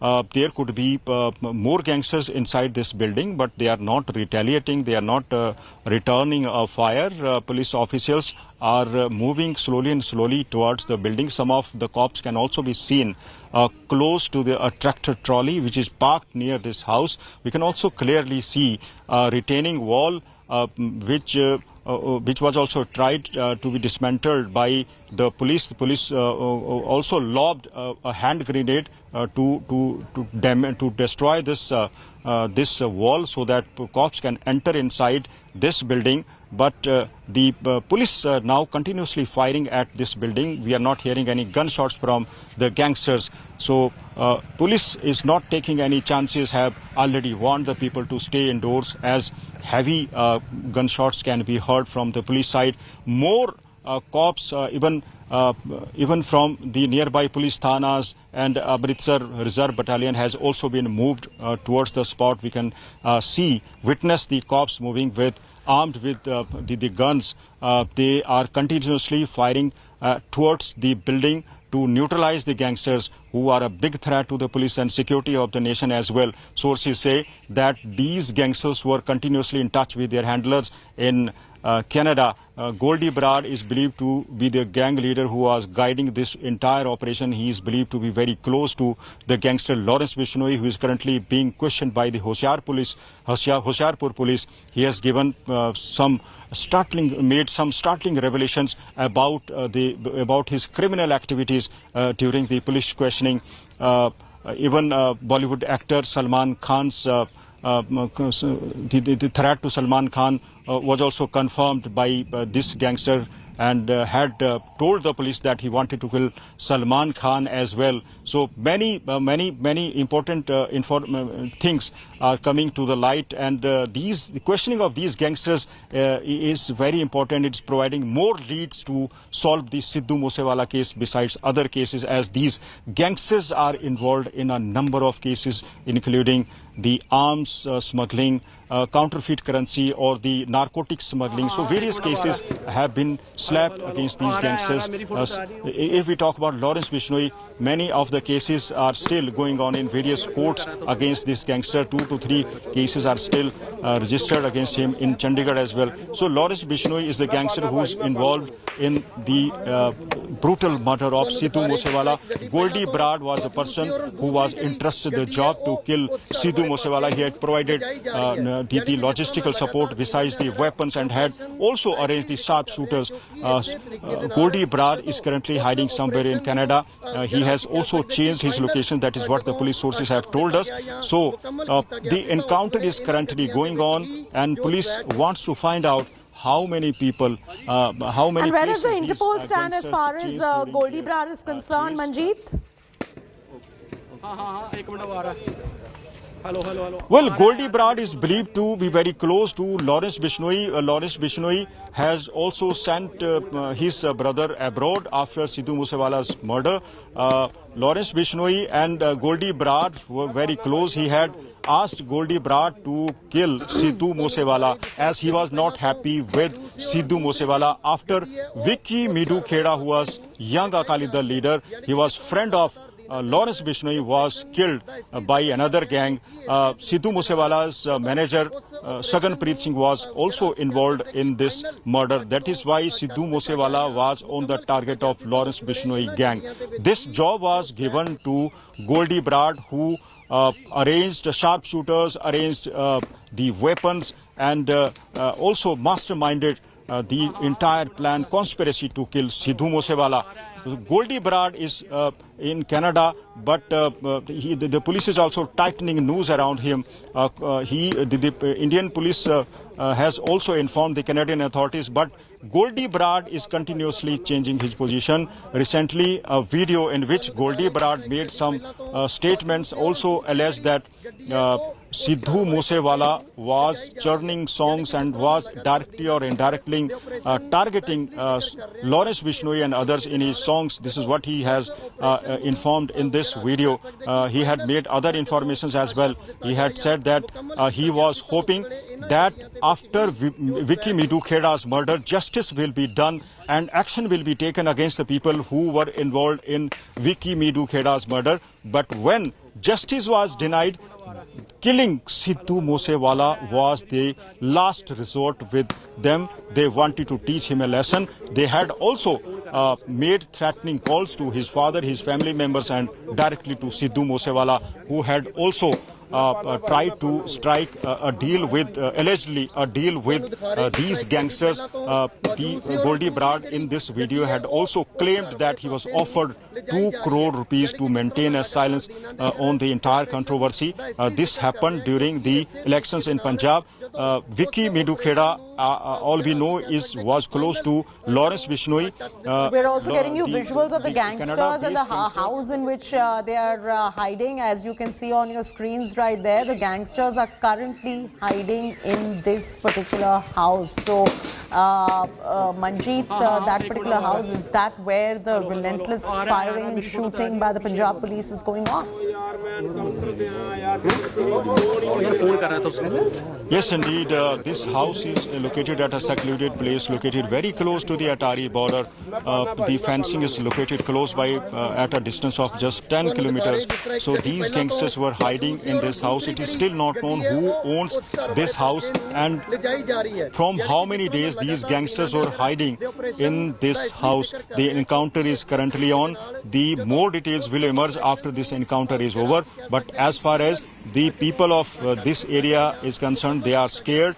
They are staying indoors. They have also been advised not to come out. Movement of the vehicles on the roads, movement of the people leading to this area has been stopped by the police as a precautionary measure. Entire area up to 2 kilometers has been cordoned off. Heavy deployment of police can be seen. Cops are moving with the guns and are continuously attacking this building where the gangsters are hiding. Exact number of gangsters is not known. Sources say their number could be between 3 to 5. One of them has already been killed, and 3 cops have also been injured in this encounter, which is being supervised by the anti-gangster task force. Besides the Amritsar police, all we know is that heavy police deployment has been made. More cops have been moved from Amritsar and nearby police thanas to So exactly how many cops have been moved now to close to Atari border where this encounter is taking place between the cops and the gangsters?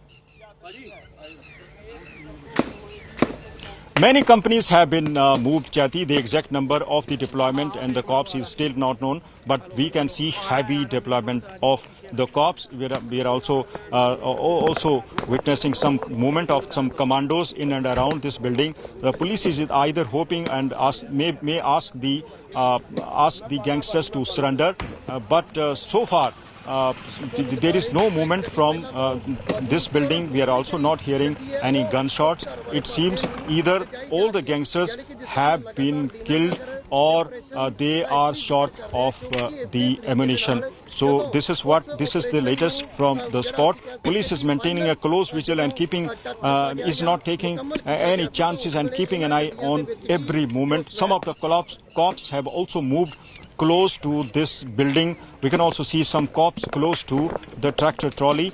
In the past, we also seen that cops also lobbed a hand grenade towards this building. It was to signal these gangsters either to surrender or they will be killed. Remember, the number of cops can be estimated from the fact that this area seems appears to be a cantonment.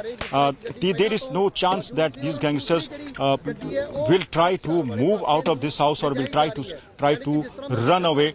Either they will be killed or they will have to surrender. The only option with them is this: they will have to surrender if they are alive. But exact number of gangsters is still not known. How many gangsters were inside the building? Who provided them the shelter? Who is the owner of this house, which is located in the middle of the fields and located close to Atari border? More details will emerge after this encounter is currently on. Police is silent. Police has not even revealed the information about the gangster who has been killed in this encounter. Right. Stay on with me, Manjeet, right there. For our viewers who have just tuned in, I just want to say that there's been a stunning twist in the Sidhu Moosewala murder probe. A fierce encounter is underway. You see those visuals on your screens right there? That is the house where the gangsters are hiding. And this is all the sequence of what is going on right there near the Atari border on your screens right now. Viewers, a fierce encounter as we speak is underway in Punjab's Atari village. It's very close by to Atari border between the cops and the gangsters. Two Sidhu Moosewala shooters, Jagrup Singh Rupa, Manpreet Singh Mannu, along with 5 other gangsters are believed to be hiding in this particular village. The shooters are believed to be a part of Bishnoi and Goldie Brar gang. 1 gangster has been shot dead. 3 cops have been injured so far. This is the information that we know for a fact. The shootout has, the numbers could change because, you know, this is a fast-moving story and the encounter is underway. So the numbers could change. So stay with us. We are getting you the live updates because on your screens right now we're the only channel bringing you live visuals of the encounter. The visuals on your screens right there, that's where the gangsters are holed up for the moment, and the police and the gangsters are in an encounter for the moment. It's been over an hour now. We have accessed the exclusive videos of this dramatic encounter unfolding. Gunshots heard ringing in the air. We've been the only channel that has broken every big update in the Moosewala murder probe. From accessing Goldie Brar's video admission to chilling phone conversations between the killers that took place hours before Moosewala was murdered. And Manjeet, you've been getting us all sides of this story. For our viewers who have just tuned in, what are the top takeaways of what's going on at the moment?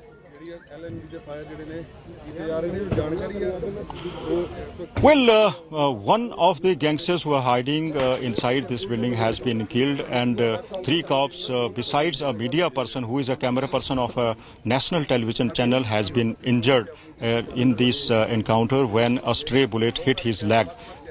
People, as a precautionary measure, has been asked to stay indoors. Police have warned people not to come out their houses. Movement of the people and vehicles has also been stopped on the roads leading to this area. Entire area has been cordoned off, and heavy deployment of police can be seen. Even BSF authorities have also been intimated by the police that the anti-social elements might try to leave the country. These gangsters, according to the sources, were also trying to flee the country as they were continuously being chased by the Punjab police from quite some time after they killed Sidhu Moosewala. These 2 particular gangsters, names of which are Jagrup Singh Rupa and Mannu Kusa, were on the run after killing Sidhu Moosewala. Manna is believed to have fired at or attacked Sidhu Moosewala with AK-47 rifle. Both were on the run, have changed many places during the past month, and were currently hiding in this building. In the morning, when police got a tip-off, the number of the gangsters who are hiding in this building is not known, but sources say their number could be between 5 to 7. One of them has already been killed. 3 cops, as we said earlier, have also been injured. This encounter, which is currently going on, these gangsters... breaking news coming in at the moment. Breaking news coming in. Moosewala murder, sensational encounter on. The Moosewala killers in line of police fire. The gangster Jagrup Singh, also known as Rupa, shot dead. That is the big story that is coming in. Manjeet, gangster Jagrup Singh, also known as Rupa, shot dead. If you could tell us a little more about Jagrup Singh, which gang did he belong to?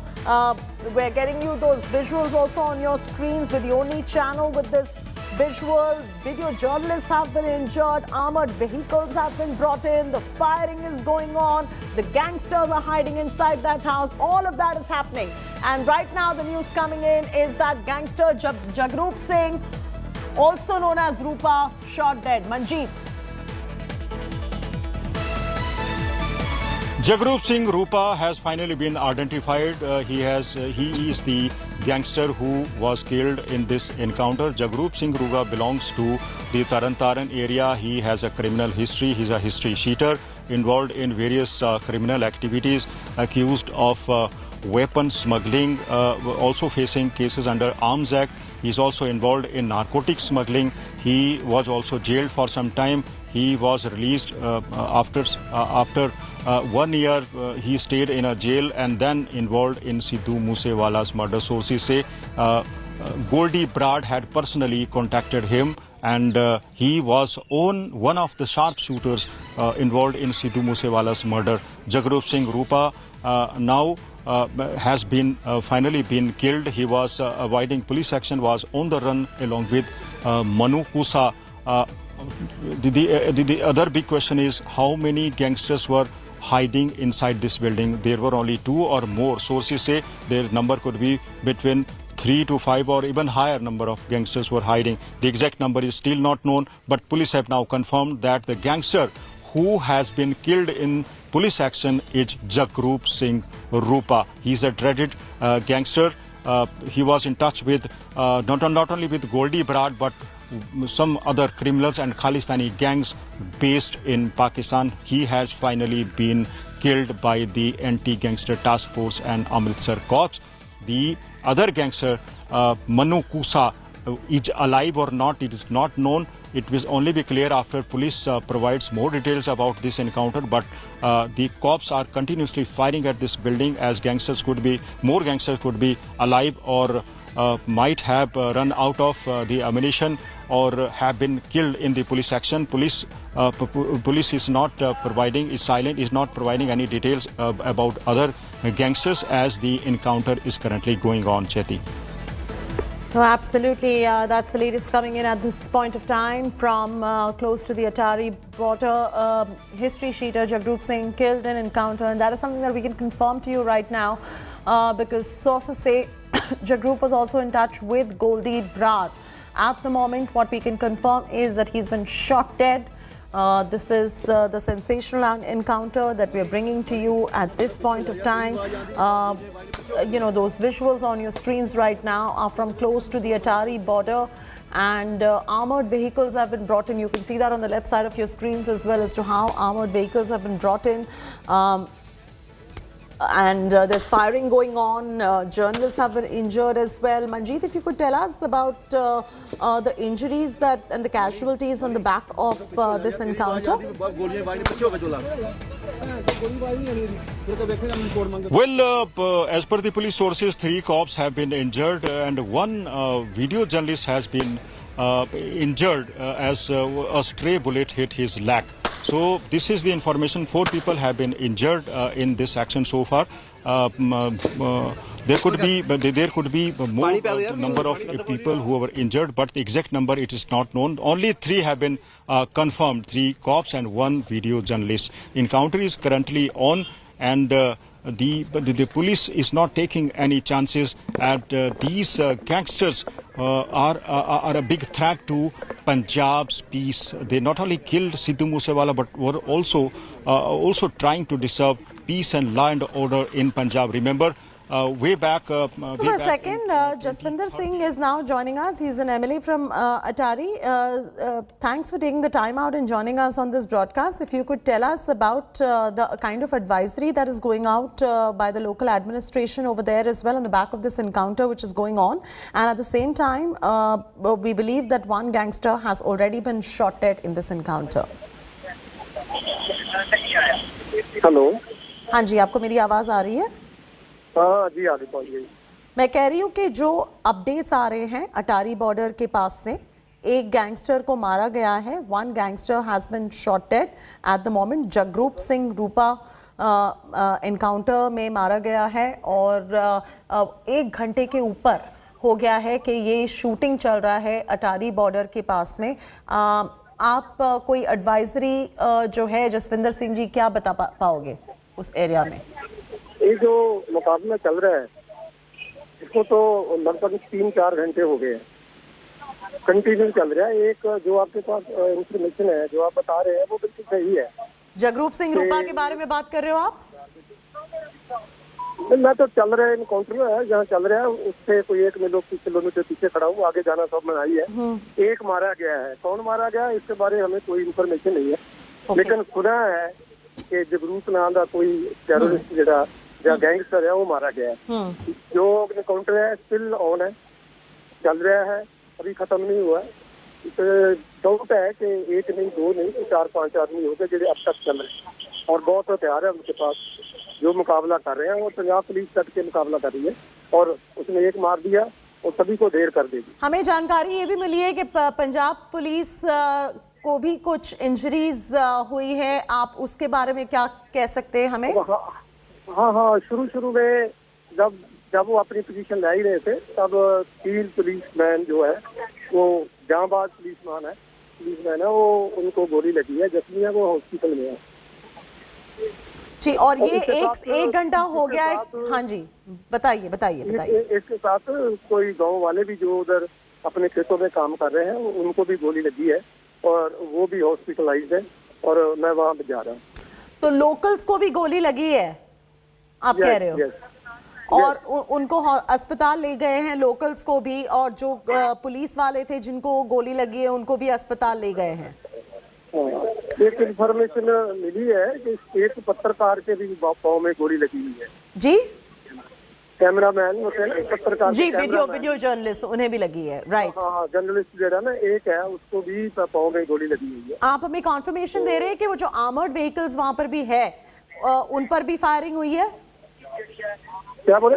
Armoured vehicles जो होते हैं ना उन पर firing हुई है? नहीं, वो तो टोटली खेत में एक घेरा बना हुआ है, खेतों के बिचारा, गांव में नहीं है, गांव के बीच नहीं है कोई, ना ही साइड से, एक खेत में चल रहा है मुकाबला, जहाँ पर वो लुके हुए थे। राइट। और पुलिस के कितने शख्स मौजूद है वहाँ पर? बहुत सारे। आगे तो हम भी नहीं जा पाते, मना है आगे जाना, क्योंकि वो एक तुम्हारा है ऊपर, उसमें भी बैठे हुए हैं, इसलिए पुलिस ने मना किया हुआ है कि आगे नहीं जाना। आगे सिर्फ हथियारबंद पुलिस है जिन्होंने बुलेट प्रूफ जैकेट वगैरह पहनी है, वही जा रहे हैं, आगे नहीं जा सकते। 1 किलोमीटर तक पीछे है। और अप्रोक्सीमेटली कितने गैंगस्टर्स मौजूद है उस घर में? उस घर का जो इमेज है वो हम हमारे दर्शकों को भी दिखा रहे हैं, एक्सक्लूसिव इमेज हमारे पास जो है, जहां पर शूटिंग चल रहा है और उसी में सारे गैंगस्टर्स मौजूद है। तो कितने गैंगस्टर्स मौजूद है आपके हिसाब से? ये एग्जैक्टली तो बताना मुश्किल है, नहीं बता सकता कि कितने हैं, लेकिन ये जरूर है कोई एक आधा नहीं है, 3-4 से कम नहीं होंगे, इससे ज्यादा ही होंगे, क्योंकि जिस तरीके से वो गोली चला रहे हैं और बाहर पुलिस खड़ी है, वो उनका मुकाबला कर रही है। थोड़ी देर लगेगी, मेरा ख्याल है, दिन डालते पहले जितने भी है मारे जाएंगे। आप कह रहे हैं कि थोड़ी देर में न्यूट्रलाइज हो जाएंगे ये सारे? हाँ, हमारे जाएंगे, क्योंकि मुताबिक से पुलिस जो हमारी पंजाब पुलिस है लगी हुई है, एग्जैक्टली अकेली पंजाब पुलिस मुकाबला कर रही है।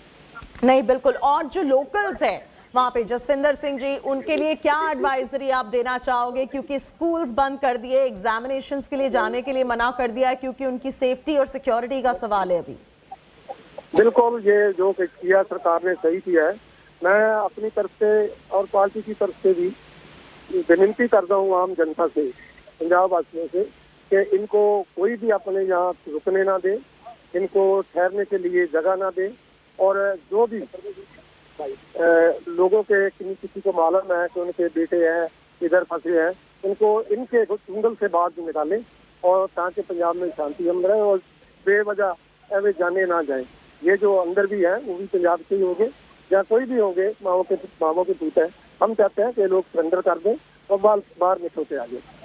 बिल्कुल, thank you so much Jaswinder Singh हमारे साथ जुड़ने के लिए। Appreciate you taking the time out and joining us on this particular broadcast. Manjeet Sehgal, our correspondent, is also right there tracking these developments. Manjeet, Jaswinder Singh just joined us and he said that in just a matter of time, all the gangsters will be neutralized. As a heavy deployment of the Punjab police force right there. Over to you, Manjeet. Well, Jaswinder Singh's statement is very important. One, he's saying that even locals were also injured. They were working in the fields. Their number is not known, but some locals have also been injured. Second important thing which he told us is that the gangsters were armed with arms and ammunition. So they were having enough weapons with them. That is why they were retaliating. So they had plans to deal with the police as well. They were prepared if police comes and to do their encounter. So they can retaliate. They can respond. So these two important things. The gangsters were heavily armed. This is what this MLA is telling us. The gangsters have now been one of the gangsters who has been killed. His name has now been cleared, identified. Jakhrup Singh Rupa has been killed, but sources say other gangsters are also injured. That is why they are not retaliating. They are not responding to the police fire. Exact number, as this MLA told us, is not known, but there were many gangsters who were hiding inside this building. What was their motive? Whether this house was just a transit point, they wanted to flee the country, or they were prepared to deal with the police, as police was continuously chasing them. How many gangsters exactly were inside this building? How many joined later? Who is the owner of this building? And how many people have provided shelter to these gangsters who were on the run from after killing Sidhu Moosewala?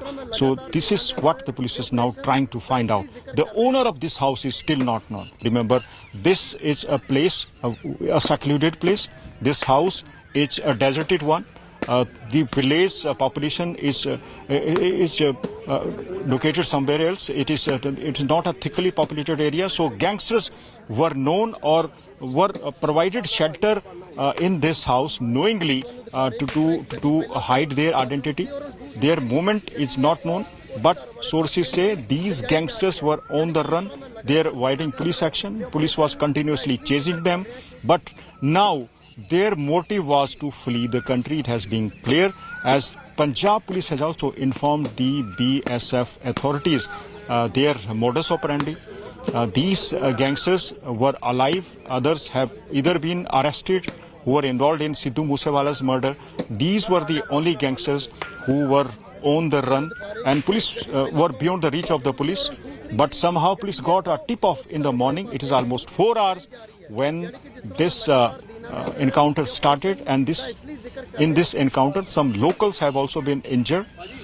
3 cops have also been injured beside a video journalist. He is the VJ of a national news channel. So this has also been confirmed to us by the local MLA.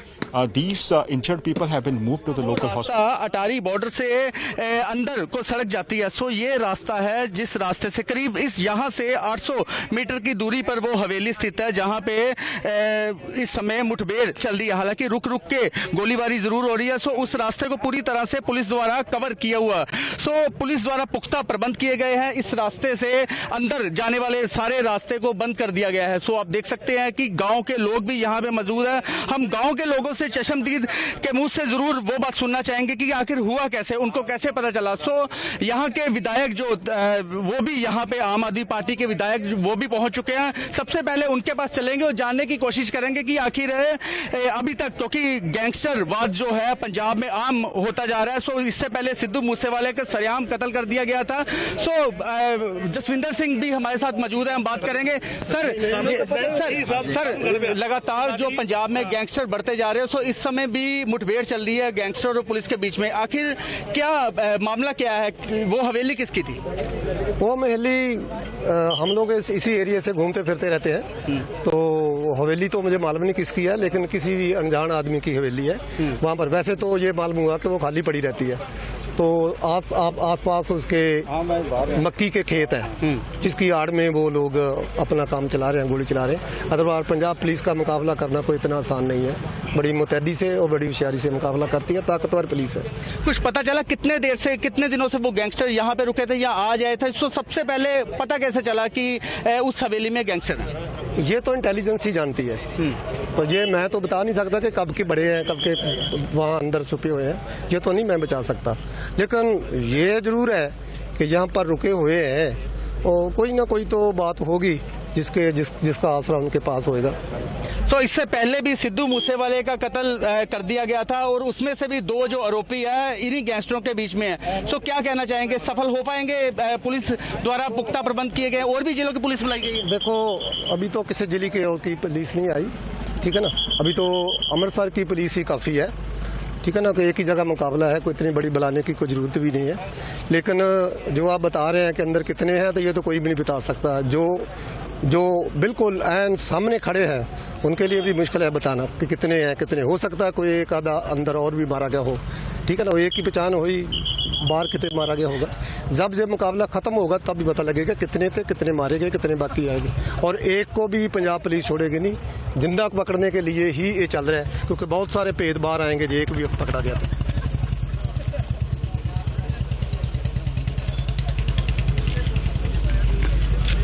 Sir पानी P hello पानी नहीं रहने। Those reactions coming in, our reporters on ground getting us those reactions right there. Let's get you those reactions in moments from now. Again, we've got all the latest as far as this story is concerned on your screens right now. On the right-hand side, that concrete house that you see, that's where all the gangsters have been holed up. And the local MLA who we spoke to said that it's just a matter of time that all of them will be neutralized. Manjeet, any updates that you have?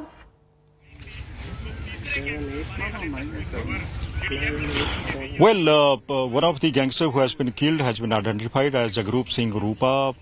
There are sources telling us that the another gangster, Manu Kusa, is also injured in this encounter. His exact health state is not known. Whether there were many other gangsters inside the building, as the local MLA was also telling us, there could be 5 to 7 gangsters hiding in this building, which is known, which is owned by an unidentified person. This house, as per the local MLA, was not occupied by anybody. It remains empty most of the time, but some suspicious moments were also witnessed in and around this house, which is called Haveli.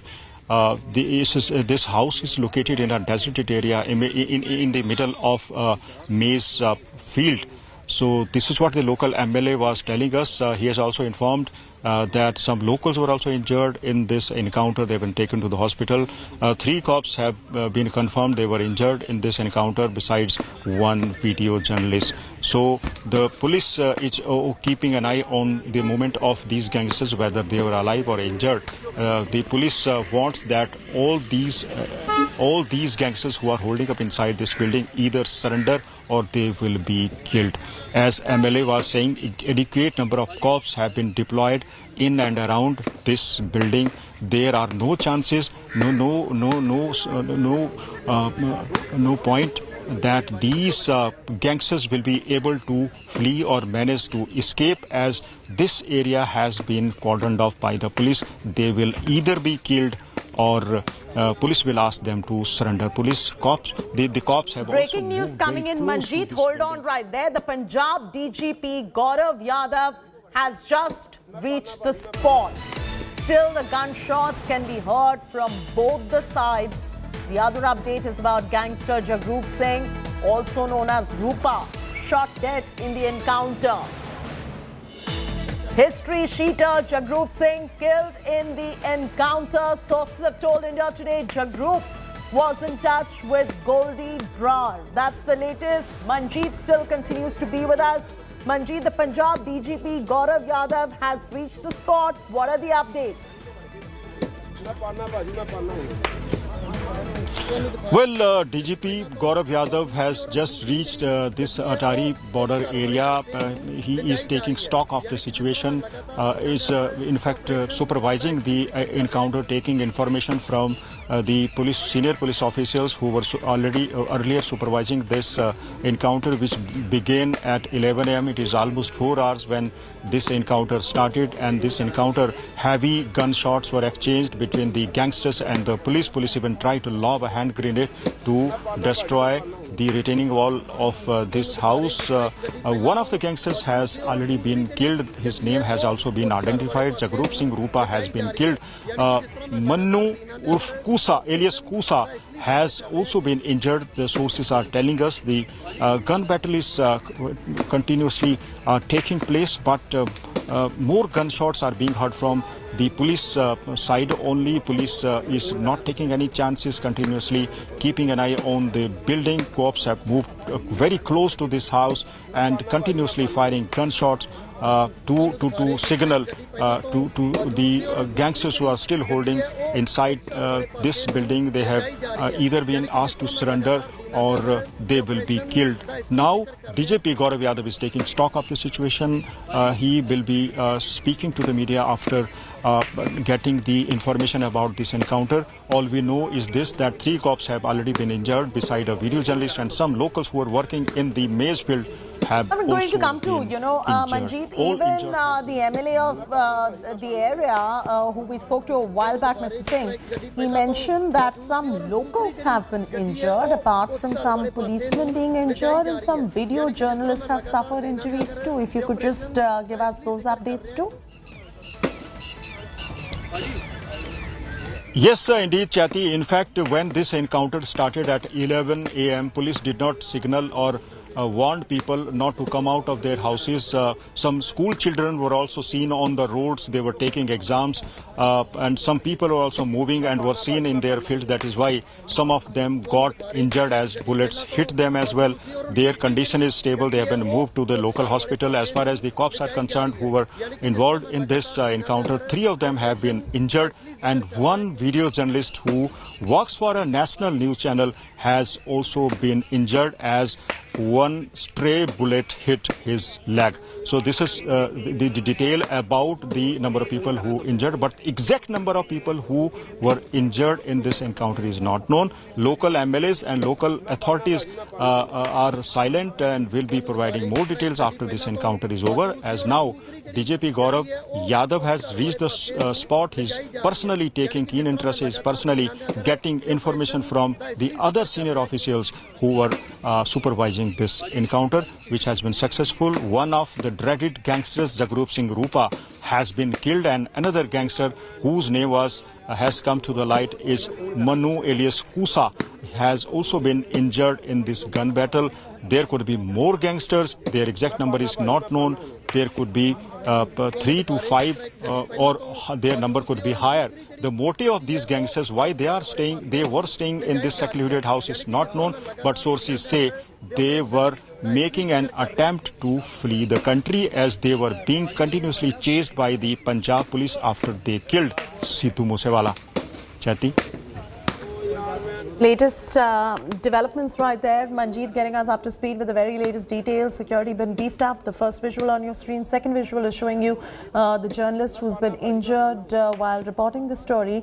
The third visual on your screen is of the encounter which is underway as we speak. These are live visuals coming in, getting some reaction coming in. The operation ਦਾ ਇਸ ਲਈ ਜ਼ਿਕਰ ਕਰ ਰਹੇ ਹਾਂ ਕਿਉਂਕਿ ਭਾਜੀ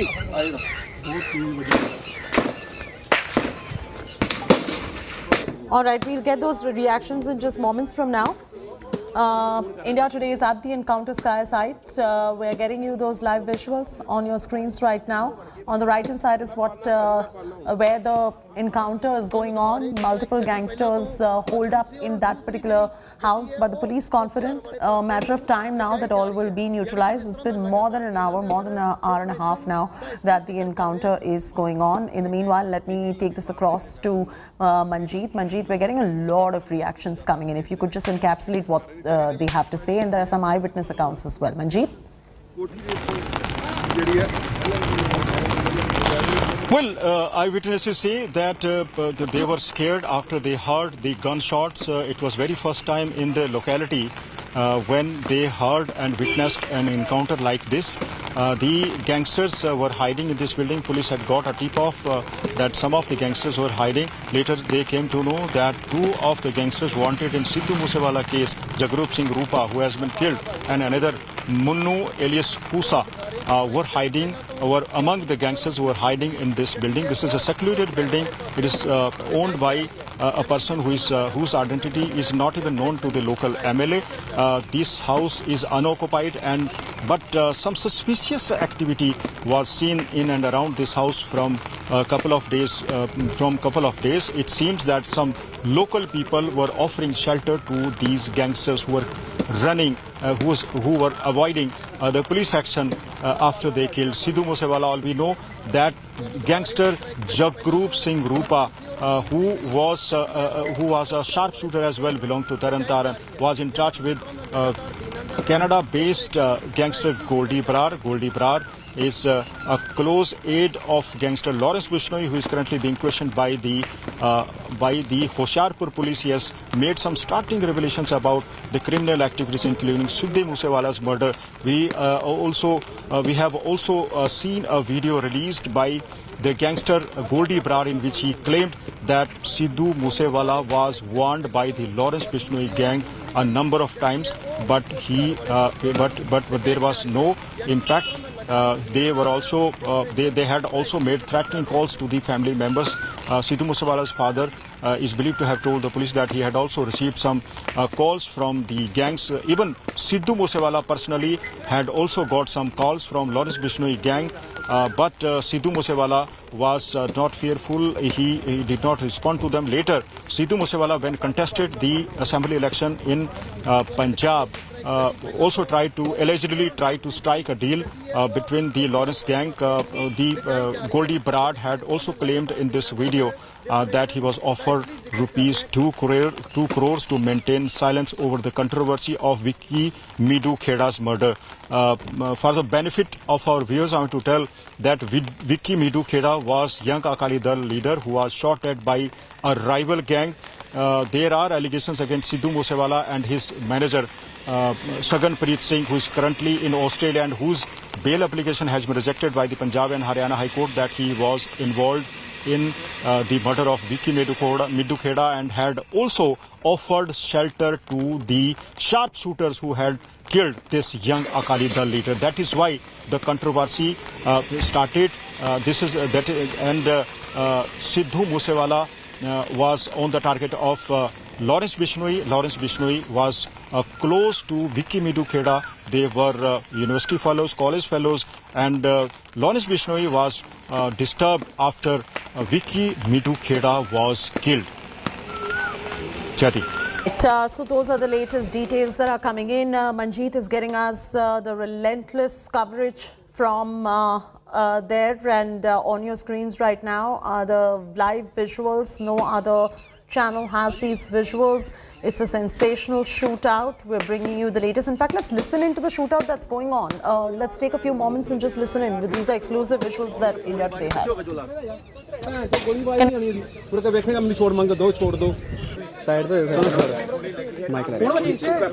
निकल गई है, आप देख सकते हैं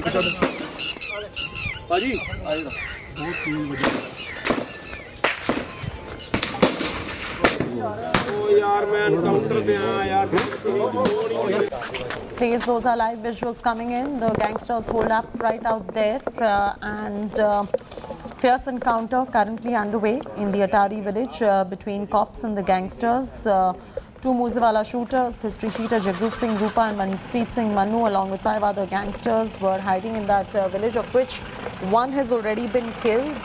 Manjeet is still with us. Manjeet, the number is just one who's been killed, or are there more perhaps that you're picking up from sources who have been killed by the Punjab police? Well, police has just confirmed that Jagroop Singh Rupa has been killed, and another gangster, Manu alias Kusa, could be injured, but there is no confirmation whether he has been killed in this encounter or not. But sources say that he has been seriously injured. There is no information about other gangsters who are hiding inside this building. Their number, according to the sources, could be between 5 to 7. Exact number is not known, but only one gangster, according to the police sources, has been killed so far. Other gangster, Manu alias Kusa, have been injured seriously in the gun battle. Police is continuously firing at the building. Now DGP Punjab Gaurav Yadav has also reached the spot. He's speaking to the senior police officials who are supervising the encounter which is going on from last 4 hours. Police in the morning had got a tip-off that some of the gangsters were hiding inside a secluded place in the building, unoccupied building. Police police officials rushed to the spot and started the encounter, but the gangsters were were hiding inside the building, also retaliated and returned the fire. So then it became clear that the gangsters were prepared and had information that an encounter can take place. They are heavily armed. The local MLA has also confirmed that they are having enough arms and ammunitions. That is why they were also responding to the police fire. But from quite some time, we are not hearing gunshots from the building side. Only police is firing at the building where the gangsters were hiding. Police also try to manage to reach close to this building. The gangsters have no chance to escape. They will either be killed or will have to surrender. Police sources say that police wants that these gangsters surrender before the police so that they can get If the gangsters surrendered, honestly, they would prefer it because then they can probe the gangsters further too, right, Manjeet? But in case, I mean, they do not surrender, there will be no choice but to shoot them. Yes, that is what the police have now decided. The gangsters have not turned up to surrender before the police so far.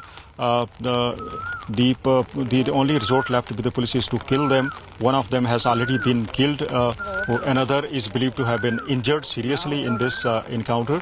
There is no information about the others, whether there are more gangsters, but sources say there could be 3 to 5 or even higher number of gangsters hiding inside this building.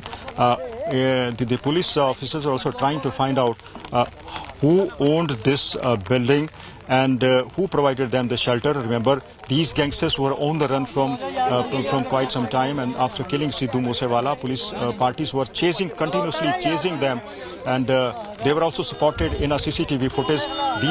These gangsters were running on a bike. Later, the police managed to find out that they were currently hiding in a house which is located close to the international border. Police authorities have now also intimated the BSF, which mans the international border. More cops have been called. The exact number is not known, but a number of companies have been moved towards the area. Heavily armed cops can be seen moving towards this village where these gangsters were hiding. The activity of the people have been stopped. The roads leading to this area have been barricaded, and movement of people and vehicles have been stopped. Even the locals were working in the field. Some of them also got injured. And one of the video journalists was shooting, was reporting this incident, was also got injured when a stray bullet hit his leg. Some locals were also injured. Some of the school children were also seen on the roads when this encounter was going on. They were scared when they heard the bullets as the exams were going on, but later the local authorities issued a warning and asked people to stay indoors. Chati. Absolutely. Those are all the updates coming in from Manjeet Sehgal right there, who's reporting from close to the Atari border where all of this is taking place. The fierce encounter is taking place. India Today TV is the only channel that has accessed these exclusive videos as this dramatic encounter is unfolding. Gunshots heard ringing in the air. It's been over an hour and a half that the encounter is on, and we're getting you live updates of this. We've also been the only channel that has broken every big update on the Moosewala murder probe, from accessing Goldie Brar's video admission to the chilling phone conversations between the killers that took place hours before Sidhu Moosewala was murdered. So latest coming in, one gangster shot dead. The others are still alive, but in a fierce encounter with the cops. And Manjeet, as I was mentioning earlier too, and you were mentioning earlier too, the cops would rather have them surrender than shoot them. Before that, let's listen into some... all right, we're getting some visuals that are coming in at the moment. We'll look at those live visuals and listen into what's going on over there.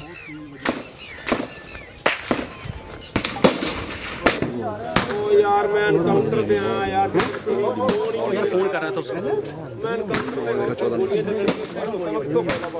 पता ही नहीं मैं पाना भाजी मैं पाना हूं ਤੁਹਾਨੂੰ ਦਿਖਾ ਰਹੇ ਜਿਸ ਤਰ੍ਹਾਂ ਇੱਕ ਗੱਡੀ ਪਹਿਲਾਂ ਤੋਂ ਮੌਜੂਦ ਸੀ ਔਰ ਦੂਸਰੀ ਜਿਹੜੀ ਗੱਡੀ ਹੈ ਉਹ ਉਸ ਘਰ ਵਾਲੇ ਪਾਸੇ ਨੂੰ ਲਿਜਾਈ ਜਾ ਰਹੀ ਹੈ। ਯਾਨੀ ਕਿ ਜਿਸ ਤਰ੍ਹਾਂ ਮੈਂ ਲਗਾਤਾਰ ਦੀਨਾਨਗਰ ਦੇ ਆਪਰੇਸ਼ਨ ਦਾ ਇਸ ਲਈ ਜ਼ਿਕਰ ਕਰ ਰਿਹਾ ਕਿਉਂਕਿ ਭਾਜੀ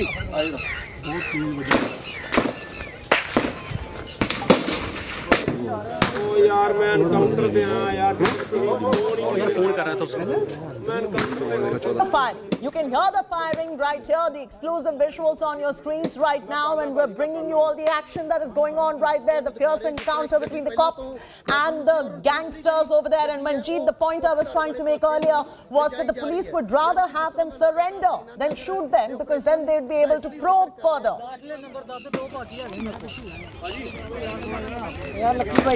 Yes. Okay, breaking news coming in. Let's go straight across to it. 2 gangsters killed now. That's the latest coming in. 2 gangsters killed in this encounter. Another gangster killed in the encounter as well. Gangster Jagrup Singh, also known as Rupa, shot dead. We've already given you that information. But now there's another gangster who's been shot dead in the encounter. Manjeet Sehgal still with us. Manjeet, do we know the name and the identity of the other second gangster who's been shot dead?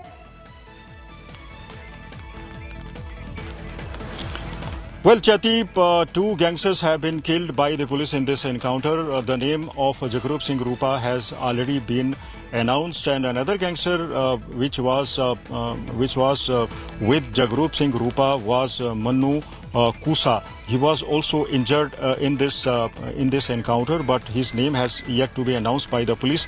But sources say that now police has now called off this encounter as the cops are now trying to enter this building to find out whether some other gangsters are still there or they have been neutralized. So we have the information that 2 of the gangsters have been killed. The name of one of the gangsters yet to be announced by the police, but it has been confirmed that the 2 gangsters have been killed. More details will emerge after the cops will enter this building and will identify them and will try to find out how many gangsters were exactly holding up in this building, which is owned by an unidentified person. Suspicious movement of these gangsters was witnessed after the police got a tip-off and started this encounter 4 hours back. Chati. So yeah, the brave policemen are making quite a headway right there. We had reported a while back as to Jagrup Singh Rupa being shot dead, and now in just moments from the point we reported that, we got this breaking news that another gangster has been killed in the encounter. So that takes the count to a total of 2 gangsters successfully killed by the police in this encounter. And as I was mentioning earlier, and I'm making this point again, Manjeet, the police would rather have them surrender than shoot them, given that they can probe them further if they surrender. Yes, indeed, Chati. Police is trying to join many dots to solve the Sidhu Moosewala case, as some of the people wanted in this case are still at large. These 2 gangsters who were on the run after killing Sidhu Moosewala could have provided vital leads to Sidhu Moosewala's murder, which rocked the whole Punjab and the country as well. But if police have killed both the gangsters and only 2 gangsters were hiding, it means the police will not be able to get more leads as they have been neutralized. But there are still chances that there could be more gangsters inside this building. That will be clear after the cops enter this building and identified the second gangster who has been killed in this encounter. Chati. Absolutely. So 2 gangsters killed, another gangster killed in the encounter right there. Jagrup Singh Rupa shot dead, and there's another gangster also dead in the encounter, but the identity is still not known. The police will tell us the identity, but they're right there in a fierce encounter with these gangsters very close to the Atari border over there as well. As far as the locals and the journalists, the video journalists who were injured is concerned, are they doing okay, Manjeet?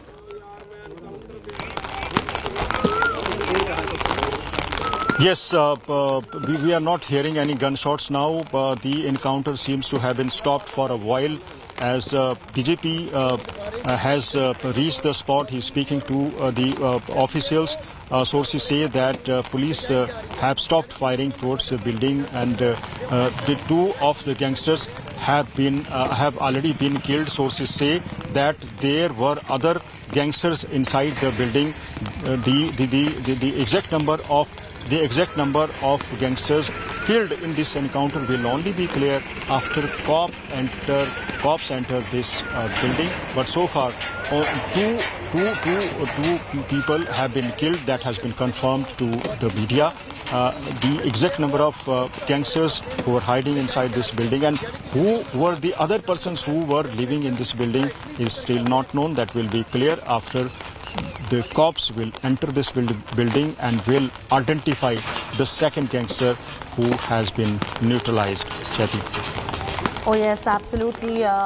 We will continue getting you all those updates. The shooting has been stopped for a few moments for now. As Manjeet was mentioning, Manjeet, the DGP taking a stock of the situation. Is there likely to be a change in the strategy? Because you just mentioned that it's been a bit of a calm over there from all that shooting. Yes, the shooting has been stopped for a while. Whether this encounter is over, it is not known, but the shootings were stopped after DGP reached the spot. He's speaking to the senior police officers, including the members of the anti-gangster task force, besides the senior police officers of the Amritsar police, to get more details. Whether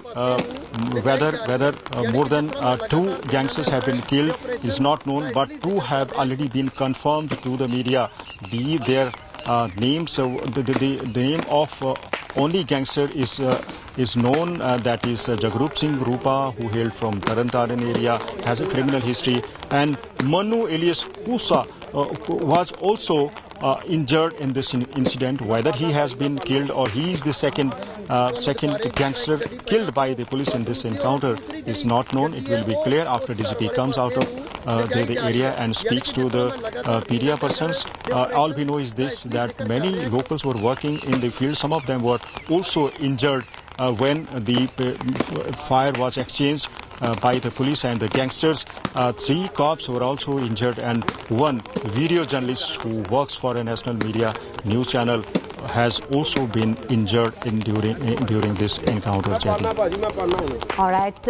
In fact, let's listen into what was going on just moments back when the encounter was still on, as we slip into a very short commercial break.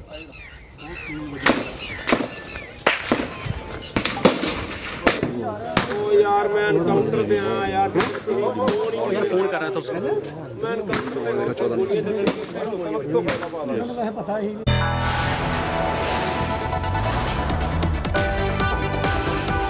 You are watching India Today.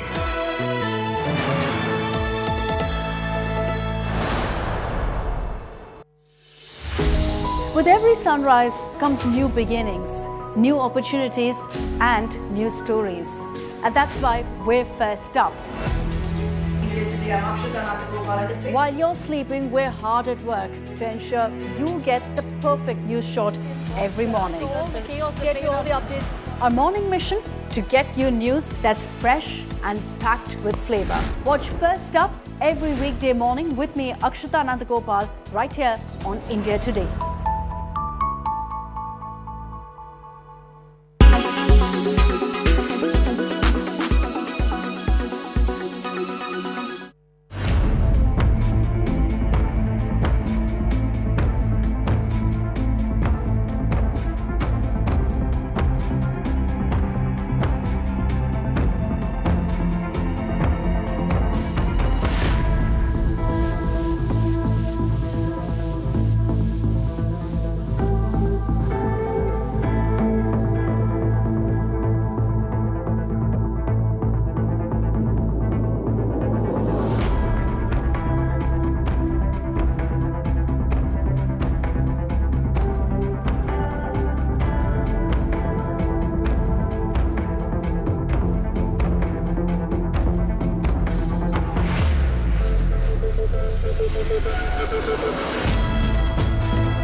All right, breaking coming in right there. 4 gangsters killed in the encounter. That's the latest coming in. Local MLAs confirm 4 gangsters shot dead. 4 gangsters killed is what the Atari MLA has told us at the moment. Big breaking news coming in. Total of 4 gangsters shot dead in that fierce encounter near the Atari border. Remember, the Punjab police and the gangsters were in a fierce encounter. All right, we're getting some reactions coming in. Listen in.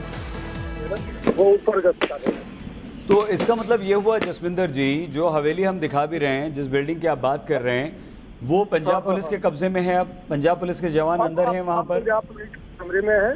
हमारे जो पंजाब के DGP है वो मौके पे मौजूद है। यादव साहब, गौरव यादव जी वहाँ पर हैं आपके साथ? गौरव यादव जी बिल्कुल यहाँ है और गौरव यादव जी की बिल्कुल उसके कह लो। जसविंदर जी, क्या आप गौरव यादव जी से हमारी बात करवा सकते हैं? नहीं, वो तो ठीक है, तो एक बिल्डिंग और आगे है। कोई बात नहीं, पुलिस को भी घेरा हुआ है। कोई बात नहीं। क्या पुलिस को और शक है कि आसपास की इमारतों में भी ये गैंगस्टर्स हो सकते हैं, या 4 ही थे? पुलिस ने इस बात की पुष्टि कर दी है? ये अब सच बयान चलेगा और शायद चल भी रहा हो, हमारी नजर में नहीं जी, लेकिन अब मुकाबला खत्म हो गया है। ठीक है, तो ये और जसविंदर जी सामने ही मैं यहाँ पर खड़ा हूँ, बिल्डिंग है, यहाँ पर पंजाब पुलिस के जवान ऊपर खड़े हैं उस बिल्डिंग के। ठीक है जसविंदर जी, क्या पंजाब पुलिस के जवानों ने आपको ये बताया कि ये 4 शूटर्स थे जिन्हें हमने मार गिराया सभी को? नहीं, पंजाब पुलिस से खबर तो निकल आती है ना, कहाँ से वो निकल आती है, लेकिन 4 ही थे, 4 मारे गए। हाँ, नहीं, हम यही समझना चाह रहे हैं जसविंदर जी। ठीक है, आप क्योंकि वहीं पर मौजूद हैं, अपने सामने देख रहे हैं सारी बात, लेकिन 4 ही थे, ये कैसे पता? क्योंकि जो पुलिस वाले अभी मेरे पास थे, वो कहते कि 4 ही थे, 4 ही मारे गए, क्योंकि हम लोगों को जानते पहचानते होते हैं ना।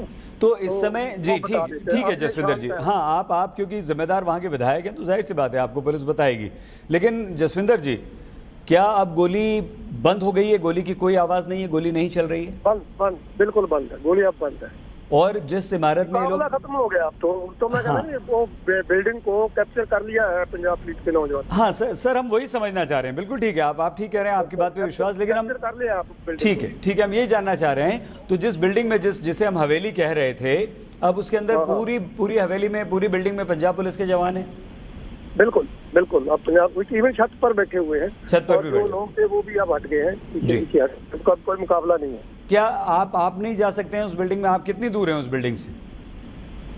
आगे तो मतलब नहीं, हमारी गाड़ी आगे नहीं जा पाएगी। अच्छा, क्योंकि आगे रास्ता जो है ना वो पैदल जाने का है, वे धान की खेत है। ठीक है जसविंदर जी, आप कितनी देर से यहाँ पर मौजूद हैं? हाँ जी, कितनी देर से हैं आप यहाँ पर, इस जगह पर? पहले तो गांव में दूसरी साइड था, अब मैं दूसरी साइड पर हूँ, अब मैं ज्यादा नेड़े हूँ। नहीं, कितनी देर हो गई? 1 घंटा 2 घंटा? कब से हैं आप यहाँ पर? 1.5 घंटा। तो डेढ़ घंटे में सर कितनी देर से बिल्कुल भी कोई भी एक भी गोली नहीं चली है? ये तो कोई 20-25 मिनट हो गए। 20-25 minute.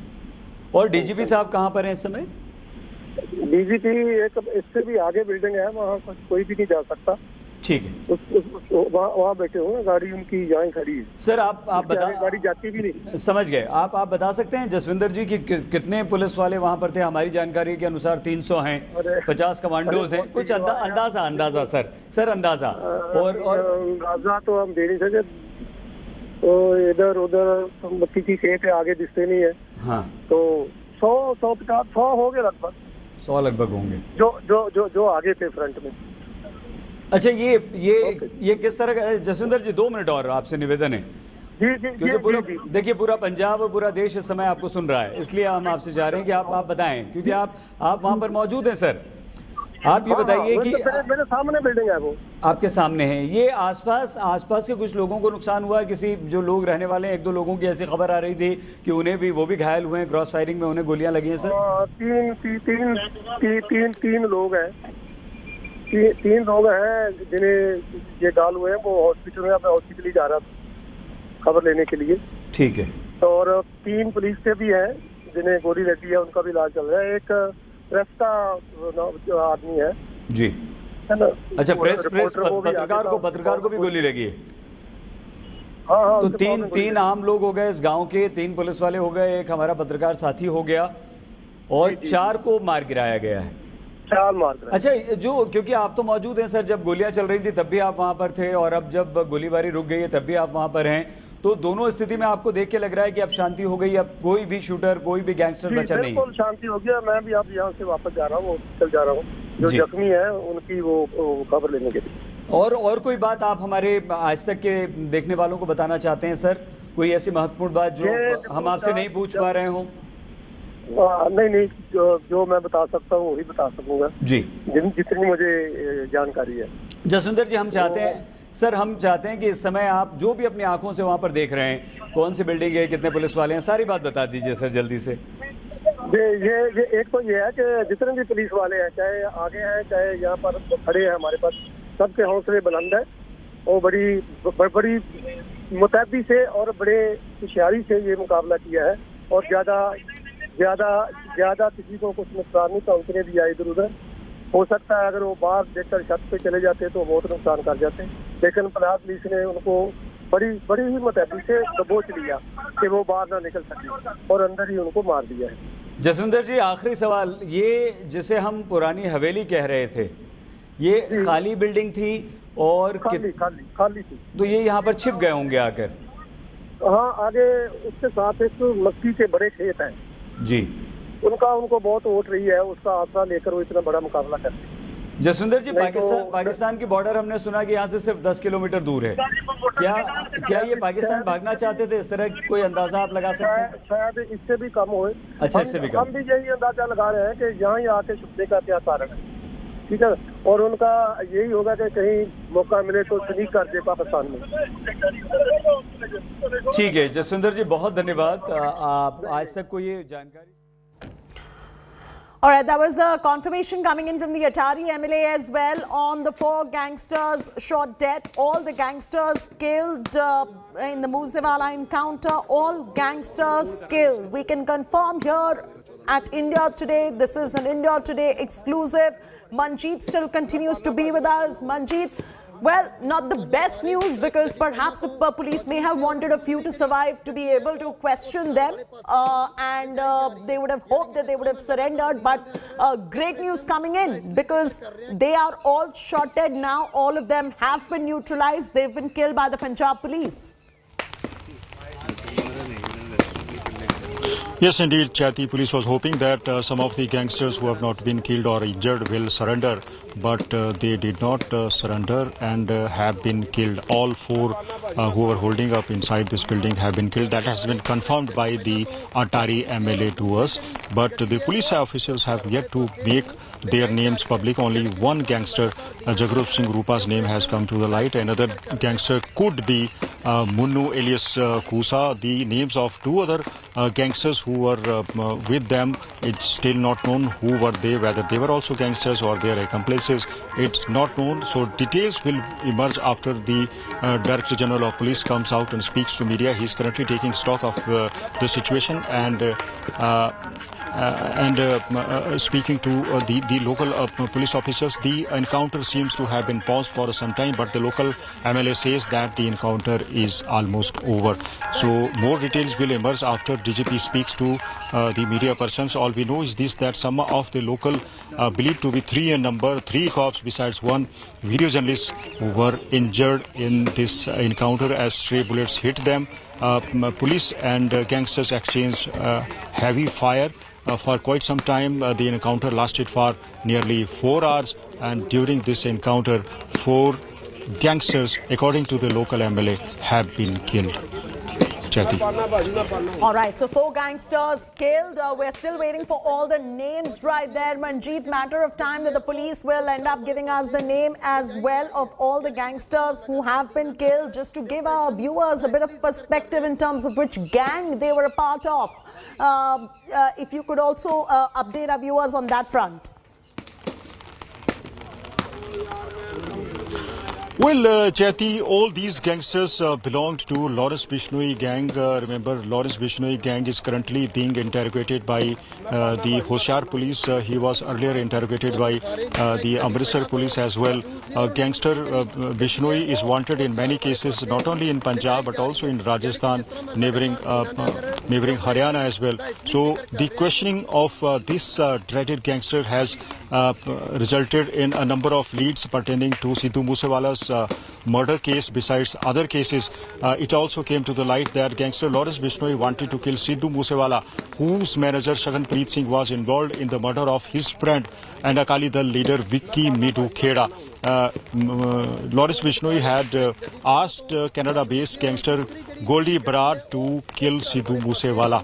Sidhu Moosewala's father and Sidhu Moosewala himself, according to the police sources, had received threatening calls from Canada and other gangsters.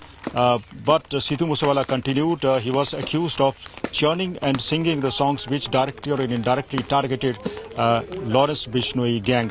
It has also been made public by the Canada-based gangster Goldie Brar that he had warned Sidhu Moosewala, his family members, his close aides to behave and not to indulge in activities anti Lawrence Bishnoi gang activities, particularly when a rival gang was involved in the murder of young Akali Dal leader Vicky Midhu Kheda. Lawrence Bishnoi was annoyed. Then he, along with Goldie Brar, masterminded the conspiracy to kill the singer. These two gangsters, besides others, were involved in the brutal murder of Sidhu Moosewala and had also made it clear in this video, Goldie Brar I'm talking about, that they had no choice but to kill Sidhu Moosewala, as they were hoping that justice will be delivered in Vicky Midhu Kheda's murder. But as the suspects and the accused were not arrested and no action was taken against the manager of Sidhu Moosewala, the last resort with them was to kill Sidhu Moosewala. Remember, Sidhu Moosewala's manager Shaganpreet Singh, who is an accused in Vicky Midhu Kheda's murder, has managed to flee. The country is currently hiding in Australia. He had also moved an anticipatory bail in the Punjab and Haryana High Court that has been rejected. So more details will emerge after DGP and other police officials will enter the building. This building is under the control of Punjab Police now. The details of the three gangsters who have been killed in this encounter are not known. Police will be providing more information after this encounter is announced that it is over. Gee, there's nobody left in the building now. There's nobody. Everyone who was inside that particular building completely neutralized, and there's no one really left in that building. Can we confirm that? Yes, the local Atari MLA has confirmed that the police has now entered the building. Police can be seen in and around the building. The occupants of the building who are firing at the police, the gangsters have been killed. Their number was 4. All 4 gangsters, according to the local MLA, have been killed in this encounter. Though the police officials have yet to make it public, yet to speak.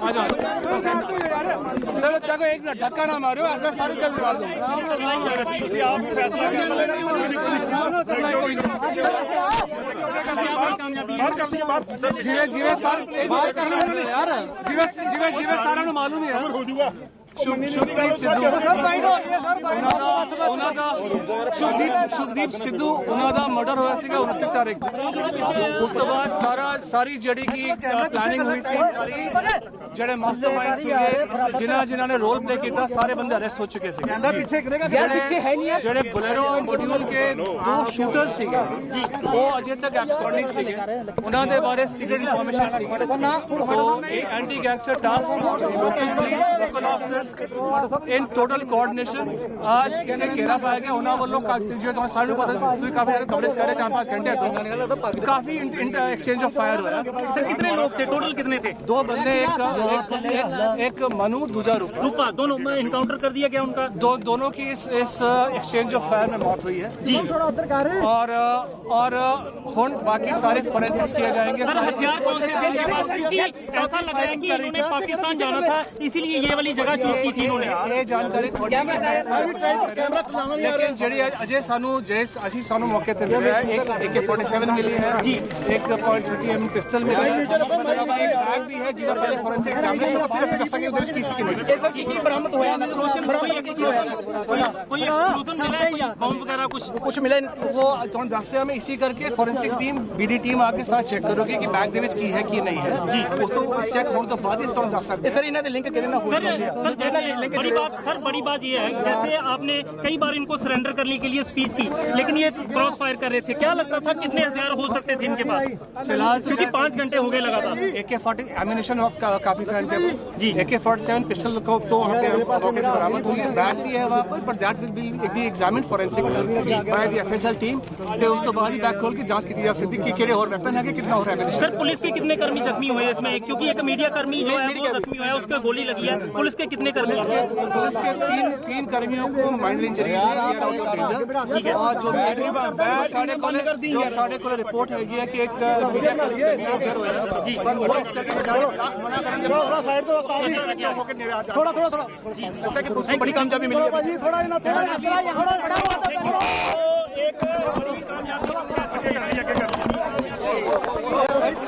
Camera टूटे ना mike follow wire Live reactions coming in from the DGP right there in Punjab. Let's get Manjeet right there as well because the DGP has spoken at this point of time on the firing that is halted after 5 hours of shooting. Commandos entered gangsters right out. कितने लोगों की मौत हुई, कितने gangster मरे ने, की नाम ਜਿਹੜੇ 2 ਮੇਨ ਸ਼ੂਟਰਸ ਵਾਂਟਡ ਸੀਗੇ ਸਿੱਧੂ ਮੂਸੇਵਾਲਾ ਜੀ ਕੇ ਮਰਡਰ ਦੇ ਵਿੱਚ, ਉਹਦੇ ਚ ਇੱਕ ਮਨੂ ਦੂਜਾ ਰੂਪਾ इनकाउंटर एक्सचेंज ऑफ फायर में उन दोनों की डेथ हुई है। सर ये कैसे यहाँ पर पहुंचे, किस तरह से? क्योंकि जो लगातार फायरिंग की गई उसमें हथियार आधुनिक बताए जा रहे हैं, उसके बारे में क्या जानकारी है, कैसे? ਜਿਹੜੀ ਸਾਡੇ ਕੋਲ ਇਨਫੋਰਮੇਸ਼ਨ ਸੀਗੀ ਉਹਨਾਂ ਦੀ ਮੂਵਮੈਂਟ ਇਸ ਏਰੀਆ ਦੇ ਵਿੱਚ ਆਬਜ਼ਰਵ ਕੀਤੀ ਗਈ ਸੀਗੀ। Anti gangster task force plus with the help of local police we try to surround them। ਇਸ ਮਕਾਨ ਦੇ ਵਿੱਚ ਉਹਦਾ ਘੇਰਾ ਪਿਆ, ਐਕਸਚੇਂਜ ਆਫ ਫਾਇਰ ਹੁਆ, ਉਸ ਤੋਂ ਬਾਅਦ ਇਹਨਾਂ ਦੀ ਡੈਥ ਹੋਈ ਹੈ। ਸਰ ਕਿੰਨਿਆਂ ਦੀ ਮੌਤ ਹੋਈ, ਕੀ ਨਾਮ ਨੇ ਉਹਨਾਂ 2 ਬੰਦਿਆਂ ਦੀ ਡੈਥ ਹੋਈ ਹੈ, ਜਗਰੂਪ ਰੂਪਾ ਤੇ ਮੰਨਾ। ਪੁਲਿਸ ਕਰਮਚਾਰੀ ਹਿਰਾਸਤ ਚ ਵੀ ਲਿੱਤਾ ਗਿਆ, 3 ਕਰਮਚਾਰੀ ਜ਼ਖਮੀ ਹੈਗੇ but they are out of danger. Sir ਕੋਈ ਜਾਣਕਾਰੀ ਸਾਹਮਣੇ ਆਈ ਕਿ ਕਿਸ ਤਰ੍ਹਾਂ ਇੱਥੇ ਪਹੁੰਚੇ ਸਨ, ਕੀ ਕਾਰਨ ਸੀ ਇਸ ਘਰ ਦੇ ਵਿੱਚ ਹੀ ਟਾਰਗੇਟ ਕੀਤਾ ਗਿਆ, ਕਿ ਅਸਲਾ ਜਮ੍ਹਾਂ ਕੀਤਾ ਸੀ, ਲੈਣ ਆਏ ਸੀ ਜਾਂ ਕੋਈ ਹੋਰ ਜਾਣਕਾਰੀ? ਇਹ ਸਾਰੀ ਗੱਲਾਂ ਤਫਤੀਸ਼ ਤੋਂ ਬਾਅਦ ਤੁਹਾਨੂੰ ਦੱਸੀ ਜਾਣਗੀਆਂ। ਸਰ ਕਿਹੜੇ ਰਾਈਫਲ ਸੀਗੇ, ਕਿਹੜੇ AK-47 ਵੀ ਸੀਗੀ ਉਹਨਾਂ ਦੇ ਕੋਲ? एक AK-47 बरामद हुई। ਕਿਹੜੇ ਸਰ ਹਥਿਆਰ ਸੀਗੇ? एक AK-47 एक पिस्टल हैगी है, as I said earlier also एक बैग भी हैगा, बट ਉੱਥੇ ਗ੍ਰੇਨੇਡ ਵੀ ਹੋ ਸਕਦਾ, ਕੁਝ ਵੀ ਹੋ ਸਕਦਾ। ਤਾਂ BD team FSL team check ਕਰੂਗੀ, ਉਸ ਤੋਂ ਬਾਅਦ ਅਸੀਂ ਤੁਹਾਨੂੰ ਦੱਸ ਸਕਦੇ ਕਿ ਕਿੱਥੇ ਕਿਹੜਾ ਪਤਾ ਚੱਲਿਆ ਕਿ ਇਹ ਲੋਕ ਇੱਥੇ ਪਹੁੰਚੇ ਨੇ ਜਾਂ ਇਹਨਾਂ ਦਾ ਪਿੱਛਾ ਕੀਤਾ ਗਿਆ? ये एंटी गैंगस्टर टास्क फोर्स की तफ्तीश है जिदे करके इत्थे निकले सर। ये गल अजे मैं कुछ नहीं कह सकता। 2 ਬੰਦੇ ਦੀ ਡੈਥ ਹੋਈ ਹੈ। Thank you so much. ਚਲੋ ਯਾਰ ਚਲੋ ਇੱਥੇ 2 ਬੰਦੇ ਹੀ ਸੀਗੇ, 2 ਬੰਦੇ ਸੀ।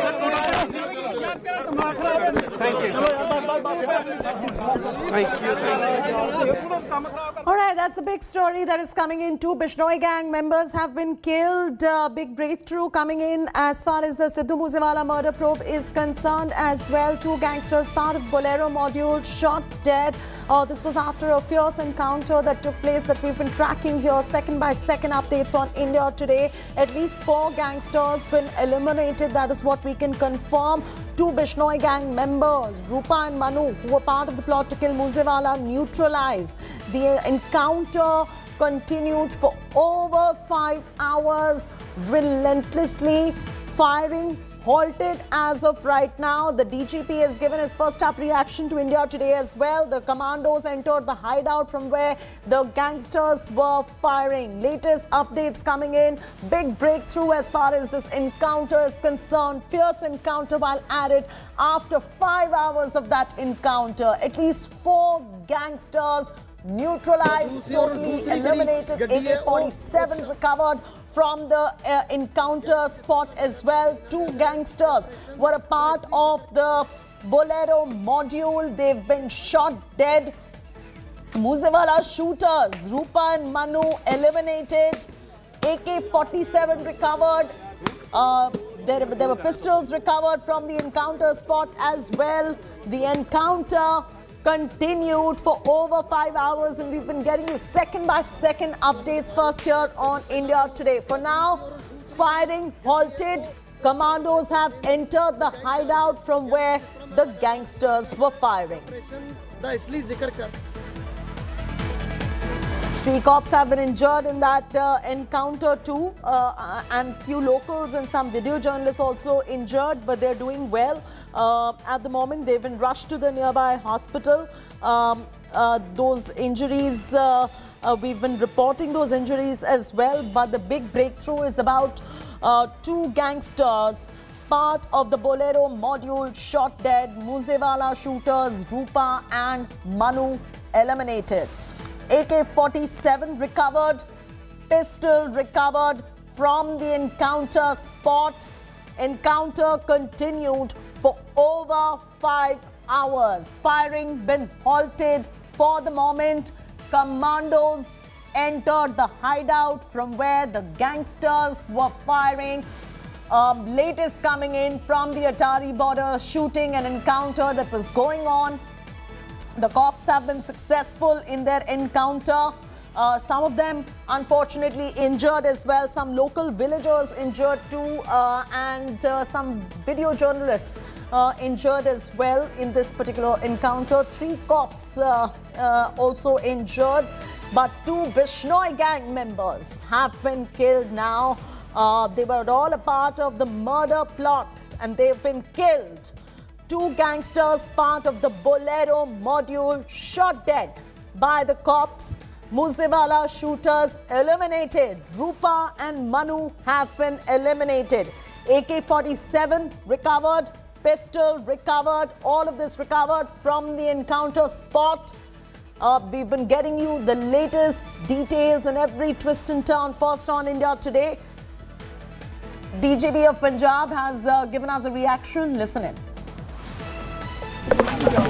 शुभदीप सिद्धू उन्होंने मर्डर होया सीगा 29 तारीख उस तो बाद सारी जड़ी की प्लानिंग हुई सी सारी जड़े मास्टरमाइंड सीगे जिन्हां ने रोल प्ले किया सारे बंदे अरेस्ट हो चुके थे जड़े बोलेरो मॉड्यूल के 2 शूटर्स सीगे वो अजे तक एब्सकॉन्डिंग सीगे उन्हां दे बारे सीक्रेट इंफॉर्मेशन सीगी तो एक anti gangster task force local police local officers in total coordination आज इसे घेरा पाया गया उन्हां वालों जो सारे पता तू काफी ज्यादा कवरेज कर रहे 4-5 घंटे तो काफी एक्सचेंज ऑफ फायर हुआ।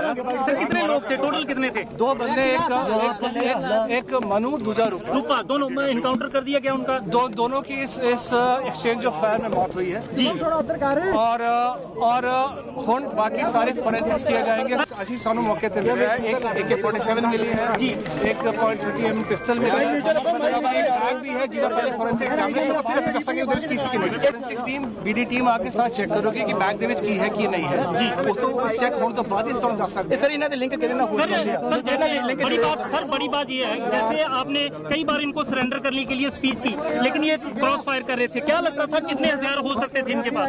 फिलहाल क्योंकि 5 घंटे हो गए लगातार। AK-40 एमिनेशन काफी था इनके पास जी। AK-47 पिस्टल को तो मौके से बरामद हुई है, बैग भी है वहाँ पर, but that will be examined forensic by the FSL team ਤੇ ਉਸ ਤੋਂ ਬਾਅਦ ਹੀ बैग खोल के जांच की जा सकती कि किहड़े और वेपन है कितना और एमिनेशन। सर पुलिस के कितने कर्मी जख्मी हुए इसमें, क्योंकि एक मीडिया कर्मी जो है वो जख्मी हुआ है, उसका गोली लगी है। पुलिस के कितने कर्मी? पुलिस के 3 कर्मियों को माइनर इंजरीज है और जो All right, our rolling coverage continues on this story on the other side of this commercial break with my colleague Shivaru. This is Chaiti Narula signing off.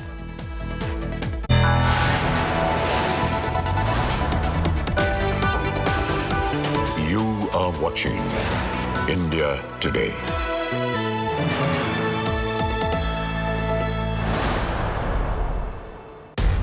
इस समय पूरी दुनिया में लोग कंफ्यूज्ड हैं।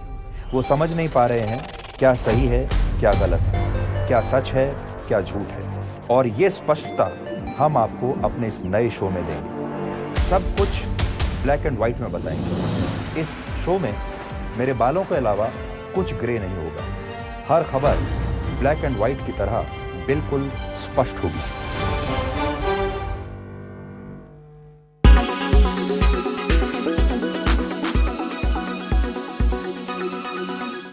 A fandom war has erupted over India Today magazine's latest cover, and locked in battle here are fans of two superstars from the South who recently made it quite big globally with their record-breaking box office revenues for their recently released films. We're talking about none other than Pushpa fame Allu Arjun and Bahubali fame Prabhas. Allu Arjun shot to pan-India fame and attention with Pushpa The Rise. His appearance on India Today's cover page demonstrates the rise of southern Indian cinema. Allu Arjun's latest video hit over 5 billion views, a record-breaking feat for any Indian actor. This surely implicates that he is the front-runner in the South industry who's risen to fame exponentially. On the other hand, Prabhas had also made it to India Today's cover page back in May 2017. Well, now the comparison of both the cover pages by fans of both stars have sparked quite a row on social media. The war is all about which of these heroes have bigger pan-India fame and presence.